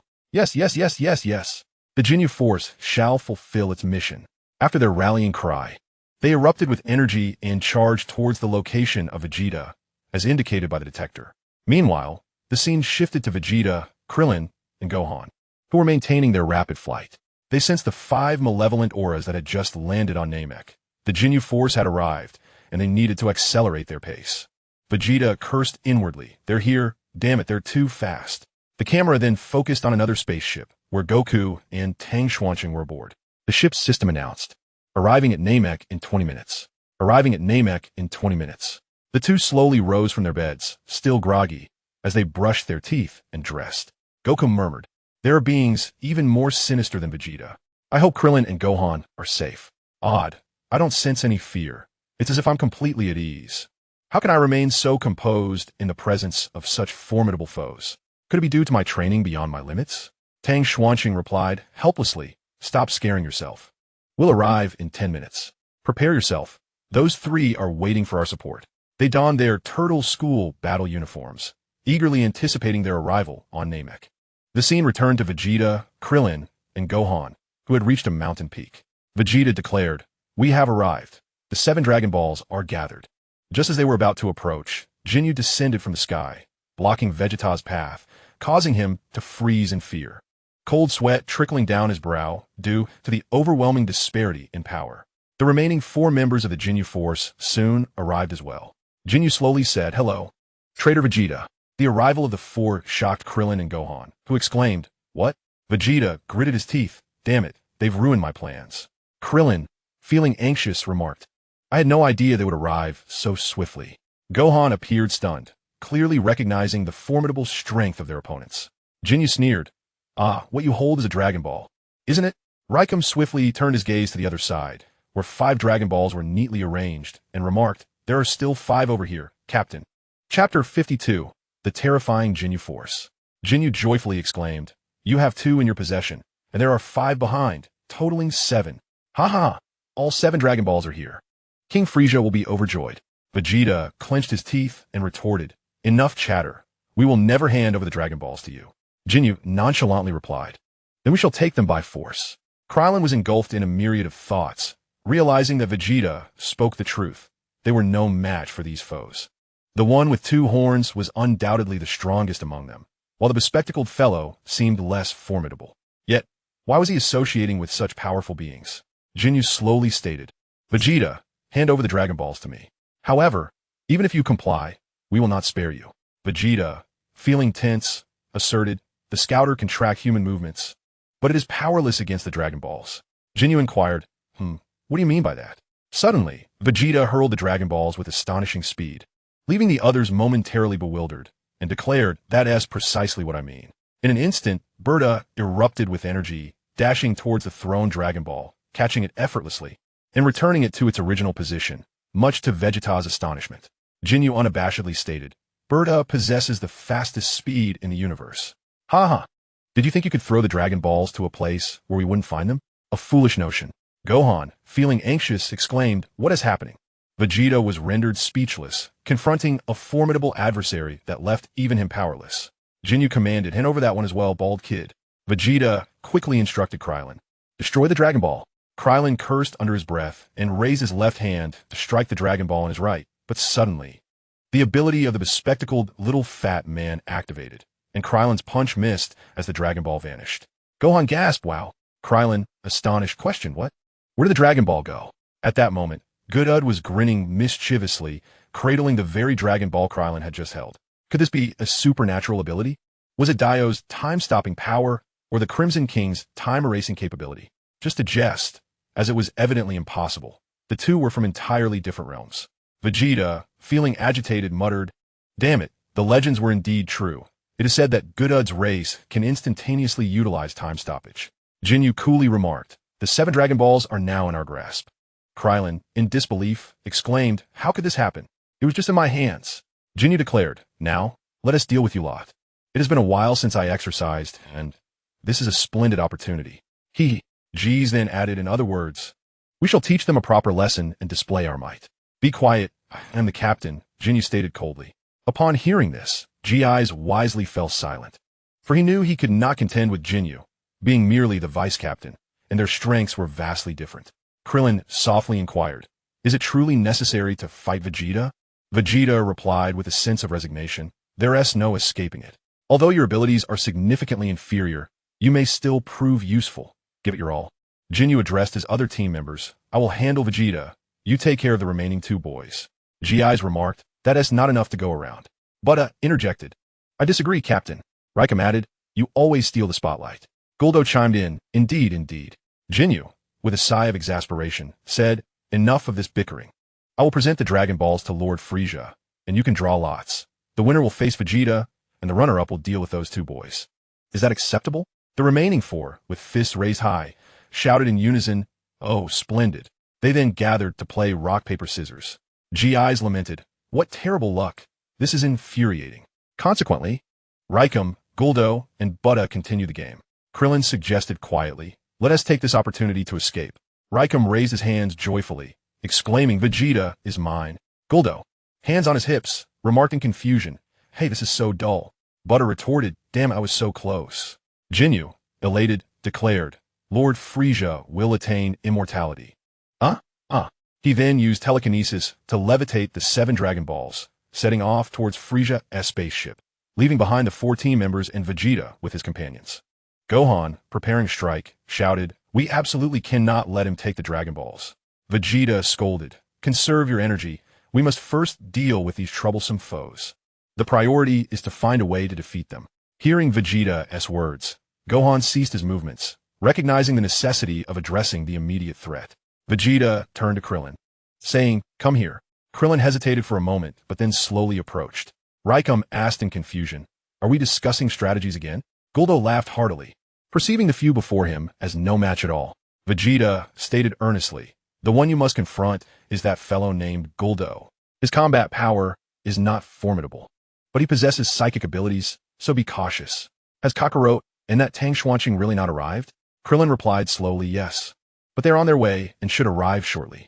Vegeta continued, "They had better hurry. Despite being quite irritating, their presence would at least bolster our fighting capacity. For now, let us buy some time." Krillin nodded in agreement, recognizing the wisdom of this approach. Facing their opponents, whose combat power far exceeded that of the three of them, it would indeed be exceedingly difficult to prevail without external aid. At this moment, Son Gohan's heart was filled with reluctance as he pondered the arduous journey they had endured. What was it all for?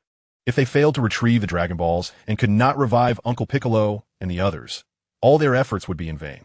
Likum clenched his fists and slowly approached, declaring, "The game has begun." At this juncture, Vegeta, Krillin, and Son Gohan stood ready for battle. Likum instructed Gudu, "Eliminate those two brats first." Gudu, with a hint of dissatisfaction, retorted, "Humph, I'm not a janitor. This is a waste of my talent." Vegeta scoffed. "Do they think this is a game? How tiresome, these arrogant fools." Krillin and Son Gohan positioned themselves in front of Vegeta, prepared to confront Gudu.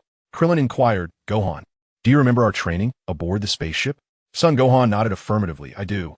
Gudu dismissed them nonchalantly, stating, "Those two Earth brats are no challenge. I can dispatch you with ease and show you the might of Gudu." Krillin announced, "Prepare yourselves, unleash all your energy." In an instant, Krillin and Son Gohan surged with power, their abilities significantly enhanced by the Elder's potential awakening. Krillin's combat power soared to 13,000, while Son Gohan reached 14,000.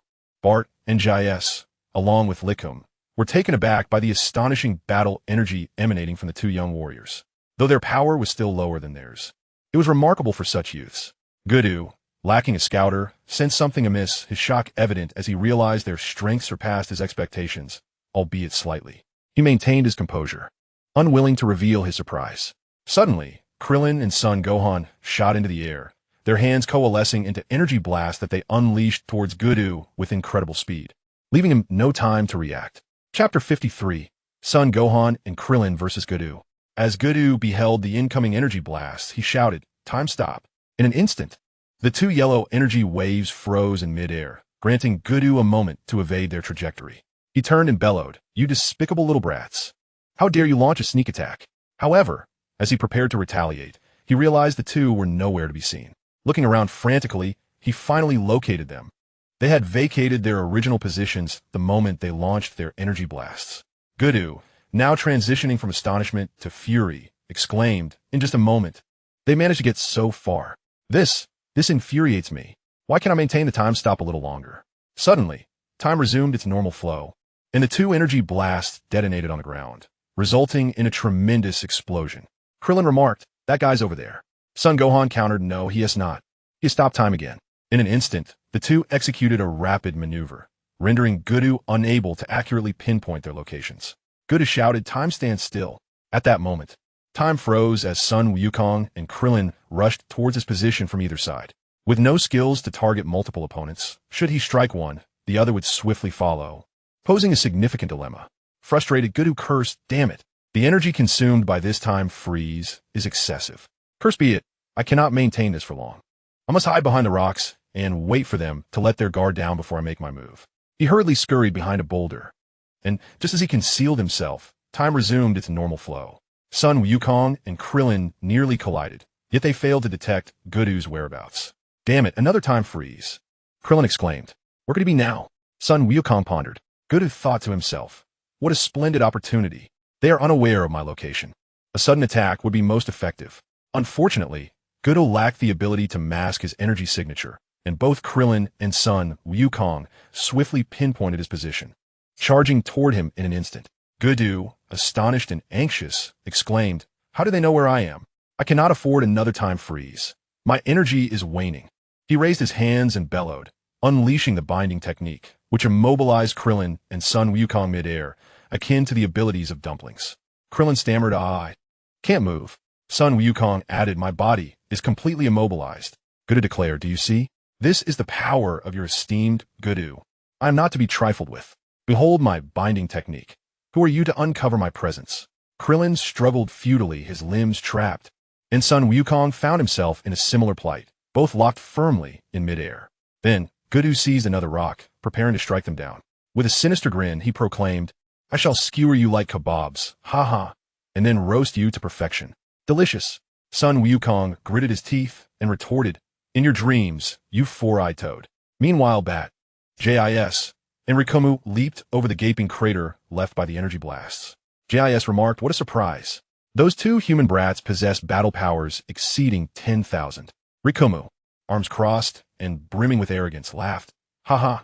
Gudu is in quite a hurry. It's rare to see him employ the binding technique. He must be truly pressed." Bat commented, "Such a race is indeed rare. To enhance battle power without transformation is remarkable." Rikumu looked up at Vegeta and jested, "So, Vegeta, do your friends have any skills?" Vegeta floated in the air, exasperated. "Those two fools. I warned them to be wary of Gudu's superpowers, yet they still charged in headlong. Truly foolish." Gudu, utilizing his ability, transformed a spherical stone into a conical earthen spike, poised to pierce Krillin and Sun Wukong, intending to skewer them together like kebabs. Gudu, exuding confidence, declared with a smirk, "Hee, if you don't flee now, I shall bind you both together."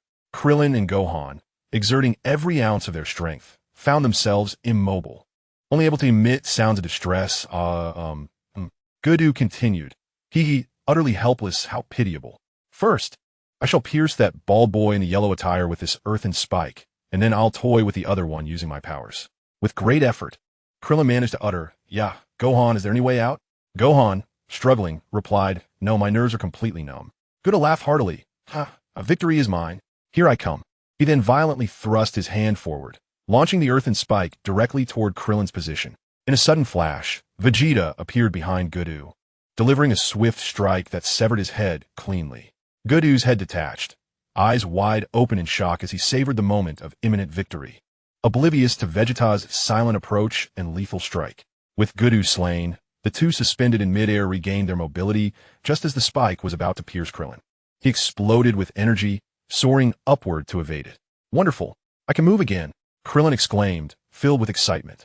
Bart, Riku, and Jisoo stood dumbfounded, astonished that Vegeta had executed a surprise attack on Gudu. Gudu's lifeless body thudded to the ground, his head rolling away with a soft clatter. His head weakly protested, "How despicable, Vegeta! This was my game with those two brats, and you had the audacity to interfere, you scoundrel." Vegeta arrogantly retorted, "That was merely your delusion. Battles do not adhere to rules." Gudu's head continued, "I never imagined I would fall to a lowly Saiyan like you. I shall die with my eyes wide open. Captain Jinyu will avenge me." Vegeta replied curtly, "Enough with your prattle. Perish." He raised his left hand, unleashing a yellow energy wave that obliterated Gudu's head into ashes, thus extinguishing one of the Jinyu Force members completely. Krillin, bewildered, asked, "You actually saved us?" Gohan added, "Thank you." Vegeta, glancing warily at the remaining 3 members of the Jinyu Force, warned, "Do not misinterpret my actions. I did not save you. My intent was solely to eliminate the bothersome Gudu. His abilities were far too repugnant to allow him to persist. There is no time for respite. We cannot rely on luck every time." At that moment, Bart, Riku, and Jisoo stood in shock, unable to fathom Vegeta's unexpected intervention. Jisoo, seething with rage, exclaimed, "Oh no. Gudu has been killed." Bart clenched his teeth, muttering cursed, "How despicable." Liquium spoke nonchalantly, "Oh, with one less person, our Special Forces battle formation is less than perfect. We'll have to ask the captain to redesign a formation for 4. Jais remarked, "We'll discuss that later. First, let's decide who will deal with those 2 little ones." Bart suggested, "Let's settle it with rock, paper, scissors." Liquium declared, "I will take on Vegeta." At that moment, Vegeta, Krillin, and Gohan observed the 3 with palpable tension, aware that their combat power surpassed theirs. Krillin anxiously exclaimed, "Why are those guys so bothersome?" Their power is so high. How can we fight them? Gohan, at a loss for words, chose to remain silent. Vegeta, feeling the weight of the situation, said, "The Real Terror is yet to come." Chapter 54. Vegeta versus Liquium. Liquium slowly advanced, stating, "Vegeta, it's our turn now."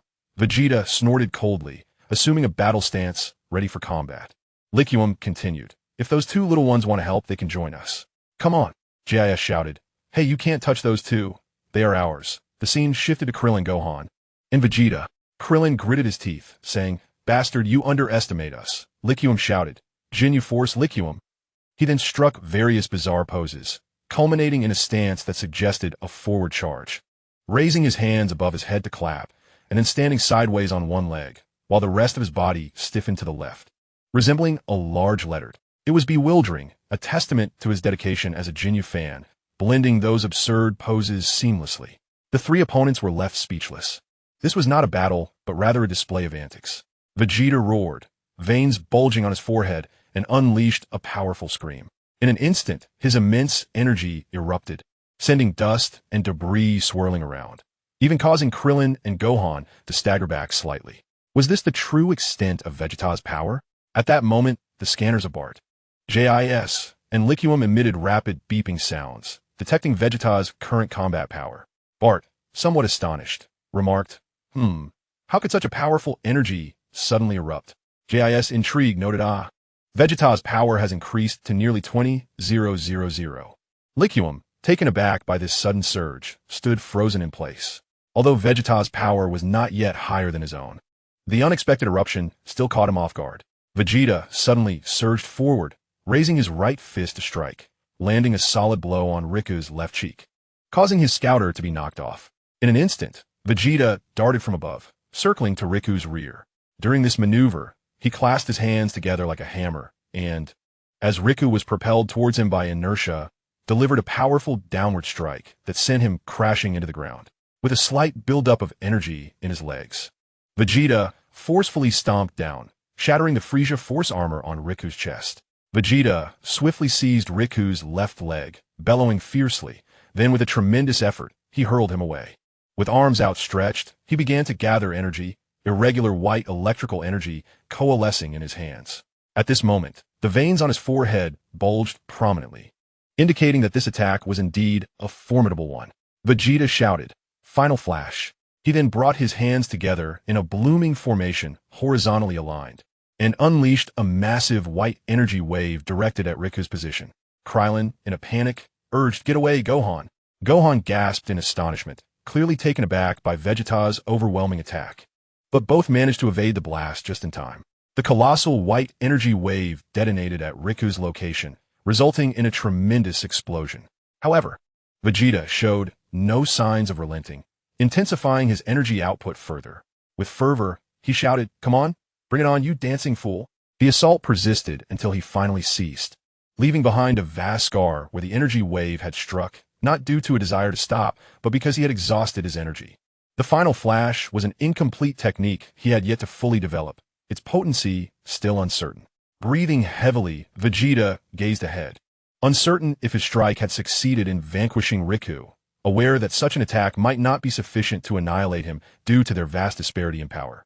Krillin and Gohan lay on the ground, having narrowly avoided the residual shockwave. Krillin, rubbing his head, gradually stood up, astonished, and exclaimed, "He hit. Incredible. He finished it in an instant. Vegeta is truly remarkable." Suddenly, Vegeta's expression shifted to one of fear, as he could still sense Riku's energy, indicating that the foe had not perished under his overwhelming assault. He was still alive, and his energy had not diminished significantly.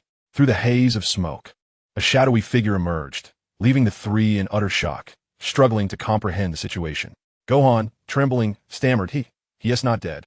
That guy is still alive."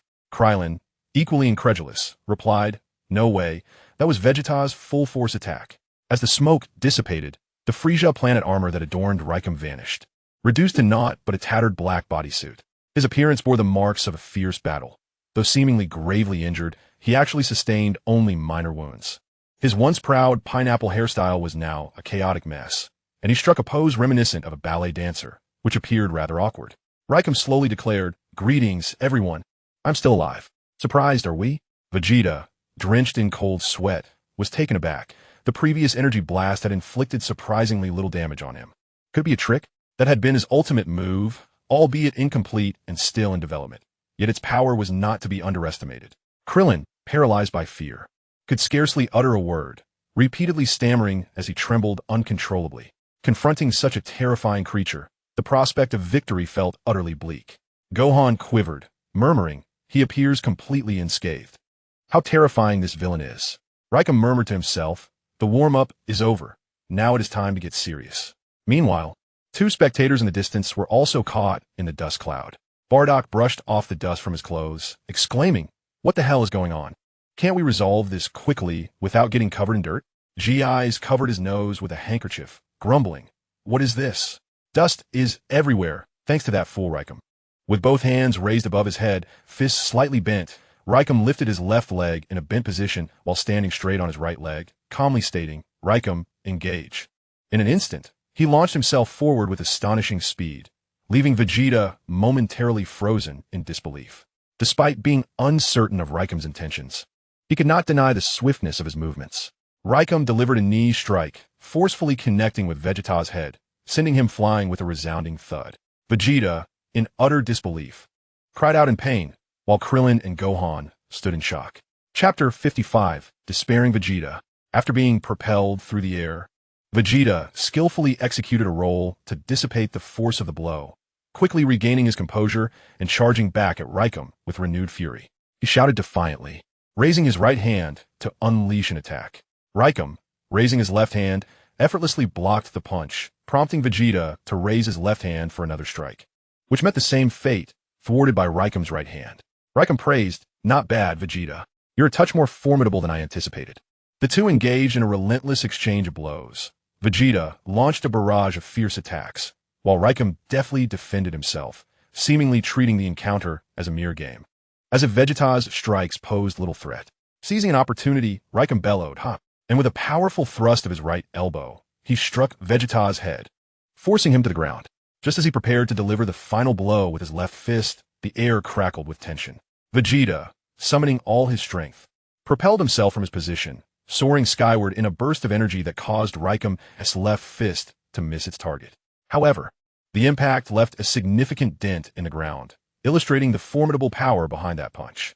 Raikam, noticing this, also erupted with energy and pursued Vegeta with astonishing speed. In response, Vegeta let out a fierce battle cry, raising his left hand high to gather energy before unleashing it towards Raikam's location, only for Raikam to evade effortlessly. Exclaiming with excitement, Raikam declared, "Ah, my power has increased." He then ascended rapidly to a position directly above Vegeta, delivering a powerful kick that caught Vegeta off guard, sending him crashing down into the river, creating a tremendous splash. Raikam hovered in the air, laughing heartily, seemingly celebrating the finesse of his strike. For he was an exceptionally arrogant individual who held no regard for anyone but Captain Ginyu. Meanwhile, Krillin and Gohan, who were spectating, were left in awe, bewildered by how easily Vegeta was being overpowered. Krillin gasped, "This is incredibly strong. Even Vegeta cannot withstand it." Gohan, gritting his teeth, remarked, "This villain's strength exceeds that of Vegeta. What should we do?" Submerged in the water, Vegeta swiftly swam deeper until he reached the seabed, where he began to gather energy, launching a barrage of energy blasts towards the surface. Raikam, witnessing this, deftly dodged in midair. Although Vegeta's attacks posed little threat, he relished the challenge. Countless energy blasts were sent forth, yet none found their mark. Just as Raikam was about to taunt, Vegeta erupted from the water in a violent surge, delivering a headbutt that struck Raikam squarely in the abdomen, propelling him higher into the air. Raikam cried out in pain, "Ugh, ugh." Without missing a beat, Vegeta executed a swift maneuver, delivering a powerful left sidekick that struck Raikam in his most vulnerable area, causing him to widen his eyes in agony. It was evident that no matter how strong one might be, certain areas remain achingly sensitive. Raikam howled in distress. Below, Guys and Buddha were equally astonished, never expecting Vegeta to resort to such a despicable tactic, targeting a man's most vulnerable spot. Guys struggled to suppress a laugh, exclaiming, "That is so vile. How could he attack there?" Buddha concurred, "Indeed, that is quite despicable. Poor Raikam. Although he brought this upon himself." Even Krillin and Gohan were taken aback, astonished that Vegeta would strike there, a notion they had not anticipated. Krillin, with difficulty, managed to say, "There seems to be a glimmer of hope. Although Vegeta's tactics are unconventional, it appears he may still triumph." Son Gohan nodded and said, "Indeed, while it may be somewhat unethical at this moment, we can no longer concern ourselves with such matters." In an instant, Vegeta gathered an energy sphere in his left hand and launched it directly at Raikam's face, resulting in a powerful explosion that enveloped the area in smoke. Although this minor damage was unlikely to inflict significant harm, it effectively obstructed Raikam's line of sight. With one hand shielding his face and the other covering his groin, Raikam furiously exclaimed, "Vegeta, I will not let you off so easily. I want you dead." Vegeta swiftly held his breath and positioned himself behind Raikam, clasping his hands together in a hammer-like formation, and delivered a fierce strike to Raikam's neck. Raikam felt a sharp pain in his back as he was sent crashing to the ground, creating a dent in the earth beneath him. Enduring the agony from below, Raikam raised his left hand, gathering energy, and unleashed a yellow energy wave aimed at Vegeta's location. Vegeta quickly dodged, allowing the attack to miss its mark. However, Raikam pursued relentlessly, seizing Vegeta's torso with both hands and gripping him tightly. Vegeta felt the discomfort acutely. Despite wearing combat armor, the brute force of Raikam was undeniably formidable. The earlier blow he had dealt to Raikam had surely ignited a fury that could not be quelled. Raikam hoisted Vegeta high above his head, and they plunged toward the ground at an alarming speed. Krillin and Son Gohan were momentarily stunned, pondering if a reversal was imminent. Vegeta was forcefully slammed into the earth, creating a deep crater with his upper body completely buried, leaving only his lower half exposed. Raikam seized Vegeta's left leg and hoisted him up, questioning, "Hey Vegeta, are you dead yet? I will not let you off so easily. I intend to torment you to death." He then raised his hand, targeting Vegeta's groin, intending for him to experience the same agony he had just inflicted. Although Vegeta's head was still spinning, he quickly grasped the malicious intent behind Raikam's actions. With a sudden surge of energy, he raised both hands and launched a massive energy sphere that struck Raikam squarely in the face, engulfing him in an explosion of flames and smoke. Perhaps due to the pain or some other factor, Raikam released his grip on Vegeta's leg and collapsed to the ground.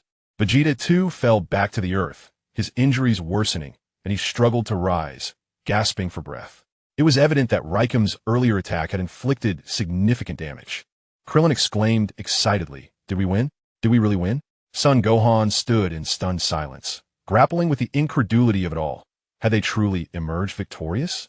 Suddenly, Raikam sprang to his feet, completely devoid of any sensation of pain in his lower body. Whether he was merely enduring it or not remained a mystery.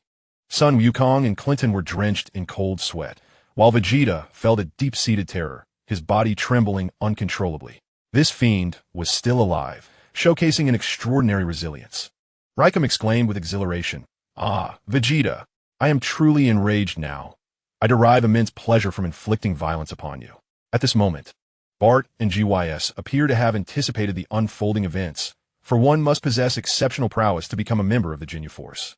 Vegeta thought to himself, "This is dire. I cannot defeat him. Despite my relentless assaults, he remains unscathed. Is it possible that I, Vegeta, the Prince of Science, am destined to fall today? I have yet to vanquish Frieza and avenge Planet Vegeta. How can I allow this to happen?" Raikam, hands on his hips, taunted, "Do you have any more techniques? If not, you may as well submit to your demise. Additionally, I intend to shatter your pride, for otherwise my heart cannot find peace. Come, offer your life." He then struck a bizarre pose, legs slightly bent, upper body tilted forward, arms extended vertically with palms facing outward, an odd stance reminiscent of a duck, utterly indescribable. Meanwhile, Son Wukong and Clinton found themselves in a precarious predicament. Clinton gritted his teeth and remarked, "If even Vegeta falls, our escape will be futile. Even Wukong and Schwanqing may not survive. Gohan, we must launch a desperate assault. Either we create an opportunity for Vegeta or buy time until Wukong and Schwanqing arrive." Gohan nodded in agreement. "All right." Outside Namek, a large circular spaceship hovered, its machinery reporting conditions, set to arrive in 2 minutes. The 2 occupants aboard the vessel were already geared up, prepared for battle at a moment's notice. Chapter 56. The Three in Despair and the Triumphant Frieza. Raikam then declared, "Vegeta, your demise is imminent." At that moment, Vegeta was battered and breathless, his battle attire from planet Vegeta tattered and torn, a veritable testament to his struggles. Clinton, gritting his teeth, urged, "Prepare for action, Gohan. It seems Vegeta has exhausted his strength and cannot retaliate. If we do not intervene, we will be next." Gohan nodded resolutely, understood. Raikum then proclaimed, "Raikum, invincible in this realm." He crossed his arms above his head and, with a sudden motion, spread them wide. His mouth agape in a monstrous grin as he unleashed a formidable yellow energy blast directed at Vegeta's position. Simultaneously, Gohan and Clinton sprang into action, while Vegeta, dragging his severely injured body, attempted to move but found himself unable to do so, as the enemy's assault was far swifter. Clinton swiftly ascended above Raikum, forcefully propelling his legs downward, causing Raikum's once gaping mouth to snap shut, halting its assault. Yet, the offensive that had already been unleashed continued unabated, resulting in a few of Raikum's teeth being dislodged. His eyes widened in shock as his entire body lurched forward, clearly indicating that this strike was remarkably effective. In a moment of urgency, Sun Wukong intercepted Raikum's mouth cannon before it could unleash its fury upon Vegeta, dashing forward and embracing him before swiftly veering to the side, narrowly evading the attack. The mouth cannon carved a deep scar into the ground along its original trajectory, culminating in a tremendous explosion after traveling a considerable distance. Klin landed safely, panting heavily, relieved that the brute had not reacted in time and had been propelled away instead. Vegeta slowly rose from the ground, swatting Sun Wukong's protective hand away, admonishing him, "Step aside, do not meddle in my affairs." Sun Wukong promptly replied, "Understood." Vegeta, in a fit of frustration, scolded, "Foolish. You could have used that time to attack him instead of trying to save me." Utterly useless. Klin gazed at the gaping crater left by Raikum's attack, unable to contain his disdain. His energy attack is overwhelmingly powerful. It has obliterated the surface, creating an irregular chasm. Raikum, gradually rising from the ground, muttered, "It seems I have underestimated you, leaving me unable to open my mouth and even causing me to lose teeth. I assure you, I will not spare you. You shall all perish." Klin, taken aback, thought incredulously, what on earth? He survived a direct hit to the head? This must be a joke. Even if he lives, he should at least have a concussion. Raikum then addressed his two comrades. "Bart, Jess, listen closely, allow me to deal with these two brats. This guy is insufferable." Barda shrugged nonchalantly. "Do as you wish, just remember to treat us to some chocolate ice cream." Ricum laughed e artidi. "Ah, that's a trivial matter." He then surged forward, swiftly closing the distance to Klin, and with a single kick, sent him flying. Sun Wukong gasped in horror. "Uncle Klin." He immediately soared towards Klin's tumbling form. Klin crashed to the ground and rolled a considerable distance before finally coming to a halt, demonstrating that Raikum's strength, even in his current state, was still formidable. Sun Wukong hastened to Klin's side, inquiring, "Uncle Klin, are you all right?" Klin, struggling and disheartened, replied, "What in the world is this creature? I endured just one kick, and my bones feel shattered. Their power is simply overwhelming. Although the Elder has unlocked our potential, enhancing our combat abilities, it is still inadequate. The enemy is too powerful. Are we truly doomed? There is no possibility of escape. The Dragon Balls have been taken. There is no hope left." Meanwhile, Raikum, from a distance, grumbled, "Damn it, I had intended to toy with them a bit longer, but I ended up kicking that bald-headed fool too hard." Sun Wukong, resolute in his stance, declared, "I will fight him to the end." On the other side, Nihilo complied with the Elder's command and prepared to assist Krillin and Gohan. At that moment, he should have arrived, yet he turned back midway, sensing an ominous premonition that someone intended to harm the Elder, thus opting to retrace his steps. Back on the battlefield, Gohan was sent flying by a punch from Raikum. After a moment's spin in the air, he regained his composure and gently descended, blood already trickling from the corner of his mouth. Gohan raised both hands to his chest, gathering energy within them, and with a fierce shout, unleashed a yellow energy wave toward Raikum. Raikum, with a sinister smile, opened his mouth and forcefully exhaled, instantly dispersing the yellow energy wave, which then turned back towards Gohan. Reacting swiftly, Gohan leaped to evade his own attack, which detonated at its original location. In a flash, Raikum appeared behind him, raising his left hand and striking Gohan's neck with great force, causing him to grimace in agony as his body plummeted downward. Meanwhile, on Frisia's spaceship, Captain Ginyu had returned with 7 Dragon Balls, placing them before Frisia. Frisia praised him, saying, "Well done, Captain Ginyu. You've gathered all 7 Dragon Balls in no time. It seems enlisting the Jinyu force was indeed a wise decision. Jinyu, filled with reverence, replied, "It is a great honor to receive your commendation, Lord Frisia." Frisia, brimming with excitement, exclaimed, "I shall attain immortality. How wonderful! Hee, my wish is about to be fulfilled. I have gathered all 7 Dragon Balls. Ha ha." Jinyu then suggested, "Allow me to perform a congratulatory dance for you, my lord." Frisia recalled the awkward moment from his earlier entrance, and, clearing his throat, said, "Let's save the dance for later. This is a crucial moment. Wouldn't you agree, Captain Jinyu?" Jinyu nodded, acknowledging, "Your foresight is commendable, Lord Frisia. We shall dance at a later time." Frisia extended his hands, resembling a child eager to receive a beloved toy, filled with anticipation for the Dragon Balls to grant his wish. Inwardly, he thought, "Let the wish commence. I, Frisia, shall attain eternal life and reign over the entire universe." At that moment, on the battlefield, Gohan had fallen to his knees, blood continuously spilling from his lips, his body trembling uncontrollably. Struggling to speak, he gasped, "Cough, Dad. Where are you all?" Chapter 57, Timely Rescue. The scene shifted back to Frisia and Jinyu, both wearing expressions of eager anticipation as they waited. Frisia, with a hint of nervousness, remarked, "Hee, I must admit, I feel a bit anxious. Soon I shall become the eternal ruler of the universe." Jinyu dutifully responded, "Congratulations, my lord, on your impending domination of the entire universe."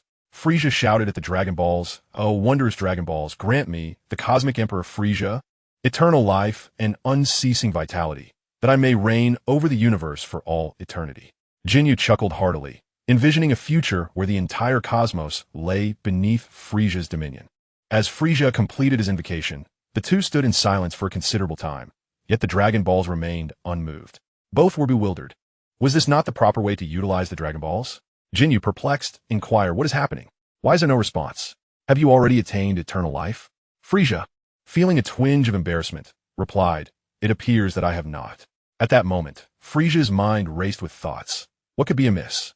Why had the Dragon Balls not fulfilled his wish? Suddenly, a realization struck him. The second village they invaded, inhabited by Namekians. Even if they gathered all the Dragon Balls, their wish would remain ungranted. Frisia murmured, almost anxiously, when we seized the second Dragon Ball, that Namekian mentioned something indeed. But that must refer to a secret code, known only to the Namekians, to actualize the wish. What could it be? A phrase, a location, or perhaps the arrangement of the Dragon Balls? I must consult a Namekian to uncover the truth. Captain Jinyu, having arrived later, was utterly confused by this discourse, as he was unaware of prior events, only that Frisia had dispatched them to seize the Dragon Balls without further elaboration. Frisia pressed a button on the device above his left eye, attempting to locate the Namekians. However, the device first detected Vegeta's energy signature, prompting Frisia to exclaim, "But we have nearly exterminated the Namekians. I hope to find at least 1 or 2 still alive. This must be Vegeta. He may possess the knowledge we seek." Jinyu quickly responded, "I shall command our men to cease their slaughter." Suddenly, a glimmer of hope illuminated Frisia's expression as the scanner picked up something. He spoke slowly, "No need for that. In the region 882-9401, it seems 2 Namekians are still alive."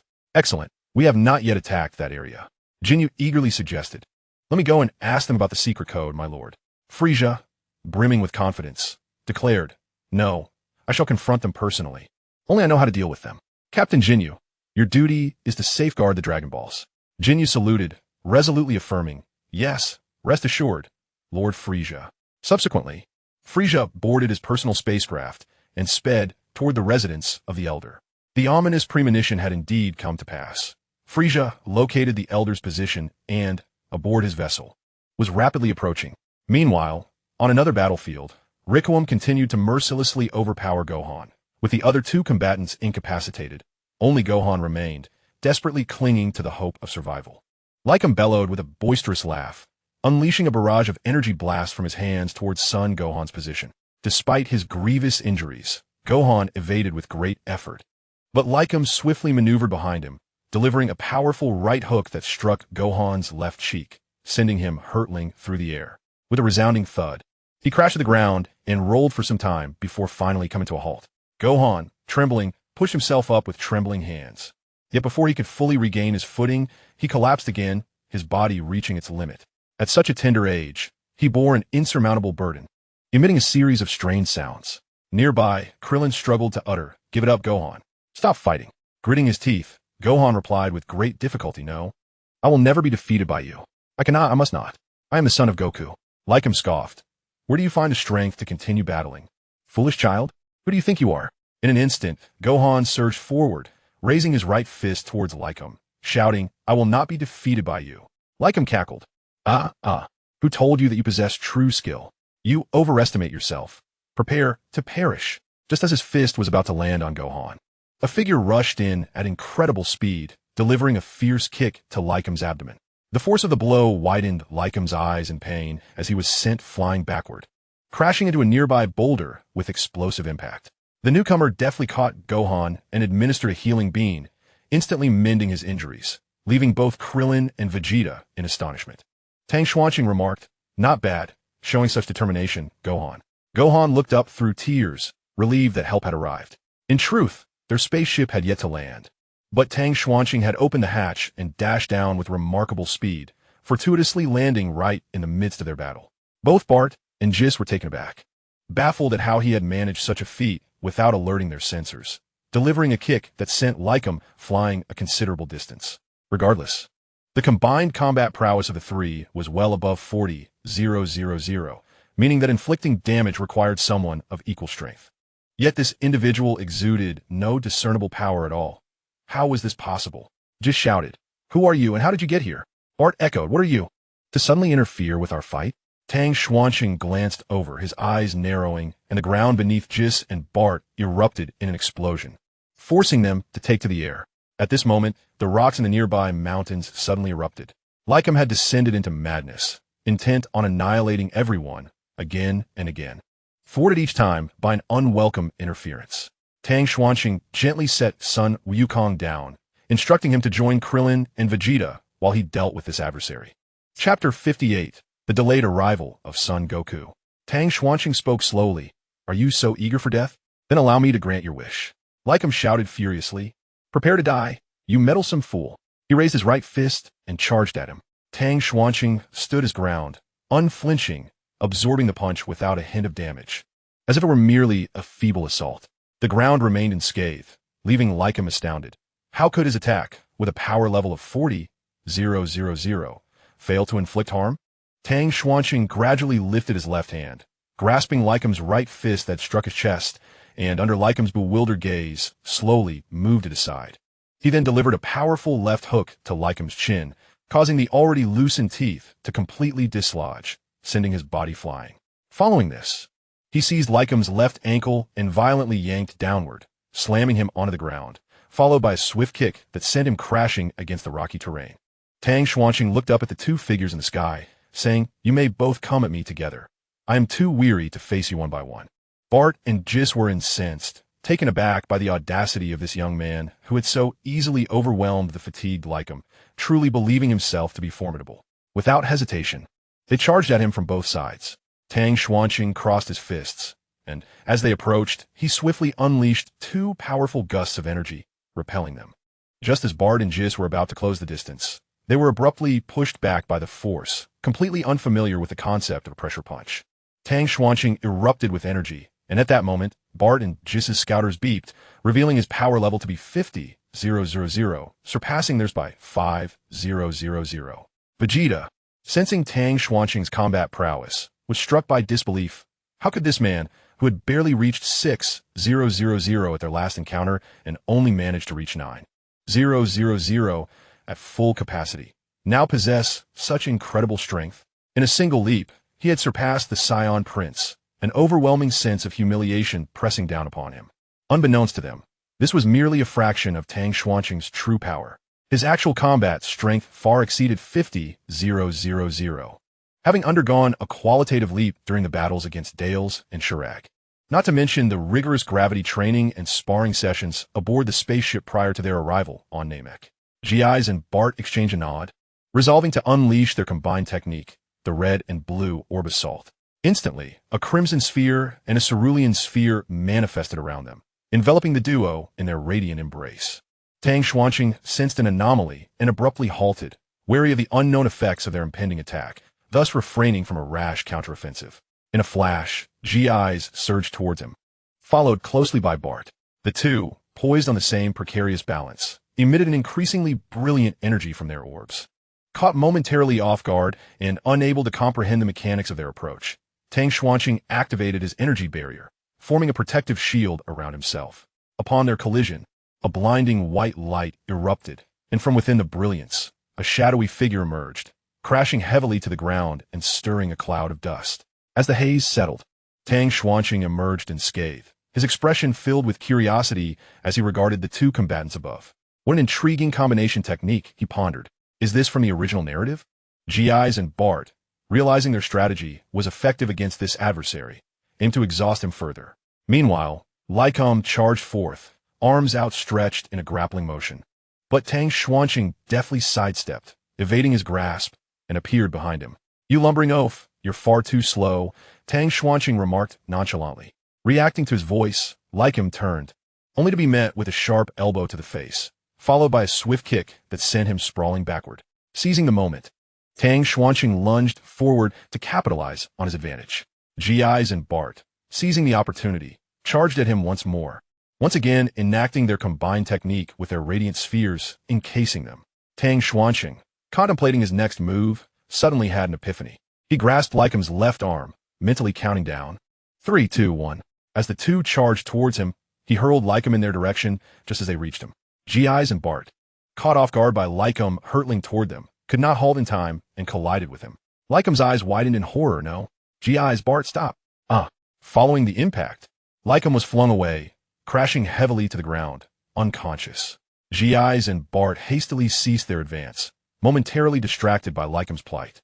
In that instant, Tang Xuanqing darted above G-Eyes, delivering a powerful kick that elicited a pained cry from him. He plummeted rapidly to the earth, creating a deep crater upon impact. By the time Bart realized what was happening, Tang Xuanqing had already closed the distance, landing a devastating left punch to his chest. The Frisia planet armor shattered instantly. Bones splintered beneath the force, and a trickle of violet blood escaped the corner of his mouth. Bart seized Tang Xuanqing's shoulders with both hands, his voice laced with anguish as he inquired, "Who on earth are you? Why have you come to Namek?" Tang Xuanqing replied coldly, "I am your harbinger of doom, come to collect your souls." In an instant, he deftly broke free from Bart's grip, appearing behind him. With his hands joined together like a hammer, he struck fiercely at Bart's crown, causing him to widen his eyes in agony as his body plummeted into the gaping pit created by Jisu's earlier assault. Clin and Sun Wukong stood in stunned silence, taken aback by Tang Xuanqing's sheer strength. If he could effortlessly overpower three opponents, what did that imply for Wukong? Just then, a circular spaceship descended from the heavens, and a robotic voice announced, "Successfully arrived at Namek. Successfully arrived at Namek." As the hatch slowly opened, a familiar figure emerged, none other than Sun Wukong himself. Wukong remarked, "Xuanqing, you've dealt with all of them, and yet you left none for me?" Tang Xuanqing shot him a glance, replying, "They're not dead yet. There are still 3 left. That dim-witted giant is yours, while I claim the remaining 2. At this moment, Raikum, Jisu, and Bard remained oblivious to the torment that awaited them. Chapter 59. Sun Wukong and Tang Xuanqing vs. Raikum, Jisu, and Bard. Meanwhile, the 3 members of the Jinyu force slowly emerged from the depths of the pit, only to find another person standing before them. Sun Wukong first offered Clin a senza bean, instantly revitalizing him. Clin observed Xuanqing's prowess and remarked, "Given his strength, you must be formidable as well. He could easily overpower 3.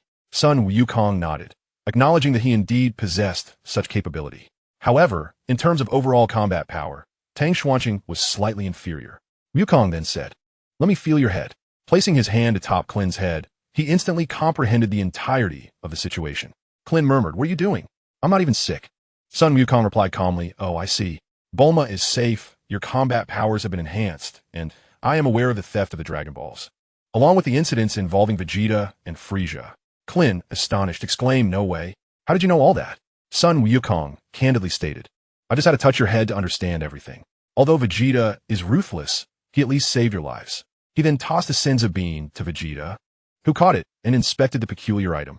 Noticing the bald-headed figure before them consuming the bean and recovering instantly, he followed suit, and his wounds healed in an instant, leaving Vegeta utterly astonished. Clin anxiously interjected, "How could you give him a senza bean? Wukong, even if it doesn't heal him, you and Xuanqing can still defeat the opponents. Sun Wukong replied nonchalantly. I simply wish to settle the score with him once we return to Earth. Dang Sun Jian Juke. That does sound like something you would say. Clin, bewildered, murmured back to Earth. Without hesitation, Tang Xuanqing and Sun Wukong approached the trio of Ricum, Jisoo, and Bada. At present, Sun Wukong boasted a combat power of 112, 500, while Tang Xuanqing reached 78, 125. Ricum, still brimming with arrogance, scoffed, Do you truly believe that the two of you can defeat us? Such foolish delusions. We are the invincible Jinyu force of the universe. Jisoo, utilizing his scouter, glanced at Sun Wukong, whose combat power was displayed as a mere 5,000. He arrogantly proclaimed, Is that the formidable warrior you speak of? Just a pathetic weakling with a power level of 5,000. As long as the one with 50,000 doesn't intervene, you are all as good as dead. Bada, clutching his chest, managed to rise unsteadily, his gaze fixed intently on Tang Xuanqing. At this moment, both sides exchanged stares, uncertain of who would strike first. Vegeta murmured, Incredible. Kakarot and Tang Xuanqing remained calm and composed. They seemed to possess absolute confidence. Their strength has escalated at an astonishing pace, and I sense not a hint of murderous intent. Could it be that they have already?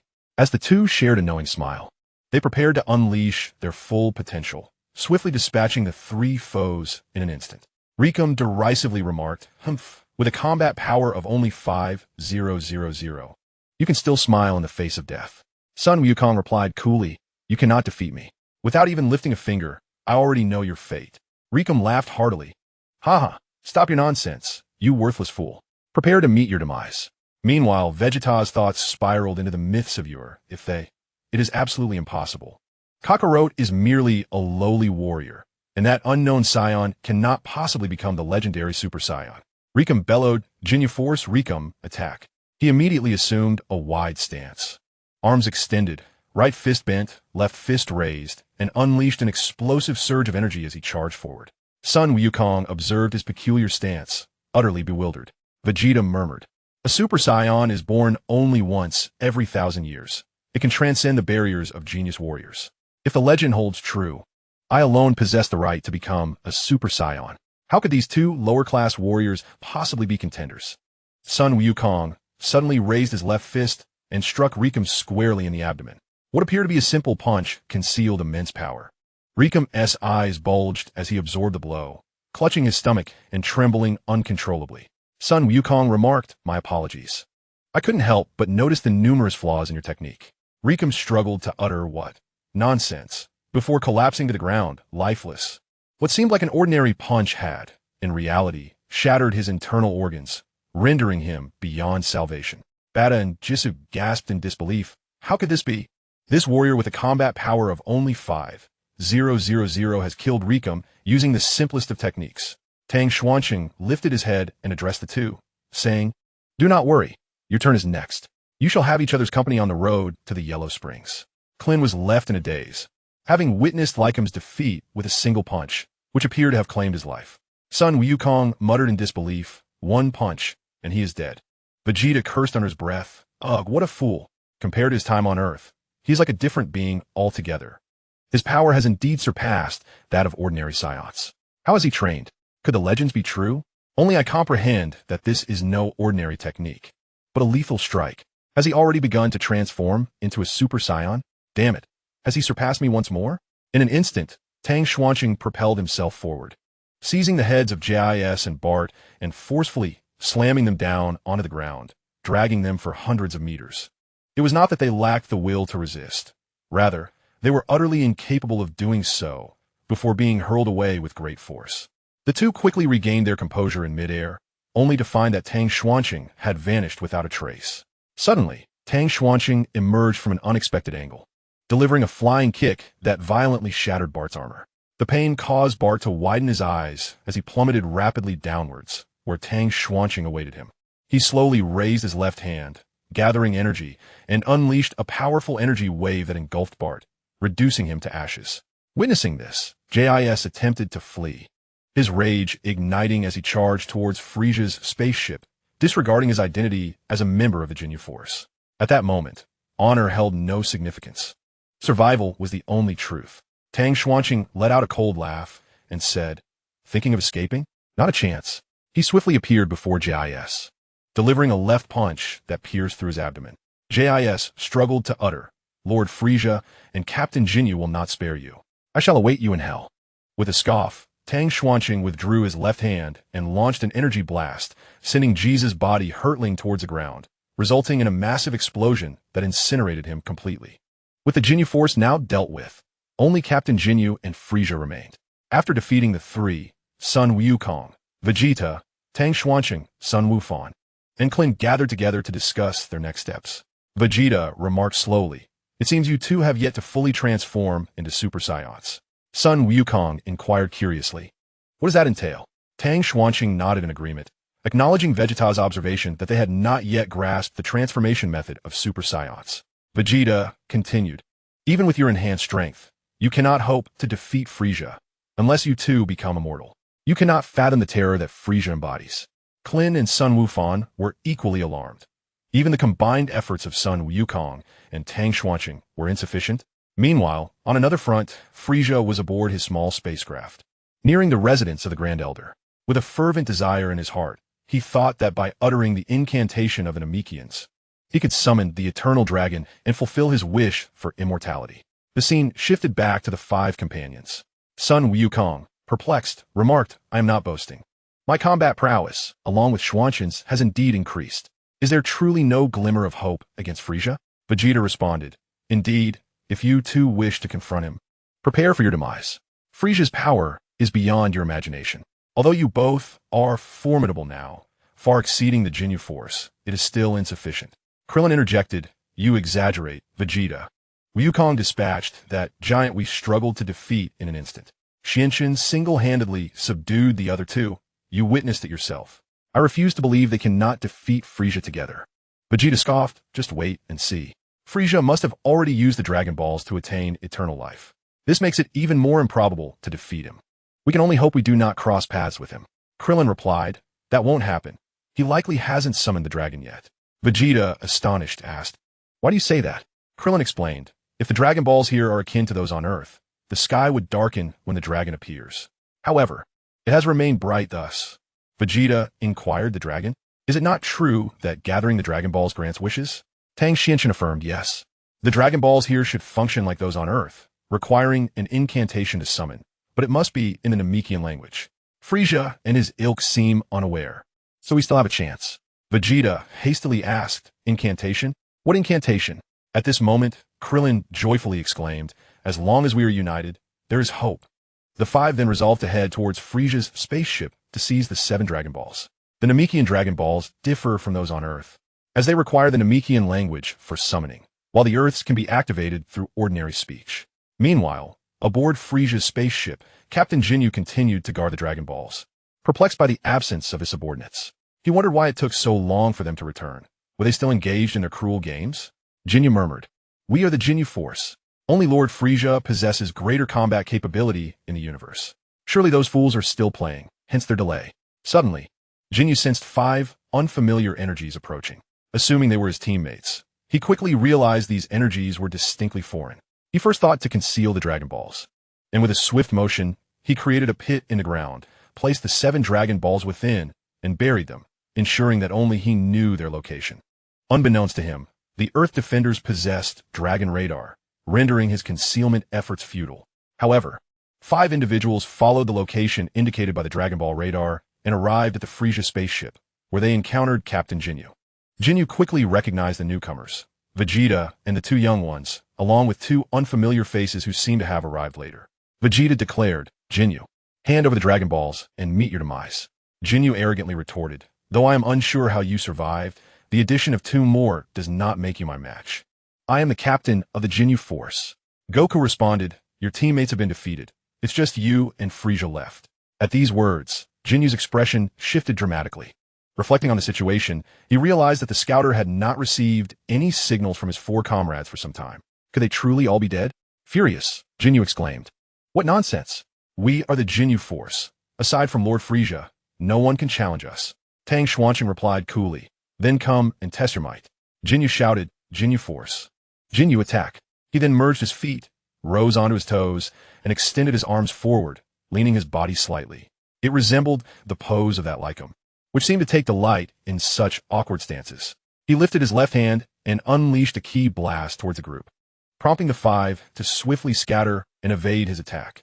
Tang Xuanqing instantly appeared behind him, delivering a powerful left punch to Jinyu's back, shattering the Frisia planet armor he wore. The immense damage caused Jinyu's eyes to widen in shock as he coughed up purple blood, his body propelled forward. Vegeta charged in, landing a fierce right punch to Jinyu's abdomen, halting him but exacerbating the damage. Jinyu seethed, "Vegeta, I never expected you to ally with outsiders.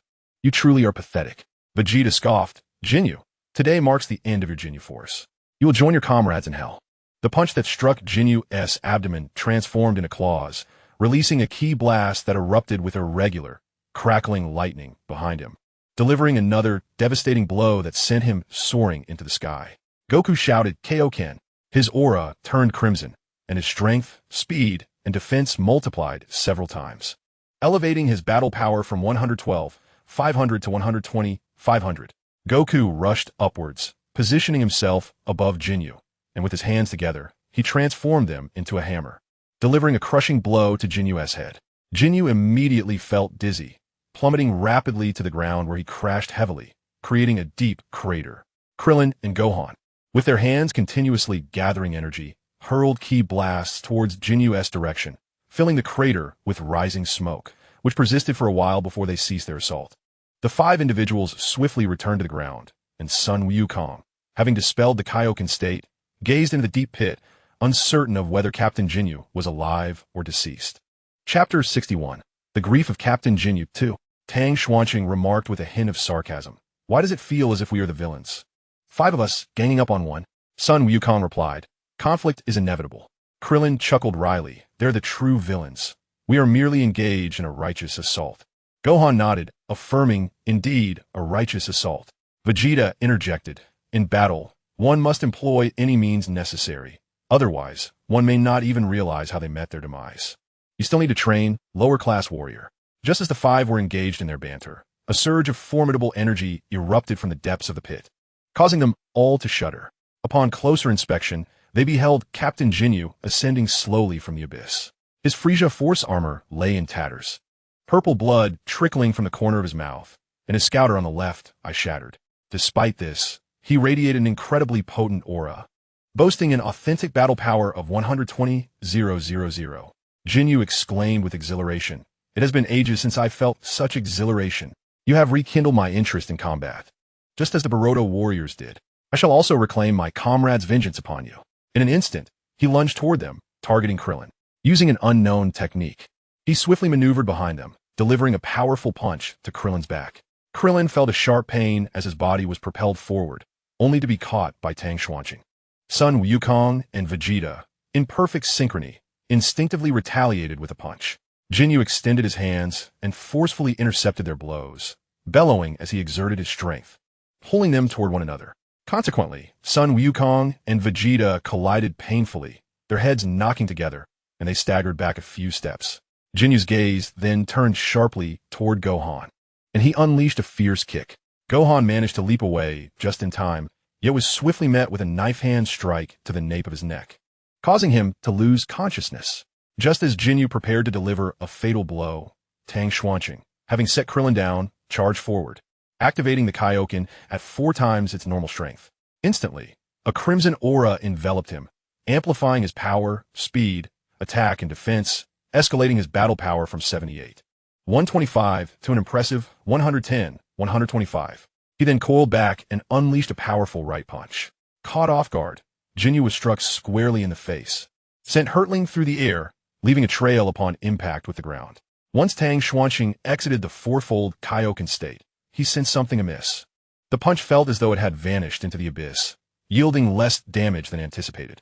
Jinyu gradually rose from the ground, striking various poses, some laced with mockery. Tang Xuanqing gritted his teeth in frustration, yet he restrained himself, knowing that Jinyu would soon face his reckoning. At this moment, Sun Wukong and Vegeta were still lamenting the recent events. Tang Xuanqing approached them slowly, gently pinching both of their heads, his gaze shifting forward.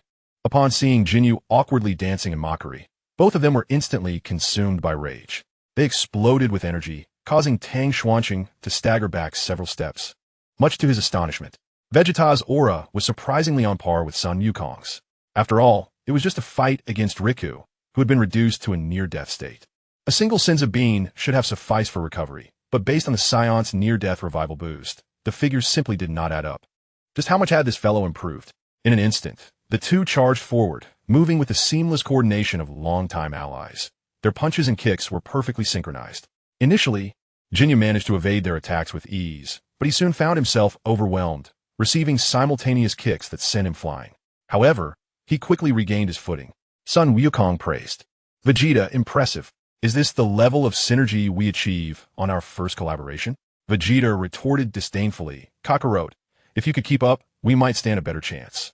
Jinyu remarked, you lot possess some skill. It's no wonder you were able to defeat Riku, Gudu, Berta, and Jeez. Tang Xuanqing pointed a finger at him, declaring, hand over the Dragon Balls, or face dire consequences. Jinyu laughed, haha. The Dragon Balls entrusted to me by Lord Frieza are not up for grabs. As long as I draw breath, you shall never acquire them. Tang Xuanqing replied coldly.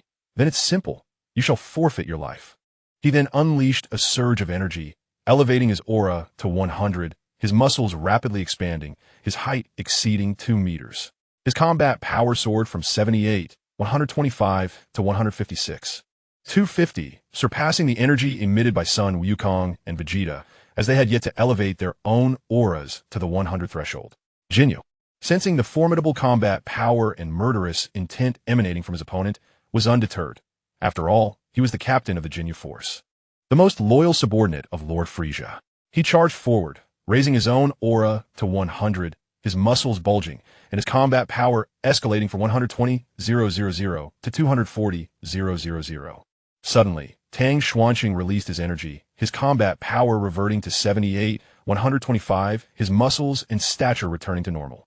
He gazed calmly at Jinyu rushing toward him, who was momentarily bewildered by the sudden drop in Tang's combat power.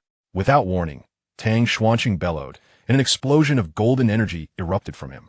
His muscles expanded, his irises turned golden, and his hair stood upright as he transformed into the Rage, Great Ape, form, his combat power skyrocketing to 781, 250, leaving everyone present in shock. Vegeta exclaimed in astonishment, a combat power of 781, 250. This is reminiscent of his former self. How could he achieve such a remarkable boost? Sun Wukong murmured, wow, is the effect really that powerful? I can feel Xuanqing's energy has increased significantly. Krillin, supporting the unconscious Gohan, looked toward the battlefield, his expression mirroring their astonishment. The camera shifts to Frieza's perspective. Far away, on his way to the Grand Elder's residence, Frieza abruptly halts, sensing an overwhelming energy emanating from the direction of his spaceship. A sense of foreboding rises within him. However, as he is nearly there, he resolves to inquire about the incantation before returning. The scene transitions back to the battlefield. Tang Xuanqing effortlessly slams the charging Jinyu into the ground with a single punch, creating an immediate indentation in the earth, rendering Jinyu unconscious. Just as Tang Xuanqing turns to seek the Dragon Balls, Jinyu, who had fainted, suddenly rises again. Though his body trembles violently, an inexplicable force seems to support him. Tang Xuanqing, taken aback, glances back, feeling an unmistakable aura of villainy. Jinyu proclaims loudly, I am Jinyu Force's captain, the most loyal subordinate of Lord Frieza. I shall never be defeated. Riku, Gudo, Bart, and Jeez, our bond shall not dissipate even across the realms of existence. Lend me your strength. Mysteriously, the ethereal forms of Riku, Gudo, Bart, and Jeez gradually materialize behind Jinyu, and he begins to strike their iconic poses. He steps into a right stance, his upper body facing forward, leaning slightly ahead, right fist bent and raised to his chest, left hand extended straight and lifted high behind him. This is Riku's pose, surrounded by a radiant yellow glow. Next, he shifts into a left stance, maintaining a forward-facing upper body, with his left fist raised to his chest and right hand extended high behind him. This is Bart's pose, enveloped in a blue luminescence. Kneeling on one knee, right foot forward and left foot back, he raises both hands above his head with palms open. This is G's pose, radiating a vibrant red light. Again, kneeling, this time with the left foot forward and the right foot back, he raises both hands above his head. This is Godot's pose, emanating a vivid green glow. Finally, he strikes his own pose, feet shoulder-width apart, bending forward so that his head is visible between his legs, arms curved inward with palms spread wide. This is Jinyu's pose, glowing with a striking purple light. Tang Xuanqing and the other four stand in stunned silence. Who, indeed, is the true villain here? Is this the power of bonds? It seems this wasn't part of the original narrative. What a peculiar interruption. Tang Xuanqing quips, "You're a villain acting like a hero." Forming friendships and team-ups for ultimate moves. Jinyu shines with a kaleidoscope of yellow, blue, red, green, and purple hues as he fervently gathers energy in his hands. Then brings them together to compress the 5 energies into a sphere, lifting it above his head as it expands exponentially. Jinyu shouts, "Jinyu Force. Unite for the ultimate team attack, the Bond Sphere." Suddenly, he hurled the enormous sphere hovering above his head towards Tang Xuanqing and his companions, as if the roles of hero and villain had been reversed. At this moment, Tang Xuanqing, Sun Wukong, and Vegeta exchanged faint smiles. This strike would determine their fates, leaving no room for mercy. He gradually drew his right hand back, adopting a pushing posture while energy gathered in his palm. His aura surged and erupted as the energy orb in his hand expanded, taking on an irregular, undulating form of lightning. At its core, 3 swirling tomo shapes emerged, seemingly gathering strength, poised for release.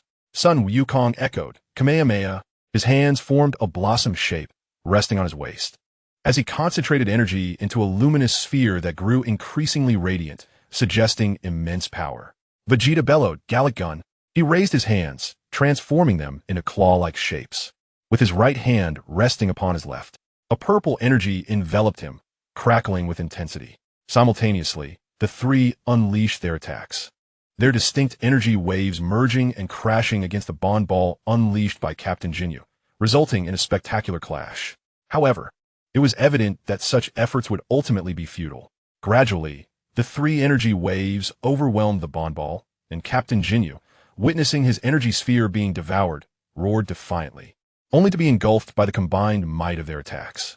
As they completed this formidable strike, the trio found themselves nearly exhausted, astonished by the bizarre yet formidable abilities of Captain Jinyu. Tang Xuanqing reverted from his great ape form, collapsing onto the ground, his mind racing with a torrent of frustration. The original story had not hinted at such peculiarities. Was he reading a counterfeit text? Ultimately, they had encountered this strange bond technique, and its power was not to be underestimated. Sun Wukong and Vegeta also slumped to the ground, lamenting the strength of Captain Jinyu. In that moment, the world had lost a valiant captain. The heroic deeds of 5 noble warriors who fought valiantly against the malevolent Earth Defense Force to seize the Dragon Balls ended tragically as they all perished. Chapter 62, The Namekian Warrior Nail and the Unleashing of Tang Xuanqing's Full Potential. At this moment, Frisia's spacecraft drew ever closer to the residence of the Grand Elder, revealing a house atop a towering mountain. Frisia sinisterly remarked, "Indeed, there are still 3 Namekians alive.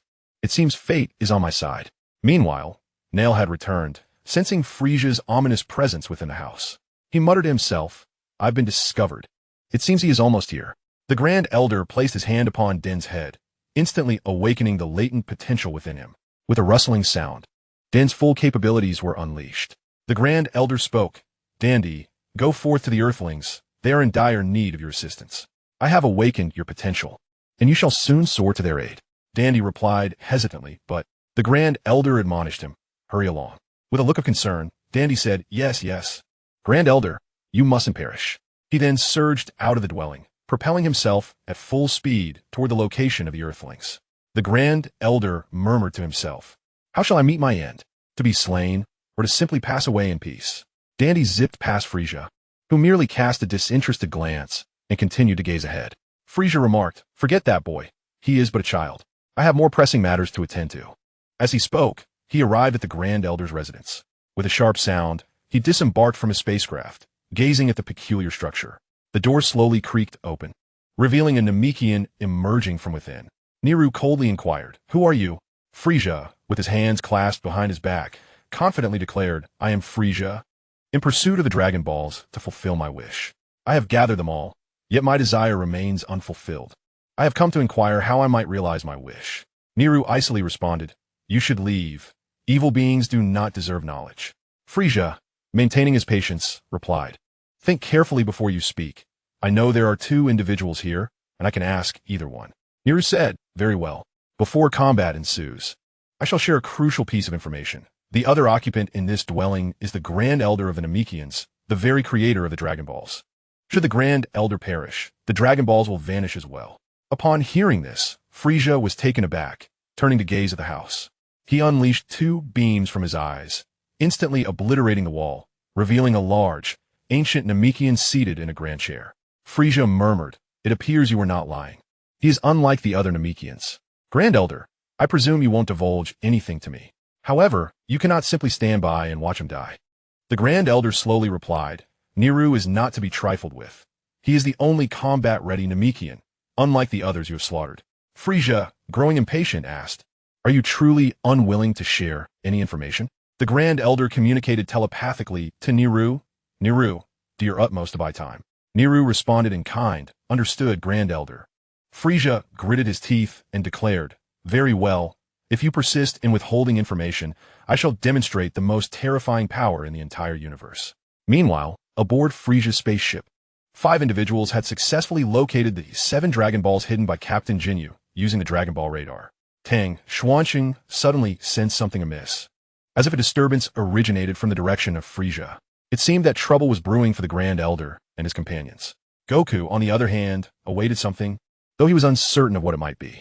Vegeta stepped into Frisia's spaceship and emerged clad in a new battle suit, discarding his worn-out armor from Planet Vegeta. Krillin and Gohan also donned similar attire, recognizing its formidable defensive capabilities, flexibility, and resilience against impact. Without hesitation, Tang Xuanqing unleashed his energy and charged towards the Grand Elder, leaving the other 4 bewildered. The scene shifted back to the Grand Elder's quarters, where Frisia mockingly exclaimed, ha ha ha, fool. Do you truly intend to confront me? Such ignorance of your own mortality. I shall soon compel you to divulge the secrets of the Dragon Balls, and you will regret not revealing them sooner. Niru calmly interjected. You should be aware that the Grand Elder's life is nearing its end. Engaging in battle here could endanger him, which would not be advantageous for you. Let's relocate. Frisia scoffed. A change of venue will make no difference. Niru then led Frisia down the mountain, continuing straight ahead. The Grand Elder murmured, please, Niru, hold on until Dandy reaches the Earthlings. It seems the fate of Namek rests in their hands. Suddenly, the Grand Elder sensed something approaching at an alarming speed, piquing his curiosity. Meanwhile, Niru and Frisia were still in flight, seeking an appropriate battleground. Frisia impatiently demanded, how much further must we fly? Niru replied, this will suffice. With a sudden thud, they landed in a clearing. Niru tore off his clothing, preparing for a life-or-death struggle. Frisia muttered, it seems there are many who seek death. Niru crossed his arms in a stance reminiscent of a martial artist, slowly extending his hands to his waist before unleashing his energy, the veins on his forehead and arms bulging prominently. Frisia, somewhat taken aback, examined him with a scouter, marveling impressive. A battle power of 42,000. You are indeed unlike the other Namekians. Your combat prowess is quite significant. You could serve as my subordinate, as I am in need of 2 more lieutenants. Especially since Dodoria and Zarbin have been eliminated by Vegeta. Consider it. Niru coldly replied, do you take me for a cowardly soul? Frisia continued, let me reveal my battle power, a staggering 530,000. But fret not, I won't exert my full strength against you. Niru was momentarily taken aback, perplexed by Frisia's audacity.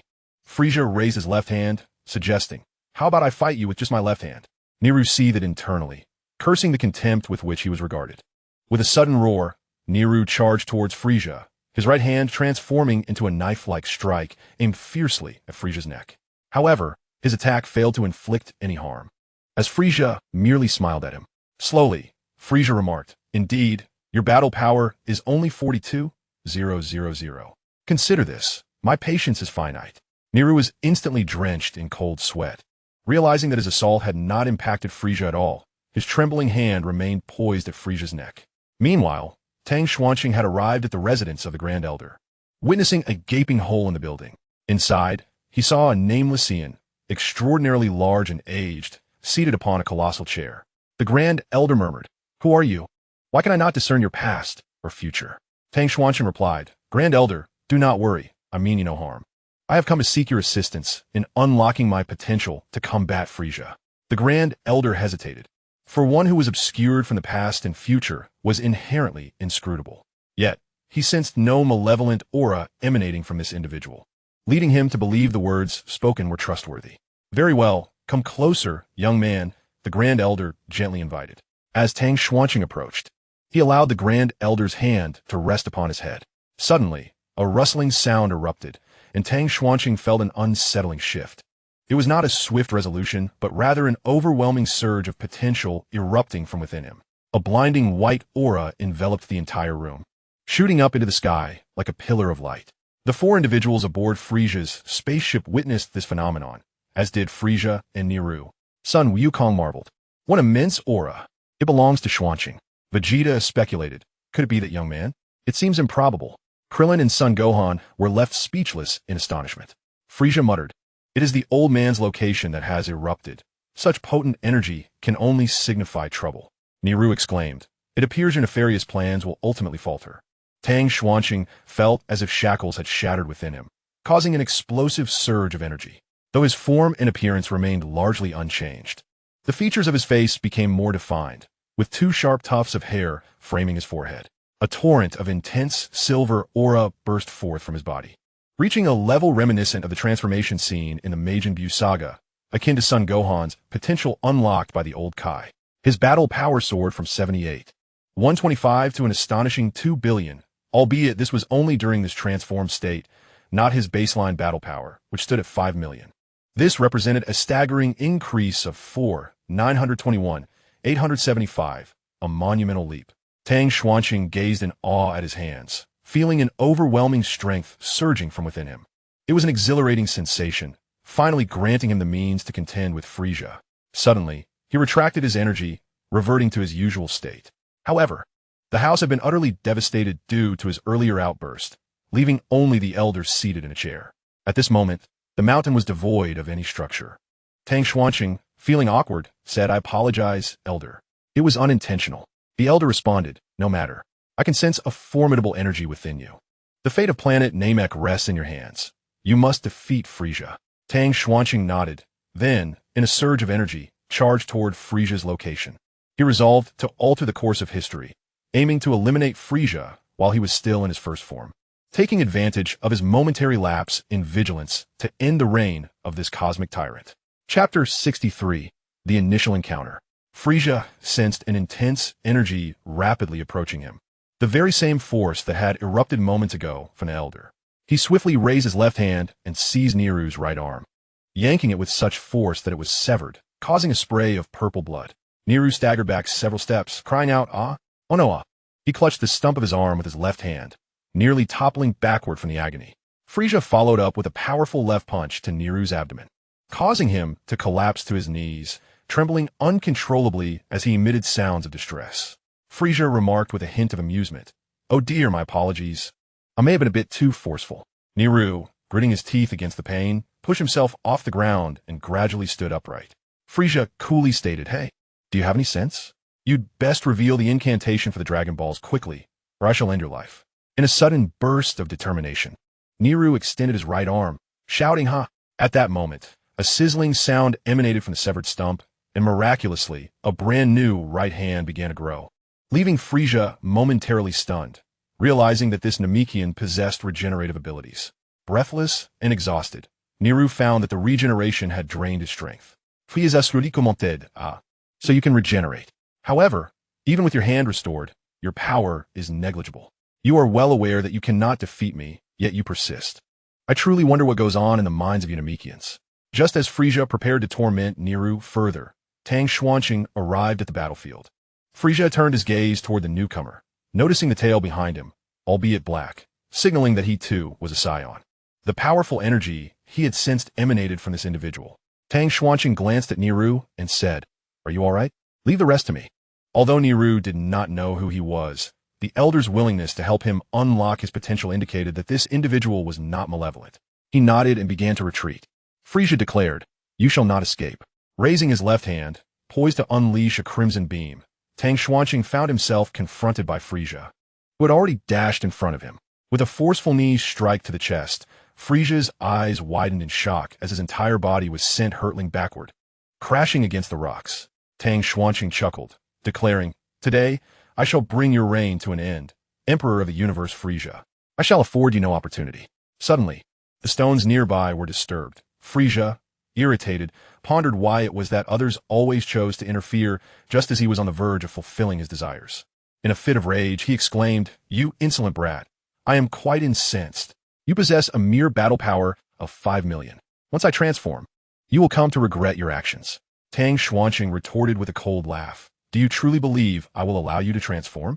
Upon hearing this, Frisia felt an ominous premonition arise within him. In his current first form, his maximum battle power was a mere 530,000. To reach the next stage, his transformation would elevate him to 1 million, but it required time. In an instant, Tang Xuanqing darted forward, disappearing just as he was about to reach Frisia, only to reappear behind him. With both hands, he seized Frisia's tail and spun around, flinging him away. After being hurled into the sky, Frisia spun several times before regaining his balance. As he attempted to locate his adversary with his scouter, Tang Xuanqing had already positioned himself directly above Frisia, bringing his hands together and striking down with tremendous force upon Frisia's round head. Despite the two horns adorning it, they were situated on either side rather than centrally, causing Frisia's body to plummet rapidly downward. Nilu, witnessing this unfamiliar individual overpowering Frisia, could surmise that this person's strength was undoubtedly beyond 530,000. Otherwise, it would not have been so effortless to subdue Frisia.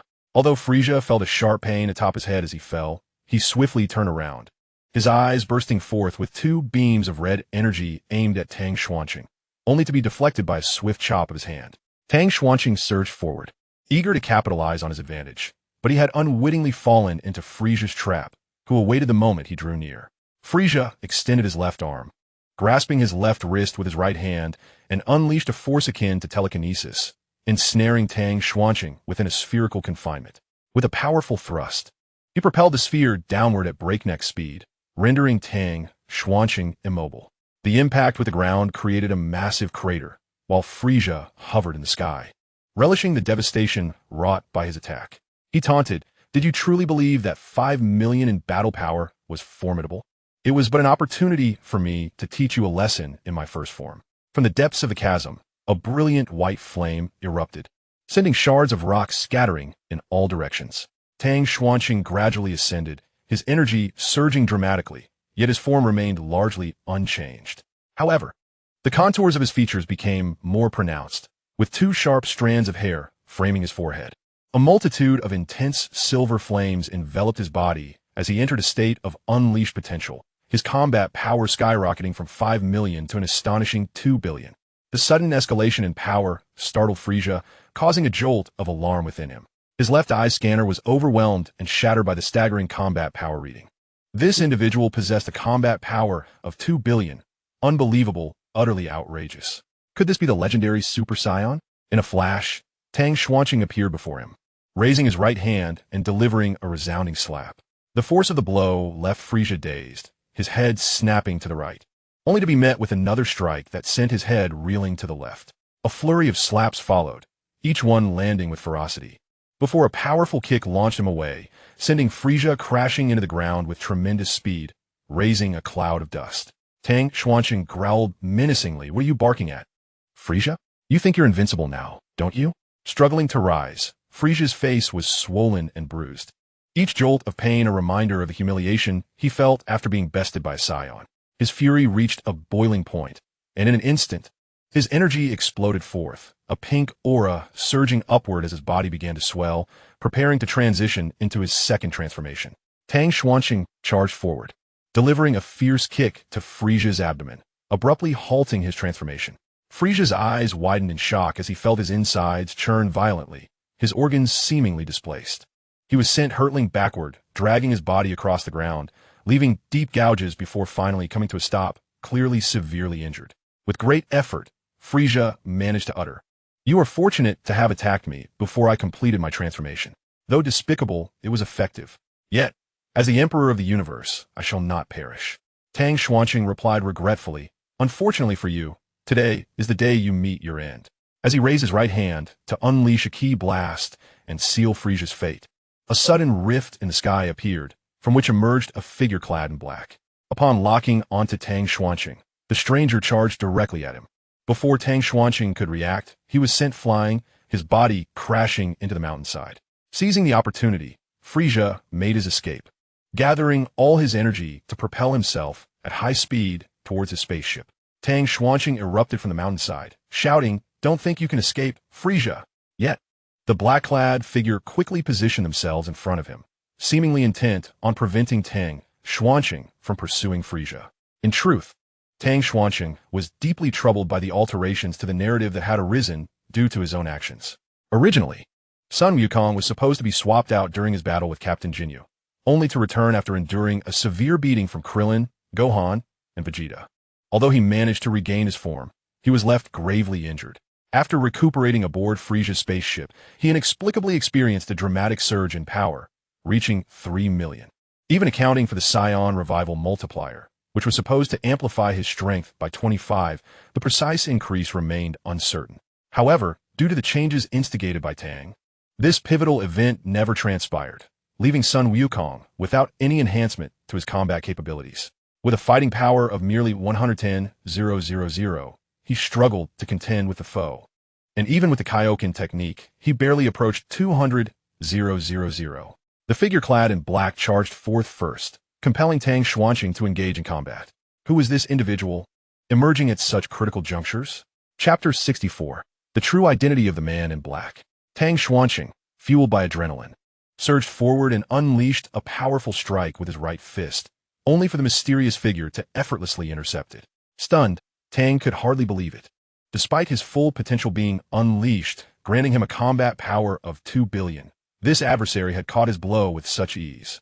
The dark-clad individual raised his left hand, transforming it into a fist, and delivered a swift strike directly to Tang Xuanqing's head. Though he managed to evade the blow by turning his head, he was still met with a knee strike which struck him squarely in the abdomen, sending him hurtling backward into the rocks.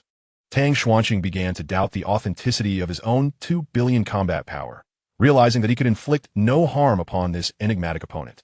Instead, he had been sent flying several meters, crashing into the mountainside. The man in black taunted, "Is this all you are capable of? You time patrols are quite underwhelming." Enraged, Tang Xuanqing retaliated, confronting the mysterious figure and demanding, "Who are you, and what is your purpose in this time? Are you not aware that you have violated the temporal codes?" The dark figure countered, "Speaking of which, are you not guilty of the same? You traverse various timelines, equally breaching the laws of time."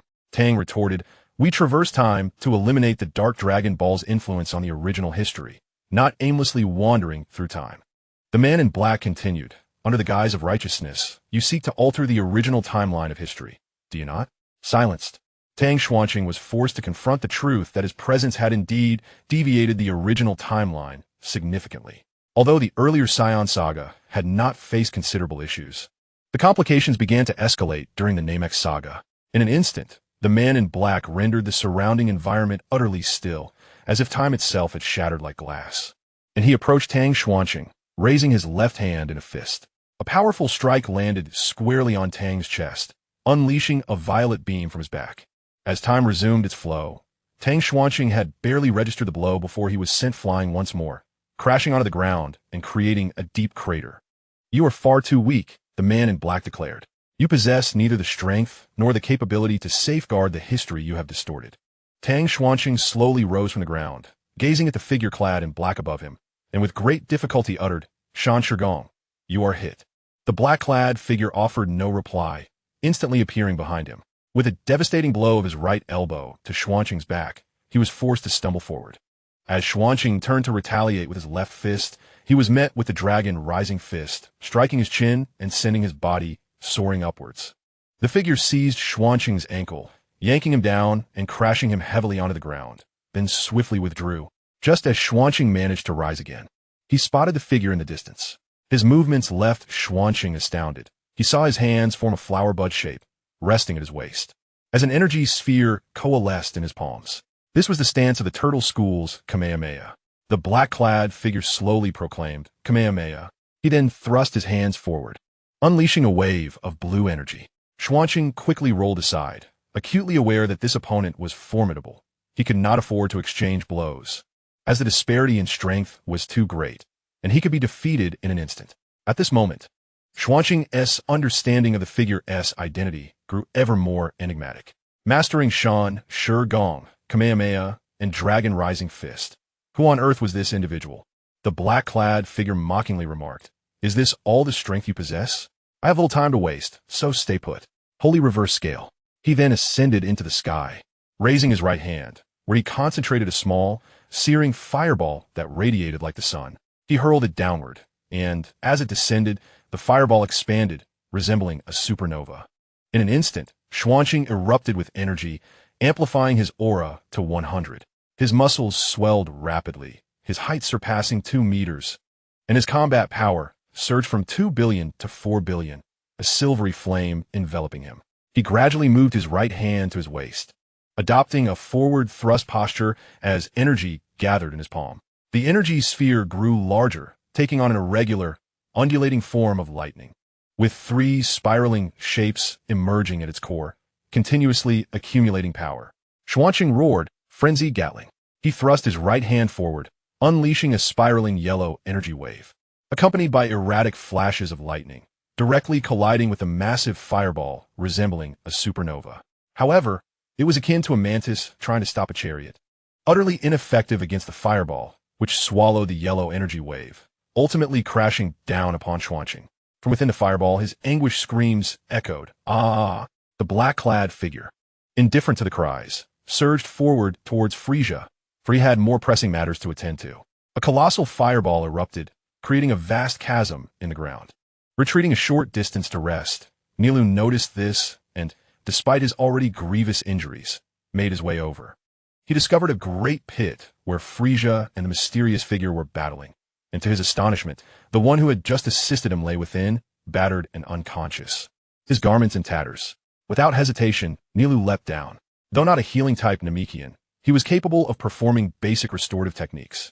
He extended his hand, which emanated a soft green glow, initiating the healing process.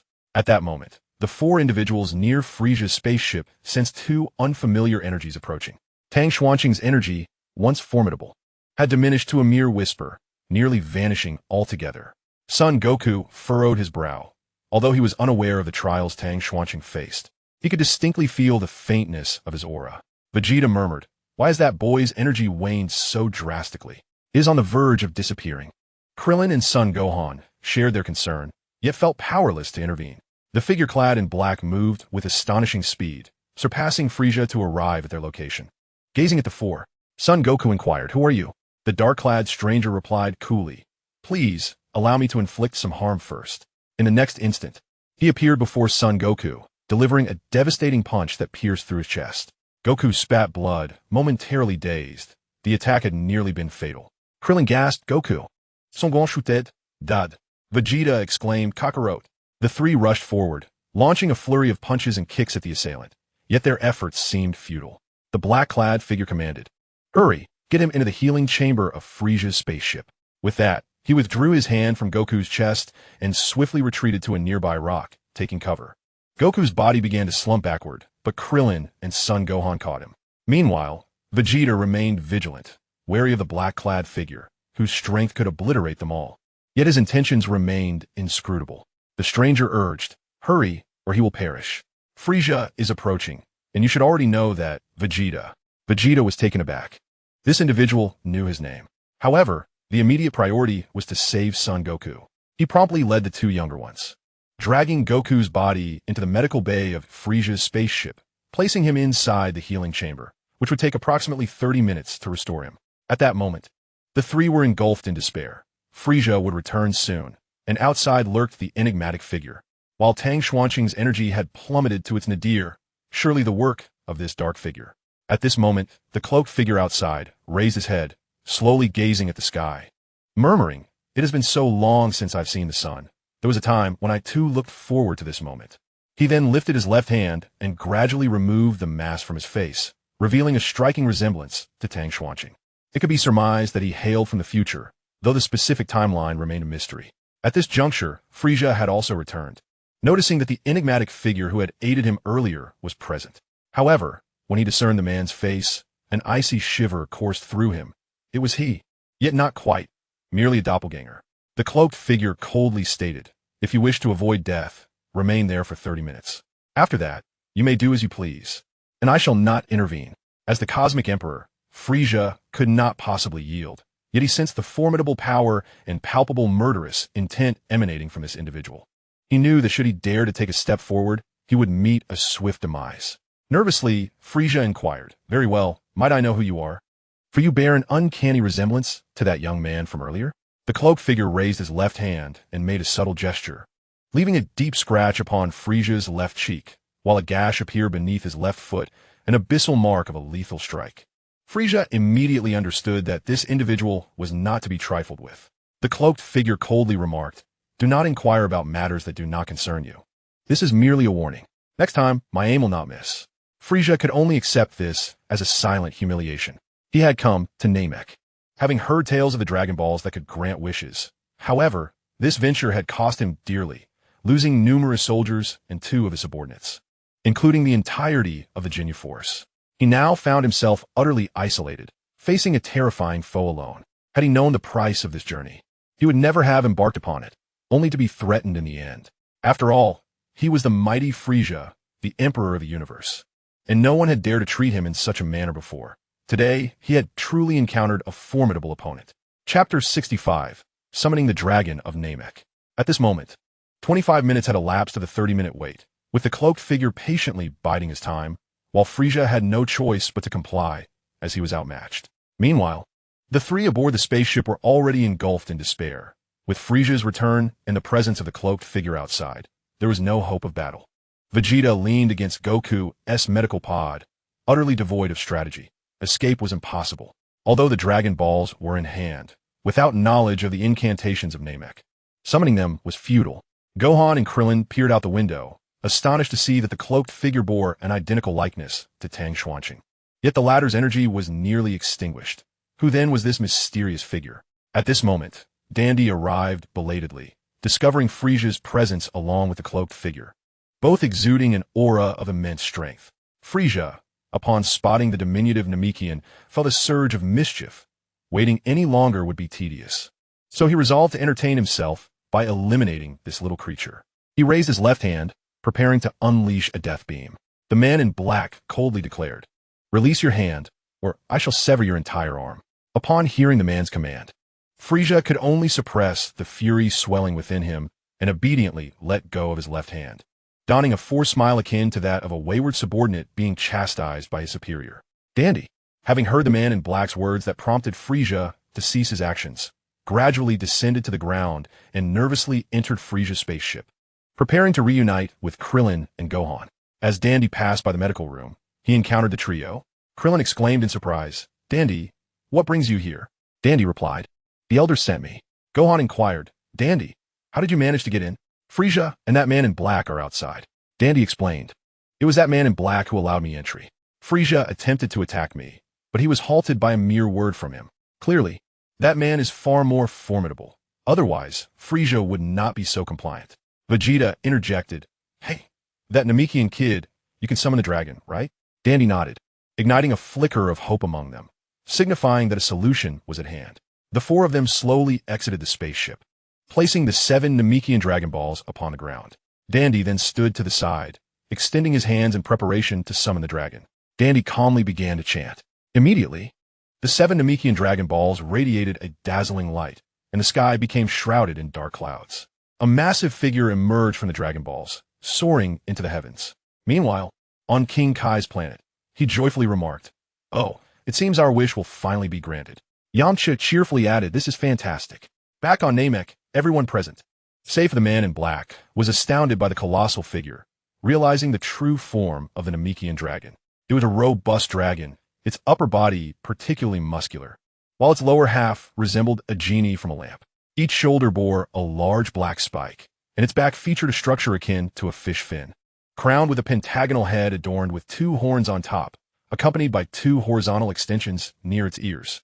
Its eyes were a striking red, and its body was dotted with green spots, with antennae reminiscent of Namekians protruding from its forehead, along with a wide mouth filled with sharp teeth. In stark contrast to the Earth-S dragon, this magnificent creature was the embodiment of strength and grandeur. Gohan, somewhat apprehensive, stammered, "Teach, that's the dragon." Krillin, equally astonished, exclaimed, "Its inner mouths, far larger than Earth's dragon, and its shape is completely different." Dandy, feeling the tension, clarified, "Here it's known as Purunga, meaning the god of dreams. This is my first encounter with it as well." Vegeta mused, "At last, our wish can be fulfilled." Frieza gazed at the dragon and then glanced at the cloaked figure. With this individual present, he dared not make a move. The 5 minutes felt agonizingly prolonged. Purunga proclaimed, "The one who has gathered the 7 Dragon Balls, speak your wish, and I shall grant you any 3 possible desires." Krillin exclaimed in astonishment, "3? Did he just say he can fulfill 3 wishes?" Din nodded affirmatively. "Indeed, he can grant 3 wishes." Krillin, brimming with excitement, remarked, "Incredible. Truly, the Dragon of the Origin is generous." Gohan agreed, "Yes." The cloaked figure interjected, "If you intend to make a wish, do so quickly. In 2 minutes, Frieza will be free to act." Upon hearing this, the 4 became tense. While Frieza appeared unusually exhilarated yet uncomfortable, those 2 minutes felt like an eternity to him. Krillin declared, "First, please resurrect all the Earthlings who were slain by the Saiyans." Din promptly responded, "This wish cannot be granted. I can only revive 1 person at a time." Krillin was momentarily stunned, realizing the limitation. This ability could only revive 1, which explained the 3 wishes. Gohan exclaimed in disbelief, "How is that possible?" King Kai murmured from the sidelines, "I've heard that the paper can revive another person."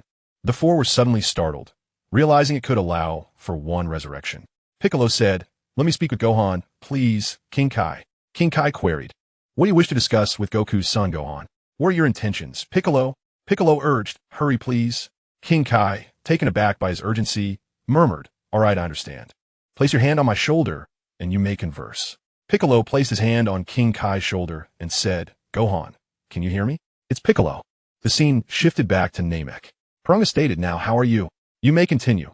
I will proceed to fulfill your 3 possible wishes." Krillin, anxious, remarked, "What do we do? A single wish can only resurrect 1 person. The Dragon of the Origin is quite cunning with such a limitation."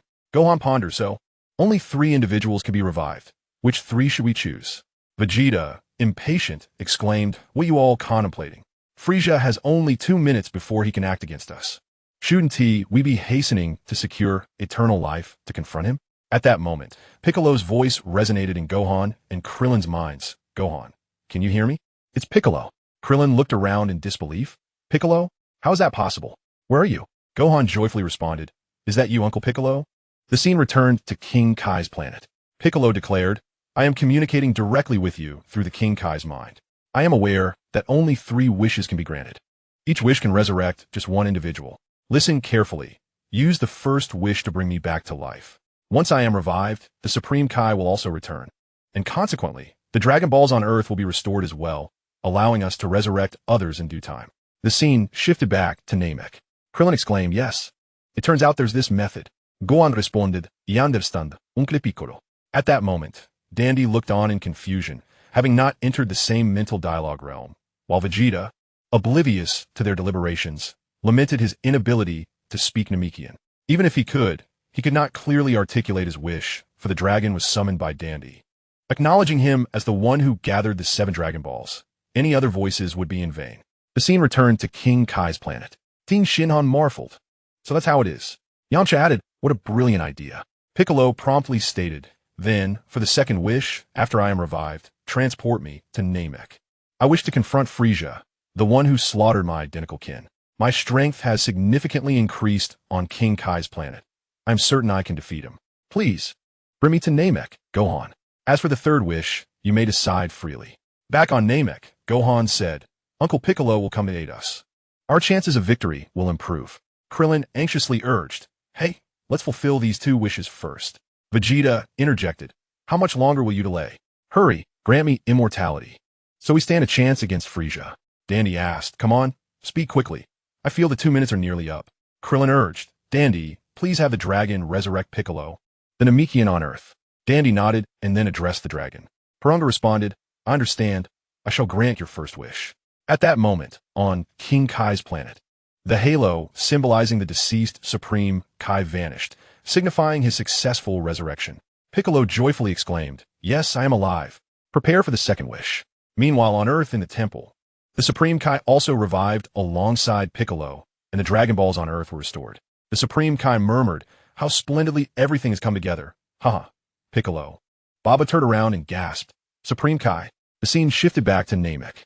Gohan said, "For the second wish, please transport the recently revived Uncle Piccolo to Namek." Dandy nodded and again spoke to the dragon. "Purunga, please." Purunga replied, "This is exceedingly simple. I shall grant your second wish immediately." In an instant, Piccolo was teleported from planet Namek to an unmarked location. Gohan and Krillin looked around, yet they could not spot the presence of the Demon King Piccolo. Krillin murmured, "Where could Piccolo be? Wasn't it said he was sent to Namek?" Gohan, in a daze, called out, "Uncle Piccolo, where are you?" Dandy suddenly grasped the situation and exclaimed, "You only mentioned sending him to Namek without specifying this location. He may be far away and won't arrive anytime soon." The two responded in unison, "How could this happen?" Vegeta scolded, "You two fools, sending a warrior whose whereabouts are unknown has wasted our first two wishes. Hurry up and grant me immortality. How can we defeat Frieza otherwise?" At that moment, Piccolo found himself in an unfamiliar part of Namek, standing beside a tree, gazing at the scenery. He muttered, "Is this my homeland?" Chapter 66, The Wrath of Frieza and the Arrival of Piccolo. Piccolo remarked, "So, this is planet Namek. It feels oddly familiar, perhaps because I share blood with the Namekians. But there is no time for nostalgia. Where are Gohan and the others?" He quickly realized there was something more pressing and began scanning his surroundings. But he found no sign of Gohan or Krillin. He concluded that they were not nearby, meaning he had been transported to Namek, but not to their location. Piccolo slowly said, "Where could they be? It seems they are not close." Suddenly, he sensed a powerful malevolent energy, likely that of Frieza, and three other energies that should belong to Gohan and the others. He then unleashed his power and took off towards that direction. Meanwhile, aboard Frieza's spaceship, Borna urged, "There's one wish left. Make it quick." Vegeta, impatient, grabbed Dandy and said, "Stop dawdling. Make the wish for my immortality, or we will all fall into Frieza's grasp." Gohan remarked, "Uncle Krillin, Frieza is stirring. It seems time is running short." Krillin wrestled with his thoughts. He felt conflicted, knowing neither Vegeta nor Frieza were virtuous. Yet, at this moment, Vegeta seemed the lesser of two evils. Finally, Krillin declared, "At this point, we have no choice but to comply. Dandy, make the wish. Vegeta is at least better than Frieza. To combat Frieza, we must proceed as suggested." Dandy responded, "Understood." Hearing this satisfactory answer, Vegeta gently set Dandy down and said, "Excellent. That is the way to go." At this moment, Vegeta's mind was consumed by a fantasy. If only he could attain immortality, Frieza would be powerless against him, and defeating him would merely be a matter of time. Eventually, the entire universe would belong to him. Dandy turned to address Barunga, but suddenly, Barunga vanished in an instant, leaving everyone present astonished. Just then, 7 spherical orbs, each the size of a basketball, fell from the heavens, crashing onto the ground with a series of thuds. Confused, Vegeta inquired, "What is happening? Why has the dragon disappeared? Why has the sky brightened again? Why have the Dragon Balls turned to stone?" Dandy, in a tone of despair, replied, "The Grand Elder has passed away, the creator of the Dragon Balls. The Grand Elder has died." At that moment, the Grand Elder sat peacefully in his chair, having departed from life. Vegeta, in a fit of rage, exclaimed, "What does this mean? What about my wish for immortality?" Dandy responded slowly, "It can no longer be fulfilled." The figure in black stated, "The time has come. Prepare to face Frieza's wrath." He then settled down to watch the unfolding drama, which was indeed a necessary step to restore history to its rightful course. Hearing these words, the spirits of the gathered individuals plummeted to despair. Upon hearing this proclamation, Frieza's eyes gleamed with malevolence. It was as though he had received a license to unleash his fury.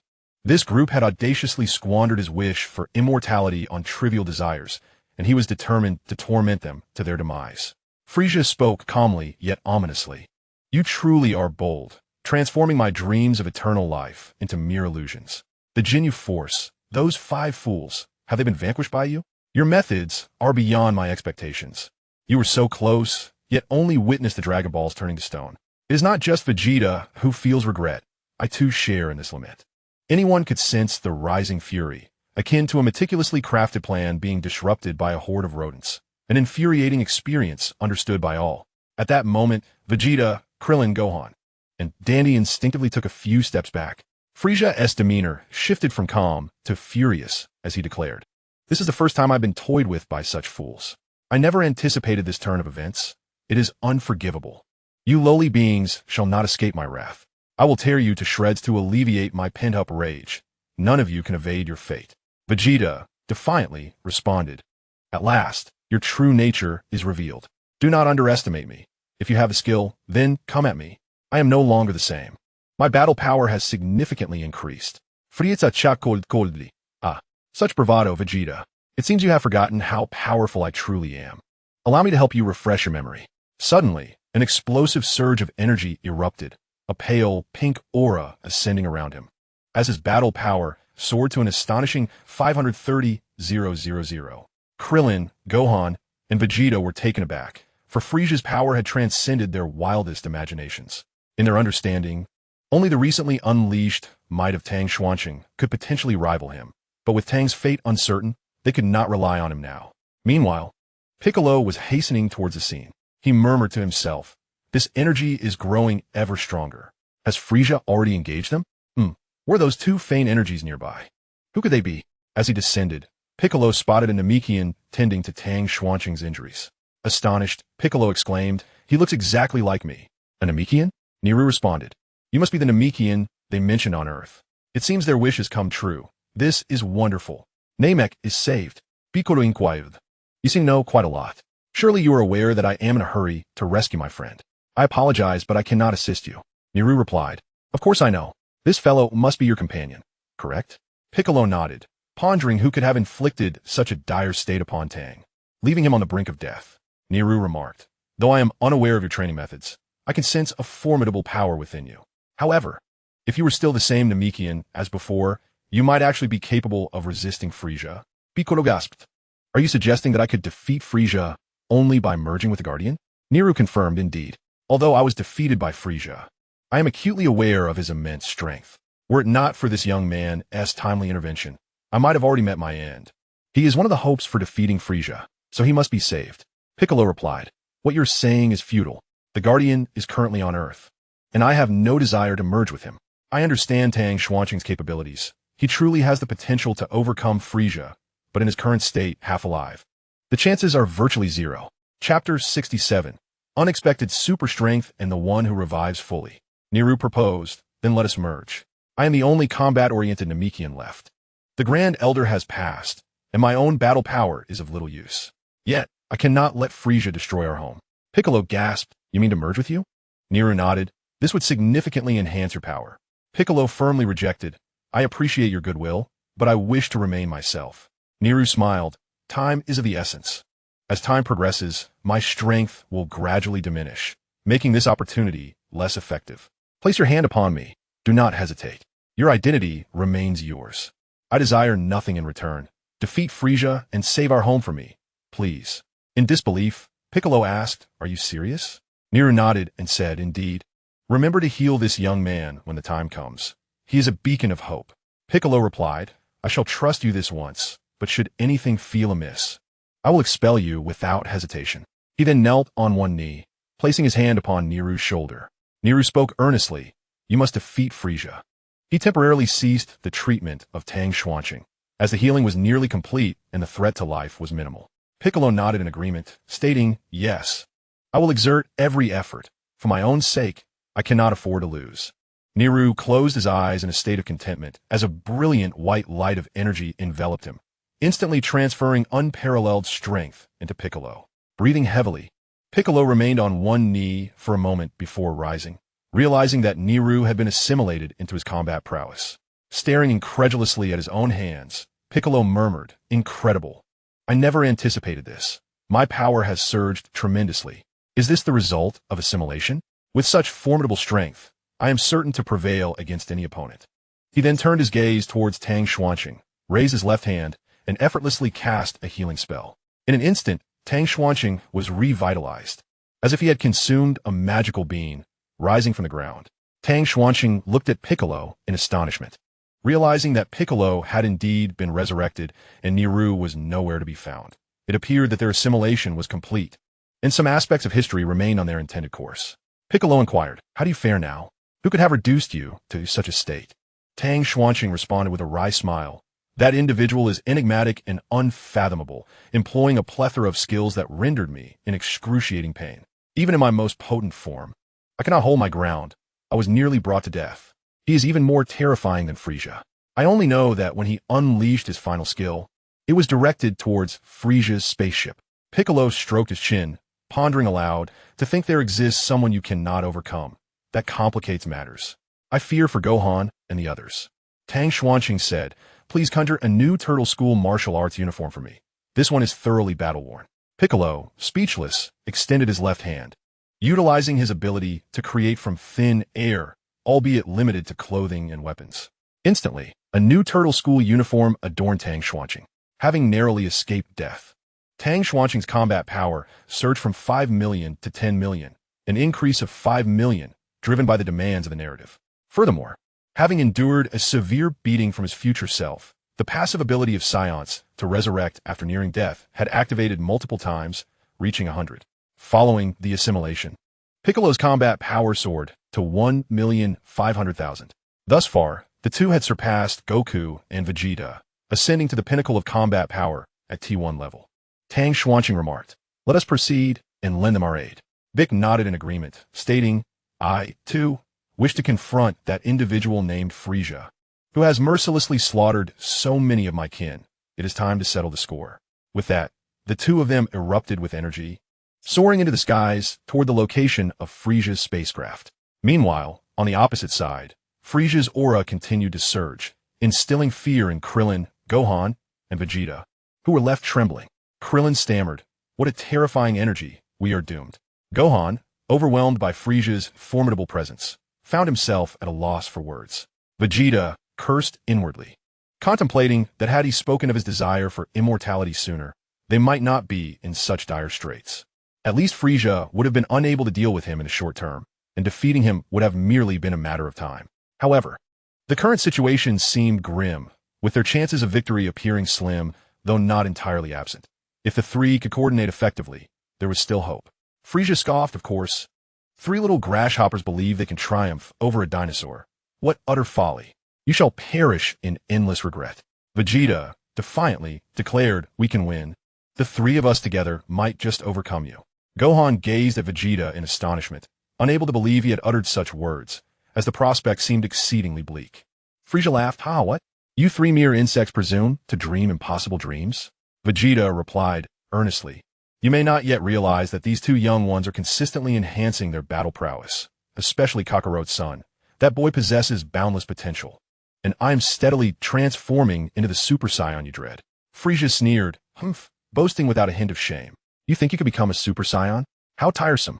He then unleashed a barrage toward Vegeta, raising his right fist to strike. In a swift motion, Vegeta extended his left hand to grasp Frisia's fist, resulting in a stalemate. Frisia was taken aback. This opponent managed to withstand his blow, indicating a significant rise in strength. Could it be that he truly could become a Super Saiyan? Raising his left fist, Frisia struck again, but Vegeta quickly seized it with his right hand, leading to another impasse as they gradually descended to the ground, causing the earth to tremble beneath them due to the immense energy they emitted.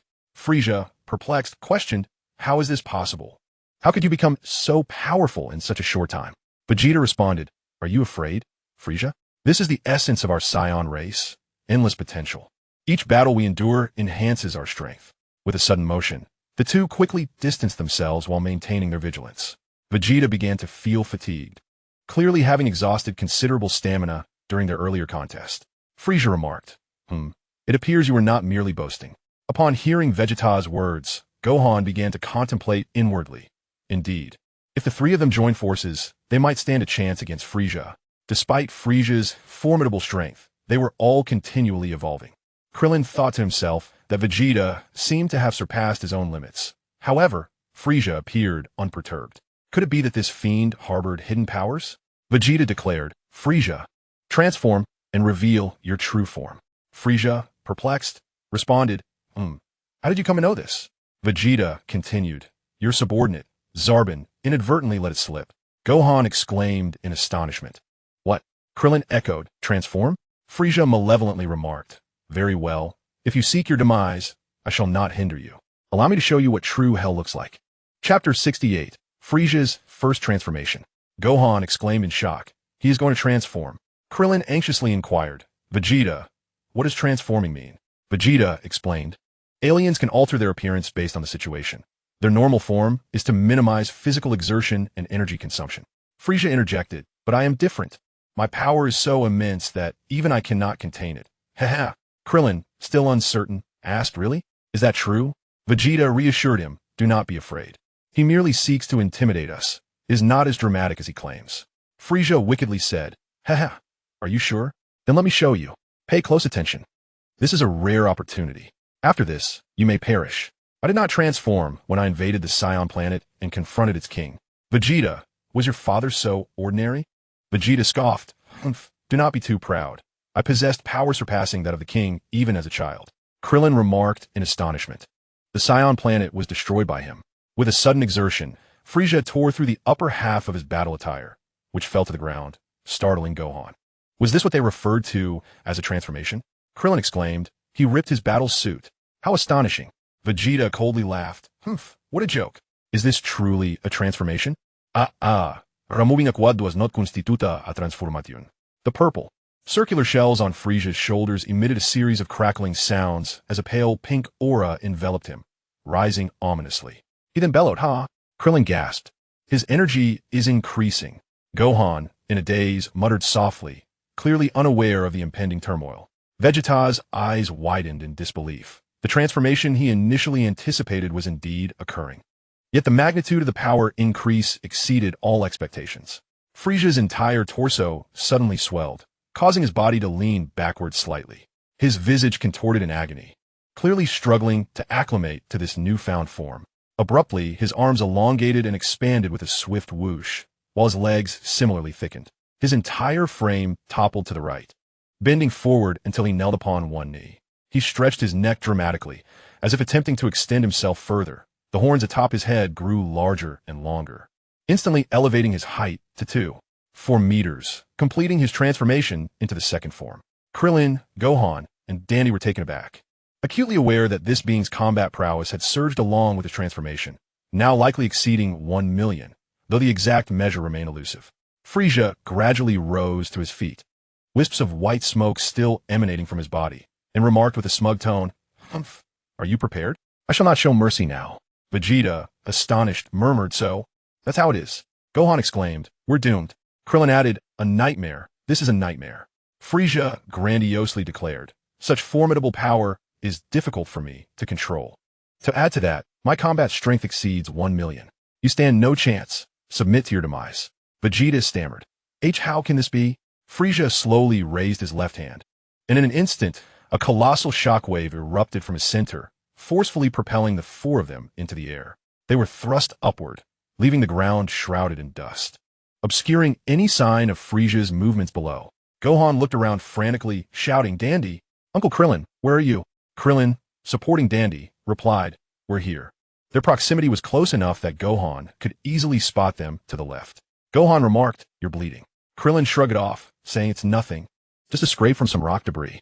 As the smoke began to clear, Frieza stood with his hands on his hips, gazing skyward with a mocking demeanor. Oomph. You escaped quite swiftly. This was merely a greeting, and even a Saiyan could manage that. Vegeta, you must now comprehend that my strength is beyond your imagination. Vegeta murmured. This. Frieza continued. Now, whom shall I deal with first? Let it be you, Bald One. In an instant, he shot forth, targeting Krillin in the sky. His horns pierced through Krillin's body with alarming speed, while Dandy narrowly evaded due to Krillin's momentary lapse. Vegeta exclaimed, too fast. There's no way to anticipate his movements. Gohan cried out, Uncle Krillin. Krillin's body trembled violently, taken completely by surprise at Frieza's choice to strike him first. Dandy floated unsteadily above, clearly struggling to ensure his own safety.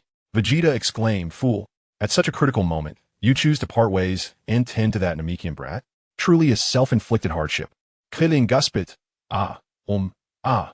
Frieza chuckled. My apologies. Such overwhelming power, I find even I cannot restrain it.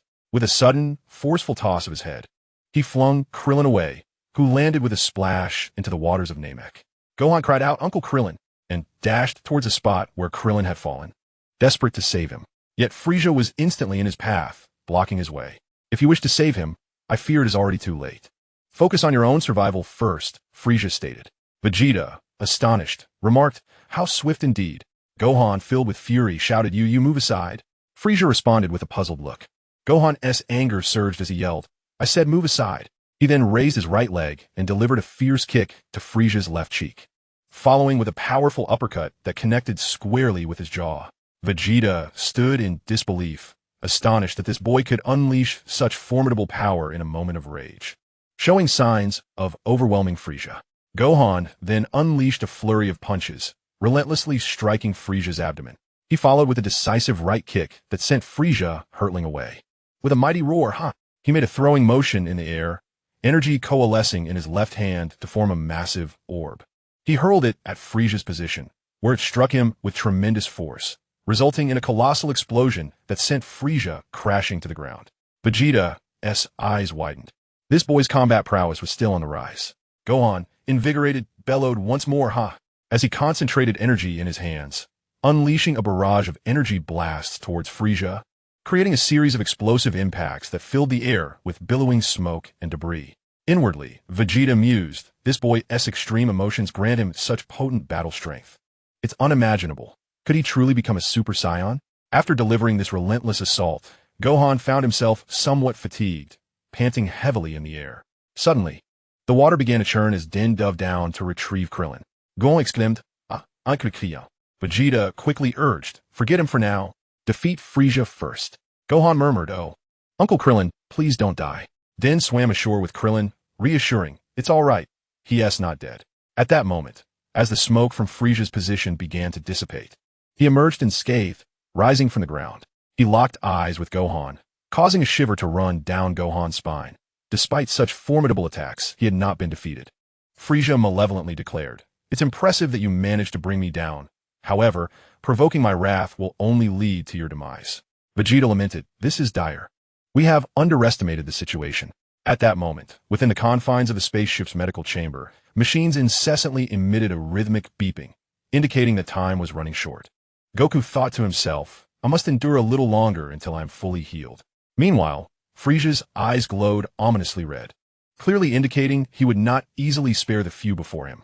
Simultaneously, two figures raced toward the scene with great urgency. Piccolo and Tang Xuanqing. Piccolo urged. Frieza's power has surged dramatically. Gohan, hold on, I am on my way. Tang Xuanqing furiously exclaimed. If it weren't for that man in black, Frieza would have perished long ago. How despicable. I shall not let that fiend escape. Chapter 69. Exhausted Gohan. Frieza's body crackled ominously as his battle power continued to escalate. Gohan gasped in disbelief. How can this be? His strength is growing. Vegeta exclaimed. Could it be that he can control his power level? Frieza scoffed. Dare to injure me? I shall repay you tenfold. At that moment, Dandia just pulled Krillin out of the water, rendered speechless by Frieza's terrifying power, overwhelmed by an endless dread. Frieza ascended into the air with a swift motion, causing Gohan to freeze in fear. He was utterly petrified by Frieza's menace. Vegeta shouted urgently, fool, run.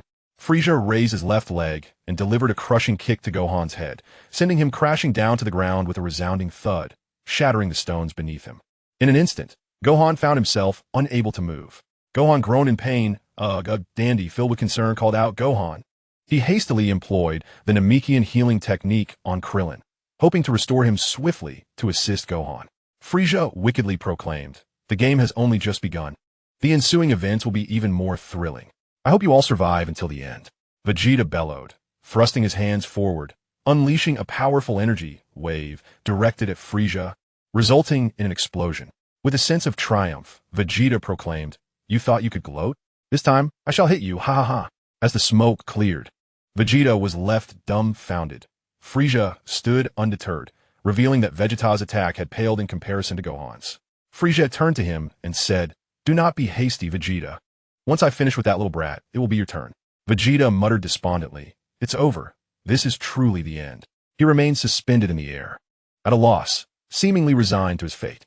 Frieza swiftly descended to the ground, landing beside Gohan, who was just beginning to rise.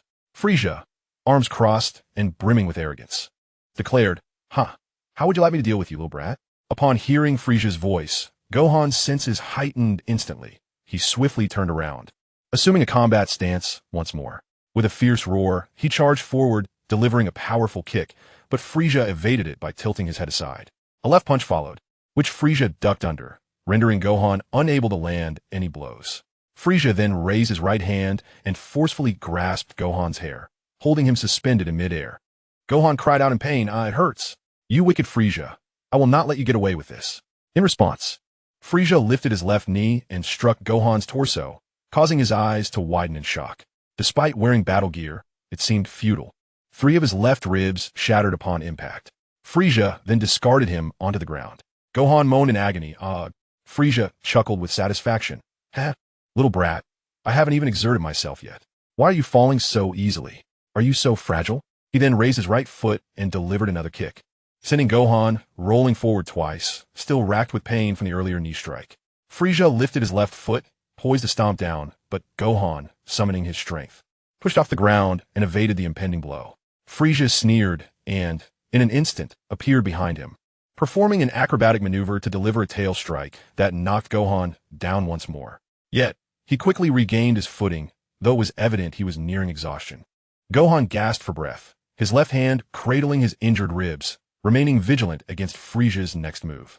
Suddenly, Frisia vanished from sight, instilling in Gohan an unprecedented sense of dread. As he could not pinpoint the enemy's location or sense his energy, Gohan exclaimed, "I can't see him. Where has that Frisia gone?" Abruptly, Frisia reappeared behind him, seizing his head with a sinister grin, and said, "Right here, little brat." He then delivered a left knee strike to Gohan's back, causing him to widen his eyes in pain, followed by a powerful left punch that sent him soaring into the air. Gohan cried out in anguish, "Ugh, ugh." Frisia swiftly maneuvered to Gohan's front, unleashing a fierce right punch that propelled him further away. As Gohan ascended to his next landing point, Frisia raised his left leg and delivered a vicious kick, sending him even higher into the sky. He then reappeared directly above Gohan, bringing his hands together to form a hammer and striking down towards Gohan's head. With a resounding thud, Gohan plummeted to the ground at an alarming speed. At this moment, Vegeta's heart was engulfed in terror, paralyzed by the thought of aiding Gohan, for he was acutely aware of Frisia's formidable power.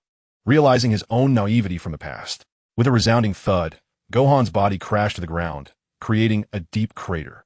Gohan was now on the brink of death, mercilessly tormented. Frisia gracefully descended from the sky, silently approaching Gohan, lifting his right foot to gently press against Gohan's face, gradually applying pressure, intent on crushing his skull to fragments. Gohan cried out in agony, "Ugh, bam thud ya, ugh." Frisia, with a malevolent grin, declared, "It is over. Perish, you insignificant Saiyan brat."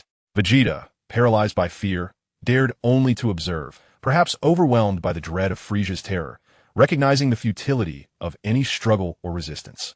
He had succumbed to a state of passive resignation, having wavered from his initial confidence to a profound sense of self-doubt, unable to reclaim any semblance of self-assurance. Frisia gradually intensified the pressure of his foot, aiming to crush Gohan's head, yet relishing in the torment of this wretch who had dared to squander the Dragon Balls. It was these individuals who had turned his dreams into mere illusions, rendering his wish for immortality unattainable, thwarting his ambition to rule the universe eternally, which incensed him greatly. Not only had he lost many of his subordinates, but he was also subjected to ridicule by this group. How could a mighty emperor of a universe endure such humiliation? Chapter 70. The Resurgent Warrior and the Reinforcements. Frisia looked up at Vegeta and taunted Vegeta, "Will you truly stand idly by as this boy teeters on the brink of death?" Vegeta contemplated, thinking that the boy's demise was inconsequential. Yet Frisia's overwhelming power left him at a loss.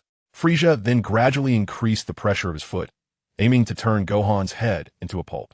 Gohan cried out in despair, "Wow!" Meanwhile, within the medical bay of the spaceship, Goku sensed Gohan's energy waning and fading, realizing with alarm, "This is bad. Gohan's energy is about to vanish. How infuriating! By the time I recover, it may be too late." Frisia slowly announced, "This is the end, little brat.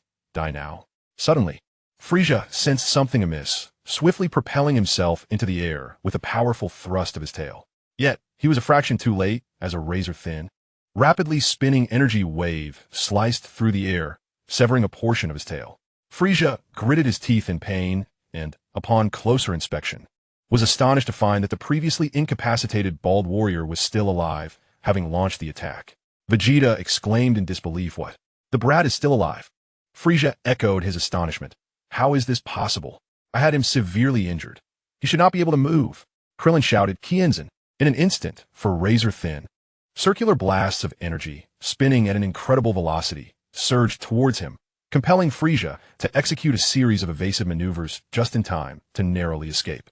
Meanwhile, within the medical chamber, Goku was perplexed. Krillin's strength had seemingly returned, leaving him wondering how this was possible, given that he had been severely injured by Frieza and should have been incapacitated.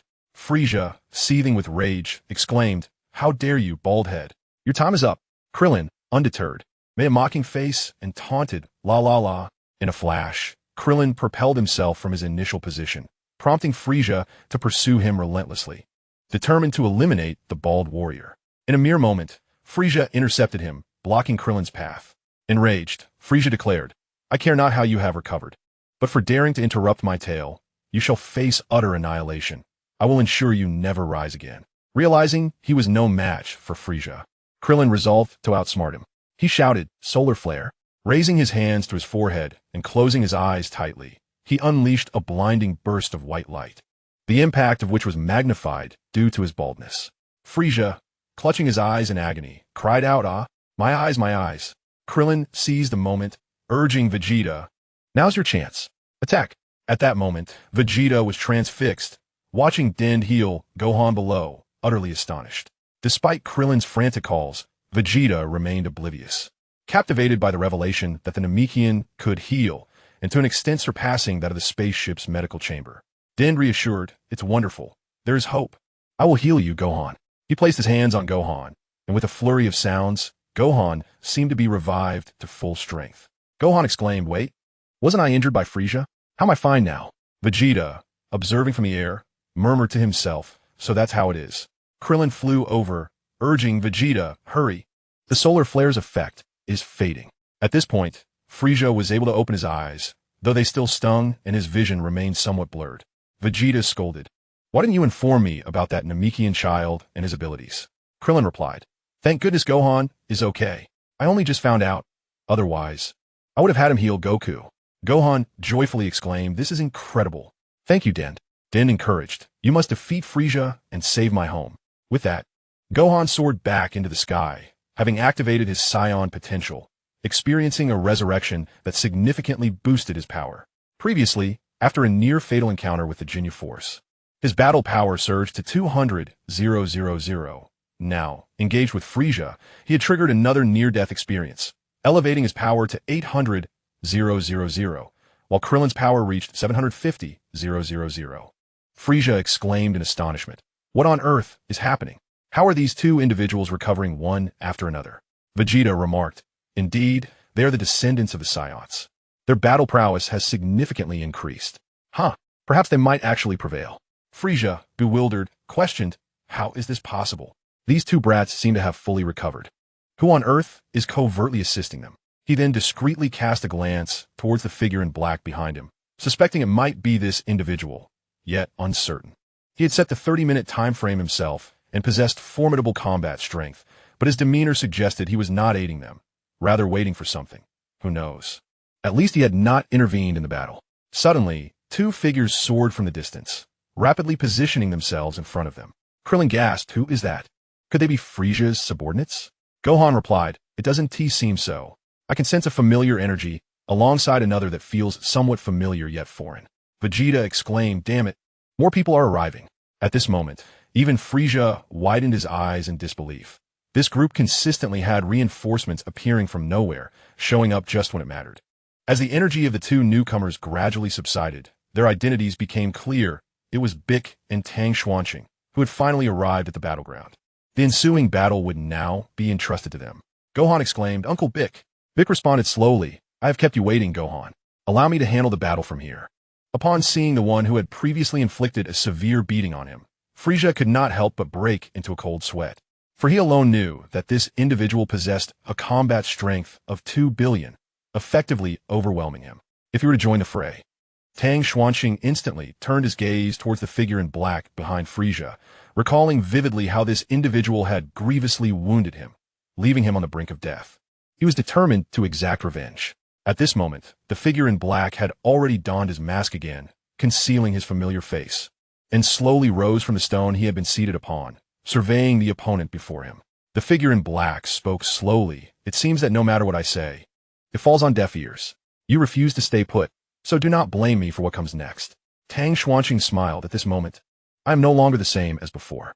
The figure in black struck first, swiftly extending his right hand to seize Tang Xuanqing's entire face, forcefully pushing him away from the battlefield to another location. Frisia, witnessing the black-clad figure's actions, couldn't help but chuckle, since this individual had removed Tang Xuanqing from the battlefield. Dealing with the remaining ones would be much simpler. Chapter 71. Extraordinary Learning Ability and Title Management. Tang Xuanqing had yet to react when this individual had already lifted him far away, distancing him from Frisia's spaceship. The figure in black remarked, "It seems that last time's lesson was insufficient." He then hurled Tang Xuanqing away, who flipped mid-air and landed safely, immediately entering a battle stance. Acutely aware that this adversary was anything but ordinary, Tang Xianqian inquired, "What is your ultimate objective?" The figure cloaked in black replied slowly, "You ask as if you do not already know." Tang Xianqian retorted with anger, "You scoundrel." He then unleashed his rage. Activating the giant ape power combined with a tenfold King's fist, his entire being transformed into a fiery crimson hue, with his aura radiating a vibrant red. His physical strength, speed, attack power, and defense surged exponentially, propelling his combat prowess from 10 million to approximately 1 billion. In an instant, he charged towards the black-clad figure, raising his right fist to strike. The figure merely raised his left hand and effortlessly intercepted the blow, yet the ground beneath him trembled violently, though it did not collapse further. The black-clad figure remarked, "I had thought you would learn from experience. The drawbacks of the King's fist are quite apparent. For instance, when faced with an opponent of superior strength, it becomes virtually ineffective." Tang Xianqian, astonished, exclaimed, "How do you know this?" Suddenly, the figure raised his right hand, clenched into a fist, and delivered a powerful blow to Tang Xianqian, forcibly ejecting him from the state of the tenfold King's fist. He was sent hurtling backwards, crashing into the mountainside. However, he quickly emerged from the rubble, his turtle school martial arts uniform slightly torn, but otherwise unscathed. The black-clad figure continued, "You remain overly reliant on the power of the King's fist. It may be effective against weaker adversaries, but against those stronger than yourself, its impact is minimal, and one can easily exploit the openings it presents."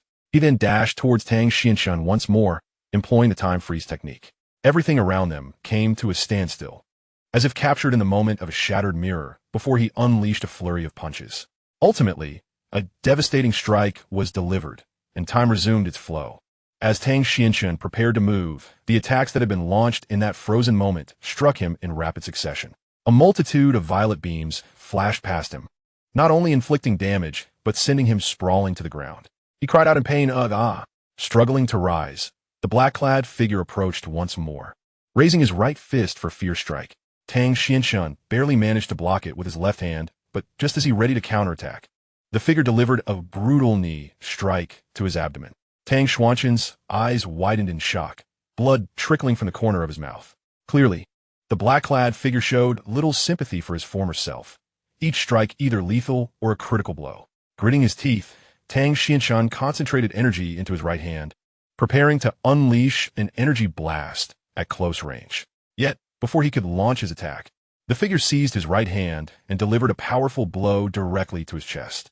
The impact caused visible fractures in Tang Xuanqing's torso, and he coughed up blood, collapsing to his knees and reverting from the giant ape power state back to his normal form. His energy significantly diminished. The black-clad figure stated, "In the face of absolute strength, all tactics are rendered futile." With a sudden, fierce kick, he sent his opponent flying, dragging a long mark across the ground before crashing into a stone and coming to a halt. The cloaked figure instantly appeared beside him, gazing disdainfully at the helpless figure sprawled on the ground. Despite his contempt, he felt utterly powerless. Early on, he had been weak himself, only later realizing that his adaptability surpassed that of other Saiyans.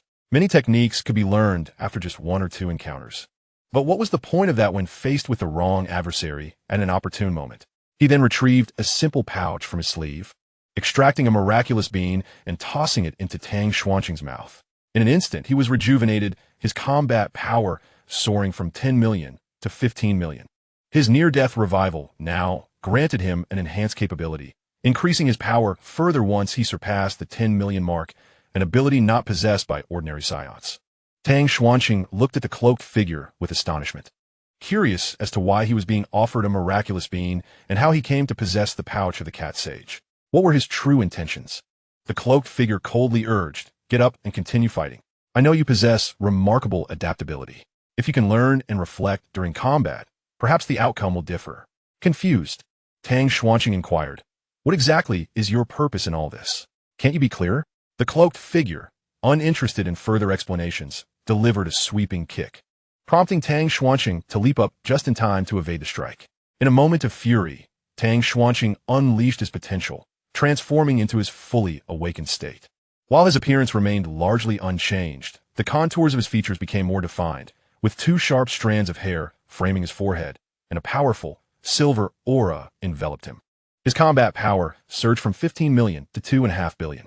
"Now, this is more like it," the cloaked figure remarked, and the two engaged in a fierce exchange, appearing in the air one moment and on the ground the next. Although Tang Xuanqing's overall combat power still fell short of his opponents, his martial arts skills were gradually improving, perhaps due to the cloaked figure holding back. The cloaked figure employed a time-stopping technique, rendering the surrounding environment still, as if captured in the moment of shattering glass.